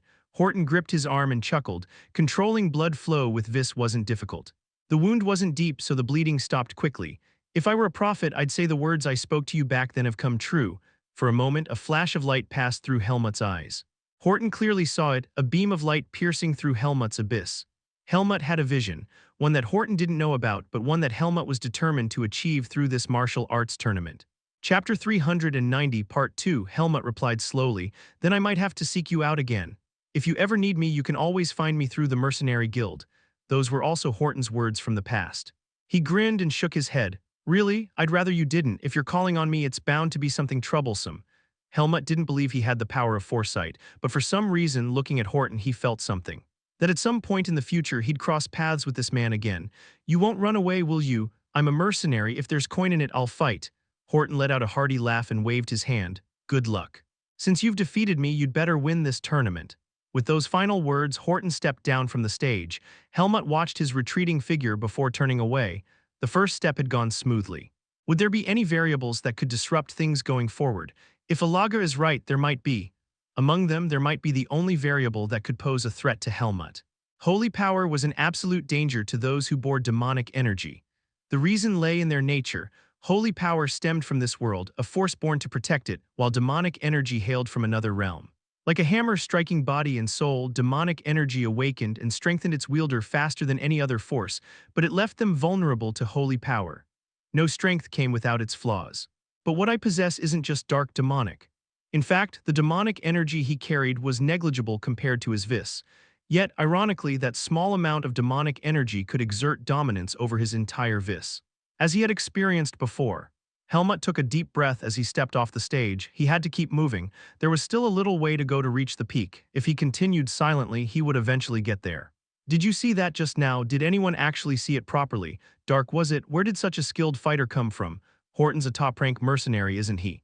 He rarely fails his missions. Given how big this tournament is, even though the overall level has risen, this is going to get interesting. Amid the excited murmurs of the crowd, Helmut exited the arena. While everyone's attention was on him, a pair of golden eyes watched him intently. A presence so faint it seemed to hold its breath. A man who had hidden his identity, concealing himself to participate in this tournament as a mere swordsman, was also among the notable contenders in the main event. For him, winning the tournament wasn't just a possibility, it was a necessity. That's why he remained vigilant, personally observing the conditions of the top contenders. And today, the participant wearing the iron mask was a man of terrifying skill. A force that couldn't be taken lightly, but the man shook his head. I have this after all. He brushed his hand over the sword at his waist. No human could overcome the power of the divine. Borrowing the power of a weapon didn't diminish his skill as a swordsman. He was the one who had earned the right to wield holy power. That right wasn't granted to just anyone. The choice wasn't his to make, it was the sword's. This man possessed the pinnacle of human potential, a once-in-a-century talent for swordsmanship. Like the sun in the sky, his life under the light of Lumen had honed his talent and instilled in him a devout heart. He was Lumen's first sword, the strongest blade, yet something gnawed at him. This dark was strong, but it wasn't just strength. From his ashen vis, the man sensed a sinister, dark power, a power no human should possess. Yet it wasn't uncommon for humans to carry a trace of dark energy. Especially monster hunters, who were constantly exposed to demonic energy, often carried a faint residue of it. When they felt it accumulating, they would visit the temple for purification. The demonic energy emanating from the iron-masked man was similar in degree. But this one. There's something ominous about him. The amount of demonic energy wasn't the issue. His instincts as a holy knight were sounding an alarm. Why that man was here. There was something about this man, something tied to why he'd entered this tournament. As if in response, the sword at his waist vibrated faintly, as if affirming that his intuition wasn't wrong. At that moment, the man's head turned. The golden-eyed man quickly lowered his body, hiding himself among the crowd. When he raised his head again, the iron-masked man was gone. A belated sense of humiliation washed over him. The sacred sword of Lumen, why should he have to hide like a rat? Never in his life had he experienced such a thing. But he was here to win the tournament, to fulfill that mission. Hiding himself momentarily was no issue if it served that purpose. The man barely managed to suppress his pride. Yet those eyes, the iron mask, the abyss-like gaze had left a deep impression. Suddenly, a word escaped the man's lips. Renosa. The man's eyes narrowed. He couldn't understand why the word Renosa had come to mind when he saw those black eyes. But as a holy knight, he couldn't ignore his intuition. His thoughts deepened. The sword at his waist fell silent once more, waiting for the day it would reveal its power to the world. Chapter 391, Part 1. While Helmut had smoothly claimed victory in his first match, Asuka's situation was far less favorable. Asuka, who was scheduled to compete in the main tournament right after Helmut, faced an opponent who was not only a spirit mage but also fought in an unconventional manner. It was a first for him. The opponent's name alone was unusual. Count Gorgeous. Why is there a title in the participant's name? It wasn't just that the participant's name was Gorgeous. He had entered the tournament under the full title of Count Gorgeous. It seemed he wanted to flaunt his noble status to the world. What a strange guy, Asuka thought, but the opponent truly looked peculiar. His face was as thin as a rat's, with a meticulously groomed mustache that looked like it had been plucked straight out of an illustration in a book. The long, thin, and curled mustache was exactly what you'd expect from a stereotypical villain. Asuka, who usually didn't care about others' appearances, couldn't help but find it distasteful. He looks like a goat. The opponent, who looked like he was about to bleat, raised his chin with a smug expression. I heard you performed quite well in the preliminaries. Consider it an honor to face me, a top contender for the title. As expected, his voice was thin and androgynous. Asuka raised an eyebrow. Top contender, what are you talking about, you worthless hack? You insolent fool, I am a count. How dare a commoner like you glare at me? Who said I'm a commoner? Asuka responded honestly. It was too late to claim he was a commoner now. So you're not, your rough and crude demeanor screams otherwise. Isn't your name Cyan or something? Asuka's eyebrow twitched. He thought he could just crush him once the match started, but his hand was itching to move already. But if it was about throwing insults, Asuka wasn't about to lose. Are you some fake count or something, like a toady who slinks around after his master, rubbing your hands together? You insolent fool, I am a genuine count, how dare you doubt me? The opponent dramatically flared his cloak. It was a short cloak that reached his waist, seemingly designed for practicality, and around his waist was a magic sword. What a cheap trick. Asuka clicked his tongue. The mustachioed Count Gorgeous wore a sword at his waist that glimmered ominously with magic. At a glance, one could sense it wasn't a simple blade. Though his physique suggested some level of training, Asuka didn't sense much strength from him. He must have had some skill to make it to the main tournament, but he didn't seem like someone who could stand tall among the elite. It was clear what he was relying on. I've heard of magic swords, but never imagined someone would use one in a martial arts tournament. In this tournament, where many mages participated, the use of magical tools was allowed. Unless an item possessed overwhelming power capable of overshadowing raw skill, tools with moderate effects were permitted. This was because, for mages, using magical tools was essential when fighting swordsmen. However, the problem was that this also allowed swordsmen to use magical tools. It was impossible to prohibit swordsmen from using them, as some mages could also wield swords. Thus, it was ambiguous to enforce a rule that prohibited the simultaneous use of magical tools and swordsmanship. This comprehensive martial arts tournament aimed to showcase diverse one-on-one combat using martial prowess. It seemed this guy in front of him had found a loophole in the rules. After all, the championship would likely go to a swordsman, so the rules were more lenient for mages. Cheap trick, this is pure skill. Do you think just anyone can wield a magic sword? I am a magic swordsman. There's no such thing as a magic swordsman. If you can't use magic on your own without that toy, it's just an accessory. Being able to acquire and wield a magic sword is a skill in itself. I paid enough to buy a castle for this sword, someone as impoverished as you wouldn't understand. So throwing money around counts as skill now? You think that'll work? Money or not, skill is skill. Count Gorgeous stroked his well-groomed mustache and narrowed his eyes. He was dressed head to toe in luxurious clothing, flaunting his wealth. Asuka decided to punish this shameless opponent as he always did, without mercy. No point in dragging this out. I'm going to crush whatever pathetic skills you claim to have in one go. Soon, the signal rang out. What's with this guy? Asuka frowned shortly after clashing with his opponent. When they crossed swords, it became clear that the opponent was a decent swordsman. By academy standards, he ranked among the upper tier of graduates. Moreover, he wielded his magic sword skillfully, and the sword itself was worth every penny of its exorbitant price. It seemed he wasn't just calling himself a magic swordsman for nothing. Damn, this is annoying. Swordsmen couldn't normally use magic. Vis and Mana were conflicting forces after all, that much was clear, but what if they used tools? Swordsmen could bypass that restriction. The opponent clearly demonstrated how he had bypassed it. While their swords clashed, the man cast magic, one spell for defense and another for offense. Flame Wind, what the? Chapter 391 Part 2, Asuka cursed under his breath as he defended against the incoming heat. The fiery storm struck his sword with intense heat. Had he been hit directly, his upper body would have been incinerated. The vis emanating from his sword spread wide, shielding him from the scorching heat. In terms of swordsmanship, Asuka was clearly superior. But every time he tried to press forward, the opponent would counter with a spell. This forced Asuka to retreat, unable to predict the power of the opponent's magic. If I protect my body with vis, I won't die. But getting hurt is still unpleasant if my head gets burned off. Charlotte might be watching. Asuka was acutely aware of this possibility. Did you bribe someone? What kind of magic sword keeps spitting out spells like that? Who allows this nonsense? Asuka shouted as he leaped back. The opponent had said the sword was worth a castle, but after experiencing it, it was hard to believe such a magical tool had been approved. The mustachioed opponent simply sneered. Well, it was made by the Mage Association after all. In this tournament, matters related to magic were jointly managed by the Mage Association and the Imperial Mages. Of course, the Mage Association had more members, so naturally they had more control. The rules weren't particularly strict, so it was possible to sneak through a slightly more powerful magical tool. The man in front of him was likely an important client to them. They might have been curious about the power of the tools they made. It was a hotbed of corruption. Asuka, as a member of the Imperial family, felt it was his duty to punish such conduct. What the hell has the Crown Prince been doing? The Crown Prince, lacking magical knowledge, shouldn't have been responsible for inspecting the participants' magical tools, but as the overall supervisor, the fault ultimately lay with him. Of course, Asuka excluded Charlotte, who shared the supervisory role, from any blame. Ha, all that talk about taking me down in a single blow and you turn out to be just a loudmouth. The mustachioed count sneered, curling his lips. My magic sword still has plenty of power left. I'll use you as a stepping stone to the next round. With a triumphant shout, the count raised his sword. The magical energy concentrated visibly in his sword, similar to how a mage prepared a spell. He was planning to finish Asuka with a powerful spell. This was a different approach from his previous counterattacks.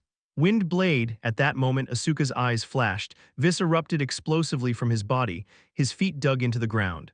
I'll finish him before the spell is complete. Asuka's body moved not out of thought but instinct. He shot forward rapidly, closing the distance to the count in an instant, just before the spell was complete in that split second. Asuka's sword, swung like a beam of light, slashed the count's arm. SSSHK. Blood spurted like a fountain as the count dropped his sword. He had been too focused on the spell to dodge. The incomplete spell didn't dissipate entirely. It originated from the sword, not the count. The wind blade, now without a target, struck the ground. Kaboom! The floor, resistant to most attacks, couldn't withstand the spell's power. Dust and debris scattered in all directions. The audience lost sight of the two combatants. Murmurs rose as the spectators stood up, trying to see what was happening. When the dust settled, Asuka was coughing and brushing off the dust. Amidst the debris, the mustachioed count lay on the ground, bleeding and battered. Asuka, standing tall amidst the chaos, muttered with a sour expression, I won, I guess. It was his first unsatisfying victory. Who would have thought he'd face such an opponent in his first main tournament match? His luck was abysmal. Well, at least he hadn't faced Helmut. Cyan victory. Asuka frowned as the name Cyan echoed through the arena instead of his own. He had successfully advanced to the next stage. I wonder how the others are doing. He could only hope they struggled as much as he did. This tournament was no joke. However, contrary to Asuka's hopes, Aaliyah faced a mage and defeated them with ease. While swordsmen could resist each other to some extent despite skill differences, the gap between mages was much more pronounced. A higher-level mage could easily shatter their opponent's spells. Violet, was it? You're not even part of the Mage Association. You must have learned some magic, but since you're pretty, I'll go easy on you. Aaliyah didn't even respond to the provocation.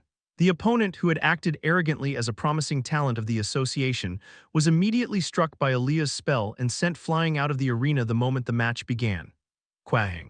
Violet victory. Aaliyah stepped down from the stage with a cold expression, showing no sense of triumph. It was a victory she had fully expected. Chapter 392 Part 1 Cyan was unlucky. While he wasn't the type to be eliminated in the first round of the main tournament, he had encountered a mage who had forcibly unsummoned his dark spirit. This meant that the spirit, which had taken damage, couldn't be summoned back to the physical realm for a while. Without the dark spirit, I can't use my concealment magic. The ability to hide his presence against swordsmen was incredibly useful. By shrouding the entire stage in darkness through the dark spirit and attacking, the swordsman would essentially be fighting blind. But this particular mage was sharp enough to pinpoint the spirit's location and neutralize its dark effects with powerful offensive magic. However, in doing so, the mage depleted all his own magical energy, leading to a quick conclusion. Since controlling spirits determined the skill level of a spirit mage, Cyan naturally relied heavily on them. And now, burdened by these circumstances, he had to face the second round. Though rare and undeniably useful, the dark spirit wasn't Cyan's only option. The real issue was that Cyan wasn't particularly skilled at direct combat using spirits. Don't tarnish my name. You have to make it to the main tournament.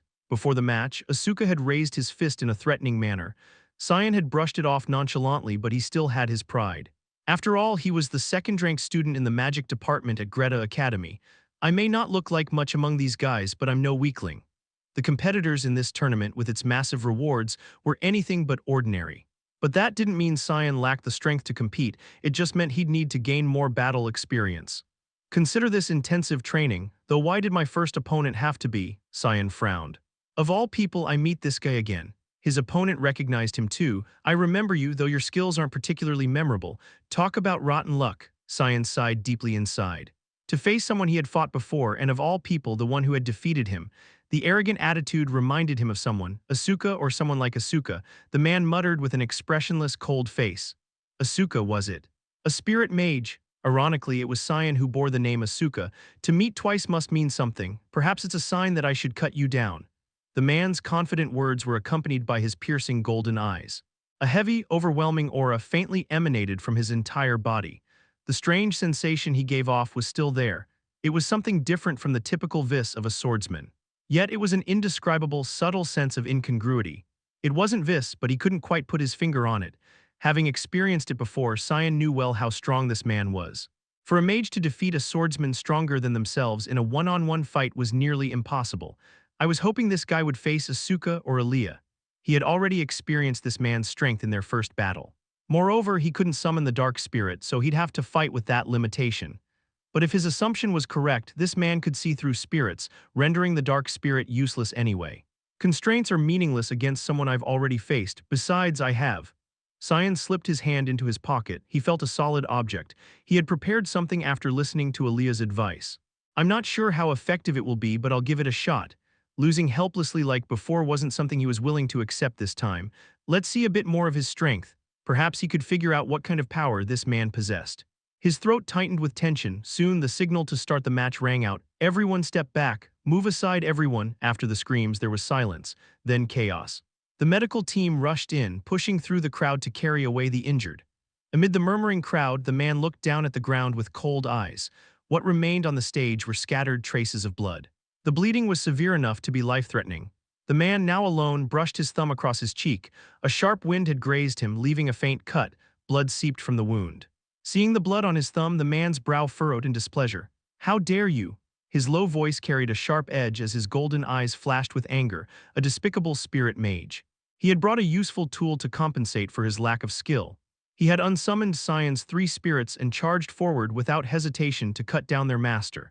The man intended to end the match quickly, as he always did. However, he had made one mistake. He had underestimated the spirit mage. Cyan possessed more than just spirits. Chapter 392 Part 2, Tempest Blade. Cyan was a spirit mage, but he was also a mage. While his 3 spirits were being unsummoned, he had prepared a powerful spell that swept across the stage.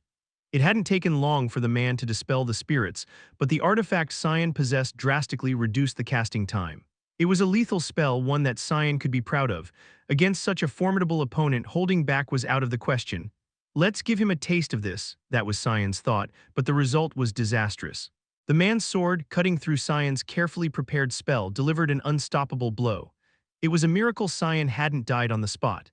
The organizers, closely monitoring the unusual situation on stage, quickly restrained the man.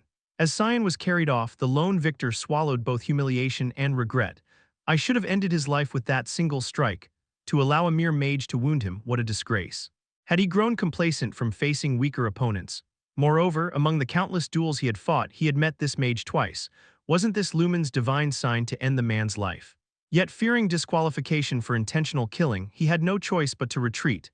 The man looked down at his sword with cold eyes. His blade, untainted by even a drop of blood, gleamed as if proving its purity. Lumen's holy sword, still imbued with light, had yet to reveal its true form. Is there truly an opponent worthy of revealing this sword's true power? The man completely dismissed the possibility of his own defeat. Such a future did not exist for the chosen one. Calmly sheathing his sword, the man descended from the stage with the demeanor of a victor. There was still a long way to go before the finals. He was in the midst of a holy war. Reflecting on his negligence today, he vowed to complete his mission without further lapses. The medical team acted swiftly. After stemming the bleeding on stage, they transported Cyan to the infirmary. Specialized healing mages gathered around him, pouring magic into his drained body. Cyan's unconscious face was pale, his condition dire. He had been deeply cut across the abdomen. A little higher and it would have been fatal. The wound is too deep. Will he regain consciousness? The external injuries have healed, but he's lost too much blood. Recovery magic required the recipient's own life force and mental strength to fully heal.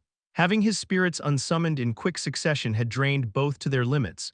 He wasn't in a state to fully receive the recovery magic. No matter how much magic was poured into him, it leaked out like water from a broken vessel. The mages were sweating profusely. This is beyond us. We need a high-level mage to replenish his life force. Then hurry. At that moment, the infirmary door burst open. You can't just barge in here. Amid the commotion, someone lightly pushed past the guards and entered the room. A clear voice rang out. Let me take a look. I might be able to help. The mages in the room turned to look at the sudden intruder. A beautiful woman with lavender hair and violet eyes. They knew who she was. A participant named Violet, and a highly skilled mage at that. They didn't know if she excelled in recovery magic, but they were in desperate need of any help they could get. However, one of the mages hesitated and asked her, "How can we trust you?" "I know him." The stage had been a bloodbath. The surroundings were in chaos. Aaliyah, who had rushed over upon hearing the news, quickly approached Cyan. Without waiting for the mages to stop her, she placed her hand over Cyan's heart. He's barely clinging to life. The quick response had been effective. As someone nearing the realm of an archmage, she could save a life as long as death hadn't claimed it. A massive amount of magical energy gathered in Aaliyah's hand, emitting a white light. If the vessel was broken, she would repair the vessel itself. A powerful healing magic delved deep into Cyan's body. The mages watching her work gasped in astonishment. How is this possible? Who are you? A mage they had never seen before. With such striking looks and this level of skill, she should have been famous. Suspicious and astonished gazes fell upon Aaliyah. Without even glancing at them, she coldly replied, I need to focus, so please leave for now. Questions can wait later. Her authority and skill left no room for argument. After ushering them out, Aaliyah continued to heal Cyan's body and then awakened his consciousness. The pain would be gone, so waking his mind would help him recover on his own. After all, he was a mage too. Soon Cyan groaned and opened his eyes. Are you awake? Cyan frowned and looked up at Aaliyah. He seemed a bit disoriented. The Grim Reaper, you look like Aaliyah. I just saved your life and you're spouting nonsense. Cyan, who had been muttering incoherently, finally came to his senses. Aaliyah, I'm not dead. Aaliyah shook her head. You seem to know how close you were to death. You were lucky. If the initial response had been delayed or if the wound had been slightly deeper, he wouldn't have survived. The heir of Rodril dying in a mere martial arts tournament would have been a pitiful end. Cyan muttered blankly, I think I had a near-death experience. I saw something incredible. His hand touched his abdomen. The fully healed wound was clean. Aaliyah's healing magic was exceptional but couldn't fully restore lost magical energy and vitality. Time would be needed for that. Her tone remained indifferent. If it helps your magical growth, good, but tell me, how did this happen? You're not the type to lose so easily by just anyone. Despite her usual disregard for Cyan, even Aaliyah, who objectively rated his abilities quite highly, was shocked by the situation. Aaliyah's violet eyes were deadly serious. This was the same Cyan who had been fine even in the depths of the Forest of Roots. It was shocking to say the least. Someone approached from outside the door. Aaliyah glanced toward the entrance and stared at Cyan, demanding an answer. Chapter 393 Part 1, The One I Faced. Cyan's expression grew serious. He's really strong. Just facing him in the arena, I felt a pressure different from that of a demonic beast. Aaliyah's eyebrows slightly raised. Cyan added, I knew there was no way I could win. It was like meeting a mage far stronger than me. For a moment, silence flowed between the two. Aaliyah seemed to be deep in thought. Perhaps among us only Helmut can stand against him. Cyan swallowed his words. While it's true that mages are generally weaker in one-on-one combat compared to swordsmen, that's only in ordinary cases. Aaliyah might be different. After all, the one who taught her magic was none other than Hike, the best when it comes to artifacts. Aaliyah pointed out, he tried to kill you. Clearly, he would have gauged the difference in skill between Cyan and himself, yet he attacked excessively. Even in a martial arts tournament, intentional murder is not tolerated. One could be disqualified from participating. Cyan nodded with a grim expression. Yeah, I heard he hates mages. The moment before losing consciousness, the sword strike that seemed ready to split his body in half was vivid. The sword carried a killing intent akin to rage, a fierce and stubborn conviction that mages must be eradicated from the world. He hates mages, huh? Aaliyah murmured. Cyan realized she was thinking the same thing as him. And he's no ordinary swordsman. What he uses isn't the usual vis. Because of that, Cyan felt he knew who that man was, or at least what power he wielded. Having finished organizing her thoughts, Aaliyah spoke to Cyan. We'll handle the rest, so get some rest. You'll need to stay in bed for a while. Cyan had nearly died, and the shock must have damaged his mind. Yet Cyan forced a smile and replied, Are you worried about me, Aaliyah? Worried. Take care of yourself. Aaliyah turned her back, wearing the same strict expression. She wasn't one to accept having her feelings misunderstood, even if the other person was a patient. As she left the room, two men came into view. Asuka, leaning crookedly against the wall as if to show his personality, and Helmut, standing straight unlike him. It was clear they had overheard the conversation. That golden-eyed bastard. Asuka's expression was uncharacteristically serious. His jaw was clenched tightly and his eyes burned fiercely. He was genuinely angry, ready to grab his sword and charge in at any moment. Aaliyah shook her head as if to dissuade him. It's an accident that can happen in a martial arts tournament. Plenty of people fight at the risk of their lives. It's hard to call this level of accident intentional. Asuka, his face scrunched up, retorted, No, that bastard was strong. He could have just subdued Cyan, but he went further. Aaliyah calmly replied, Maybe he wasn't being careless and was doing his best. There's no rule that says you have to go easy. No, that bastard tried to kill Cyan. If he hadn't been stopped in time, he would have done it. Asuka had watched the match. He had clearly seen the strength of the man Cyan faced. After a brief moment of awe at his skill, Asuka knew he had seen the killing intent in that sword. There are plenty of swordsmen who hate mages. Asuka's eyes flared in anger. Are you siding with that bastard? Did you want Cyan to die? Enough. Helmut, who had been silent until now, intervened. Aaliyah just doesn't want you picking unnecessary fights. So Helmut, you're just going to stand by and do nothing. Facing Asuka's furious expression, Helmut calmly responded, "We'll settle it in the tournament." He didn't break any rules. "Rules, my ass," Helmut warned the fuming Asuka. "Remember who you are. You're not just Asuka, the mad dog of the swordsmanship department anymore, are you?" As the heir to the Grand Duke Farnese, a member of the imperial family, he had secretly participated in the tournament. He had to consider the Grand Duke's reputation. Helmut's gaze was oppressive. Like a deep abyss, it gradually subdued Asuka's fury. "Damn it." Asuka, who had been leaning against the wall, punched it in frustration and turned away. As soon as he disappeared, Helmut turned his head toward Aaliyah. Seeing his expression, Aaliyah spoke. "It's not just Asuka who's angry." Though he had stopped Asuka, Helmut wasn't unaffected either. His unusually cold gaze was unsettling. Cyan was also one of Helmut's people. The fact that his life had been threatened was no different from pointing a sword directly at Helmut. Helmut muttered, "Ilaga was right." Ilaga had said he felt something was off. Indeed, that leopard demonic beast's instincts were accurate, a swordsman sent by the temple.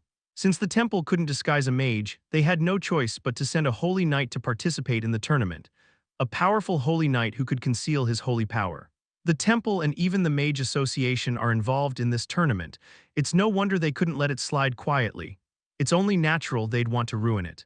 If the temple wins in spectacular fashion, this tournament held under the banner of anti-temple will end up just serving to glorify them. Aaliyah muttered as though it was someone else's problem, then emphasized, "That means they must have sent a force they believe can definitely win the championship." A cold light flashed in Helmut's eyes. "In that case, I need to crush their prized champion." Chapter 393, Part 2. Helmut had faced holy knights before. They possessed weaker holy power than high priests, though as swordsmen they were still strong. But even back then, when he was weaker than now, he hadn't found them particularly difficult to deal with. This was a tournament he had to win anyway. His motivation to climb higher grew stronger. Motivation springs from emotion. A strong emotion, the desire for revenge, both in the past and now. The bracket will be redrawn in the round of 32. It would be best to face him in the finals. Helmut's eyebrows slightly raised. If he were to face a holy knight, there was a risk of his identity being exposed. No matter how much he prepared, facing him would have to be on the finals stage. He could be eliminated before that. The possibility is low, but it exists, and it might not be you but me who faces him. Aaliyah laughed as if amused. "But you know what? Before facing him, you and I might face each other." Helmut flinched. There was no hint of reluctance in Aaliyah's clear eyes. Then Aaliyah naturally shifted the topic. "As for that man, I'll try to find out more. It might be good to inform Charlotte. Seems the tournament organizers themselves don't know about him either." If Charlotte knew, she would have given Helmut a heads up. Aaliyah nodded. She noticed Helmut's gaze shifting toward the door. "Cyan will be fine. He's an optimistic guy." From inside, the sound of steady breathing could already be heard. Sleep is always helpful for recovery, whether the injury is to the mind or body. It was too late for a visit. Anyway, he's already eliminated, so there's no risk of things getting worse. Helmut, who had indifferently concluded, left the place with Aaliyah. Among the numerous participants who had advanced to the main tournament, the numbers were gradually narrowing. Everyone except Cyan had safely made it to the round of 32 after going through the loser's bracket. As the bracket announcement approached, Asuka grumbled with a slightly anxious expression. "It's going to get tougher from here. This is nothing compared to the Academy Swordsmanship Tournament." In his previous match, Asuka had engaged in a fierce battle. His opponent was a seasoned mercenary. Having already researched Asuka, the opponent moved as if reading him. In the end, Asuka won because he used Vis to completely overpower him, an absolute difference in strength. But what if he met an opponent with skill on par with his own, who had also thoroughly analyzed him? Asuka was a genius, but this tournament wasn't held at the Academy. There were plenty of swordsmen in the Royal Knights or Imperial Knights with more experience and skill than the average student. Letting out a deep sigh, Asuka muttered. "It feels like there are fewer people just straightforwardly fighting their way up like we are. Most have come carefully prepared, doing research on potential opponents." "Hardly surprising. The rewards are too great," Helmut spoke up. Asuka stared straight at his face. His annoyingly noble and handsome face showed no trace of tension. He was always as calm as still water. The reason was simple. He was so strong that no variable could affect him. As far as Asuka knew, Helmut hadn't faced any difficulties reaching the round of 32. It was as if he had only faced easy opponents. Meow. With a small sound, a logger appeared, swishing his tail and brushing against Helmut's leg. Who would guess that this small cat was the strongest demonic beast in the Forest of Roots? You three might end up facing each other before the finals. Exciting, isn't it? The preliminary fights are always the most entertaining. Ilaga, a thorough spectator of the tournament, was full of leisure. More than that, I'm more excited about who will face him first.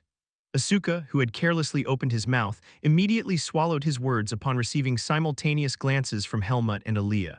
Alaga was completely unaware of the incident where Cyan had nearly died. He only knew that Cyan had lost and been eliminated. As a demonic beast, Alaga hated holy power. Since they didn't know what sudden actions Alaga might take, the fact that a holy knight was participating in the tournament had been kept a secret. Who's that guy anyway? Alaga's eyes narrowed. Aaliyah quickly changed the subject. It's not excitement but tension, right? It's normal to feel tense. What about you? However, Aaliyah's gaze meeting Asuka's was indifferent. Despite it being her first tournament, she seemed to have no particular excitement about her achievements. Helmut and she were different. It's not easy for a mage with almost no experience in one-on-one combat to come this far in a martial arts tournament. Come to think of it, I've never actually seen one of your matches, Asuka said with a tilt of his head. Their match times often overlapped, so he never got the chance. Obviously, she'd won if she'd made it this far. Aaliyah, or rather Violet, was the only mage in the round of 32. A martial arts tournament isn't exactly an event suited for mages. Many were reluctant to participate, fearing injury. High-ranking mages already enjoyed high status and wealth. There was no reason to risk their reputation by participating in a martial arts tournament. In fact, Aaliyah was no different. If Helmut hadn't participated, she wouldn't have had a reason to join either. And having joined, she had to win. It was a compulsion ingrained in her, having never lost the top spot from her admission to graduation at Greta Academy, perhaps even surpassing her affection for Helmut. And soon the bracket was announced. Chapter 394 Part 1. The tournament bracket was posted in the square on time and simultaneously delivered to each participant's room. Bad luck. Those were the words Helmut spat out as he looked at the bracket. The opponents he was concerned about were only two, excluding Asuka, Aaliyah and the man presumed to be a holy knight. In the end, Helmut couldn't avoid one of those two. It was fortunate that he hadn't faced both before the finals. Would Charlotte have adjusted the bracket if I had asked her? Not a chance. When it comes to rules like that, she's terribly strict. Aaliyah shook her head in response to Helmut's question, as if she knew Charlotte better than he did her own brother. Let's do our best. Aaliyah smiled faintly and extended her hand as if she had been waiting for this moment. Helmut silently stared at her face. It's still far off, you seem happy though. They would meet in the semifinals. There were still 3 more matches to go from the round of 32 to the semifinals. Aaliyah quickly shook her head. No, but still you managed to avoid the Holy Knight, didn't you? The word avoided pricked Helmut's pride. His eyebrows subtly twitched. It's troublesome, not that I'm afraid. Facing Aaliyah was the same. He had expected to feel anticipation, but now that it was becoming a reality, he felt both awkward and complicated. He had always fought with the resolve to cut down his opponent. His battles were closer to life and death.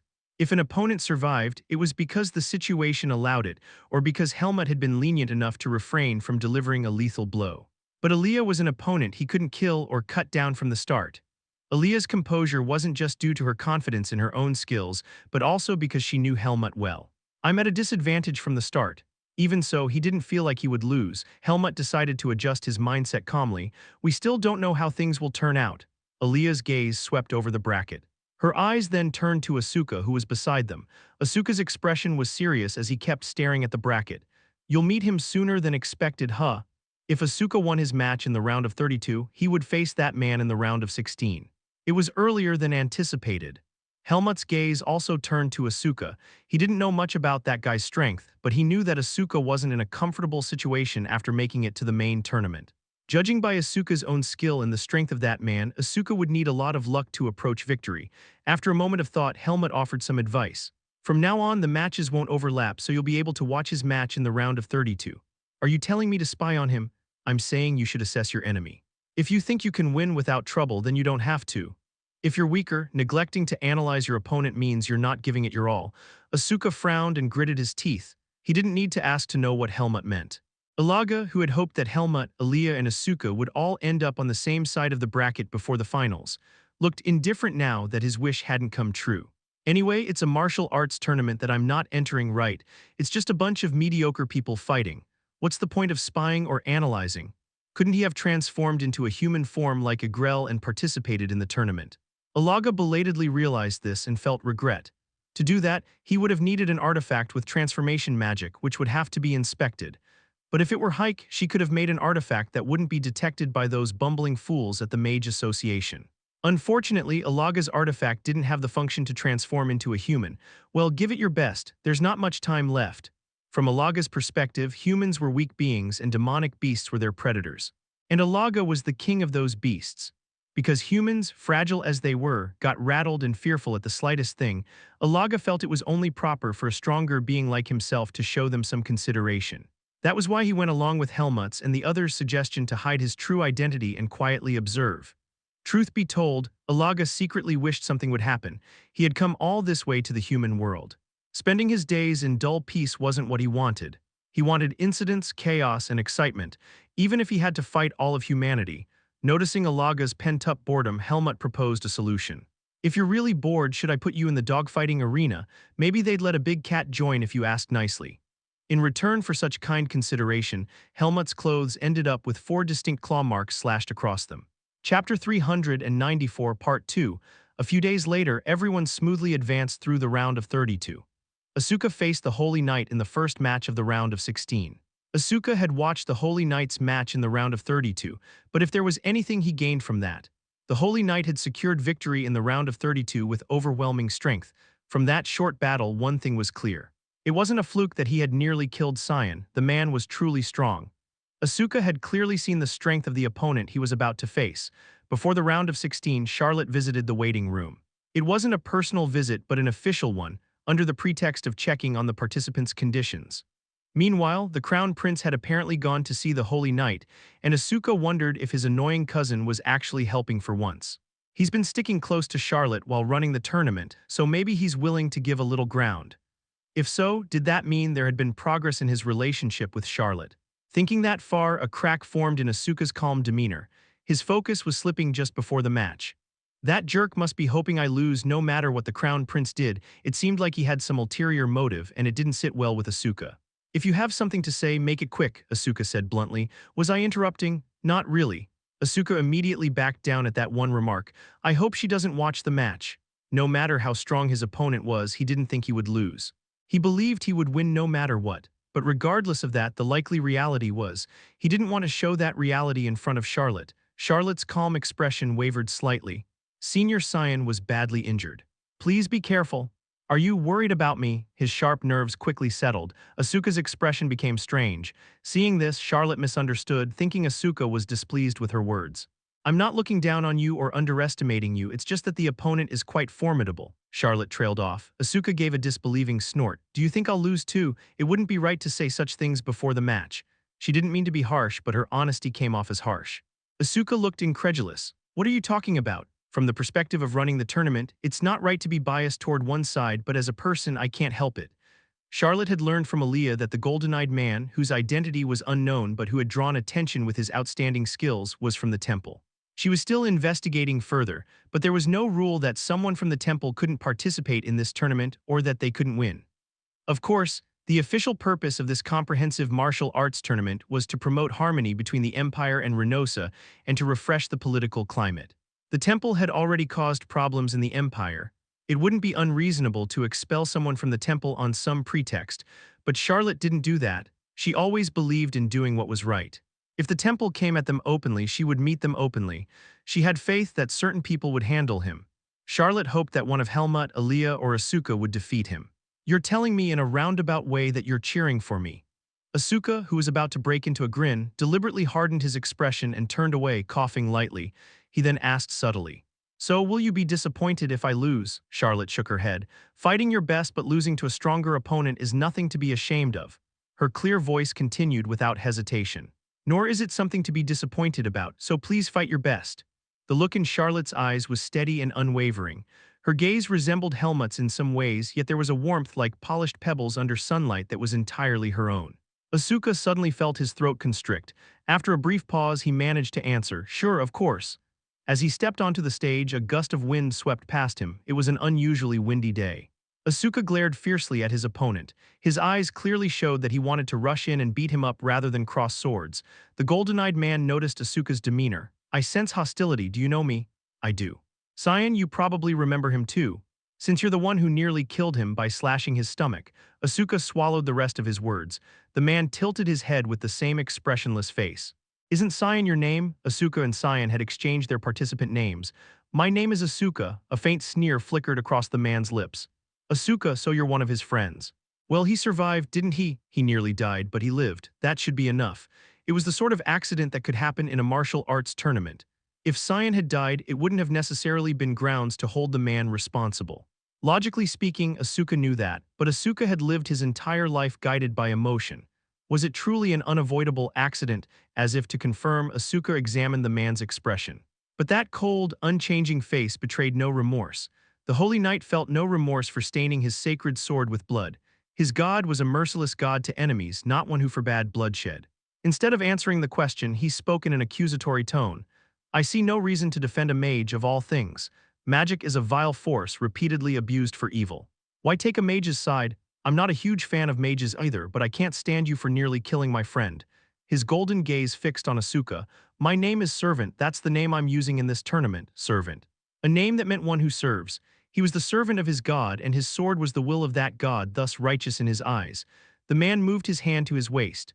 A sacred artifact, one of the most holy objects imbued with immense divine power, fit perfectly into his grip. It was the power his master had bestowed upon him. If you want to punish me, you'll have to defeat me first. If he deserved punishment, God would grant him defeat. As soon as the man's words ended, the match began. Chapter 395 Part 1 Clang. Asuka's eyes trembled as he parried his opponent's sword. A sharp pain spread throughout his entire body. Damn it. His muttered curse never made it past his lips. The opponent had struck first.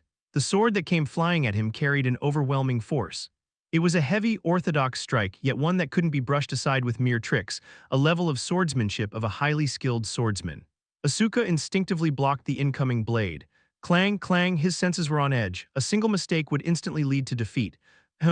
After unleashing a flurry of strikes, the golden-eyed man paused briefly, tilting his head as he murmured. His composure was infuriatingly relaxed. You're quite good at parrying, that's the swordsmanship of the well-trained Imperial Knights. Because that's exactly who taught me, Asuka retorted brusquely, barely catching his breath. Cold sweat trickled down his back. The brief respite he had was painfully precious. He didn't even have enough room left for the kind of arrogance that could fuel his fighting spirit. He's not even going all out. Bitterly, Asuka assessed the situation. The man was strong enough to toy with him. What had happened to Cyan wasn't a coincidence. Asuka's brow furrowed deeply. Arrogant bastard, he thinks I'm easy pickings. I'm still the top swordsman of Greta Academy. The man didn't seem much older, 3 or 4 years at most. A young man, arrogant enough to openly display his immaturity, yet his strength was different from Helmut's. Crossing swords with Helmut felt like facing a monstrous entity rather than a swordsman, a beast-like wildness perfectly contained within human form. This man, however, was clearly human. And yet every casual swing of his sword carried overwhelming pressure, capable of splitting Asuka in two. A remarkably skilled swordsman, a refined and perfected example. The man stood easily, without a single drop of sweat, clearly demonstrating the gap between their abilities. His gaze sharpened further. Your words and actions are as crude as a street thug's, but your swordsmanship is different. Your name was Asuka, right? Who the hell are you calling crude? Ignoring Asuka's anger, the man continued expressionlessly. I've heard rumors, the heir of Grand Duke Farnese appeared, someone from the academy. Yes, that royal's name was. The man's speech slowed. Asuka. His eyes locked confidently onto Asuka. Those shining golden eyes made Asuka feel like prey before a predator. Concealing his shaken confidence, Asuka raised a finger defiantly. That's right, bastard, I'm royalty. Who do you think you are, speaking so casually? Show some respect and use honorifics when addressing a royal. I am dueling a swordsman named Cyan, not the heir of Grand Duke Farnese. The man coldly dismissed Asuka's words and turned his gaze to his sword. He was also a follower of the divine. Bearing a holy sword, he had been granted a status equivalent to that of a high priest, yet among fellow followers of Lumen, he was humbler than anyone. Though my own status is high enough not to be disrespected, even by royalty. With stern eyes filled with a clear warning, the man spoke decisively. Now is not the time to discuss such matters. Here I'm merely a swordsman in this tournament. Isn't it the same for you? His words rendered Asuka's earlier remarks meaningless. Arrogant jerk, Asuka knew. The man's confidence was backed by skill. Sword fights were full of variables. Yet those variables seemed unlikely to help now. Just a few clashes had vividly conveyed an unfamiliar sensation of defeat. Please resume the match, one of the organizers shouted loudly. Matches often paused briefly as opponents sized each other up, yet this looked more like a leisurely conversation. The corners of the man's lips curled slightly upward. Do you need more time? His tone was almost patronizing. No, gritting his teeth, Asuka raised his sword again. Just one chance, he would surely get one chance. Charlotte had said fighting your hardest and losing wasn't shameful, but Asuka wanted victory. At the moment, there was only one way he knew to achieve it. I'll give it my all. In the next instant, Asuka's body shot forward explosively. Vis surged within him. Every muscle in his body strained to its limit, releasing a strike like an arrow shot from a bow drawn to its breaking point. Chapter 395, Part 2, Asuka surged right before the man. Whoosh. Like piercing a wall of wind, he felt immense resistance, but he pushed through it like a razor-sharp arrow. The man's sword moved. For an instant, it shimmered with a golden radiance, a holy heavenly glow. Many swordsmen could manifest Vis in dazzling forms. Vis, the essence of a swordsman's spirit, was a beautiful light born from the body, but what appeared in that instant from the man was different. The moment Asuka glimpsed that light, the man's sword flashed through stop time, appearing right in front of his own. Boom! An unbelievable clash erupted. A storm-like impact exploded outward, violently shaking the stage. Ah! Watch out! Spectators ducked, protected by a barrier but blinded momentarily by the powerful gust. When the chaos subsided, only one figure remained standing, eerily calm at the eye of the storm. The organizers hastily announced, "Servant victory, bring medical assistance," the man commanded, looking down at Asuka. Asuka's sword had shattered, scattering fragments across the ground. His sword, though not as exceptional as Helmut's, had been good, yet it had crumbled against superior strength and energy. His arm twisted, his hand crushed, pain flooding his nerves. Ghh, as Asuka groaned, the man approached calmly. His own clothes were slightly torn by flying fragments, but it was minor damage, the mark of a victor. My judgment was correct again. His tone suggested that everything was decided by the outcome. Even if his god wasn't absolute, the man's voice carried absolute certainty. He had shown his true strength, if only for a moment. A royal. The man glanced at Asuka. Among all the opponents he had faced, this one had been the most troublesome. He hadn't found it difficult, but troublesome was the right word. As expected of an imperial royal, there was a certain refinement to his skills. He was a fairly strong swordsman. It's just that I was stronger, so don't take it to heart. The man's voice became polite. His attitude was completely different from when he had faced Cyan. Now that Asuka had been eliminated, he reverted to being a royal. His opponent wasn't some mage, but a swordsman and an imperial royal. Though there was tension between the temple and the empire, even the current emperor's rule was considered the will of the gods. The noble bloodline granted the divine right to rule the empire. That was what made the imperial royals. The temple, too, was a ruler, and rulers respected other rulers. The man extended his hand toward Asuka, who was struggling to get up. But Asuka sharply refused. He'd never felt such hatred toward an opponent before. With wounded pride, Asuka spat out bitterly, "With that level of skill, you won't even be able to graze the clothes of the opponent you'll face in the finals." He had quickly built up a tolerance to the pain. He was a swordsman, after all. Pain was quickly becoming familiar. What hurt more was defeat. The man replied impassively, "You seem certain who will advance." "Yeah." The man neatly withdrew his rejected hand. A cold aura settled over his face. To show such words and attitude to the one who had defeated him was an insult. "Let me give you advice. As someone of noble birth, behave accordingly. Avoid barking like a defeated dog." Asuka's face twisted. His bloodshot eyes flashed. He had been insulted before, but this was the first time he had been insulted by the one who defeated him. The man turned and walked away without looking back. "Damn it!" Asuka stomped angrily, pain flaring again. Blood dripped to the floor. The medics, who had rushed over, politely escorted him away. "You must receive treatment." Charlotte appeared in the infirmary soon after. Medical staff swiftly exited, leaving them alone. She wore a worried expression. Asuka couldn't bring himself to look at her face. Charlotte asked softly, "Are you feeling all right? I wanted to avenge Cyan." Asuka's gaze avoided Charlotte. "I did my best, but I lost. Isn't it pathetic? I'm pathetic." Instead of answering his question, Charlotte asked in a clear voice, "If I fought my hardest and lost, would you find me pathetic?" "No, I feel the same." Only then did Asuka properly look at Charlotte. Her faint smile and steady gaze had a soothing effect on Asuka's battered body and mind. Asuka frowned as he looked at Charlotte's face. For some reason, his mind felt hazy. "You really did well. You should rest to recover your strength." Charlotte stood up as if she had never been worried. "Do you have to go?" His voice carried a hint of regret. "Yes, I slipped out briefly. I'll take my leave now. Please rest well." Charlotte gave a slight nod and left the room. It felt as if they had returned to being mere academy seniors and juniors. Asuka scratched his head. It felt like she remained unchanged, while he was being pulled further and further away. He sighed and muttered, "Helmut will avenge us, I guess." But before that, there was a long and difficult road ahead. That guy Helmut would have to defeat Aaliyah first. Now all of Asuka's battles were over. It was a result that wouldn't tarnish the honor of Grand Duke Farnese. "I need to get stronger." Asuka made his resolve and buried his upper body back into the bed. He planned to rest his body and mind until Cyan came barging in, fussing over whether he had lost too and scratching at his wounds. Chapter 396, Part 1. At that moment, the golden-eyed Holy Knight's servant was facing someone. Having periodically maintained contact with the temple, he hurried to leave as soon as the tournament ended, but soon found himself surrounded by representatives of the event organizers. "You'll have to come with us."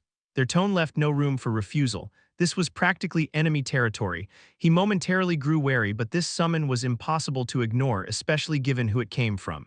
While the one he had just defeated was merely an imperial family member, the one calling for him now was not only royalty, but also the host of the tournament itself.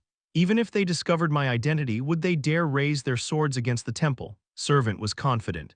Even after the assassination attempt on the crown prince, they hadn't dared march troops against the temple. A direct confrontation was something even the Empire avoided. Moreover, even if surrounded, he was confident in his ability to break through and escape if necessary. The moment he stepped into the room, a clear voice rang out from the other side. "You've taught my younger brother quite the lesson." His tone was surprisingly casual when referring to Asuka as his brother. Elegant golden hair adorned his splendid ceremonial robe. He was a picturesque nobleman praised in high society. Servant immediately recognized the disgruntled figure resting his chin on his hand and glaring at him. The crown prince, unpleasant as this summons was, Servant replied without even bothering to greet him. "He's not even your real brother." The crown prince didn't criticize his rude behavior. He already knew exactly who Servant was. "I have so few siblings, so a cousin is practically the same." A shameless remark from someone who had openly declared he would steal his practically real brother's woman. "I heard that the Grand Duke Farnese's heir was studying at the academy and only recently appeared in the Empire. I didn't realize you two had grown so close. The temple's information is truly impressive. To know the Empire's details so thoroughly." A faint smile appeared on the crown prince's lips, but his eyes were icy cold. Servant had expected this scenario. When facing Asuka, he had momentarily used holy power. Anyone sensitive enough would recognize its true nature. To summon me like this? The room was spacious, but not distant enough. Recently, the crown prince had nearly lost his life due to the temple's covert operation. Thus, Servant felt it reckless for the prince to summon him openly like this. No matter what precautions he had in place, it wouldn't take more than a single breath for Servant to take the crown prince's life here and now. "But I shouldn't do that. It's not the right thing to do." An assassination. Such a dishonorable act was unworthy of a holy knight chosen by the sacred sword. Servant didn't believe the Prayer Association's attempted assassination of the crown prince represented Lumen's will. The fact that it ended in failure proved that, if the crown prince was truly meant to die, it would have been accomplished according to Lumen's will. His death wasn't Servant's concern. "What exactly do you wish to say?" "As far as I've discovered, neither the current commander of the Holy Knights nor any publicly known Holy Knights possess golden eyes. The temple wouldn't send just anyone, so are you perhaps a secret asset?" Servant's eyes flashed. "Your Highness seems to know quite a bit about the temple as well." "I've suffered enough to look deeply into it." Tension lingered. Soon the crown prince softened his tone as if trying to ease the atmosphere. "What reason does a holy knight from the temple have for participating in the martial arts tournament? There's no rule against it." "True, but I have the authority to change the rules to disqualify you. And I'm willing to endure the ensuing controversy." His eyes sharpened, demanding a straight answer. Patience wasn't the crown prince's strongest suit. Irritated at having to explain himself, he furrowed his brow. "The martial arts tournament is an excellent opportunity for a swordsman to demonstrate his skills."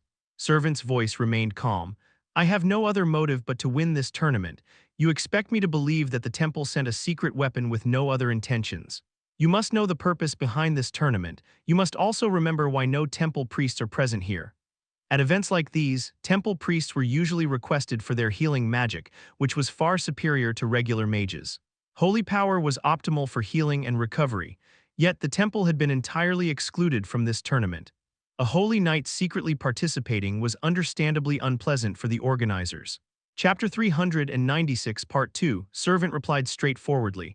"Regardless of past unfortunate events, my only objective is victory. Of course, winning and revealing his identity would lead to an outcome the hosts didn't desire. I also have my own assurances." Helmut's image flashed briefly in the crown prince's mind. It wasn't absolute confidence. Still, rather than expelling him now and prompting the temple to adopt another strategy, it was better to watch whatever they had planned. The crown prince pressed firmly. "Then swear it. Swear by Lumen's name that the temple will not interfere with this competition beyond your participation. That is, if you have the authority to make such an oath." With deliberate mockery, Servant's eyes sharpened. His golden eyes glowed intensely. Everything I do is the will of Lumen, and the will of Lumen is the will of the temple. To my knowledge, no such thing exists, and it will not happen in the future. I swear by Lumen's name, then I'll believe your words. I shall take my leave, may you remain in peace. The crown prince watched servants retreating form coldly. I truly dislike those temple dogs. Look at that arrogant, rigid attitude. Wasn't it exactly like the temple's high priests, always hiding behind Lumen, claiming everything they did was divine and therefore just? Yet when things went wrong, they conveniently dismissed it as individual deviance, not Lumen's will. They cover up their sins with nothing but faith, but even they wouldn't dare break an oath. In the end, they are merely humans who cannot help but fall. It's about time the world changed. Muttering softly, the crown prince rose. He had taken precautions upon meeting this man. Had the holy knight drawn his sword here, it would have provided a perfect justification, a justification to declare war against the temple. But as expected, they didn't desire that either. Having avoided the trap, it was now time for a direct confrontation.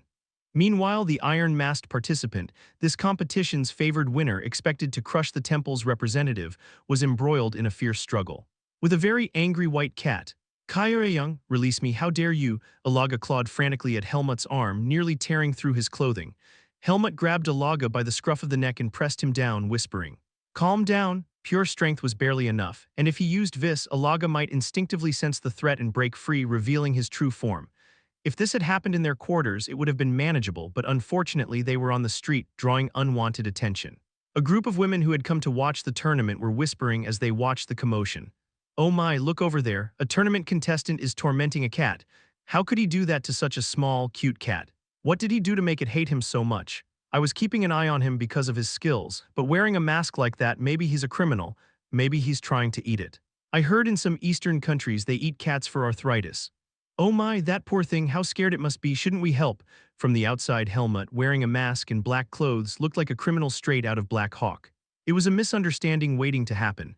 "Excuse me, let the cat go." Finally, a cat lover stepped forward bravely. Helmut, struggling to hold the thrashing Alaga, spoke up. "It's my cat. He's acting up because he doesn't want to take his medicine. But you shouldn't handle such a small creature so roughly. Are you sure it's your cat?" The suspicious gaze was evident. Helmut, who didn't usually care much about others' opinions, didn't want to be labeled as an animal abuser. Helmut covered Alaga with his cloak and held him close. He spoke firmly to his head. "Let's go back inside." Alaga, with his quick temper, had rushed out of their quarters as soon as he sensed holy power. Like a cat hearing a bird, his hunting instincts had kicked in. Helmut had chased his out like lightning and caught his as he jumped out the window. Helmut grabbed Alaga by the tail and yanked him inside, and Alaga resisted with all his might as a cat. It was fortunate that he hadn't reverted to his true form, having grown too accustomed to his cat body. "It's our cat." He ran away because he didn't want to take his medicine and got too excited. "I guess it looked rough." Aaliyah, who appeared belatedly, spoke to the cat-loving woman. Her strikingly beautiful and mysterious aura immediately convinced everyone present. Led by her, those who had been throwing accusing glances at Helmut reluctantly turned away. Helmut felt as if he had been treated unfairly. "Let's go back." Alaga's tantrum showed no signs of stopping as they returned to their quarters. The inside of Helmut's cloak was probably in tatters. As soon as they entered the windowless room, Helmut closed the door and released Alaga. Freed, Alaga sharply scratched Helmut's leg with his claws. The stinging pain made Helmut frown. "Enough, why are you stopping me, coward? Are you scared of the temple now?" He wasn't scared of the temple, but he was worried that Alaga might cause chaos. "I'm curious why you're so worked up." Both Helmut and Aaliyah knew that Asuka's opponent was a holy knight. Seeing the holy power so openly displayed, it seemed the holy knight had to show his true strength against Asuka. "Some guy is spreading that filthy energy in my territory." "My territory?" Aaliyah, standing nearby with her arms crossed, asked incredulously. "Since when has this been your territory? I've been marking it with my scent all this time." "It's my territory." Alaga's aggression was ultimately due to the hostility of a predator whose territory had been invaded. Helmut and Aaliyah looked at each other, dumbfounded. Chapter 397, Part 1. "No wonder I've been sensing a faint trace of demonic energy around here," Helmut muttered to himself. It wasn't uncommon to sense demonic energy in the city. Demonic beasts' essences were often processed to create artifacts, and since there were many mages here, it was something he hardly paid attention to. Water doesn't easily absorb energy, but urine isn't just water. It was more than capable of carrying Alaga's demonic aura. Even near the entrance, how disgusting, is the entire place a toilet now? Aaliyah openly grimaced. No wonder she had sensed demonic energy near the front door as well. Alaga, the culprit who had marked his territory by urinating all over the place, shamelessly raised his head. If I mark my territory, those weird creatures will think twice before showing up. No matter how evolved a demonic beast is, it's still an animal at heart. It's impossible to completely abandon instinctual behavior. If any being could sense your markings, it would mostly be a demonic beast, and there aren't any demonic beasts here. At Helmut's rebuttal, Alaga played dumb. Either way, it was to protect you all. The fact that you had become you all suggested that Alaga now saw not just Helmut but his companions as those he should protect. Helmut pressed his palm against his forehead and swallowed a sigh. A headache began to form. Anyway, I'll handle that guy myself. You promised to stay here and behave, remember? Kid, do you really think I'm just some housecat? If he's been hiding his presence this well, he's clearly strong. This is my territory. It's an advantage to strike first if he enters my domain. He's not wrong, Helmut inwardly agreed. In fact, his way of thinking was quite similar to Alaga's. Alaga was the epitome of hunting, and Helmut had grown up watching him. Alaga adhered to the hunting principles that Helmut had learned from him in the Forest of Roots. But that was the hunting style of the Forest of Roots. That's not your job, Alaga, it's mine. Alaga's eyes narrowed. HMPH, so you're saying you're all grown up now? Yes, Helmut's grown up now, so let him do his part. Aaliyah chimed in lightly. Helmut felt an odd twinge at her tone, as if she were talking to an overprotective parent. Helmut cut in firmly. I already told you, didn't I? If people find out Alaga is a demonic beast, we'll all be in serious trouble. We'd all be marked for execution. Why do humans tremble at the mere mention of demonic beasts? They're as sensitive as they are weak, Alaga grumbled. Still, having been dragged away and calmed down once already, he was a bit more composed. Fine, I'll hold back this time. Now that he was no longer on the prowl, Alaga glanced wistfully in the direction where he'd sensed the holy power. What a wasted opportunity to fight. Having lived his entire life in the Forest of Roots, Alaga never had an opportunity to battle someone with holy power. Priests with holy power were never sent into the Forest of Roots, and Alaga was too powerful to find worthy rivals among ordinary demonic beasts. Since holy power was the natural enemy of demonic energy, fighting someone wielding it under such a disadvantage could be interesting in its own way. Alaga fully understood what it meant for a demonic beast to side with Helmut. If word got out, they could just kill everyone involved to erase the witnesses. He was under no moral restriction not to take human lives. I don't eat humans, but that doesn't mean I can't kill them. Alaga's eyes flashed coldly.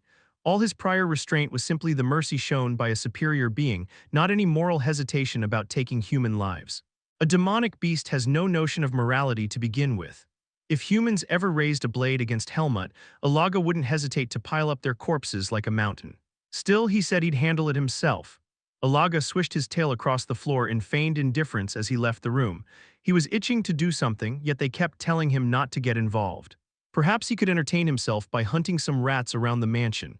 That very day, Helmut found 5 dead rats on his bed. Chapter 397, Part 2. After Asuka's elimination, the tournament continued without incident. Helmut and Aaliyah smoothly advanced to the quarterfinals. For a mage, Aaliyah's performance in one-on-one duels was unprecedentedly strong, drawing enthusiastic support from many other mages. Some even correctly guessed her identity, noting her resemblance to Aaliyah, who had graduated top of her class from Greta Academy's magic department before disappearing. However, no one could confirm it, as Aaliyah skillfully avoided anyone who tried to approach her. Above all, Violet was known as a woman, and it was hard for people's common sense to link Violet and Aaliyah as the same person when they also mistakenly pictured Aaliyah as male back in her academy days. Once this tournament ends, Violet will have to disappear, Aaliyah said, sounding rather annoyed. Aaliyah said with a hint of annoyance. Rumors also swirled around Helmut, the mysterious man with the steel mask, but no one dared approach him directly. Most who neared Helmut felt an overwhelming sense of intimidation and instinctively stepped back. In contrast, Aaliyah, the beautiful female mage, attracted supporters not just among fellow mages, but also among casual spectators of the tournament, especially women who cheered wildly for Aaliyah. Lady Violet, you're incredible, you're so strong and beautiful. They showered her with flowers and gifts after each match to the point that her room was nearly overflowing. Aaliyah didn't particularly react to her sudden surge in popularity. These expensive items can be resold to fund my research. For instance, a stuffed bear with jewels for eyes and nose would fetch a nice price. Since Aaliyah had gained followers, Helmut had stopped acting familiar with her in public. He observed the situation and thought simply, it's similar to what happened at the academy. He wasn't envious. Helmut didn't need to hide or avoid people like Aaliyah did. That golden-eyed holy knight also made it to the quarterfinals. He, too, generated plenty of buzz. The organizers were keeping a close watch on him after learning he was from the temple, but so far he hadn't shown any suspicious behavior. Like Helmut and Aaliyah, he had advanced to the quarterfinals without any difficulty. The tournament had been smooth sailing, but as the quarterfinals approached, Helmut felt a growing unease. If I win this one, my next opponent will be Aaliyah. Beating her would be his ticket to the finals. Helmut frowned slightly. He rarely disliked the prospect of an upcoming fight, but this was one such case. At the same time, he didn't hope for Aaliyah to be eliminated in the quarterfinals. Helmut admired strength. He felt a quiet pride in seeing his girlfriend demonstrate her own might, and he was certain Aaliyah felt the same about him. Let's see how the semifinals shake out. Helmut rose from his seat. His quarterfinal match was about to begin. There was a fight ahead and he would return victorious. You're a small one. When Helmut stepped onto the stage, his opponent smirked. Despite facing Helmut's steel mask and intimidating gaze, he showed no signs of being intimidated. An axe. Helmut hadn't bothered with any pre-match research, so he only learned about his opponent upon stepping onto the stage. His quarterfinal foe was a warrior wielding an axe, huge enough to make the floor quake with each step. He was a head taller than Helmut, with a massive frame and a bare torso crisscrossed with bulging veins. His rock-like muscles served as their own armor. In contrast, his closely shaven head gleamed in the light, revealing a thoroughly bald scalp. A mercenary, perhaps. Helmut studied the man's weapon intensely. It wasn't a common double-bladed axe but a single-bladed one, looking somewhat like a woodcutting axe. However, the head was longer and sharper than a typical woodcutter's axe, with a thick, weighty metal shaft that could double as a hammer if need be. A single swing from that big man could cleave an ordinary person's skull like firewood, even without channeling vis, or perhaps just crush it entirely. It was a weapon Helmut had never encountered before. Most swordsmanship was closely related to the use of vis. As one trained in swordsmanship, they accumulated vis and became adept at using it. Mastering vis utilization with weapons other than the sword is significantly more challenging. This is why the term swordsmanship is widely recognized, while axemanship is scarcely ever mentioned. Nonetheless, this warrior was skilled enough to make it into the quarterfinals of a prestigious, well-rewarded open tournament. The powerful vis radiating from his body was formidable. By Helmut's estimate, he was only slightly weaker than Luke Yeager. A strong one indeed, possibly more powerful than many high-ranking knights. If he's a mercenary, then he's at a platinum level. His bearing suggested he had never in his life been cowed by anyone. That fierce gaze, combined with his perfect build for power rather than speed, was truly something to behold. He seemed to hail from a distant land, given his unfamiliar appearance and attire. A strong, bald guy, Helmut murmured absently. The man's eyebrow twitched. You little runt, are you itching to die? Most bald men hate being called bald to their face. No one else dared say it outright to this giant. But Helmut was simply stating his observation. He had no idea it might offend. After all, he'd rarely seen bald humans. Demonic beasts like Alaga shed fur only during seasonal molting, not from baldness. Helmut tilted his head thoughtfully. Is it bald by nature or did you shave it? I'm asking because it's hard to tell. A bit of hair at least helps protect the head. Although shorter hair might provide better visibility, it's usually left at some minimal length. Even if someone was balding, unless they were completely bald, it was better to leave some hair, but this man had shaved everything off. Helmut's curiosity was entirely genuine, but his calm tone came across as pure mockery to the giant man. You bastard, wanna die that badly? You dare criticize my head? I'm just asking if you're naturally bald or if you shaved it. In Helmut's measured voice, the man heard only provocation. He slammed the butt of his axe against the stage. Coom, the entire platform shook as if struck by an earthquake. A roar rang out. You rat-faced whelp in a tin mask, I'll smash that mask of yours so you look just as bald as me. Then we'll see who's laughing. That doesn't answer my question. Irritation flickered across Helmut's face. He couldn't understand why the man grew so hostile simply because Helmut had asked a question. Is he looking down on me? A chilling light passed through Helmut's eyes. If that was the case, the solution was simple: defeat him and extract the answer afterward. Chapter 398 Part 1 Whoosh. The axe cutting through the air exuded a terrifying force. The sound of it tearing through the atmosphere was crushing, as if it could rip flesh apart with just a graze. Crash, boom, crack. Every time the giant swung his axe down, the noise was like boulders being shattered, and the magically reinforced arena floor caved in. Fragments of the broken ground scattered in all directions. Some duels required an unusually long maintenance period immediately after they ended. This one, too, would have undoubtedly added to the workload of the mages. Helmut nimbly dodged the giant's axe while observing his movements. His strength is impressive, but there are many openings. The movements were rough and wild like a boar's. Amid the sweeping arcs of the massive axe, Helmut spotted gaps not thread-thin but sizable enough. A flaw, Helmut's eyes gleamed. Axe techniques, huh? Though an unusual opponent, there was no need to drag this out when victory was within easy reach. Helmut's sword tip darted straight for the man's abdomen without the slightest delay. Even if Helmut pointed his blade at the man's throat, this opponent looked like he'd keep attacking regardless. Inflicting injury was inevitable. However, clang, a tingling sensation ran through his fingertips as if he had struck solid metal. Though he hadn't channeled much vis into the strike, the power behind his sword was by no means weak. Kehe, surprised brat, Helmut swiftly deflected the axe that came crashing down, aiming to split his skull. Boom. The ground caved in again. The sword that had blocked the axe trembled as if it might shatter. Had Helmut not properly channeled vis to protect it, the sword would have been completely destroyed. Helmut stepped back, frowning. He's wrapped his body in vis too. He could feel the vis evenly spread across the giant's body. The moment their weapons clashed, he also sensed the vis concentrating at the point of impact. A rare method of vis utilization among humans. Demonic beasts strengthen their bodies through demonic energy. However, such methods aren't very effective for human muscles, which have limits to how much they can harden. But this man's body was like armor, as hard as steel, rivaling that of a demonic beast. Is he wearing armor underneath? Helmut considered the possibility, but he didn't feel the sensation of striking metal beneath the man's clothes.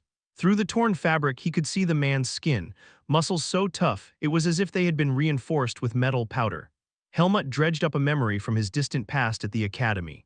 Back then, he had learned that in some distant small nations, there existed various methods to strengthen the body. Since this man wasn't a traditional swordsman, it wouldn't be strange if he had used some special technique to harden his body. The giant who had been smashing the stage with his axe tilted his head. "Are you a mercenary? You don't feel like a knight." The swordsmanship Helmut displayed was the Empire's standard style, but his sword lacked the refinement of a knight's. It was a sword honed through life-and-death battles, closer to something wild and untamed. "You have time to chat," speaking in the middle of battle so casually, Helmut knew that was a luxury only the strong allowed themselves when facing weaker opponents. Helmut's sword slipped past the axe handle and stabbed the giant's shoulder. Thud, this time it felt like it penetrated deeper. A trickle of blood ran down. "If I attack fast enough, I can pierce through before his vis concentrates." Helmut had figured it out. He had no intention of showing his full strength here. An opponent who relies on brute strength is actually easier for Helmut. Calculating vis consumption and speed, he aimed for maximum efficiency with minimal expenditure.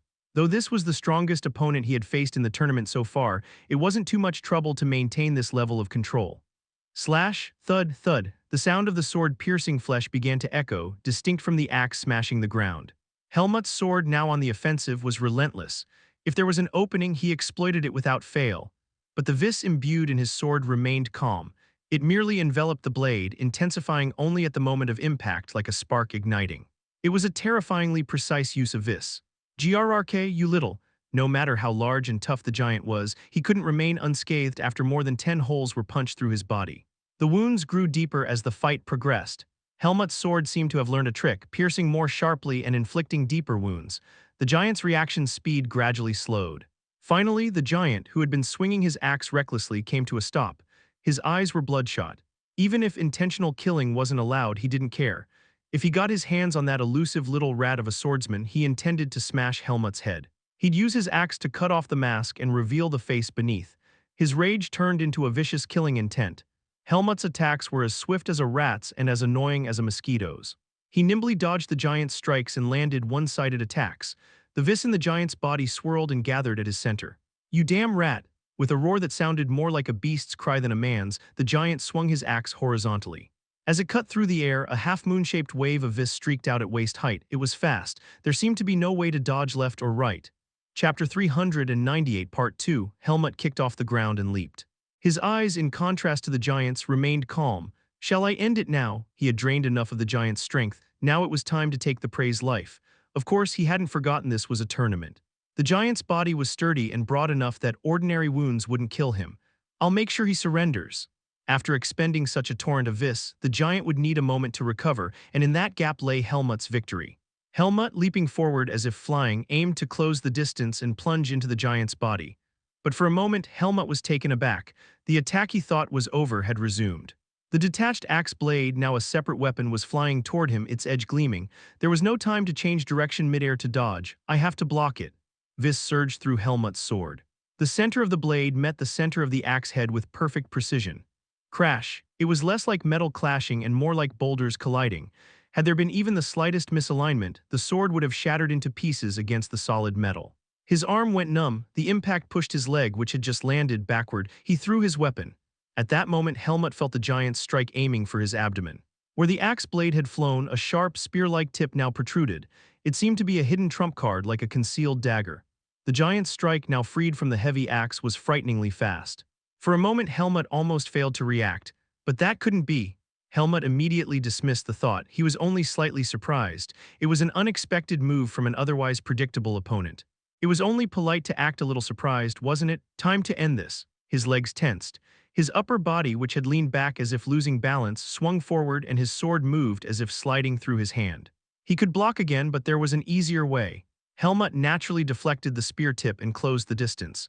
In an instant, he was right in front of the giant.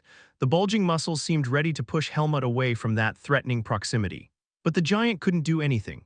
Because Helmut's sword, rising diagonally from below, had stopped right in front of the giant's right eye, a silence devoid of any sound. In a single breath, the trajectory shifted from defense to offense. It was a process that took place in the blink of an eye, not flashy or overt, just a sword aimed solely at victory. Soon, the giant let out a single cry, a mix of astonishment and terror. Gah. What? For a moment, it felt like he had gone blind. All he could see was something flashing before his eyes. But the cold aura of the blade, as if it would tear through his fragile eyeball, made him realize what it was. How could it be so fast? The question quickly produced an answer. He was facing a truly strong swordsman. The premonition that had been slowly building finally revealed itself in a chilling shock. The iron-masked man before him was strong. Strong enough that even he, a platinum-ranked mercenary, couldn't immediately sense it. Strong enough to hide his own strength. A swordsman with an overwhelmingly superior skill level. It was only now that the giant realized it. Helmut, with his sword still trained on the giant eyes, asked leisurely, "You can't reinforce your eyes, can you?" Back in the day, even Naho's weakness had been his eyes. Helmut's sword, shimmering with vis, hovered before the giant's pupil. The trembling pupil had only a needle's width of space left, the perfect position to force an admission of defeat. Even the most seasoned warrior would freeze at the sight of a sharp blade stopping right before their eye. As Helmut intended, the giant, frozen in place, finally spoke after a moment. I lose." It was a voice so subdued, it was hard to believe it came from the same man who had been raging and destroying the stage just moments ago. Only then did Helmut lower his sword and return it to his waist. The organizers, who had been overwhelmed by the giant's ferocity, reacted belatedly. Dark victory. Helmut didn't offer a handshake, and the giant had no intention of accepting one. But cheers poured out for both of them. The cries celebrating the mysterious iron-masked man filled the arena, reaching even the skies above. It was as if they were blessing him, a rising favorite to win the tournament. "Damn brat," the giant muttered as if spitting out the words. The glimpse of his jawline, the skin below his ear, his hands, it was clear he was a young man, presumably lacking in experience. It wasn't that the giant had underestimated him, he just never imagined the masked fighter had been hiding such incredible skill. It was a sword that could only be described as extraordinary. The shock made him forget even his anger. As Helmut turned to leave the stage, he threw out a question he had postponed earlier. "So, will you answer my question now? Question, did you shave your head or were you always bald? You son of a," the giant's face twisted in frustration. But under the oppressive gaze of the victor, who seemed to assert his right to an answer, he reluctantly spat out, "I shaved it 'cause I'm balding." Resentment filled the giant's eyes. To make it worse, the masked man clearly had a full head of hair. The giant loathed him all the more for it, but Helmut couldn't understand why the giant was so upset. Tilting his head, Helmut turned his back. The next match was the one he had been most eager to avoid, and the one he expected to be the most challenging in this tournament. After Aaliyah, there was the final. And in that final, there was a moment he had been longing for. Chapter 399, Part 1. Aaliyah secured her spot in the semifinals by facing an opponent far easier than Helmut's. This was the greatest achievement a mage had ever attained in a tournament of this kind. Had she encountered someone like Helmut's current opponent, it wouldn't have been so simple, but Aaliyah had enjoyed good luck in her matchups all along. In particular, she didn't face anyone who was used to battling mages or had enough experience to handle any unexpected situation. Moreover, Aaliyah wasn't just a mage, she was a breathtakingly beautiful woman. Simply raising a sword against her felt almost sinful. It wasn't so easy for opponents to charge in recklessly. A moment of hesitation was all she needed. With her artifact shortening her spellcasting time, Aaliyah swiftly paralyzed her opponent's vision and seized the advantage. From the audience's perspective, darkness or mist would descend upon the stage, followed by a dazzling burst of light, and then the opponent would already be down. But even that looked like a glorious magic show, so the crowd couldn't help getting wildly excited. Violet, Violet, Violet. Of all the favorites who advanced to the semifinals, the most popular was Aaliyah. Congratulations on making it to the semifinals.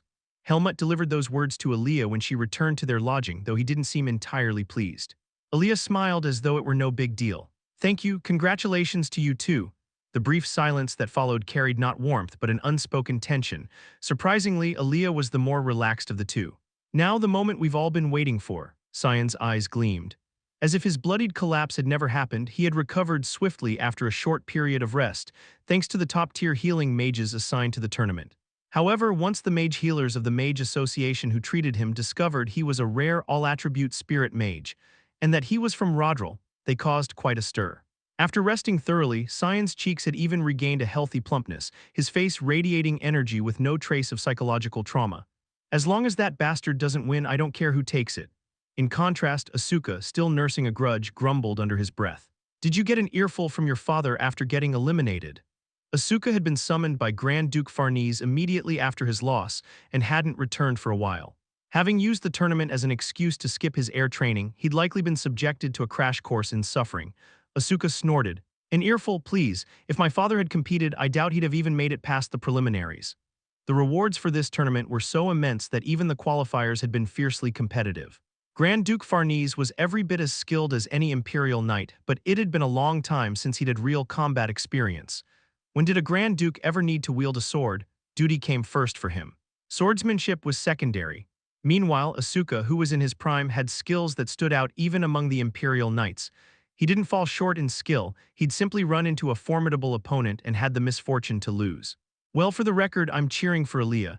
Aaliyah, you're the pride of mages everywhere. Win the championship for me. Go Violet, go Purple Witch. Cyan pumped his fists enthusiastically. Aaliyah shot back with a caustic reply. I have no interest in fighting for a loser's vicarious satisfaction, especially one who got knocked out ages ago. Helmut, you hear that? Show this wicked woman what you're made of. Unleash the power of darkness. Cyan switched sides effortlessly. Asuka, watching as though it were none of his concern, mumbled, Come to think of it, this is the first time you two will fight each other, isn't it? Helmut, you feel confident? Aaliyah's gaze locked onto Helmut as if curious about his answer. Helmut's body twitched imperceptibly. He had to choose his words carefully here. A misstep would only bring trouble. If he said he was confident, Aaliyah might take offense. If he said he wasn't, he'd seem weak. In the end, Helmut opted for evasion. We'll let the results speak for themselves.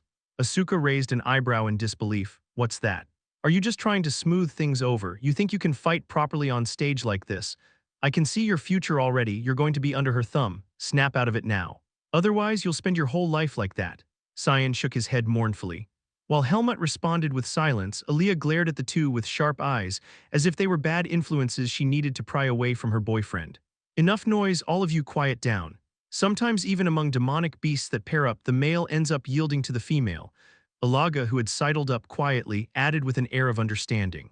Once again, Helmut had no choice but to respond with silence. Finally, the semifinals came almost in the blink of an eye.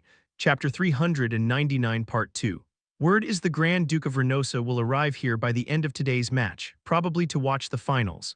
On the morning of the semifinals, Asuka casually mentioned this to Helmut, who nodded slowly. The finals were just 2 days away. With magic, the journey from Reynosa to here was trivial, but the Grand Duke wasn't attending just to spectate. My father arrived yesterday and His Imperial Majesty will be here by tomorrow. Their gathering held immense significance. It meant the tournament's purpose was being fulfilled. The rulers of both nations would watch the finals together, showcasing the strong alliance between the Deus Empire and Reynosa to the world. And the Temple of Lumen had dispatched their most powerful holy knights to ruin that unity. It was possible to capture or repel them if they tried anything from the shadows, but if the temple made an overt move, there was no good way to handle it on the spot. Hosting a joint tournament to reinforce the two nations' friendship had seemed like an excellent idea. No one expected it would also open an opportunity for the temple. After all, the lofty Temple of Lumen rarely acted so aggressively.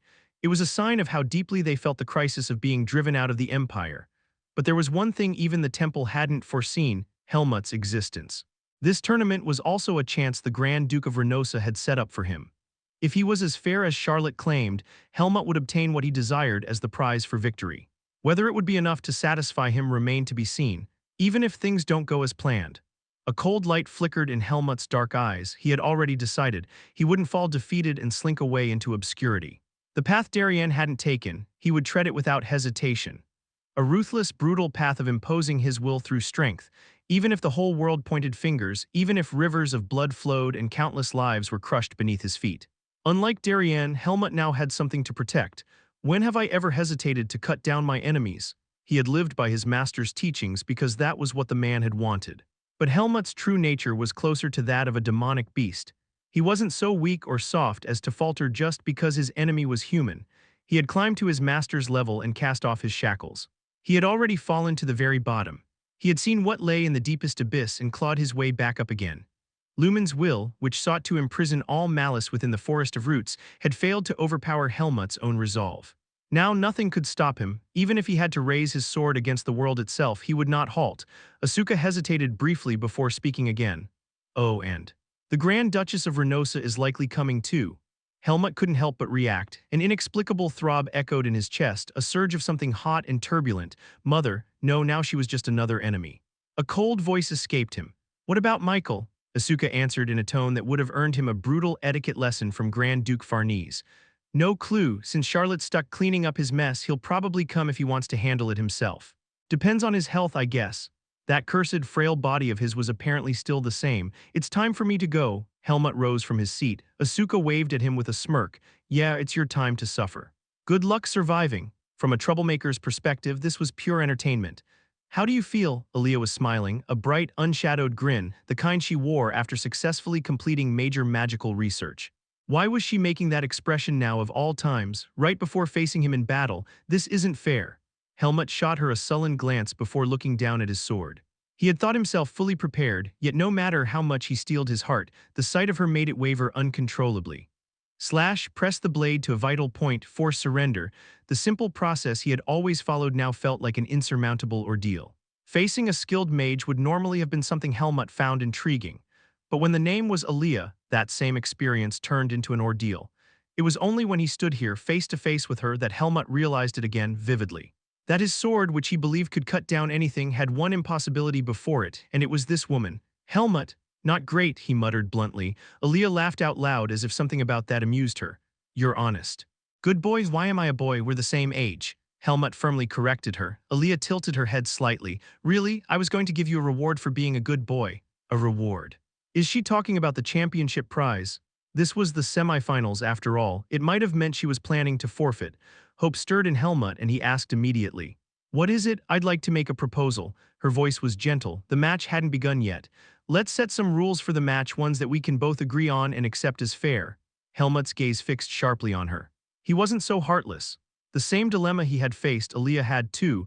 She knew better than anyone else that Helmut, more than any other opponent she had faced, would hesitate to attack her.